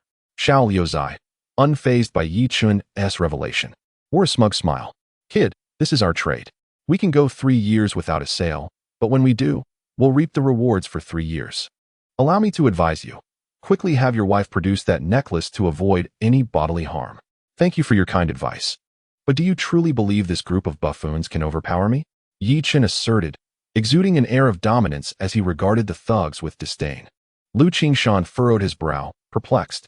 How had he encountered such a headstrong youth? In the past, a mere threat would have sufficed to compel compliance. Yet this fellow had the audacity to stand his ground. Did he really think he was merely a facade? "You lot, break his legs and seize that necklace." At Lu Qingshan's command, the thugs grinned menacingly at Yi Chen, brandishing their steel rods. Xia Shuiying trembled in fear. "Yi Chen, what should we do? Perhaps we should call the police?" Yi Chen shook his head. At this moment, they would never allow him to report them. Moreover, these ruffians were not even worth involving the authorities. Suddenly, one of the thugs swung his steel rod towards Yi Chen's head. Xia Shuiying let out a piercing scream, subsequently shutting her eyes, too fearful to look. Bang! The sound that resonated was akin to a steel rod striking a skull. She dared not open her eyes, terrified of witnessing Yi Chen, cowering and clutching his head. Then, it seemed chaos erupted. A cacophony of sounds filled the air, accompanied by the anguished cries of several individuals. To Xia Shuiying's bewilderment, those cries did not belong to Yi Chen. Could it be that he retaliated? Yet, facing off against ruffians armed with steel rods, how could Yi Chen possibly prevail? The skirmish arrived abruptly and dissipated just as quickly. Merely a minute had passed before the clamor gradually faded. Xia Shuiying remained too frightened to open her eyes, fearing she might find Yi Chun lying on the ground, drenched in blood. At that moment, a pair of warm hands grasped her arm, and instinctively, she recoiled in fear, only to hear a familiar voice say, "Shuiying, it's me." Xia Shuiying abruptly opened her eyes, gazing at a seemingly unscathed Yi Chun, blinking in bewilderment. Looking behind him, she beheld several ruffians sprawled haphazardly on the ground, each one unconscious. Further back, Lu Qingshan and Xiao Liuzi appeared utterly dumbfounded, their expressions comically astonished. Yi Chen gestured dismissively before her, gently inquiring, "What are you staring at? Did you really take them down?" Xia Shuiying asked incredulously. To her, Yi Chen's physique seemed rather average, while the ruffians on the ground were robust and imposing. She found it hard to believe that Yi Chun could conquer them, even one-on-one. Oh, those fellows. Just a moment ago. They seemed to have lost their minds and ended up fighting amongst themselves. They were taken down by their own hands. If you don't believe me, just ask them. Yi Chen concluded, casting a look of mock threat towards Xiao Liuzi and Lu Qingshan. Upon seeing Xia Shuiying and Yi Chen's gaze, Lu Qingshan and Xiao Liuzi shivered. Glancing at Yi Chun, hesitant and stammering, Yi Chen furrowed his brow. "What are you two dawdling for? I'm asking you a question." Lu Qingshan and Xiao Liuzi hurriedly nodded. Addressing Xia Shuiying, "No, that's right. They had an internal conflict, and they knocked themselves out." This gentleman simply stood by and watched the spectacle. Xia Shuiying rolled her eyes. She was no fool and could easily see the insincerity in their words. Just as she was about to question Yi Chun, she noticed him pointing at a hairpin on the ground, smiling as he said, "This hairpin." Before he could finish, Xiao Liuzi waved his hands frantically. "Sir, I broke this hairpin. It has nothing to do with this beautiful lady. How can it be unrelated? We had already purchased this hairpin, and now you've shattered it. Shouldn't you compensate us?" Xiao Liuzi's face twitched. How could this gentleman brazenly fabricate such lies? When had they ever bought this hairpin? However, he dared not voice his thoughts. Feigning a tearful tone as he implored, "Esteemed sir, I am but a mere assistant. I cannot possibly afford such a sum to compensate you." "Who mentioned your wretched money?" was the retort. "Since you have shattered the hairpin, it suffices that you replace it with another." Upon hearing this, Xiao Liuzue was instantly elated. The items within this establishment were predominantly counterfeit, hardly worth anything, and merely replacing a hairpin would indeed be a profitable affair. With this thought in mind, he exuberantly declared, "Sir, do not speak of just one. Even 3 would suffice." Yi Chen paused momentarily, then a knowing smile graced his features. "Very well, you propose 3. Then so be it, but do not renege on your word." Chapter 64. Yi Chen's plan. Xiao Liuzue hastily assured, "No regrets, no regrets." Yi Chen nodded, then turned his attention to Lu Qingshan. "You are the second master, I presume?" Lu Qingshan shuddered, waving his hands in denial. "I dare not claim such a title, sir. Just call me Qingshan. Seeing that your assistant has already offered compensation, shouldn't you also make some gesture?" Lu Qingshan was taken aback. He had not harmed Yi Chun or his companion, and in fact, the thugs he had brought were still unconscious on the ground. Why should he be liable for compensation? Yet, he dared not voice this, instead cautiously inquiring, "What manner of compensation does the esteemed sir desire?" Yi Chen scrutinized Lu Qingshan, remarking, "By your demeanor, you appear to be merely one of their lackeys, likely not possessing much wealth. Thus, considering your men frightened my wife, it is only reasonable to request a sum for emotional distress." Lu Qingshan nodded vigorously. Of course. "Very well, a flat rate, 5 million. Lu Qingshan, who had been nodding in agreement, abruptly halted, a pained expression overtaking his face as he gazed at Yi Chun. "Esteemed sir, you just mentioned that I am but a lowly follower. Where would I procure 5 million? Yi Chen's countenance darkened, his voice icy as he retorted, "What? Do you harbor any objections?" Lu Qingshan waved his hands. No. Then why the delay in producing the funds? Do you require a reminder?" Quickly, Lu Qingshan retrieved a bank card from his inner pocket, gritting his teeth as he handed it over to Yi Chun. "Esteemed sir, there are 570,000 within. As for the remaining 70,000, Yi Chen interrupted, taking the card. "I understand. You feel guilty for only compensating 5 million, hence the additional 70,000. I comprehend." With that, he disregarded Lu Qingshan, who stood in stunned silence, and led Xia Shuiying back into the Jujiazhai. Lu Qingshan watched Yi Chen's retreating figure, his expression gradually darkening with resentment, His gaze clouded as he pulled out his phone and dialed a number. "Hello, is that you, brother? I have a firm suggestion that requires your intervention to teach him some manners." "Indeed, understood. I will take care of it." After hanging up, Lu Qingshan cast one last glance at the Zhujiazhai before turning away. Meanwhile, within the establishment, Yi Chun guided Xia Shuiying directly to a wall cabinet, pointing at a bracelet within as he addressed Xiao Yozue. "Bring out that bracelet for me to inspect." Upon observing Yi Chen's unwavering determination to acquire the bracelet, Xiao Yozi felt a tremor in his heart. Could it be that this gentleman before him was a master of sorts? What was he hesitating for? He hastily retrieved the bracelet. Reluctantly, though, Xiao Yozi presented the bracelet, beneath which dangled a piece of jade of rather inferior quality. Yi Chun held the bracelet under the sunlight, and his expression brightened.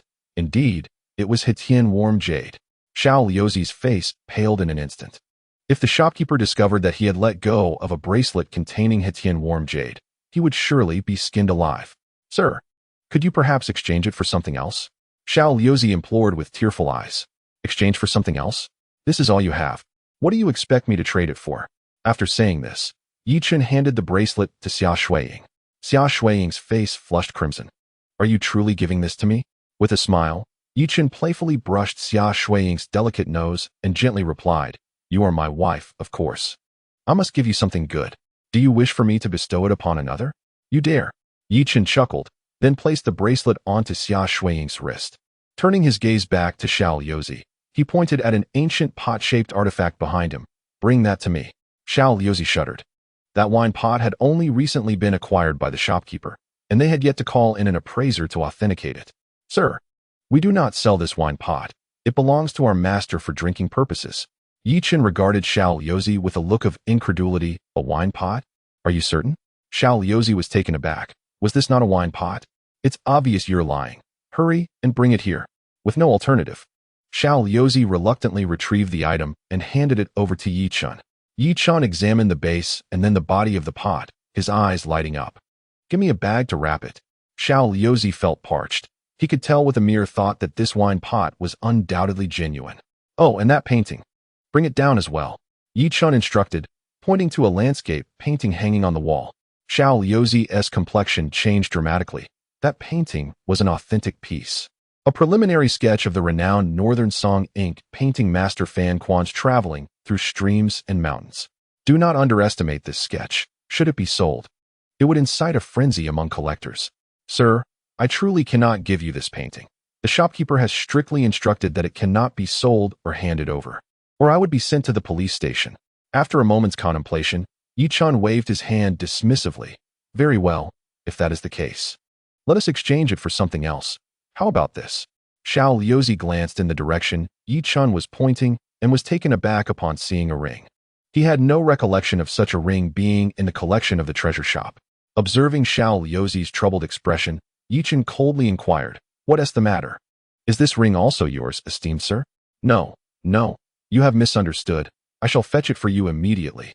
Yi Chun, after taking the ring, examined it closely and found it to be an extraordinary metal, neither resembling copper nor iron, something he had never encountered before. "Yi Chun, is this ring an antique as well?" asked Xia Shuiying as she approached.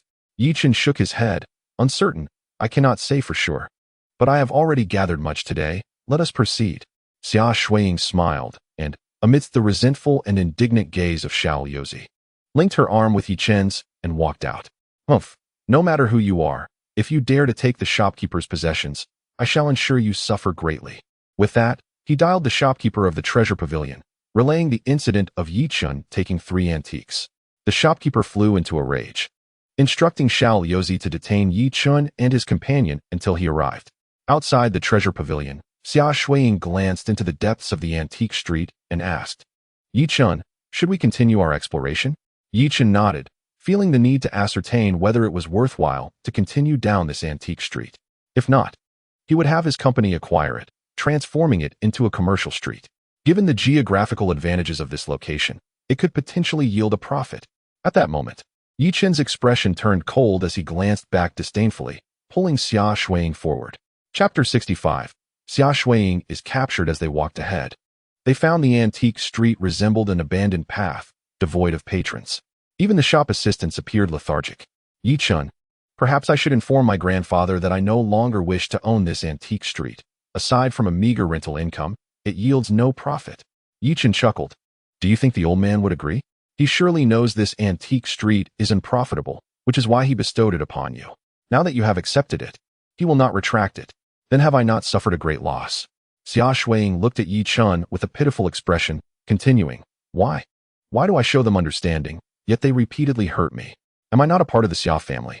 As she spoke, tears streamed down her cheeks. Feeling a pang of sympathy, Yi Chun embraced Xia Shuiying gently, soothingly saying, It is all right. You have me. A blush crept onto Xia Shuiying's face as she wiped her tears and noticed a public restroom not far ahead. My makeup is ruined. I shall go touch it up. With that, she hurriedly made her way to the restroom, while Yi Chun watched her retreating figure, smiling and shaking his head, a look of tenderness on his face. Yi Chun leisurely followed, observing the shops on either side, discovering that aside from a few establishments with genuine artifacts, the rest were mostly fakes. In such an antique street, it would be miraculous to attract any foot traffic. Realizing this, Yi Chun felt even more convinced that transforming this area into a commercial street was a brilliant idea. It would undoubtedly be far more profitable than an antique street.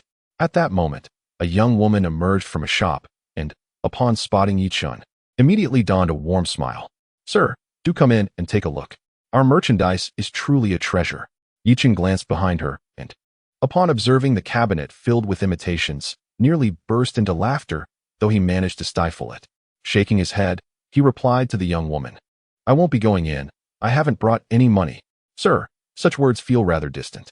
No money? You can simply use your card. Yi Chun felt a sense of helplessness and decided to bluntly expose her ruse. My dear, I just caught a glimpse of your store. They are all fakes. Why would I enter? To be deceived by you? Upon hearing Yi Chun's words, the young woman rolled up her sleeves and angrily pointed at him, exclaiming, You insolent fool! Who are you calling counterfeit? If you don't understand, refrain from speaking carelessly. No one considers you mute. Hurry and leave, lest you tarnish my shop. Yi Chun chuckled softly, then slowly made his way to the exterior of the public restroom, seeking a shady spot to wait for Xia Shuiying. 3 minutes passed, yet Xia Shuiying did not emerge. 5 minutes, still no sign. 10 minutes, a sudden heaviness settled in Yi Chun's heart. Something felt amiss. Typically, Xia Shuiying's touch-ups took only a few minutes. He retrieved his phone from his pocket and quickly dialed Xia Shuiying, only to be met with the disheartening sound of her phone being switched off. Could her battery have died? Impossible. Xia Shuiying had the excellent habit of ensuring her phone's battery was above 50% before leaving. Something must have happened. However, he could not recklessly enter the women's restroom. That would surely lead to an embarrassing misunderstanding. Just then, the young woman who had berated Yi Chun earlier approached with a few sheets of toilet paper. Yi Chun hastily intercepted her. Chun Xiuxiu, holding her phone in one hand and toilet paper in the other, was startled by Yi Chun's sudden appearance, and upon recognizing him, her anger flared. Are you insane? Get lost, or I will call the police. Yi Chun, lacking the inclination to argue, quickly implored, Miss, could you assist me in checking if my wife is in the restroom? Oh, so now you seek my help. She retorted, but I have no desire to assist you. With that, Chun Xiuxiu attempted to maneuver around Yi Chun, but he was not about to let her slip away so easily. Please, I beg you. My wife mentioned she was just going in to touch up her makeup, yet she has been inside for over 10 minutes, and when I called her, I received a notification that her phone is off. Chun Xiuxiu scoffed derisively. You clueless fool, can't you see? With your lack of money and influence, your wife has surely run off with someone else. Yi Chun recognized that Chun Xiuxiu was deliberately trying to provoke him, yet he had no time to indulge her taunts. He extended his right hand toward her. Chun Xiuxiu immediately took a step back. What are you planning? If I hit a nerve, are you going to strike me? Miss, you misunderstand. 50,000. If you help me ascertain whether my wife is in the restroom, I will give you 50,000. Chun Xiuxiu disdainfully rolled her eyes, realizing that he was indeed a lunatic. Just moments ago, he claimed to be broke, yet now he offers me 50,000 as long as I show him someone? How much have you paid? Humph, you think you're quite something, don't you? Very well. Today I shall see how long you can maintain this facade. My payment account is 159x times 5,325. Yi Chun shared Chun Xiuxiu's payment account in the Kaishan group, then instructed Zheng Chenghua, Old Zheng, transfer 50,000 to this account, quickly. Zheng Chenghua replied, Understood, I will do it right away. Chun Xiuxiu looked at Yi Chun with eyes full of mockery and disdain, but just then, her phone vibrated unexpectedly. The payment of 50,000 had arrived. Chun Xiuxiu was stunned. She hurried to check her account, and, upon seeing her balance truly increased by 50,000, her mind momentarily short-circuited. She looked up at Yi Chun, feeling somewhat bewildered. Big brother, this. Beautiful lady, stop dawdling, hurry inside and check for me. If it weren't for the fear of someone being inside, I would have rushed in already. Oh, all right, I'm going now. With that, Chun Xiuxiu dashed inside, only to emerge shortly after, holding a damaged bag. Upon seeing the bag in Chun Xiuxiu's hand, Yi Chun shuddered and rushed over. Where did you find this bag? In the restroom. Besides that, there are signs of a struggle. Yi Chun could no longer contain himself and sprinted towards the women's restroom. At this point, he had no other concerns. Even if someone were indeed inside, he had to investigate. Fortunately, the foot traffic was sparse, and there were few female staff members, so the restroom was empty. Glimpsing into the first stall, Yi Chun's heart raced. He could see a narrow passage through the gap in the stall wall, indicating that someone had recently abducted Xia Shuiying from there. Stay calm. You must remain composed. Yi Chun, you must keep your cool. Worrying will not resolve anything. With that thought, he quickly issued commands to several leaders of hacker organizations to infiltrate Liangzhou's surveillance system to uncover who had kidnapped Xia Shuiying. While anxiously awaiting their findings, his phone suddenly rang. Just as Yi Chun considered hanging up, he saw that it was Xia Shuiying calling and hurriedly pressed the answer button. Kid, you have half an hour to reach the second floor of Xingho Entertainment City. If you fail to arrive, your dear lady will meet her demise. Chapter 66. It's your turn. Without giving Yi Chun a chance to ask questions, the caller abruptly hung up. Xingho Entertainment City. Yi Chun urgently turned to the approaching Chun Xiuxiu and inquired, is there a place nearby called Xingho Entertainment City? Chun Xiuxiu's face turned pale. Sir, why are you going to Xingho Entertainment City? That is the territory of Lord LV. Yi Chun's face flushed with anxiety as he shouted at Chun Xiuxiu. I don't care whose territory it is. Tell me where that place is. Chun Xiuxiu, startled, instinctively recoiled, swallowing hard before gesturing towards the southeast. Exit this antique street and walk 500 meters in that direction, and you will see the Xingho Entertainment City. Before she could finish her sentence, Yi Chun had already dashed off, knowing that every fleeting moment was of the essence. On his way, he instructed his associates to gather information on the notorious Lord Lu. Before long, all pertinent details regarding Lord Lu arrived on Yi Chun's phone. As he ran, his heart began to sink with each revelation. Lord Lu, originally named Lu Jiqiao, was now 56 years old, a figure who straddled the line between the lawful and the nefarious, a rare entity in Liangzhou capable of challenging the four prominent families directly. However, most of his dealings occurred in the neighboring city, rendering him relatively unknown. The reason Lu Jiqiao had abducted Xia Shuiying was due to his brother, Lu Qingshan, the very same Lu Qingshan who had wronged him for over 5 million. Lu Qingshan, Lu Jiqiao, should any harm befall Shuiying, I shall ensure that your lives become a living hell. In 5 minutes, Yi Chun sprinted from the depths of the antique street to the base of Xingho Entertainment City. The establishment boasted 3 floors. The first floor was a lively bar, the second a den of indulgence, and the third housed Lu Jiqiao's private chambers. At that moment, both the first and second floors were teeming with patrons, a cacophony of excitement. With a grim expression, Yi Chun ascended to the third floor. However, at the staircase leading to the second floor, 2 burly men obstructed his path. What do you want? If you're looking to dance, head to the first floor. If you seek to get rich quick, go to the second. Get out of my way. Kid, do you have a death wish? Do you know what's on the third floor? Without a second to waste, Yi Chun silenced the thug with a swift punch to the gut, causing him to double over in agony, his eyes bulging with distress. As the second thug remained momentarily stunned, Yi Chun advanced, delivering a sharp knee strike to his lower abdomen. A piercing scream echoed through the stairwell, momentarily illuminating the lights, yet none from the first or second floors emerged. Engrossed in their own revelries, oblivious to the commotion, stepping over the incapacitated men, Yi Chun ascended to the third floor, where a single door stood ajar. Without a hint of trepidation, he entered. Inside, several individuals were present, among them a bespectacled middle-aged man seated in an executive chair, a cigar perched between his lips. Upon seeing Yi Chun, a flicker of surprise crossed his face. This must be Lord Lu, Lu Jiqiao. Beside him stood Lu Qingshan. who regarded Yi Chun with a gaze that could only be described as one reserved for the condemned. Most who were summoned by Lu Jiqiao seldom found their way back through that door. To their left, Xia Shuiying was bound to a metal pole, her eyes lighting up with emotion upon seeing Yi Chun, emitting muffled sounds of urgency. Yi Chun gazed tenderly at Xia Shuiying and softly said, "Be good. I will take you home shortly." Lu Jiqiao exhaled a smoke ring, coldly retorting, "Ha, take her home? Kid, you certainly have a grandiose opinion of yourself. Even that old fellow Li Defa wouldn't dare speak to me in such a manner." Only then did Yi Chun lock eyes with Lu Jiqiao and declared, "I have arrived. Release her. Release her? Ha ha. Qingshan, did you hear that? He dares to issue me commands." Lu Jiqiao laughed uproariously, then turned to Yi Chun with a menacing glare. "Who do you think you are? Just because you demand it, I should comply? What do you propose?" Yi Chun inquired. "How about we engage in a little game?"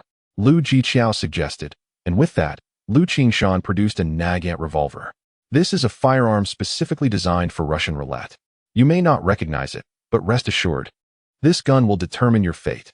With a nod from Lu Jiqiao, Lu Qingshan understood and promptly loaded a single bullet into the chamber before rotating it back into place. With a swift motion of his right hand, the chamber began to spin. After a brief moment, it came to a halt, and Lu Qingshan placed the revolver on the table, his eyes filled with derision. What does it matter how skilled you are? Faced with a gun, even the mightiest must submit.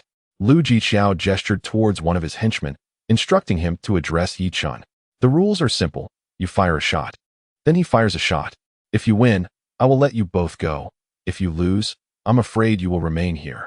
To ensure Yi Chun did not act recklessly, Lu Jiqiao signaled to two other henchmen, who immediately drew their guns. One aimed at Yi Chun, the other at Xia Shuiying. Should Yi Chun dare to make a move, they would fire without hesitation. Xia Shuiying, tears streaming down her face, looked at Yi Chun and shook her head. Understanding her unspoken words, Yi Chun smiled calmly. "Do not worry. My mother has consulted the fates and assured me that I possess a strong destiny. I will not perish easily."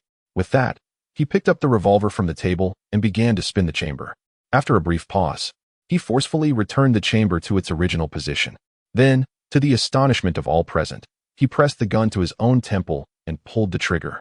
Lu Jiqiao and Lu Qingshan licked their lips, reveling in the thrill of controlling another's life. Click! Nothing happened. It was an empty chamber. Xia Shuiying breathed a sigh of relief upon witnessing this. However, the henchmen under Lu Jiqiao's command became increasingly anxious, staring in fear at the gun in Yi Chun's hand. Yet, he dared not defy Lu Jiqiao's orders. Trembling, he extended his right hand and stammered, "Ji, give it to me." In the next moment, everyone's eyes widened in disbelief, their faces a portrait of astonishment, including Lu Jiqiao and Lu Qingshan. With a resounding crack, Yi Chun fired 5 shots in quick succession, all empty chambers. The onlookers wore expressions of disbelief. This game was not meant to be played in such a manner. Out of a total of 7 chambers, he had already discharged 6 shots, all of which yielded nothing. Was he cheating? Unlike the others, Yi Chun remained unfazed, tossing the gun to a nearby henchman and coldly stating, "It's your turn." Chapter 67. Are you ready to be humiliated? The henchman trembled violently, his lips pallid as he stared at the pistol on the table, shaking his head frantically. No, don't give it to me. I don't want it." Lu Jiqiao looked at Yi Chun with a shadowed gaze, realizing he had misjudged the situation. Yi Chun was undoubtedly familiar with that gun, even able to discern the location of the lone bullet from the sound of the rotating chamber. "Master Lu, I don't want to die. I don't want to die." The henchman suddenly dropped to his knees before Lu Jiqiao. Initially, he had a 50-50 chance, but now it felt like a certainty of death. Lu Jiqiao's gaze shifted slowly from Yi Chun to the kneeling henchman as he reached out and patted his face. "Ali, did you truly think I was unaware of your clandestine affairs?" Ali panicked, repeatedly bowing his head. "Master Lu, I was wrong. I didn't mean to keep it from you. It was Xiao Chui who seduced me first." Lu Jiqiao waved his hand, prompting the other 2 henchmen to aim their guns at Ali. Realizing his imminent demise, Ali suddenly grew defiant, grasping the Nagant pistol on the table and aiming it at Lu Jiqiao. The henchmen quickly trained their weapons on Ali, shouting angrily, "Ali, what are you doing? Put it down. Don't forget, if it weren't for Master Lu, you would have been devoured by those stray dogs long ago. You dare to betray Master Lu's trust? You deserve to pay with your life." Master Lu has shown you mercy by not crippling you and tossing you into the sea. How can you repay kindness with malice? With bloodshot eyes and hurried breaths, Ali glared at Lu Jiqiao, shouting, Master Lu, let me go? Let me go? Lu Jiqiao regarded Ali with an expression of calm, saying, put down the gun. I'll allow you a dignified death. Otherwise, I will make your life a living hell. Yi Chen observed Lu Jiqiao's composed demeanor and couldn't help but admire his mental fortitude. Even when confronted with a gun, he displayed no hint of panic. Ali, contemplating his options, slowly turned the gun towards his own head, pleading desperately, Master Lu, this has nothing to do with Xiao Chui. She is pregnant. I implore you. Spare her life. Lu Jiqiao remained silent, closing his eyes. Bang! The sound of a gunshot echoed as Ali's lifeless body collapsed to the ground, prompting two henchmen to rush forward to handle the aftermath. Lu Jiqiao opened his eyes, gazing coldly at Ali's body being dragged away, and remarked, Spare Xiao Chui? Humph! She dared to betray me. She and your son have been waiting for you below. Having spoken, Lu Jiqiao turned to Yi Chen and said indifferently, I concede. I have misjudged you. Your misjudgment extends beyond this, Yi Chen retorted. Now the game is over. I have triumphed, so release her. Lu Jiqiao chuckled and shook his head. Young man, you extorted over 5 million from my younger brother. If you were to leave like this, how could I, Lu Jiqiao, maintain my standing in the neighboring provinces? What do you wish for then? Yi Chen's eyes turned icy. It is quite simple. You shall kneel and bow 3 times to my younger brother, and then compensate me with 50 million. After that, this matter will be considered resolved. Yi Chen narrowed his eyes. Throughout his life, he had knelt only to heaven, earth, and his parents, never to anyone else. Even when a mercenary from the underground empire severed his tendons and humiliated him, he never bowed. In the end, he seized the opportunity and retaliated against that assassin with a blade concealed in his sleeve. To make him kneel before Lu Qingshan? Did he even deserve it? Are you unwilling? Lu Jiqiao said, and one of his henchmen immediately approached Xia Shuiying, brandishing a blade. You have 1 minute to contemplate. If you do not kneel within that time, a scar shall mar your wife's delicate face. Lu Jiqiao remarked, amusement dancing in his eyes as he regarded Yi Chen. While Lu Qingshan wore a look of glee, he did not believe Yi Chen possessed the capacity for resistance. In this place, Lu Jiqiao was akin to a deity. Yi Chen gazed at Xia Shuiying, a sudden smile gracing his lips, before turning his attention back to Lu Qingshan, slowly bending his legs. No, no, no. Xia Shuiying cried out in desperation, shaking her head with tear-filled eyes. Just then, a figure hurriedly entered the room. Master Lu, Lida has arrived. Lu Jiqiao was taken aback and queried, what business does that old man have here? I am not certain, but he appears quite anxious. As soon as the words left his lips, a flustered Lida rushed in. Upon seeing Yi Chen unharmed, he breathed a sigh of relief. It is a relief that you are well. However, when he noticed Xia Shuiying bound, his heart jolted, and he pointed an accusatory finger at Lu Jiqiao, exclaiming, Lu Jiqiao, you have audacity indeed to kidnap Miss Xia. Do you seek a grave without a burial? Lu Jiqiao was momentarily stunned, but his expression darkened. Old manly, this is the Xingho Entertainment Club, not your family estate. If you continue to shout, I shall be compelled to take action. Take action? Go on then. I dare you. Lida retorted, advancing towards Xia Shuiying. Enraged by Lida's disregard, Lu Jiqiao drew his pistol from his waist. Bang! The bullet struck the ground before Lida's right foot, causing him to flinch. He turned to Lu Jiqiao, his voice laced with fury. Lu Jiqiao, do you even comprehend the gravity of your actions? Of course I do. I, Lu Jiqiao, have established my presence here for decades, and no one has dared to trouble me. They are quite audacious, daring not only to provoke my younger brother, but also to extort over 5 million from him. If this matter were to be resolved so easily, how could I possibly maintain my dignity? Li Defa remained silent, observing LV Jiqiao, before stepping behind Yi Chen and whispering, Young Master Yi, this fellow is armed. We cannot possibly fight him. Perhaps it would be prudent for you to concede for now, and I shall handle the compensation. Yi Chen shook his head, insisting, you need not involve yourself in this matter. I will resolve it myself. Resolve it yourself? Huh, boy. Are you truly naive or merely pretending? Even old Li cannot contend with me. I am most curious to see how you intend to manage this. After speaking, LV Jiqiao bellowed toward the entrance, everyone, come in. A cacophony ensued as dozens of individuals surged inside, each wielding a Type 94 submachine gun, all aimed at Yi Chun and Li Defa. Upon witnessing the armed crowd, Li Defa's eyes rolled back in terror, and he fainted. Yi Chun shook his head, pondering whether this man had come to assist or to complicate matters further. LV Jiqiao wiped the muzzle of his pistol, stating, "I have heard from Qingshan that you are quite formidable. I am eager to witness your prowess. Ming, go and spar with him." "Yes, Master LV." A burly man emerged from behind LV Jiqiao, exuding an aura of strength. Ming crossed his arms over his chest, cracking his neck with a series of audible pops. "Boy, are you ready to be humiliated?" Chapter 68. The counter surrounding Yi Chun smiled serenely and beckoned to Ming. "Come, let me see how you intend to humiliate me." Ming clenched his fists and launched a rapid attack toward Yi Chun, his speed so remarkable that the onlookers could not discern whether he struck with his left or right fist. Yet, Yi Chun remained unfazed. The crowd assumed he was intimidated by Ming's formidable presence, erupting into derisive laughter. "Look at him, utterly daunted by Brother Ming." They mused, "Do not forget, Brother Ming is a retired international mercenary. His strength could easily dominate the entire province. Had it not been for Master LV saving his life, he would likely not be here. Do you think that fellow might be taken down by a single blow from Brother Ming? Not likely. I heard from Second Master that he is quite strong himself. When Second Master brought several henchmen, he dispatched them in under a minute. Then it seems he could withstand a few rounds. Indeed, I wager he will surely fall within 10 rounds." At that moment, Yi Chun suddenly raised his right hand, positioning it before him. What is he attempting? Is he praying? Or has he genuinely lost his wits? Slap! Just as the crowd pondered, a crisp sound resonated through the air. The onlookers gaped in astonishment as Yi Chun effortlessly blocked Ming's forceful strike. Looking at the equally astonished Ming, Yi Chun grinned. "Is this truly your strength?" With that, he forcefully thrust his right hand forward. Crack! "Ah, my hand!" Ming cried out in pain.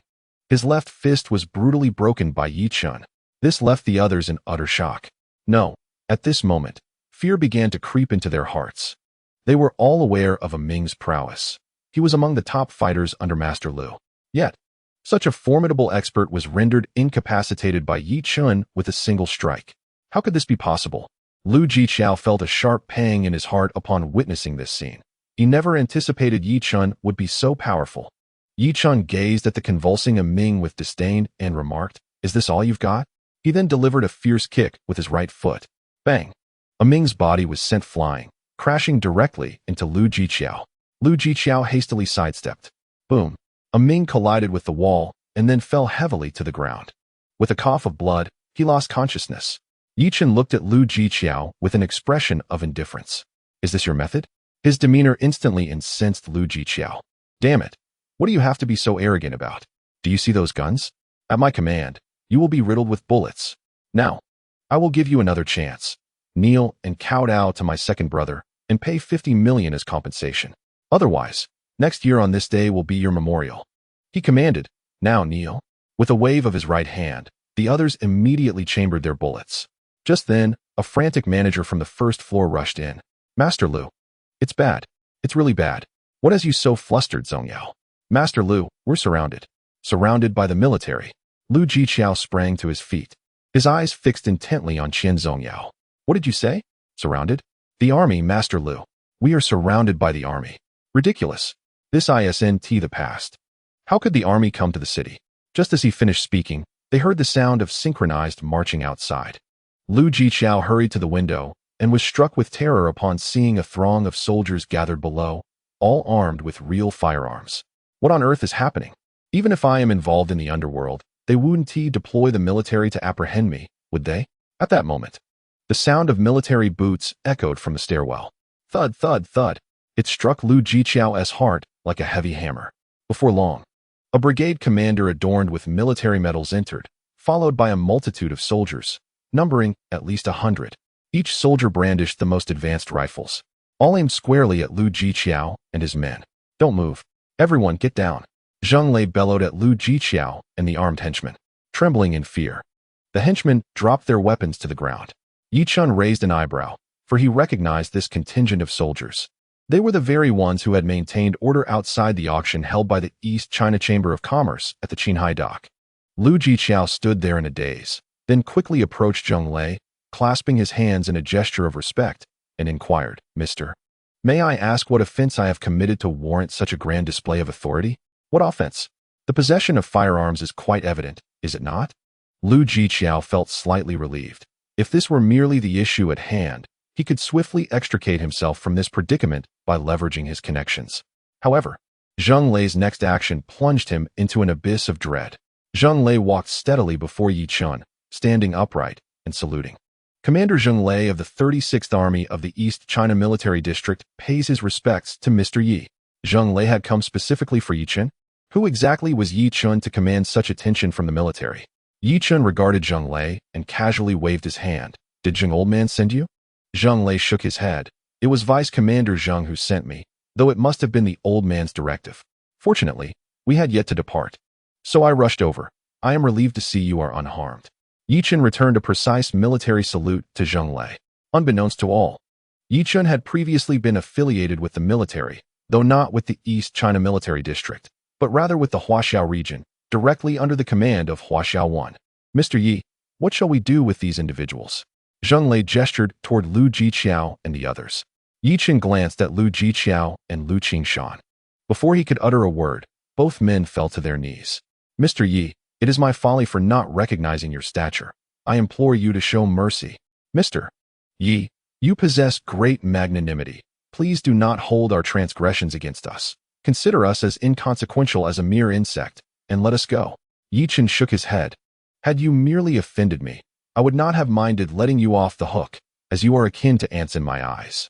However, you should not have attempted to kidnap Xue Ying and harmed her. You shall bear the consequences of your actions." "Commander Zheng." Zheng Lei stood at attention. "Yes. Take them all to the police station. Ensure that Zheng Old Man speaks with the city officials. Do not let them off lightly." Zheng Lei nodded promptly, signaling the soldiers to escort the offenders away to the station. "Young Master Yi, spare us. Have mercy." Chapter 69. Safely home. Zheng Lei escorted Lu Jiqiao and the others out of the Xingho Entertainment Center. Yi Chun hurried towards Xia Shuiying, only to discover she had fainted at some point. Upon checking her pulse, he sighed in relief. It was merely a case of excessive fright. He quickly untied her restraints and cradled her in his arms. At that moment, Li Defa, who had been lying on the ground, suddenly stood up, gazing around the empty hall in confusion. "Young Master Yi, where has everyone gone?" Yi Chun rolled his eyes. "All right, you may head back now. I will summon you if needed." Li Defa nodded slightly and said, "I shall take my leave then. If Master Yi has any instructions, please feel free to call me." After speaking, he turned to depart. Just then, Yi Chun's voice suddenly resonated from behind. "Wait a moment. I have a question for you." Li Defa promptly turned around. Bowing his head, "Please, Master Yi, go ahead. During the time that Shuiying spoke with the three of you privately, you did not disclose my identity, did you?" No. Li Defa replied earnestly. "I have always remembered Master Yi's instructions. However, if you possessed no identity, many matters would remain unexplainable. Therefore, the three of us tacitly presented you as a senior executive of the East China Chamber of Commerce." Yi Chun nodded in acknowledgement. "Very well, if there is nothing else, let us be on our way." The trio exited the Xingho Entertainment City, where the first and second floors were deserted. The disarray on the ground clearly indicated the extent of the panic caused when Zheng Lei and his soldiers stormed the third floor. "Master Yi, you may take my car. I will collect it tomorrow." Li Defa pointed to his Lamborghini. Yi Chun nodded, carefully placing Xia Shuiying in the passenger seat before starting the Lamborghini's engine. Upon returning home, Xia Weiman and Tang Huilan were startled to find Xia Shuiying unconscious, prompting them to question Yi Chun, but he deftly evaded their inquiries. As night fell, Yi Chun greeted Zheng Chenghua, requesting him to investigate the ancient street's conditions to see if it could be transformed into a commercial area.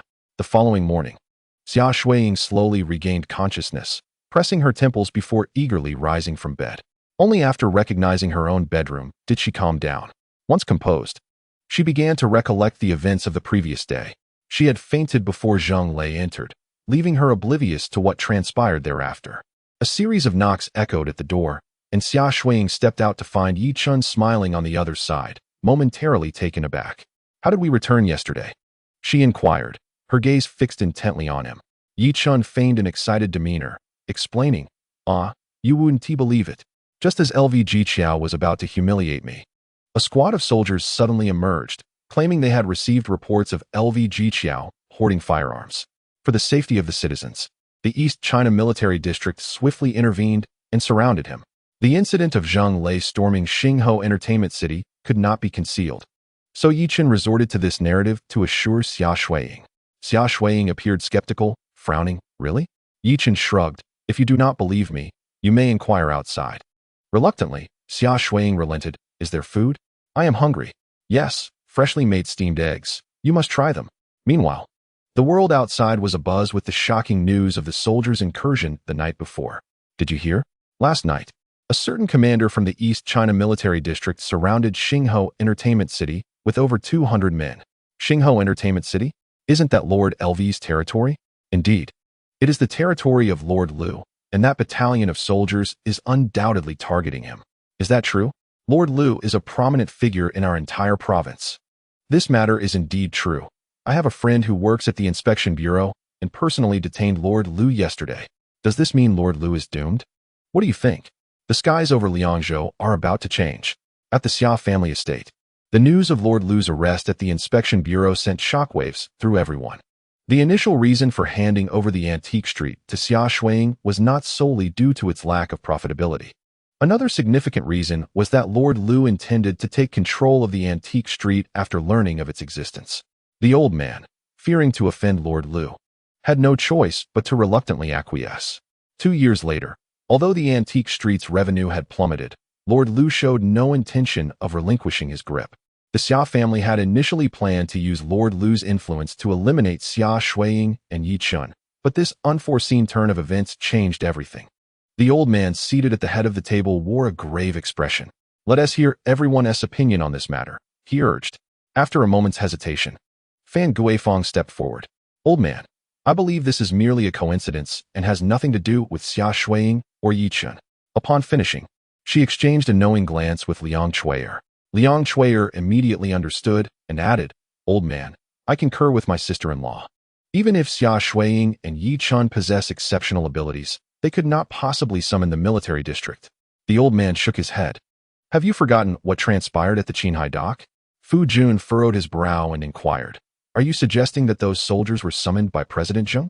The old man nodded. Indeed. Given the events of recent days, I have harbored a suspicion that the clarification issued by Yu Qing was fabricated. Jiang Haoze stood to refute this notion. Grandfather, while such a possibility exists, what about the motive? The Huadong Chamber of Commerce wouldn't issue a false clarification without reason. Would they? The old man shook his head. I have always found it puzzling that President Zheng, who is neither particularly influential nor disoriented, could possibly misidentify someone. The crowd exchanged glances. Upon hearing the old man's words, they began to sense some underlying intrigue.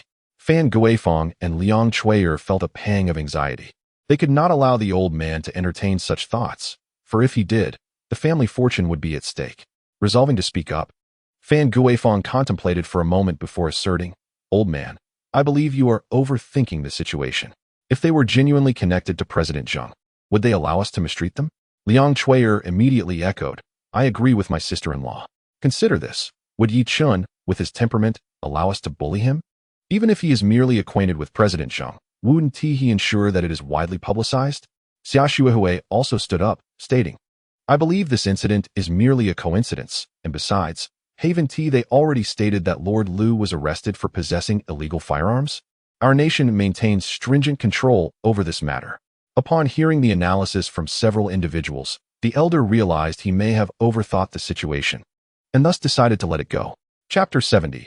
Doubts upon the elder's words. Everyone nodded and dispersed. At that moment, the elder suddenly called out to Jiang Haoze, Haoze, please stay a moment. Taken aback, Jiang Haoze nodded in acknowledgement. Fan Guifang and Liang Chuier exchanged glances and stepped closer together. In the courtyard, the elder fixed his gaze intently on Jiang Haoze and said coldly, Haoze, tell me the truth. Are you certain that those servants you dispatched previously spoke honestly? A tremor coursed through Jiang Haoze's heart, and he felt a twinge of anxiety, yet he maintained an outward facade of calm. Grandfather, what do you mean by that? Would I dare deceive you? You are the person I rely on the most. How could I ever commit such an act? Seeing no unusual expression on Jiang Haoze's face, the elder remained silent for a moment before waving his hand. You may go now. I am feeling somewhat weary. Jiang Haoze nodded and retreated. Just outside the hall, he was seized by the waiting Fan Guifeng and Liang Chui'er. Xiao Jiang, what did the elder want with you?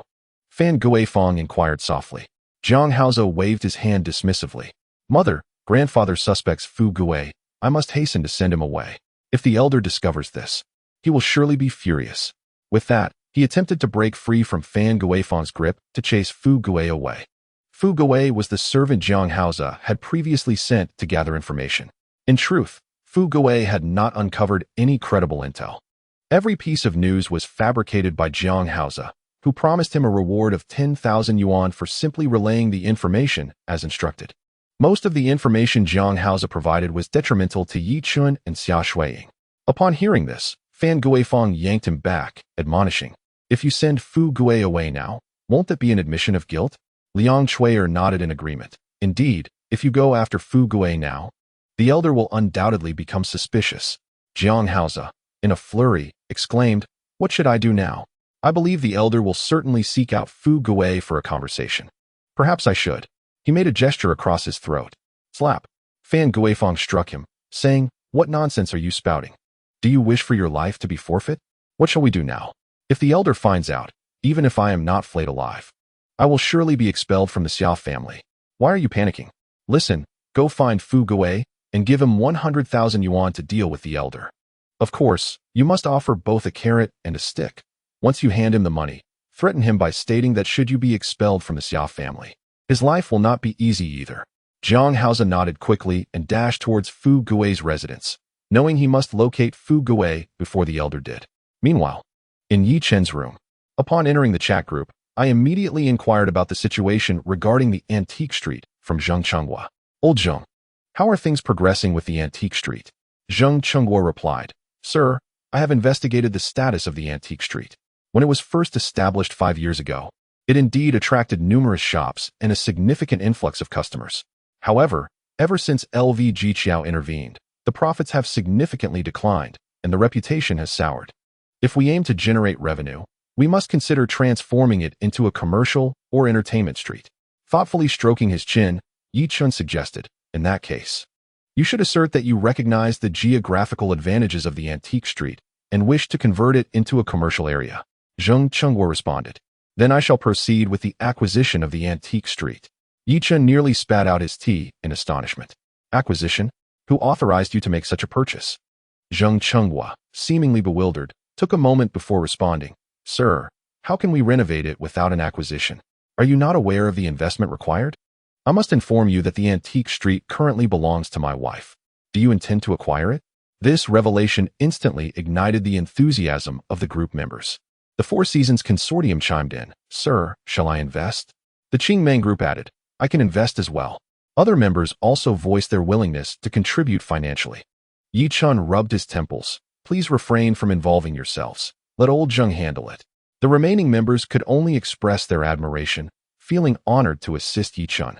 Zheng Chenghua comprehended Yi Chun's intentions and promptly assured, "Rest assured, sir, I will manage this matter diligently." "Very well, but do expedite the process. By the way, is there anything else concerning Liangzhou?" "Sir, I have a piece of news that may pique your interest." Yi Chun inquired, "What is it?" "The Zhou family is hosting a secret auction, with the highlight of the event being the view of the rivers and mountains painting." Upon seeing this message in the chat, Yi Chun sprang to his feet.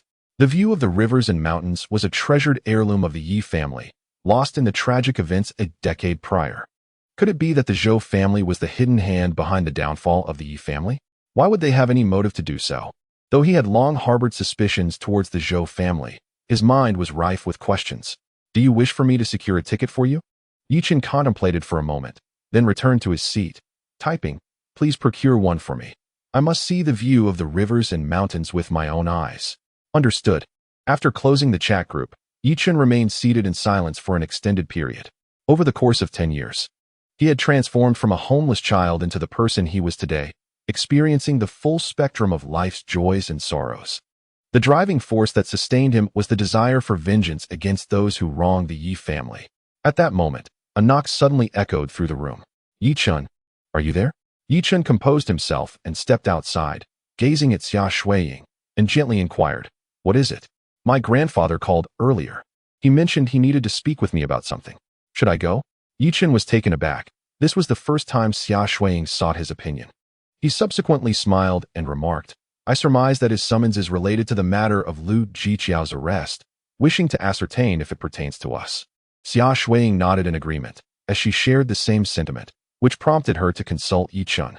In that case, I shall accompany you. I am curious to discover what this old gentleman wishes to convey. With a nod, Xia Shuiying and Yi Chen hailed a taxi to the Xia family estate. This visit was markedly different from the previous one, as the grand hall was occupied solely by the elderly gentleman. Upon noticing Xia Shuiying and Yi Chen's arrival, he rose to his feet, observing the two. Did you visit the antique street yesterday? He inquired. Xia Shuiying nodded, understanding that this matter could not be concealed. Did you encounter Master Lu? The mention of Master Lu caused her brow to furrow in confusion. Who is Master Lu? The elder regarded Xia Shuiying thoughtfully for a moment before waving his hand dismissively. Very well, since you have not met, you may leave. I am feeling rather fatigued. Chapter 71. Investment in the antique street. Xia Shuiying calmly nodded and led Yi Chen out of the Xia estate. It seems the elder was aware that we would attract Lu Jiqiao's attention, she remarked. Xia Shuiying slightly inclined her head. Grandfather likely wishes to leverage Master Lu to eliminate us. Yi Chen chuckled and shook his head. Eliminate us? I doubt it. He probably aims to dissuade you from pursuing this path by applying some pressure. What they did not anticipate, however, was that someone reported Lu Jiqiao for harboring firearms. And coincidentally, the soldiers are stationed here in Liangzhou. You are not mistaken, but what of the antique street?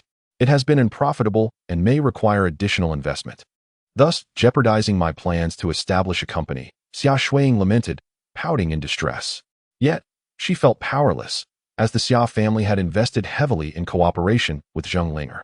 The financial records of the entire Xia family enterprise might indeed be devoid of funds. Yi Chen patted Xia Shuiying on the shoulder, reassuring her. Do not dwell on unfounded worries. Solutions will present themselves when the time comes. Although Xia Shuiying felt disheartened, she recognized, as Yi Chen had indicated, that futile speculation bore no fruit. Thus, the two returned home. Meanwhile, Zheng Chenghua of the Huadong Chamber of Commerce began to ponder how to invest in the antique street, while ensuring that Xia Shuiying remained oblivious to Yi Chen's true identity. This necessitated a rational justification for his investment in the antique street. After contemplating for half an hour, Zheng Chenghua suddenly slapped his thigh, a smile illuminating his face, and summoned Wu Rui to his office. Wu Rui promptly entered, inquiring, President, what can I do for you? Ah, Xiao Wu. Please gather a few members from the investment project team to accompany me on an outing. Wu Rui was momentarily perplexed. An outing? I don't believe Liangzhou has a commercial or entertainment district yet, do they? As far as I know, the per capita income here is not particularly low, so I am considering investing in a commercial street. Wu Ruidai frowned slightly and suggested, President, given that Liangzhou has not developed a commercial street for decades, there must be a reason behind it. Wouldn't it be rather hasty to invest in a commercial street without careful consideration? I believe we should first have professionals analyze why Liangzhou has yet to establish a commercial avenue. Zheng Chenghua shook his head. I have already looked into this. Although Liangzhou lacks a commercial street, it boasts numerous pedestrian avenues. Furthermore, Liangzhou is a city of moderate size, and many residents feel that the existing pedestrian streets sufficiently meet their needs. So why invest in a commercial street? Because I believe that if they witness the vibrancy of a commercial street, they will be drawn to it. Wu Ridai began to respond, but Zheng Chenghua waved his hand, stating decisively, Enough, I have made up my mind. You may go and call the others. President, perhaps you should have a conversation with Mr. Yi? Wu Ruidai suggested tentatively. Zheng Chenghua paused, then retorted, What is there to discuss? Hurry along. Wu Ruidai could only retreat, proceeding to gather a few elites from the investment project team in front of Zheng Chenghua's office. Before long, Zheng Chenghua led the group on a tour of various areas in Liangzhou, intentionally guiding them towards the antique street. At that moment, a member of the investment project team stepped forward and remarked, President, I believe that street we passed earlier is quite promising. It attracts a significant foot traffic, and the transportation is well developed. Most importantly, it requires no reconstruction, just some good renovations. The others nodded in agreement upon hearing this. Zheng Chenghua waved his hand dismissively and admonished them, You are all too hasty. We have not yet completed our tour, and you are already reaching conclusions. What if we discover something even better later? Since we have decided to invest in a commercial street in Liangzhou, we must naturally select an optimal location. The group quickly nodded, acknowledging his wisdom. Half an hour later, Zheng Chenghua finally brought them to the antique street. Upon glancing at the antique street, the others appeared somewhat uninterested. Had it not been for the preceding street, this antique street might have piqued their interest. However, in comparison, it lacked certain advantages. Although both streets enjoyed convenient transportation, the antique street had considerably fewer residential buildings nearby, accompanied by a park and a small river. Most visitors seemed to be there for leisure.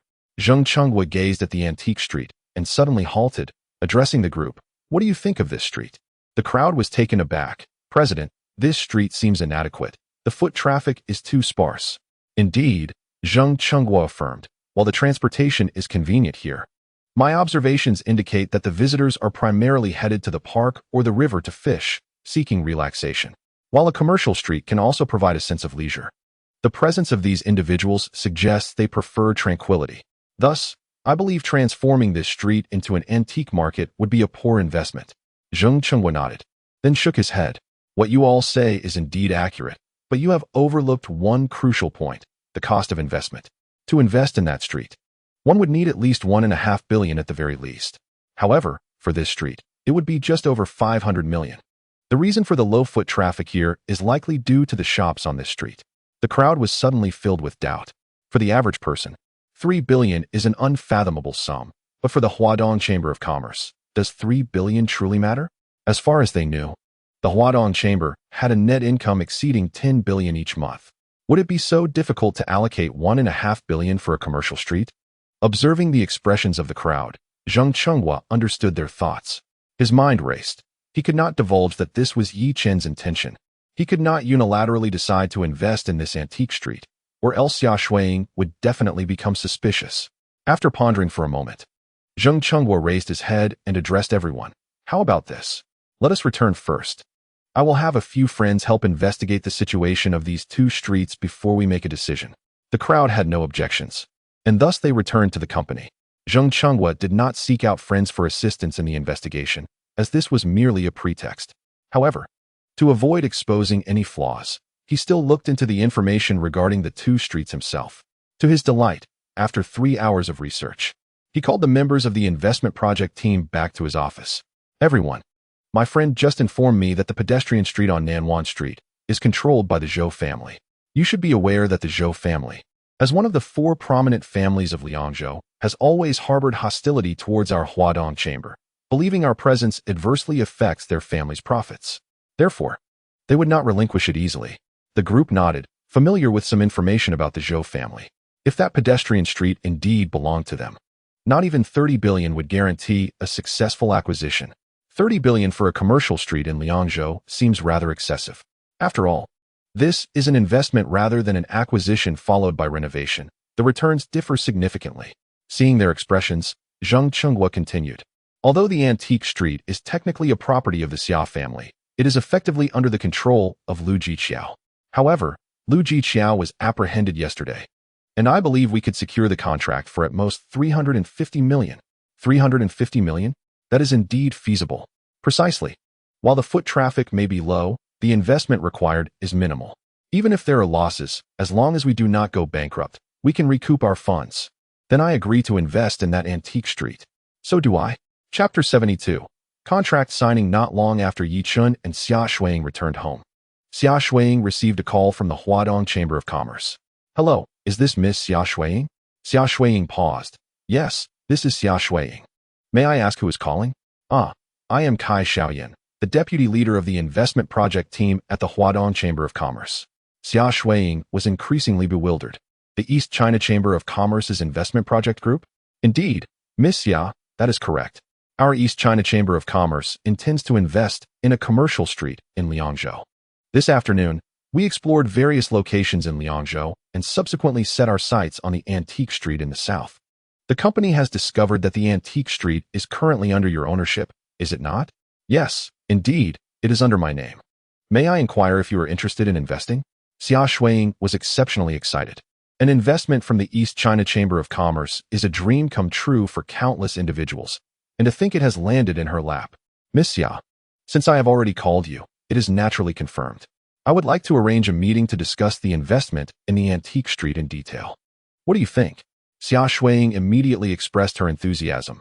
Absolutely. I am available right now. On the other end of the line, Kai Xiaoyan chuckled and said, in that case, let us meet now.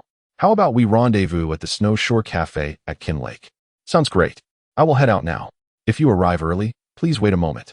Certainly, no problem. See you shortly. Yes, see you soon. After hanging up the phone, Xia Shuiying, brimming with excitement, turned to Yi Chun and exclaimed, did you hear that? The East China Chamber of Commerce wants to invest in that antique street. Yi Chun smiled and nodded. The phone volume was quite loud, so of course, he had heard. However, there is one aspect in which you have erred. Xia Shuiying was taken aback. What was her mistake? You were too enthusiastic. This will give them the impression that you are desperately seeking investors for that antique street. And as a result, they may reduce the investment amount. What? What should I do now? Should I call him back and decline? Yi Chun couldn't help but chuckle at her naivety. Given your previous reaction, if you were to call back and refuse, it would likely diminish their impression of you. And they might even withdraw their investment decision for the antique street. Then, wouldn't I be at a loss? Xia Shuiying pouted in dismay. Yi Chun stood up, gently ruffled Xia Shuiying's hair, and said softly, well, since it has come to this, let us take it as it comes. Did he not invite you to meet at the Snow Shore Cafe? Let us be on our way. Oh, let me change my clothes. With that, Xia Shuiying returned to her room. Yi Chun watched her retreating figure and smiled inwardly, knowing that she would react this way upon receiving such news. His previous remarks were intentional. He had previously instructed Zheng Chenghua that the investment for the commercial street should not exceed 500 million or even 300 million. This way, Xia Shuiying would not feel overwhelmed by sudden fortune. He always remembered her words at Kin Lake, expressing a desire tinged with apprehension. Before long, Xia Shuiying emerged in a delicate lavender dress, captivating Yi Chun's attention with her striking appearance. One must admit, Xia Shuiying possessed an enviable figure, complemented by her exquisite beauty, which could easily leave any man utterly enchanted. The pair descended the stairs and hailed a taxi, arriving at the Snow Shore Cafe. A server approached them and inquired, have you made a reservation? Xia Shuiying replied softly, has a gentleman named Kai Xiaoyan arrived? The server checked the records, nodded, and stated, Mr. Kai is in box 201 on the second floor. Please follow me. As they ascended to the second floor, the server knocked on the door, and a voice from within called out, please come in. After thanking the server, Xia Shuiying pushed the door open, with Yi Chun following closely behind. Upon seeing the two enter, Kai Xiaoyan promptly stood up, greeting Miss Xia. Xia Shuiying nodded gracefully, extending her right hand. I am Xia Shuiying. Kai Xiaoyan appeared momentarily taken aback before reciprocating the gesture. Kai Xiaoyan, please, take a seat. He then turned his attention to Yi Chun, asking, and who might this be? This is my husband, Yi Chun, Xia Shuiying clarified. Kai Xiaoyan nodded, recognizing that the investment in the antique street was not yet finalized. It was prudent to keep such matters discreet, particularly from outsiders. However, since this was Xia Shuiying's husband, he deemed it acceptable. Miss Xia, as I mentioned over the phone, we have explored various locations in Liangzhou today and are considering investing in a commercial street. We have identified two options, the Nanwan pedestrian street and our antique street. Kai Xiaoyan explained. Xia Shuiying nodded, refraining from interjecting, as Yi Chun had advised her to be cautious in her responses to maximize their interests. Yet, this was also a smokescreen from Yi Chun, for regardless of Xia Shuiying's demeanor, the investment amount would remain unchanged. Noticing Xia Shuiying's silence, Kai Xiaoyan was somewhat surprised. He had sensed her excitement during their phone conversation. May I be candid with you?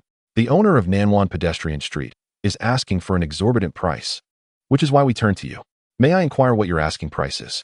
Xia Shuiying pondered for a moment before asking. Could you clarify what the investment entails? Kai Xiaoyan responded, essentially, you would provide the land, and we would finance the construction of the shopping mall and such. The profits would then be distributed according to our agreed-upon ratio. And how much can you invest? She probed. That would depend on your asking price, he replied. Xia Shuiying hesitated. Will I not receive any of the investment money? Kai Xiaoyan affirmed. The investment funds will be entirely allocated to the construction of the mall and shops. And what about the profits? She inquired. Miss Xia, that will depend on the amount we negotiate for the investment, which will determine a fair profit-sharing ratio. Xia Shuiying turned her gaze towards Yi Chun, who was discreetly extending 4 fingers beneath the table. She immediately understood and addressed Kai Xiaoyan, stating, 400 million. As you are aware, many shops on the antique street do not require demolition and reconstruction. Kai Xiaoyan chuckled and shook his head. Miss Xia, to be honest, 400 million is somewhat excessive. Xia Shuiying furrowed her brow. Is that truly excessive? Before my arrival, the team leader informed me that the maximum was 350 million. Xia Shuiying glanced once more at Yi Chen, who pretended to ponder for a moment before subtly nodding. Observing this, Xia Shuiying turned back to Kai Xiaoyan. 350 million, is it? That is acceptable. But what about the profit sharing? 70-30 split. Our Chamber of Commerce receives 70, and you receive 30. Without waiting for Xia Shuiying to consult Yi Chen, he interjected. That ratio is quite favorable. Upon hearing this, Xia Shuiying nodded at Kai Xiaoyan. I concur. That is splendid. This contract was prepared prior to my arrival. If there are no further issues, we may proceed to sign. Xia Shuiying took the contract in hand, fully aware of its significance from her efforts to secure projects for the Xia company. She scrutinized it meticulously, and upon finding no discrepancies, she affixed her signature. To a fruitful collaboration. To a fruitful collaboration. Chapter 73, Reclaiming the Antique Street. The following day, a significant piece of news swept across the entire Liangzhou. The Huadong Chamber of Commerce had invested in the antique street located in the southern part of Liangzhou, intending to transform it into a modern commercial street. Upon the announcement, some expressed skepticism, while others argued that Liangzhou should have developed a commercial street long ago. Within the Xia family estate, the elder patriarch regarded Fan Guifang and others with a grim countenance. Shouldn't you provide me with an explanation? Fan Guifang and Liang Ziru exchanged glances before rising. Elder, we are equally in the dark. Who could have anticipated that the Huadong Chamber of Commerce would suddenly invest in transforming the antique street into a commercial district? Indeed, Elder, there was no forewarning. This matter erupted unexpectedly, and its authenticity remains to be determined. The elder furrowed his brow, the creases on his face deepening. To ascertain the truth of the matter, we should send someone to investigate. At that moment, Jiang Haoze quickly interjected. Grandfather, I will dispatch someone immediately. The elder waved his hand. No need. I have already sent Old He to inquire. Old He, the long-serving steward of the Xia family, was once an orphan taken in by the elder, thereafter devoted solely to his service. The other members of the Xia family held him in high esteem. However, a few years prior, the elder, recognizing Old He's advanced age, had allowed him to retire and enjoy a peaceful life.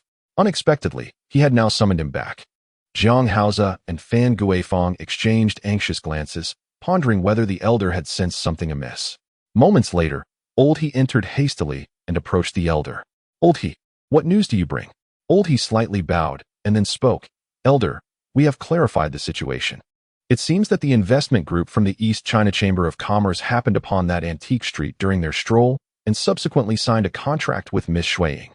The elder raised his eyelids. Signed a contract? Has it already been finalized? Old He nodded. Indeed, it has been completed. The East China Chamber of Commerce intends to invest 350 million yuan to renovate the shops on the antique street, along with promotional expenses. As for the profits, it will be divided 70-30, with the chamber receiving 70 and Miss Shuiying 30. Suddenly, the elder stood up. That wretched girl has such luck? Old He, are you certain that no one else is involved? Old He was taken aback and then asked in confusion. Elder, I am somewhat perplexed. What do you mean by that? I ask you, does this involve President Zheng and Yi Chen? President Zheng and Yi Chen? No, it seems they have no connection to this matter. The elder fixed his gaze intently on Old He, and after a moment, he rubbed his somewhat numb temples. If this investment incident were linked to President Zheng and Yi Chen, the elder would consider taking a gamble, but the reality was otherwise. This implied that perhaps Xia Shuiying was merely fortunate this year. Consequently, he decided to discard some recent thoughts and decisions. However, if the antique street were to be transformed into a commercial street, it would undoubtedly yield significant profits, especially with the East China Chamber of Commerce backing it. Although Xia Shuiying would only receive 30% of the profits, one must not underestimate that share, as it would at least amount to millions in income. At that moment, Liang Shui'er, under Fan Guifang's discreet signal, stepped forward and said, Elder, what merits does Xia Shuiying possess to sign a contract with the East China Chamber of Commerce? I believe the chamber actually intended to sign with us, But upon discovering that we had handed the antique street to that wretched girl, they approached her instead. The elder looked up at Liang Shuier. What do you mean? Elder, previously, due to the lack of profits from the antique street and the involvement of Lord Lu, we handed the street over to Xia Shuiying. Now, however, things have changed. Lord Lu is unlikely to return. Therefore, I believe we should reclaim the antique street. Fu Jun also stepped forward, advising the elder, Grandfather, my mother is correct. The East China Chamber of Commerce is a significant organization. They could not have decided on such a large project in just a few days. I believe they have long been planning to invest in a commercial street in Liangzhou and had their sights set on our antique street, but some circumstances delayed their actions. The elder looked at Fu Jun. So you also agree we should reclaim the antique street? Fu Jun nodded. Fan Guifeng and Jiang Haoze similarly stepped forward. Elder, I also support Xiao Juan's view. The investment contract should have been signed with our Xia family, with no ties to that wretched girl, Xia Shuiying. Others also stepped forward in agreement. Indeed, the East China Chamber of Commerce should contract with our Xia family. It is estimated that when the East China Chamber of Commerce had its eyes set on the antique street, we had not yet handed it over to that wretched woman.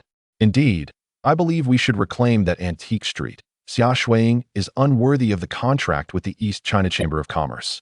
I wonder if the members of the chamber are blind to have signed a contract with her. Hush. Let us not forget that she also has a contract with Miss Zhonglinger. The elder, observing the murmurs among the clansmen, sighed and rapped his dragon-headed staff, demanding silence. Only then did the crowd gradually quiet down, turning their attention to him. The elder glanced at Old He and softly inquired, Old He, what are your thoughts? Old He was one of the few in the Xia family who cared for Xia Shuiying. After pondering his words, he bowed slightly and said, Elder, in my view, since it has already been given away, we might as well let it be. This is also Shuiying's fortune. You often tell me that what is destined to be will come, and what is not destined should not be forced. Upon hearing Old He's words, Fan Guifeng and others became displeased and stood up to refute him. Old He, I must disagree with your statement.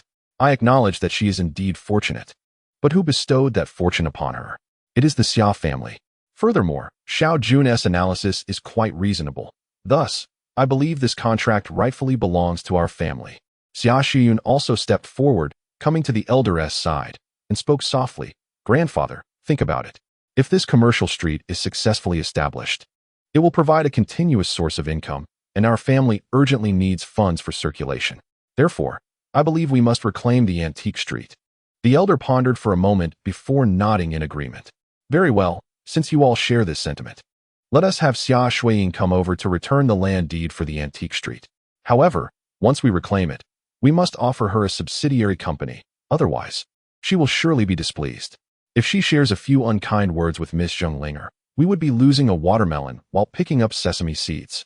Fan Guifeng immediately assured him, Elder, rest assured, I have already found a suitable subsidiary for her, ensuring her satisfaction. Moreover, I will make certain she willingly returns the antique street. The elder slightly nodded. In that case, let us call her and have her come over. Yes. Chapter 74. The arrival of Xia Weimin in Xia Shuiying's bedroom. She was researching what qualifications and funds were necessary to establish a new media company. To her astonishment, the costs for starting even a modest new media company were considerable. Just then, the phone rang. Glancing at the caller ID, Xia Shuiying furrowed her brow, hesitating for a moment before answering. Hello, is this Shuiying? Could you come to see the elder? With that, the caller hung up, leaving Xia Shuiying no opportunity to inquire further. Xia Shuiying furrowed her brows, uncertain of what schemes the old man was concocting this time. However, given that he had summoned her, she felt it unwise to decline. With this thought in mind, she sought out Yi Chen. Yi Chen regarded Xia Shuiying thoughtfully, stroking his chin as he mused. I suspect they have caught wind of the Huadong Chamber of Commerce's intention to invest in the antique street and wish for you to relinquish it. Xia Shuiying immediately shook her head. Return it? Absolutely not. Yi Chen chuckled, since Fan Guifeng has reached out to you. It is evident they are confident in reclaiming the antique street. Yet, she may have overlooked your own position. How about this? I shall accompany you. You can adapt as the situation unfolds. Should they make excessive demands, simply refuse them outright. Xia Shuiying nodded in agreement, and the two hailed a taxi to the Xia family estate. Upon entering, they immediately felt the weight of scornful gazes upon them. This made Xia Shuiying uncomfortable, while Yi Chen remained unfazed. To him, This was merely a trivial matter. Old he, upon seeing Xia Shuiying, slightly bowed and greeted her with a warm smile. Good day, Miss Shuiying. Xia Shuiying brightened and stepped forward. Uncle He? What brings you here? Yi Chen observed old he with a hint of confusion. He had never encountered this man before. The old master summoned me due to some matters at hand. Old he replied before turning his attention to Yi Chen. You must be the esteemed son-in-law of Miss Shuiying, Yi Chen? Indeed, a remarkable young man. Yi Chen smiled in response and nodded slightly. You flatter me, sir. Xia Shuiying quickly introduced. This is Uncle He, the longtime steward of the Xia family.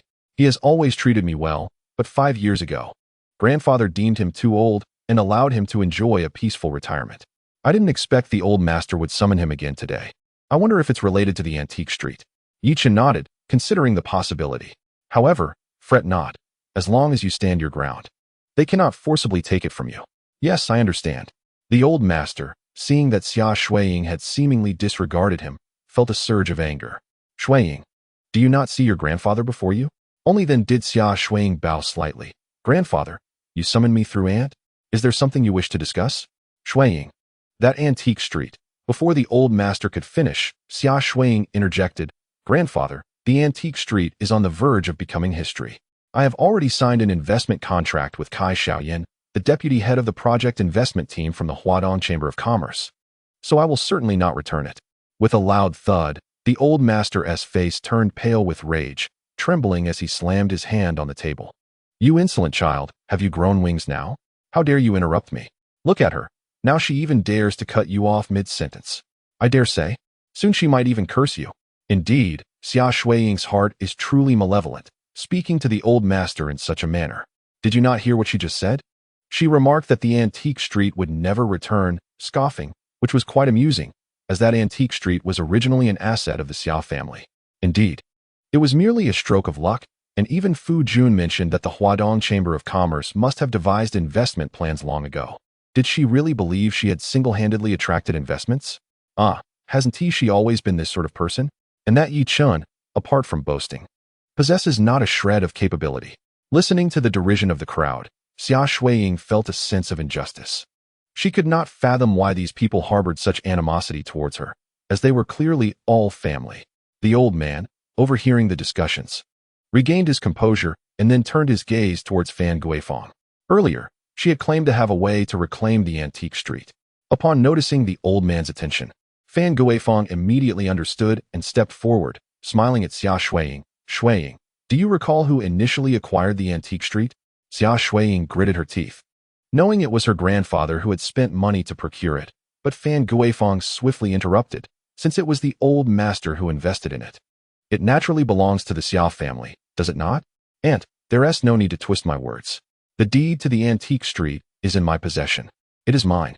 Upon hearing Xia Shuiying's declaration, Fan Guifang was momentarily taken aback, realizing that Xia Shuiying seemed to have changed. In the past, she would have silently endured such a situation, yet now she dared to voice her resistance. However, this was the Xia family estate. It was not for a junior like Xia Shuiying to make such decisions. Fan Guifang suddenly smiled. Shuiying, you may have misunderstood something. Xia Shuiying furrowed her brows. Misunderstood? I believe there is no misunderstanding. The deed is in my hands, and thus the antique street is mine. Fan Guifang was momentarily stunned. How had Xia Shuiying become so impervious to persuasion? Liang Shui'er, witnessing this, stepped forward to support Fan Guifang, admonishing Xia Shuiying. Xia Shuiying, how can you speak to your aunt like that? Such disrespect.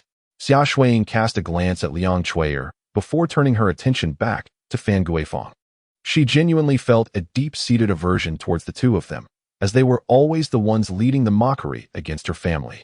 Seeing Xia Shuiying dare to disregard her, Liang Shui'er's anger flared, and she advanced menacingly towards Xia Shuiying. At that moment, Yi Chen suddenly stepped forward, positioning himself in front of Liang Shui'er. His gaze fixed intently upon her. Liang Shui'er instinctively took a few steps back, feeling intimidated by Yi Chen. Fan Guifang, witnessing this, cursed him as useless in her heart, and turned her gaze toward the entrance of the Xia family estate. She had anticipated that Xia Shuiying might react in this manner. Hence, she had prepared a second course of action. Just as she looked over, a figure hurriedly entered. Xia Weiman approached the old man, bowing slightly. Dad, did you summon me for something? Upon seeing Xia Weiman's arrival, an ominous premonition stirred within Xia Shuiying's heart. Xia Weiman represents the second method of Fan Guifang. Although Xia Weiman lacks ability, he is exceptionally filial, particularly when it comes to obeying the orders of the elder patriarch. Upon seeing Xia Weiman's arrival, the elder roared with indignation. Xia Weiman, is this the daughter you have raised? How dare she speak back to me? Xia Weiman, bewildered, turned to Xia Shuiying and quietly inquired, Shuiying, what have you done to anger your grandfather? Dad, I haven't done anything. It was Grandpa? The elder instantly interjected. How can you say you haven tea? You dared to interrupt me, yet claim you haven tea provoked my anger? Xia Weiman, I am greatly disappointed in you. Xia Weiman felt a tremor in his heart and sternly commanded Xia Shuiying, come here. Xia Shuiying stubbornly shook her head. Oh, so now you refuse to listen to me? Hurry over here, or I, Xia Weiman, shall pretend I have no daughter. Xia Shuiying felt an overwhelming sense of injustice, yet she dared not defy Xia Weiman's command. Nor did she wish for their father-daughter relationship to be severed. As Xia Shuiying approached, Xia Weiman barked again, kneel. Tears welled in Xia Shuiying's eyes as she looked at him pitifully. Dad, won't you at least try to understand the situation? Weiman, your parenting skills are lacking. How dare you question your grandfather's orders? The elder further inflamed the situation. Xia Weiman clenched his teeth, asserting, regardless of the circumstances, making your grandfather angry is simply wrong, and wrongdoers must kneel to admit their mistakes. Chapter 75. A chance encounter. Yi Chun gazed sorrowfully at Xia Shuiying's retreating figure, feeling helpless, particularly in the face of Xia Weiman and Tang Huilan. Xia Shuiying observed the struggle in Xia Weiman's eyes, forcing a bitter smile. She then slowly knelt before the elder and solemnly stated, Grandpa, it is my fault. I should not have interrupted you. The elder's face immediately lit up with satisfaction. Shuiying, you must understand that you are a member of the Xia family, and I am its master. Whatever I command, you must comply. Do you understand? Xia Shuiying lowered her head, offering no reply. The elder snorted coldly, reprimanding, I am speaking to you. Did you not hear me? Turning his attention back to Xia Weiman, who sighed heavily, he knelt beside Xia Shuiying and said, Dad, Shuiying might be a bit rebellious. Please do not be angry. He then leaned closer to Xia Shuiying and whispered, Shuiying, consider your father's feelings and agree with your grandfather. With tears glistening in her eyes, Xia Shuiying looked at Xia Weiman, her voice trembling. Why? Why must I comply? The antique street was a gift from Grandpa to me, and we have just signed an investment contract with the Huadong Chamber of Commerce. Now Grandpa wishes to reclaim it. What is this? Though Xia Weiman felt deep sympathy for Xia Shuiying, he dared not provoke the elder's wrath. Shuiying, please return the antique street for my sake. I do not wish to be labeled an unfilial son, nor do I want to hear anyone say that your upbringing is lacking. Xia Shuiying closed her eyes, fully aware that the outcome was predetermined the moment Xia Weiman arrived. Noticing Xia Shuiying's silence, Xia Weiman continued, Shuiying, consider it an act of filial piety on your part. Will you? At this moment, his voice carried a hint of sorrow. Upon hearing her father's voice, Xia Shuiying trembled, opened her eyes, and nodded. Dad, please don't cry. I promise, I promise.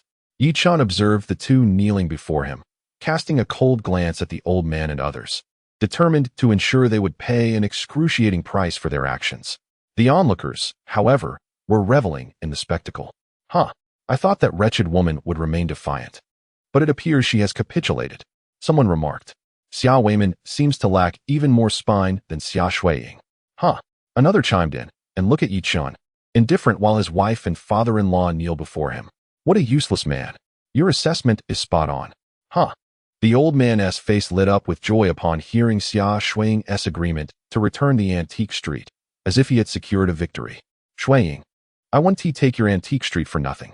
Guifang, please identify a subsidiary of the family that is performing well and grant it to Shuiying. Fan Guifang nodded and approached Xia Shuiying with a folder. Meanwhile, other members of the Xia family began to berate Xia Shuiying. The old man truly has a kind heart, even granting that wretched woman a subsidiary. One remarked, if it weren't for the old man's benevolence, this family would have been expelled from the Xia clan and left to wander the streets. Another countered, let us not be too harsh. After all, that woman's appearance is still quite decent. Perhaps she could manage as a mistress and scrape by? Yi Chen's gaze suddenly shifted to the speaker, his eyes flashing like lightning, piercingly sharp. If you dare utter such words again, I will ensure you spend the rest of your life in a hospital bed. The individual shrank back, muttering under their breath, what s with the bravado? Why not confront the old man or Xiao Weiman instead? Yi Chen redirected his attention to Xia Shuiying, his expression softening once more. He understood why the old man wished to bestow a subsidiary upon her. Previously, in front of Xia Shuiying's bedroom, the old man had promised Zheng Linger that he would provide Xia Shuiying with 5 million each month, and failure to fulfill this commitment would result in an immediate termination of the contract. However, the profits from this subsidiary would undoubtedly pale in comparison to those generated by transforming the antique street into a commercial avenue. At that moment, Xia Shuiying furrowed her brow and spoke solemnly. I recall that the operations of this subsidiary have already been transferred to the headquarters, haven't they? Fan Guifeng waved her hand dismissively. Shuiying, you are mistaken. This subsidiary has a substantial monthly income. The reason for granting it to you is that the old man is concerned about your feelings. Did you hear that? This is a gesture of the old man's affection for you, and yet you still hesitate. In life, one does not expect extraordinary capabilities from others. Yet it is imperative that they understand the value of gratitude and reciprocity. Gratitude and reciprocity. That family has always repaid kindness with enmity. Xia Shuiying trembled uncontrollably, fully aware that their company was indeed lucrative. However, due to its overwhelming success, the patriarch had begun transferring the subsidiary's operations back to the main company a year prior. Now, the subsidiary barely managed to sustain its operations. Noticing Xia Shuiying's lingering grievances, the elder turned to Xiao Weiman and said, Weiman, I am feeling rather fatigued. Please take them home. With that, the elder, leaning on his ornate cane, rose and made his way to the backyard. Seeing this, Xiao Weiman could only escort Xia Shuiying and Yi Chen back home. Upon arriving home, Yi Chen quickly concocted an excuse to step out, heading to the lower level of the Huadong Chamber of Commerce to discuss with Zheng Chenghua about the elder reclaiming the antique street. However, as he entered the lobby, he encountered two familiar faces, Tang Yuru and Zhang Yayan. Observing them seated in the lobby, Yi Chen intended to disregard their presence and head upstairs, unwilling to engage in conversation with these peculiar individuals, lest he become vexed. Tang Yuru, one hand gripping her phone, spoke loudly. Manager Lin, this is Tang Yuru. Yayan and I have arrived at the lobby. Indeed, today she had encountered some delays. All right, we will await you downstairs. After hanging up, Tang Yuru turned to Zhang Yayun with a smile, saying, Yayun, do not worry. Manager Lin is quite fond of you. They won't dismiss you simply for being over an hour late. You graduated from Liangzhou University. Losing you would be a tremendous loss for the Huadong Chamber of Commerce. Moreover, I have heard that Qingmong Group may be planning to enter Liangzhou. If they do not appreciate you, you could always join Qingmong Group. They will surely regret their decision. Zhang Yayan nodded in agreement, smiling. I must discuss with Manager Lin that the internship supervisor's salary is only 20,000 a month, which is far too low. It should be at least 50,000. Tang Yuru immediately concurred. Indeed, bring it up. He would not dare to refuse. Intrigued, Yi Chen found a spot to sit. Eager to uncover how Zhang Yayun had managed to secure a position at the Huadong Chamber of Commerce. Did she possess a remarkable skill? Just as he settled in, Tang Yuru happened to glance in his direction, her face contorting into a smirk. Oh, is that not Yi Chen? Skipping work to laze about here? Do you believe I won't have Manager Lin fire you? Chapter 76. Expelling him, Yi Chen was taken aback, suddenly recalling that he still held a senior administrator position at the Huadong Chamber of Commerce. As for the Manager Lin that Tang Yuru mentioned, if Yi Chen were unaware, he would recognize that this Huadong Chamber of Commerce was merely a branch. Apart from a select few executives who came from the headquarters, he did not know anyone. Seeing Tang Yuru approach with Zhang Yayun, Yi Chen greeted them with a smile and a slight bow. Aunt San, in. Tang Yuru swiftly raised her right hand and coldly remarked, stop right there. We are not that familiar. As a senior executive of the East China Chamber of Commerce, shouldn't you be working at this time? Behind her, Zhang Yayan cast a disdainful glance at Yi Chen and muttered under her breath. How did I end up encountering this piece of trash? Yi Chen smiled and replied, oh, I'm a bit parched and thought I'd come down for some tea. Are you here for an interview? An interview? Our Yayun has already caught Manager Lin's attention and become his secretary, which is far more impressive than your obscure departmental position. Let me tell you, from now on, you'll have to curry favor with Yayun at the chamber, do you understand? Otherwise, with just one word from her, you'll be out of here. Zhang Yuyun frowned and said, Mom, why are you saying all this? I think he is just here to curry favor with me now that he knows I've become Manager Lin's secretary. I don't want to be associated with such a person. I'll have Manager Lin fire him later. Yi Chen stared at Zhang Yuyun, astonished by her peculiar reasoning. Yes, Yayun, you are absolutely right. He must be here to latch onto us. Tang Yuru added, looking at Yi Chen with annoyance. Yi Chen, let me make this clear. Our families have severed ties, and I kindly ask that you do not disturb Yayun any further. Zhang Yuyun also stepped forward to scold Yi Chen. Yi Chen, do not expect me to speak favorably of you in front of Manager Lin. I advise you to abandon that thought. The crowd in the hall began to turn their attention towards them, pointing and whispering about Yi Chen. The receptionist approached with a furrowed brow. Excuse me, is there something you need? Tang Yuru immediately pointed at Yi Chen and said, get him out of here immediately. Or when Manager Lin arrives, I'll have him dismiss you all as well. The receptionist raised an eyebrow. Manager Lin from the HR department? Tang Yuru nodded, pointing to Zhang Yuyun. See, our Yayun is now Manager Lin's secretary. If you disobey me, I'll inform Manager Lin that you dared to disregard him. The receptionist hesitated, glancing at Yi Chen, reluctant to offend anyone and risk losing her job.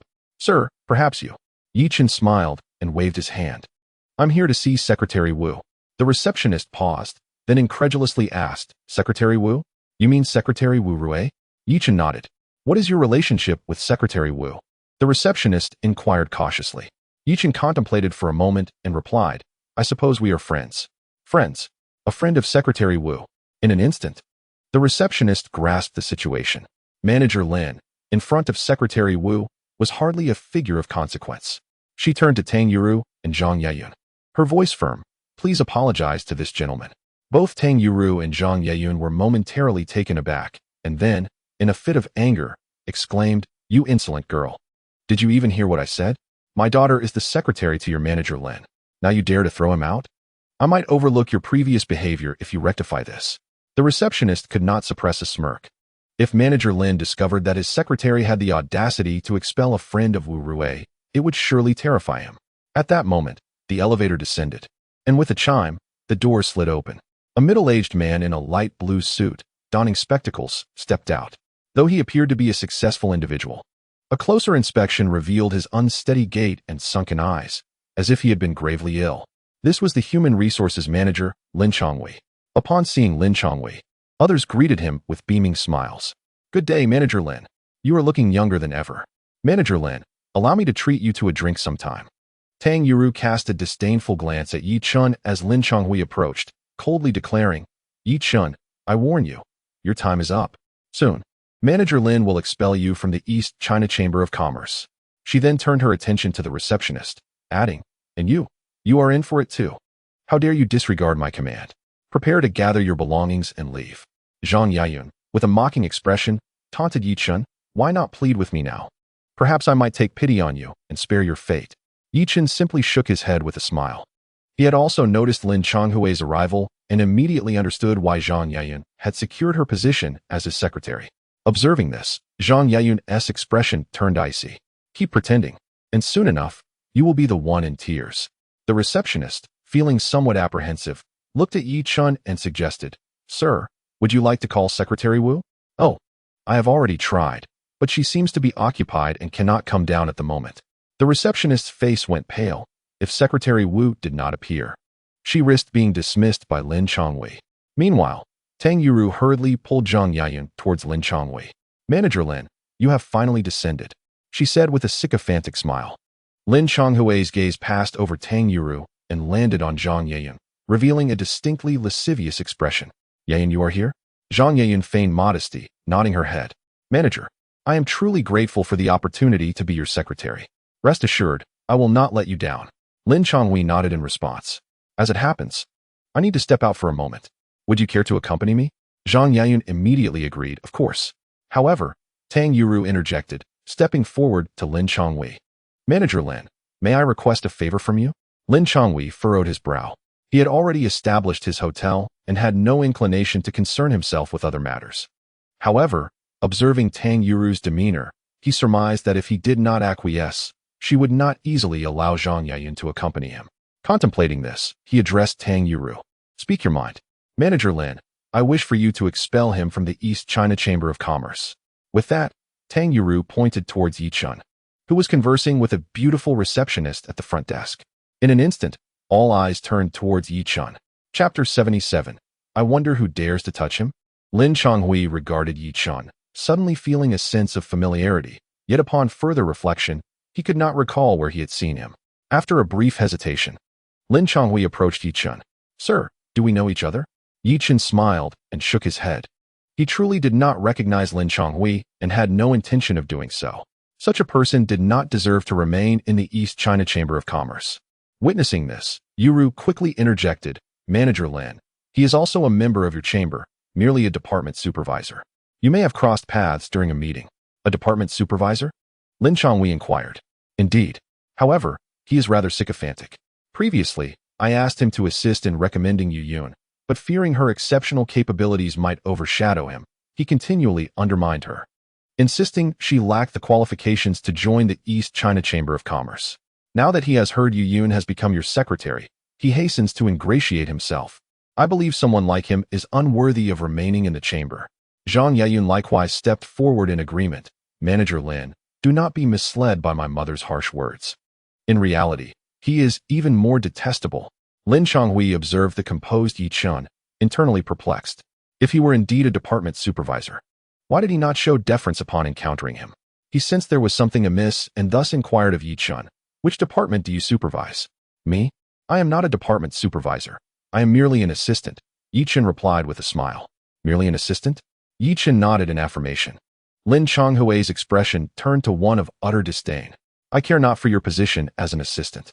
Since you dared to offend Yu Yun, you may as well pack your belongings and leave. I do not wish to see you in the East China Chamber of Commerce. Otherwise, you shall learn what real authority entails. Yi Chun raised an eyebrow.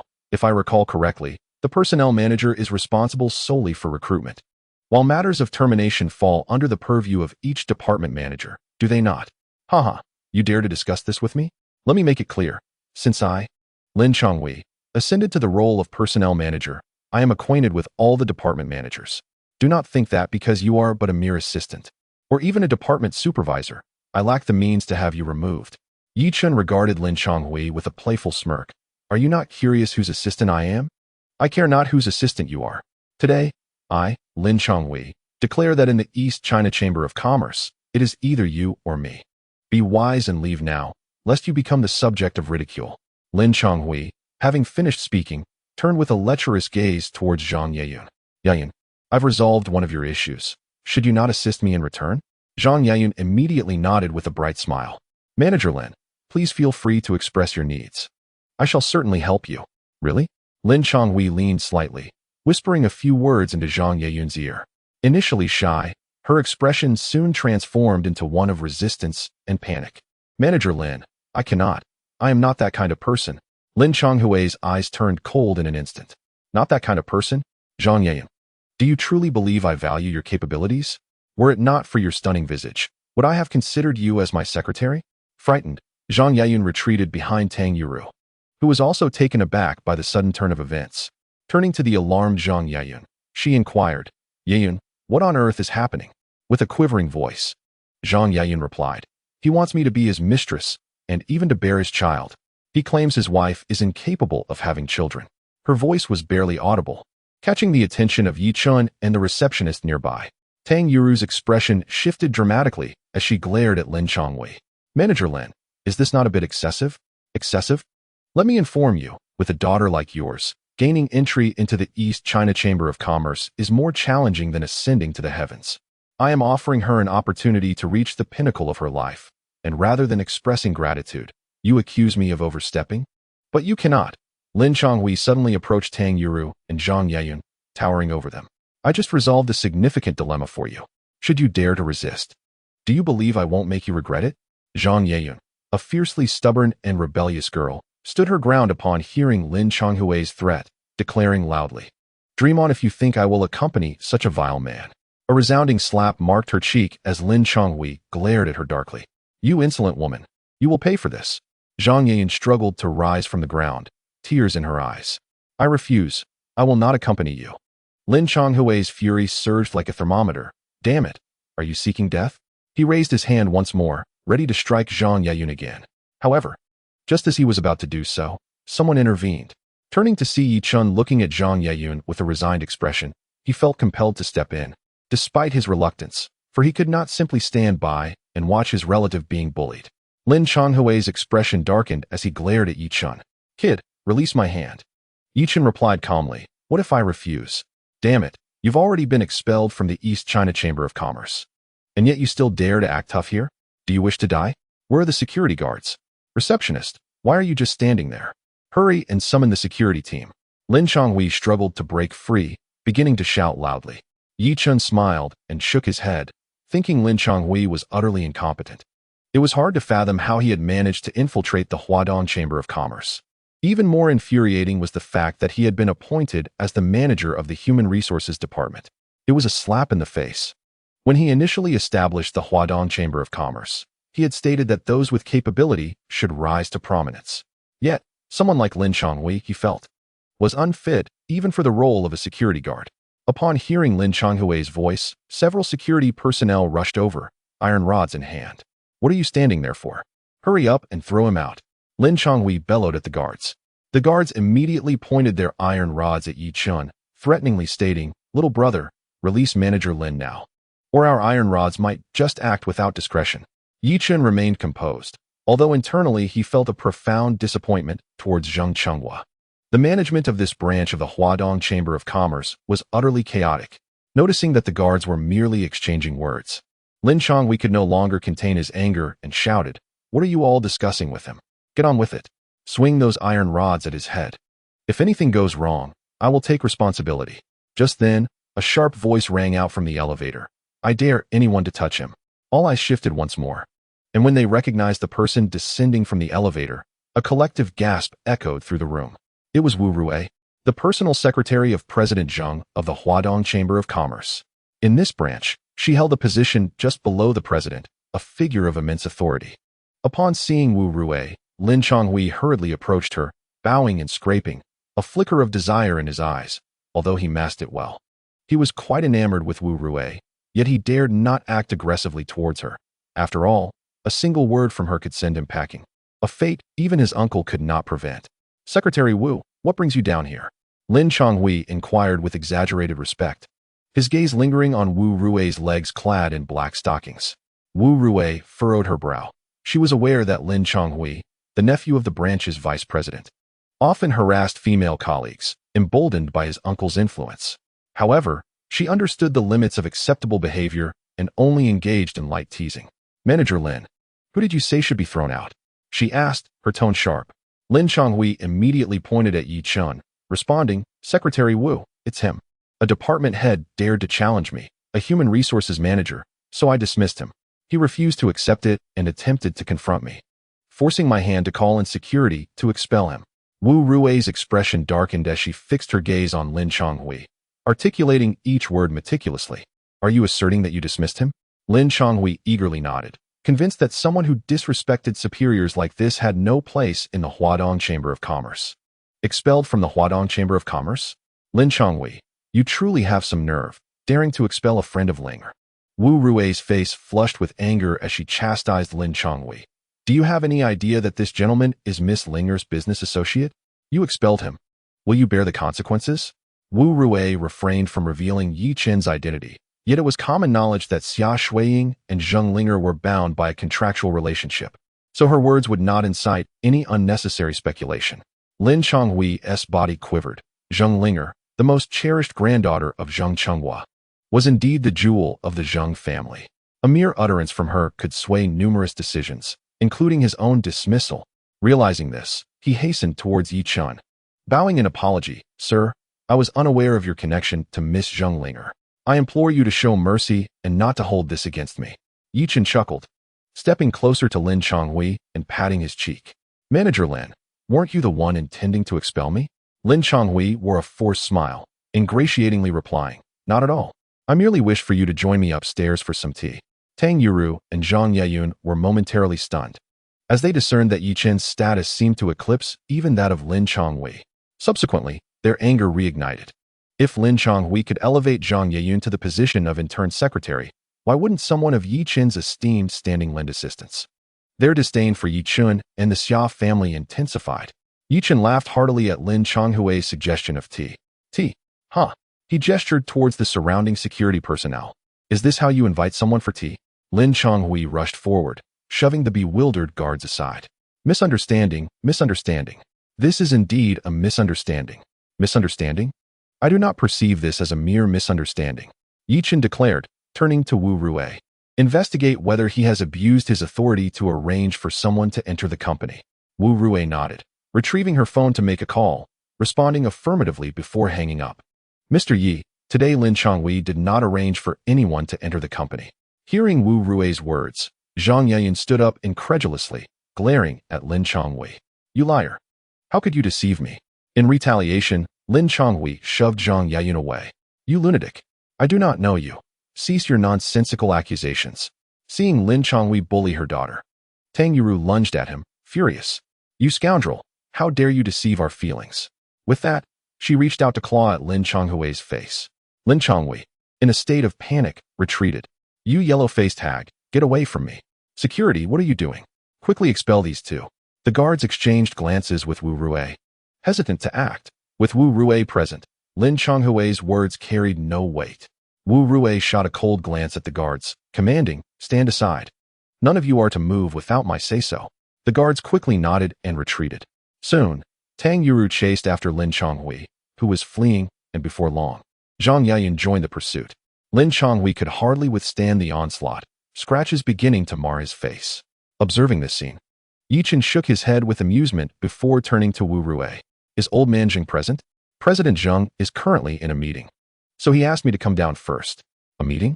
Wu Rui nodded, realizing that President Zheng had suddenly decided to invest in a commercial street in Liangzhou, hence convening to discuss investment opportunities. It turned out to be about investing in the antique street. Yi Chun had been puzzled earlier as to why the old man Zheng did not come down to greet him upon his arrival. Now, it seemed that Zheng Chengguo regarded the matter concerning Xia Shuiying with the same seriousness as he did with himself. Casting a glance at the three entangled in a scuffle, Yi Chun said to Wu Rui, let us ascend first. Wu Rui hesitated, asking about the others. No need to worry about them. It's merely a dog-eat-dog situation. As long as they don't demolish the Rihua building. Wu Rui nodded in agreement and followed Yi Chun upstairs. As fate would have it, just as they arrived, Zheng Chengguo had just concluded his meeting. He promptly invited Yi Chun into his office. Xiao Rui, quickly prepare some tea with the Dahong Pao sent by Yun Xiao. Sir, this is the investment proposal we just discussed. Please have a look, Zheng Chengguo said, handing Yi Chun a document. Yi Chun waved his hand. The situation has changed. The old man from the Xia family has reclaimed the antique street, so we must pause the investment for now. Zheng Chengguo was taken aback and after a moment of hesitation, softly suggested, Sir, perhaps I should directly acquire the Xia family as company? Yi Chun shot him a disapproving glance. What would Xia Shuiying think of that? Zheng Chengguo awkwardly chuckled, realizing he had overlooked that aspect in his frustration with the Xia family's actions. In addition to this matter, there is another issue at hand. You are aware of the private auction hosted by the Zhou family, correct? Yi Chun inquired solemnly. Zheng Chengguo nodded, recalling that it had been mentioned in their group chat, and that Yi Chun had asked him to procure a ticket. I require 3 mercenaries. Please make the arrangements for them. 3 mercenaries? Sir, are you planning to? Yi Chun's eyes turned icy. I intend to make the Zhou family pay in blood for their transgressions. Has it been confirmed that the Zhou family is responsible? Zheng Chengguo asked. Yi Chun shook his head. No concrete evidence yet. However, I prefer to be prepared. Since news has surfaced about the Zhou family auctioning the distant view of the river landscape, I must devise a comprehensive strategy. Zheng Chengguo nodded and then remarked, could it be that the Zhou family intentionally leaked this information? I have considered that possibility, but it matters not. I will enter under the guise of an ordinary person. Once it is verified that the distant view of the river landscape is genuine, the Zhou family will surely face my wrath. And if it is a forgery? If it is fake? It still serves a purpose. It would prove that even if the Zhou family is not the mastermind behind the downfall of the Yi family, they are undeniably involved. This auction presents a chance for me to uncover the truth from a decade ago, and I shall not let it slip away. Zheng Chengguo hesitated for a moment. Sir, have you considered that your identity may already be exposed? The Zhou family might have released the distant view of the river landscape to draw you out. Yi Chun's expression hardened. He had indeed harbored this suspicion himself. However, after a decade, this was the sole moment he had approached the truth, and retreat was not an option. With resolve in his eyes, he affirmed, "It's fine. Just have the personnel from the 3 major mercenary groups come over. The rest is inconsequential." Zheng Chunghua nodded, "Rest assured. Sir, I will ensure everything is arranged properly." "Very well, then there is nothing more to discuss. Remember the investment in the antique street." "I shall not forget, sir." Just then, Wu Rui rushed in, her face a mask of urgency, nearly colliding with Yi Chun. "Ah, Mr. Yi, I apologize. I didn't expect you to emerge so suddenly." Zheng Qing's expression darkened. "Xiao Rui, you have been with me for so many years. How can you still be so hasty in your actions?" "President, something has happened downstairs." "Something has happened? What could possibly go wrong? Look at you, flustered and disorganized." Yi Chun waved his hand, then turned to Wu Rui. "Is this about Lin Chongwei?" Wu Rui nodded. "Those 2 women knocked Lin Chongwei unconscious, and now his uncle has arrived, insisting on taking them to the police station." Yi Chen raised an eyebrow, surprised that Tang Yuru and Zhang Yayun possessed such formidable strength that they could render Lin Chongwei unconscious. Zheng Chunghua furrowed his brow and approached. "Are you saying Guanbo has come?" "Indeed, Guanbo is Lin Chonghui's uncle and also the vice president of this branch." "Exactly." Upon seeing Lin Chonghui's condition, he has been shouting for those 2 women to rot in jail. Yi Chen pondered for a moment and decided to head downstairs. After all, they were relatives, and a slight reprimand would suffice, but there was no need to involve the police. Wu Rui and Zheng Chunghua hastily followed him as they descended. The elevator soon reached the first-floor lobby. At that moment, the scene in the lobby was quite comical. Lin Chonghui lay unconscious on the floor, flanked by Tang Yuru and Zhang Yayun, who were currently in a standoff with a spirited elderly man. "This man must be Guanbo. You old fool. Let us go now, or be prepared to collect your nephew's corpse." Tang Yuru shouted at Guanbo. Although Guanbo had surpassed 70, his health remained robust, and he was filled with vigor. Witnessing the scene before him nearly caused him to faint with rage.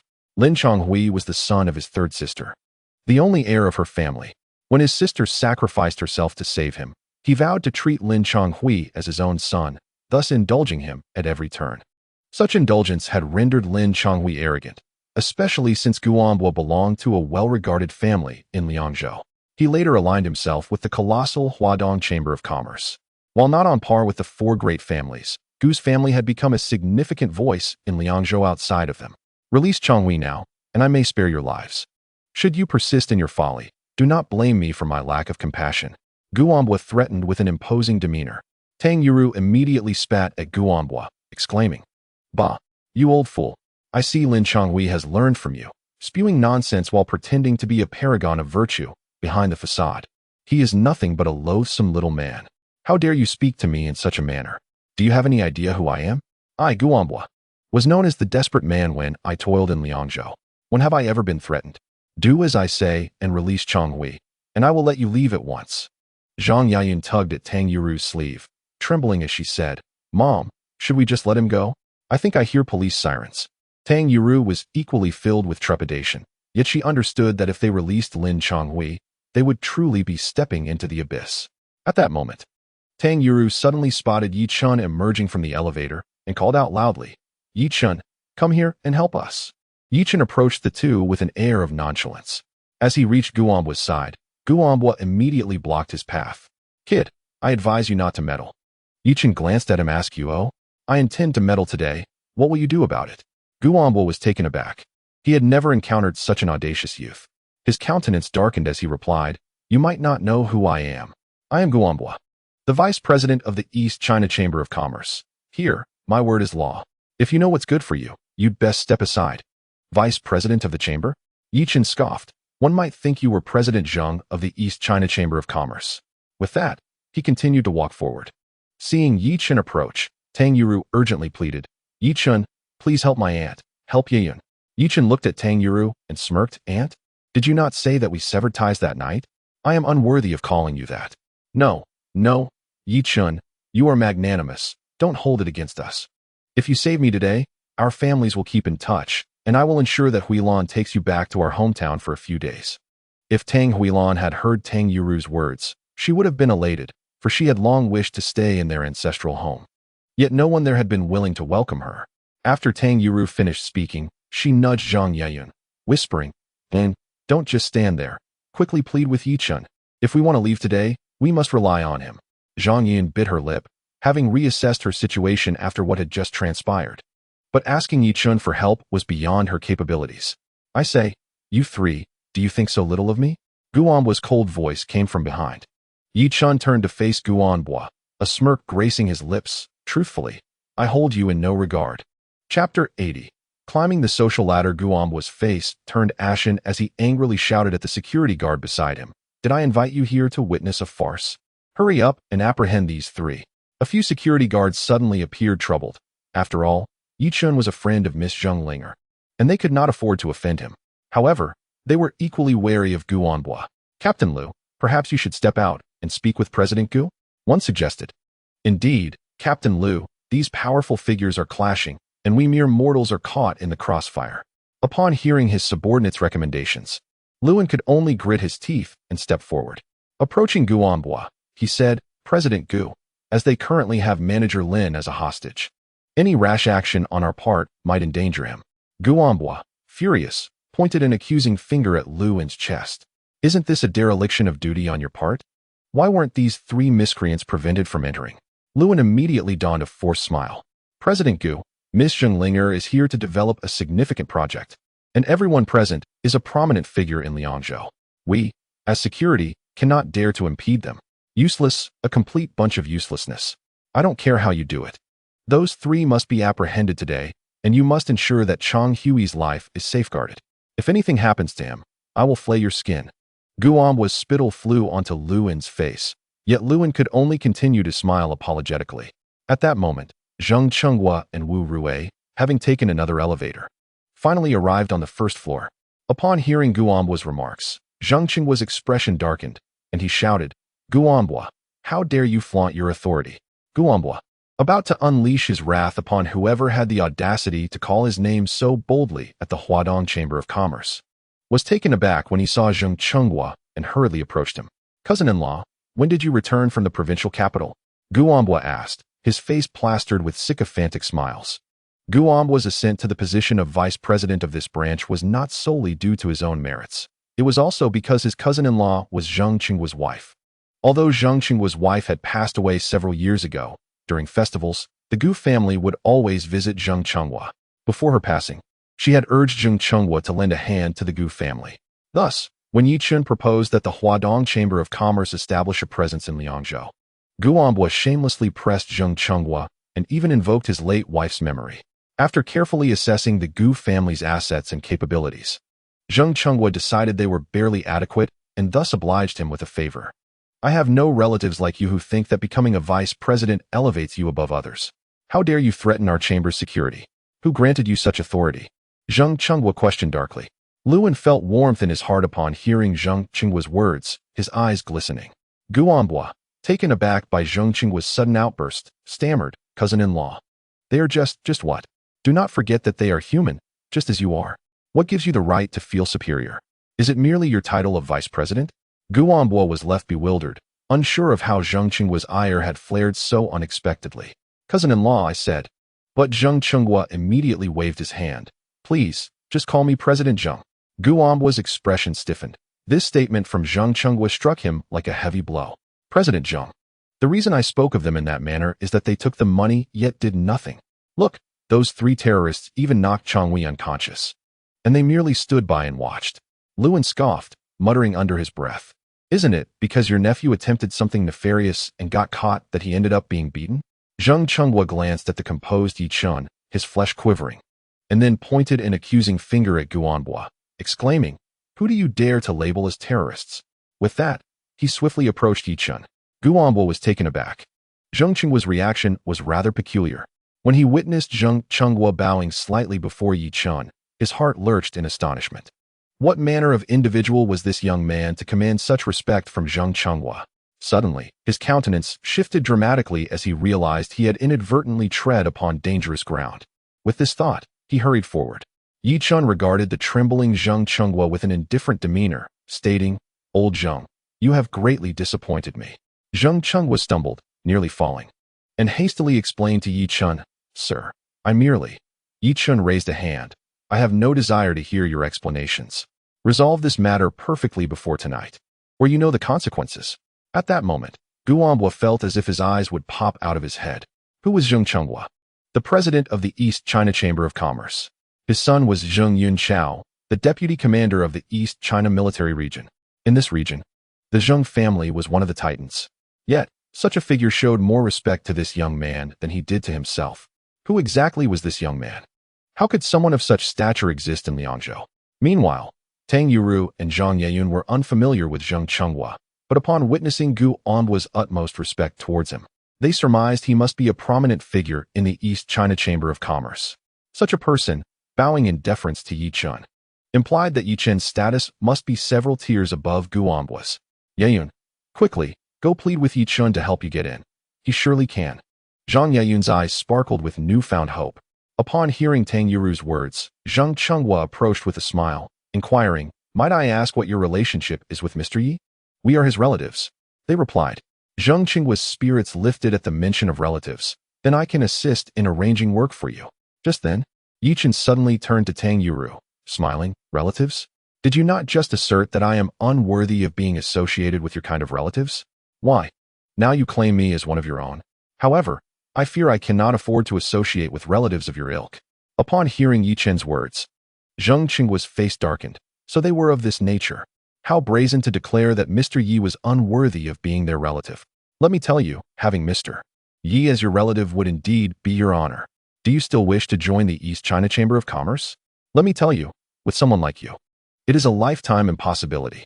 Xiao Rui, add her to our chamber's blacklist. She shall never be employed. Tang Yuru's expression shifted dramatically, and she tugged at Zhang Yeyun's sleeve, whispering, "Yun, let us apologize to Yi Chen. Once he gives his approval, you will undoubtedly secure the position of department manager in the East China Chamber of Commerce." However, Zhang Yeyun stubbornly shook her head, replying, "I refuse. If the East China Chamber of Commerce does not want me, that is their loss. Soon, the Qingmong Group will establish its presence in Liangzhou, and I intend to join them. At that time, I shall demonstrate just how exceptional I, Zhang Yeyun, truly am." Tang Yuru was momentarily taken aback, but then her face lit up with a brilliant smile. "This is my daughter, Tang Yuru. I believe in you. You will surely enter the Qingmong Group." Zhang Yeyun nodded confidently in agreement. After that, the two followed behind Yi Chen, preparing to leave. Guanhua, witnessing this, darkened his expression and commanded, "You two, halt right there."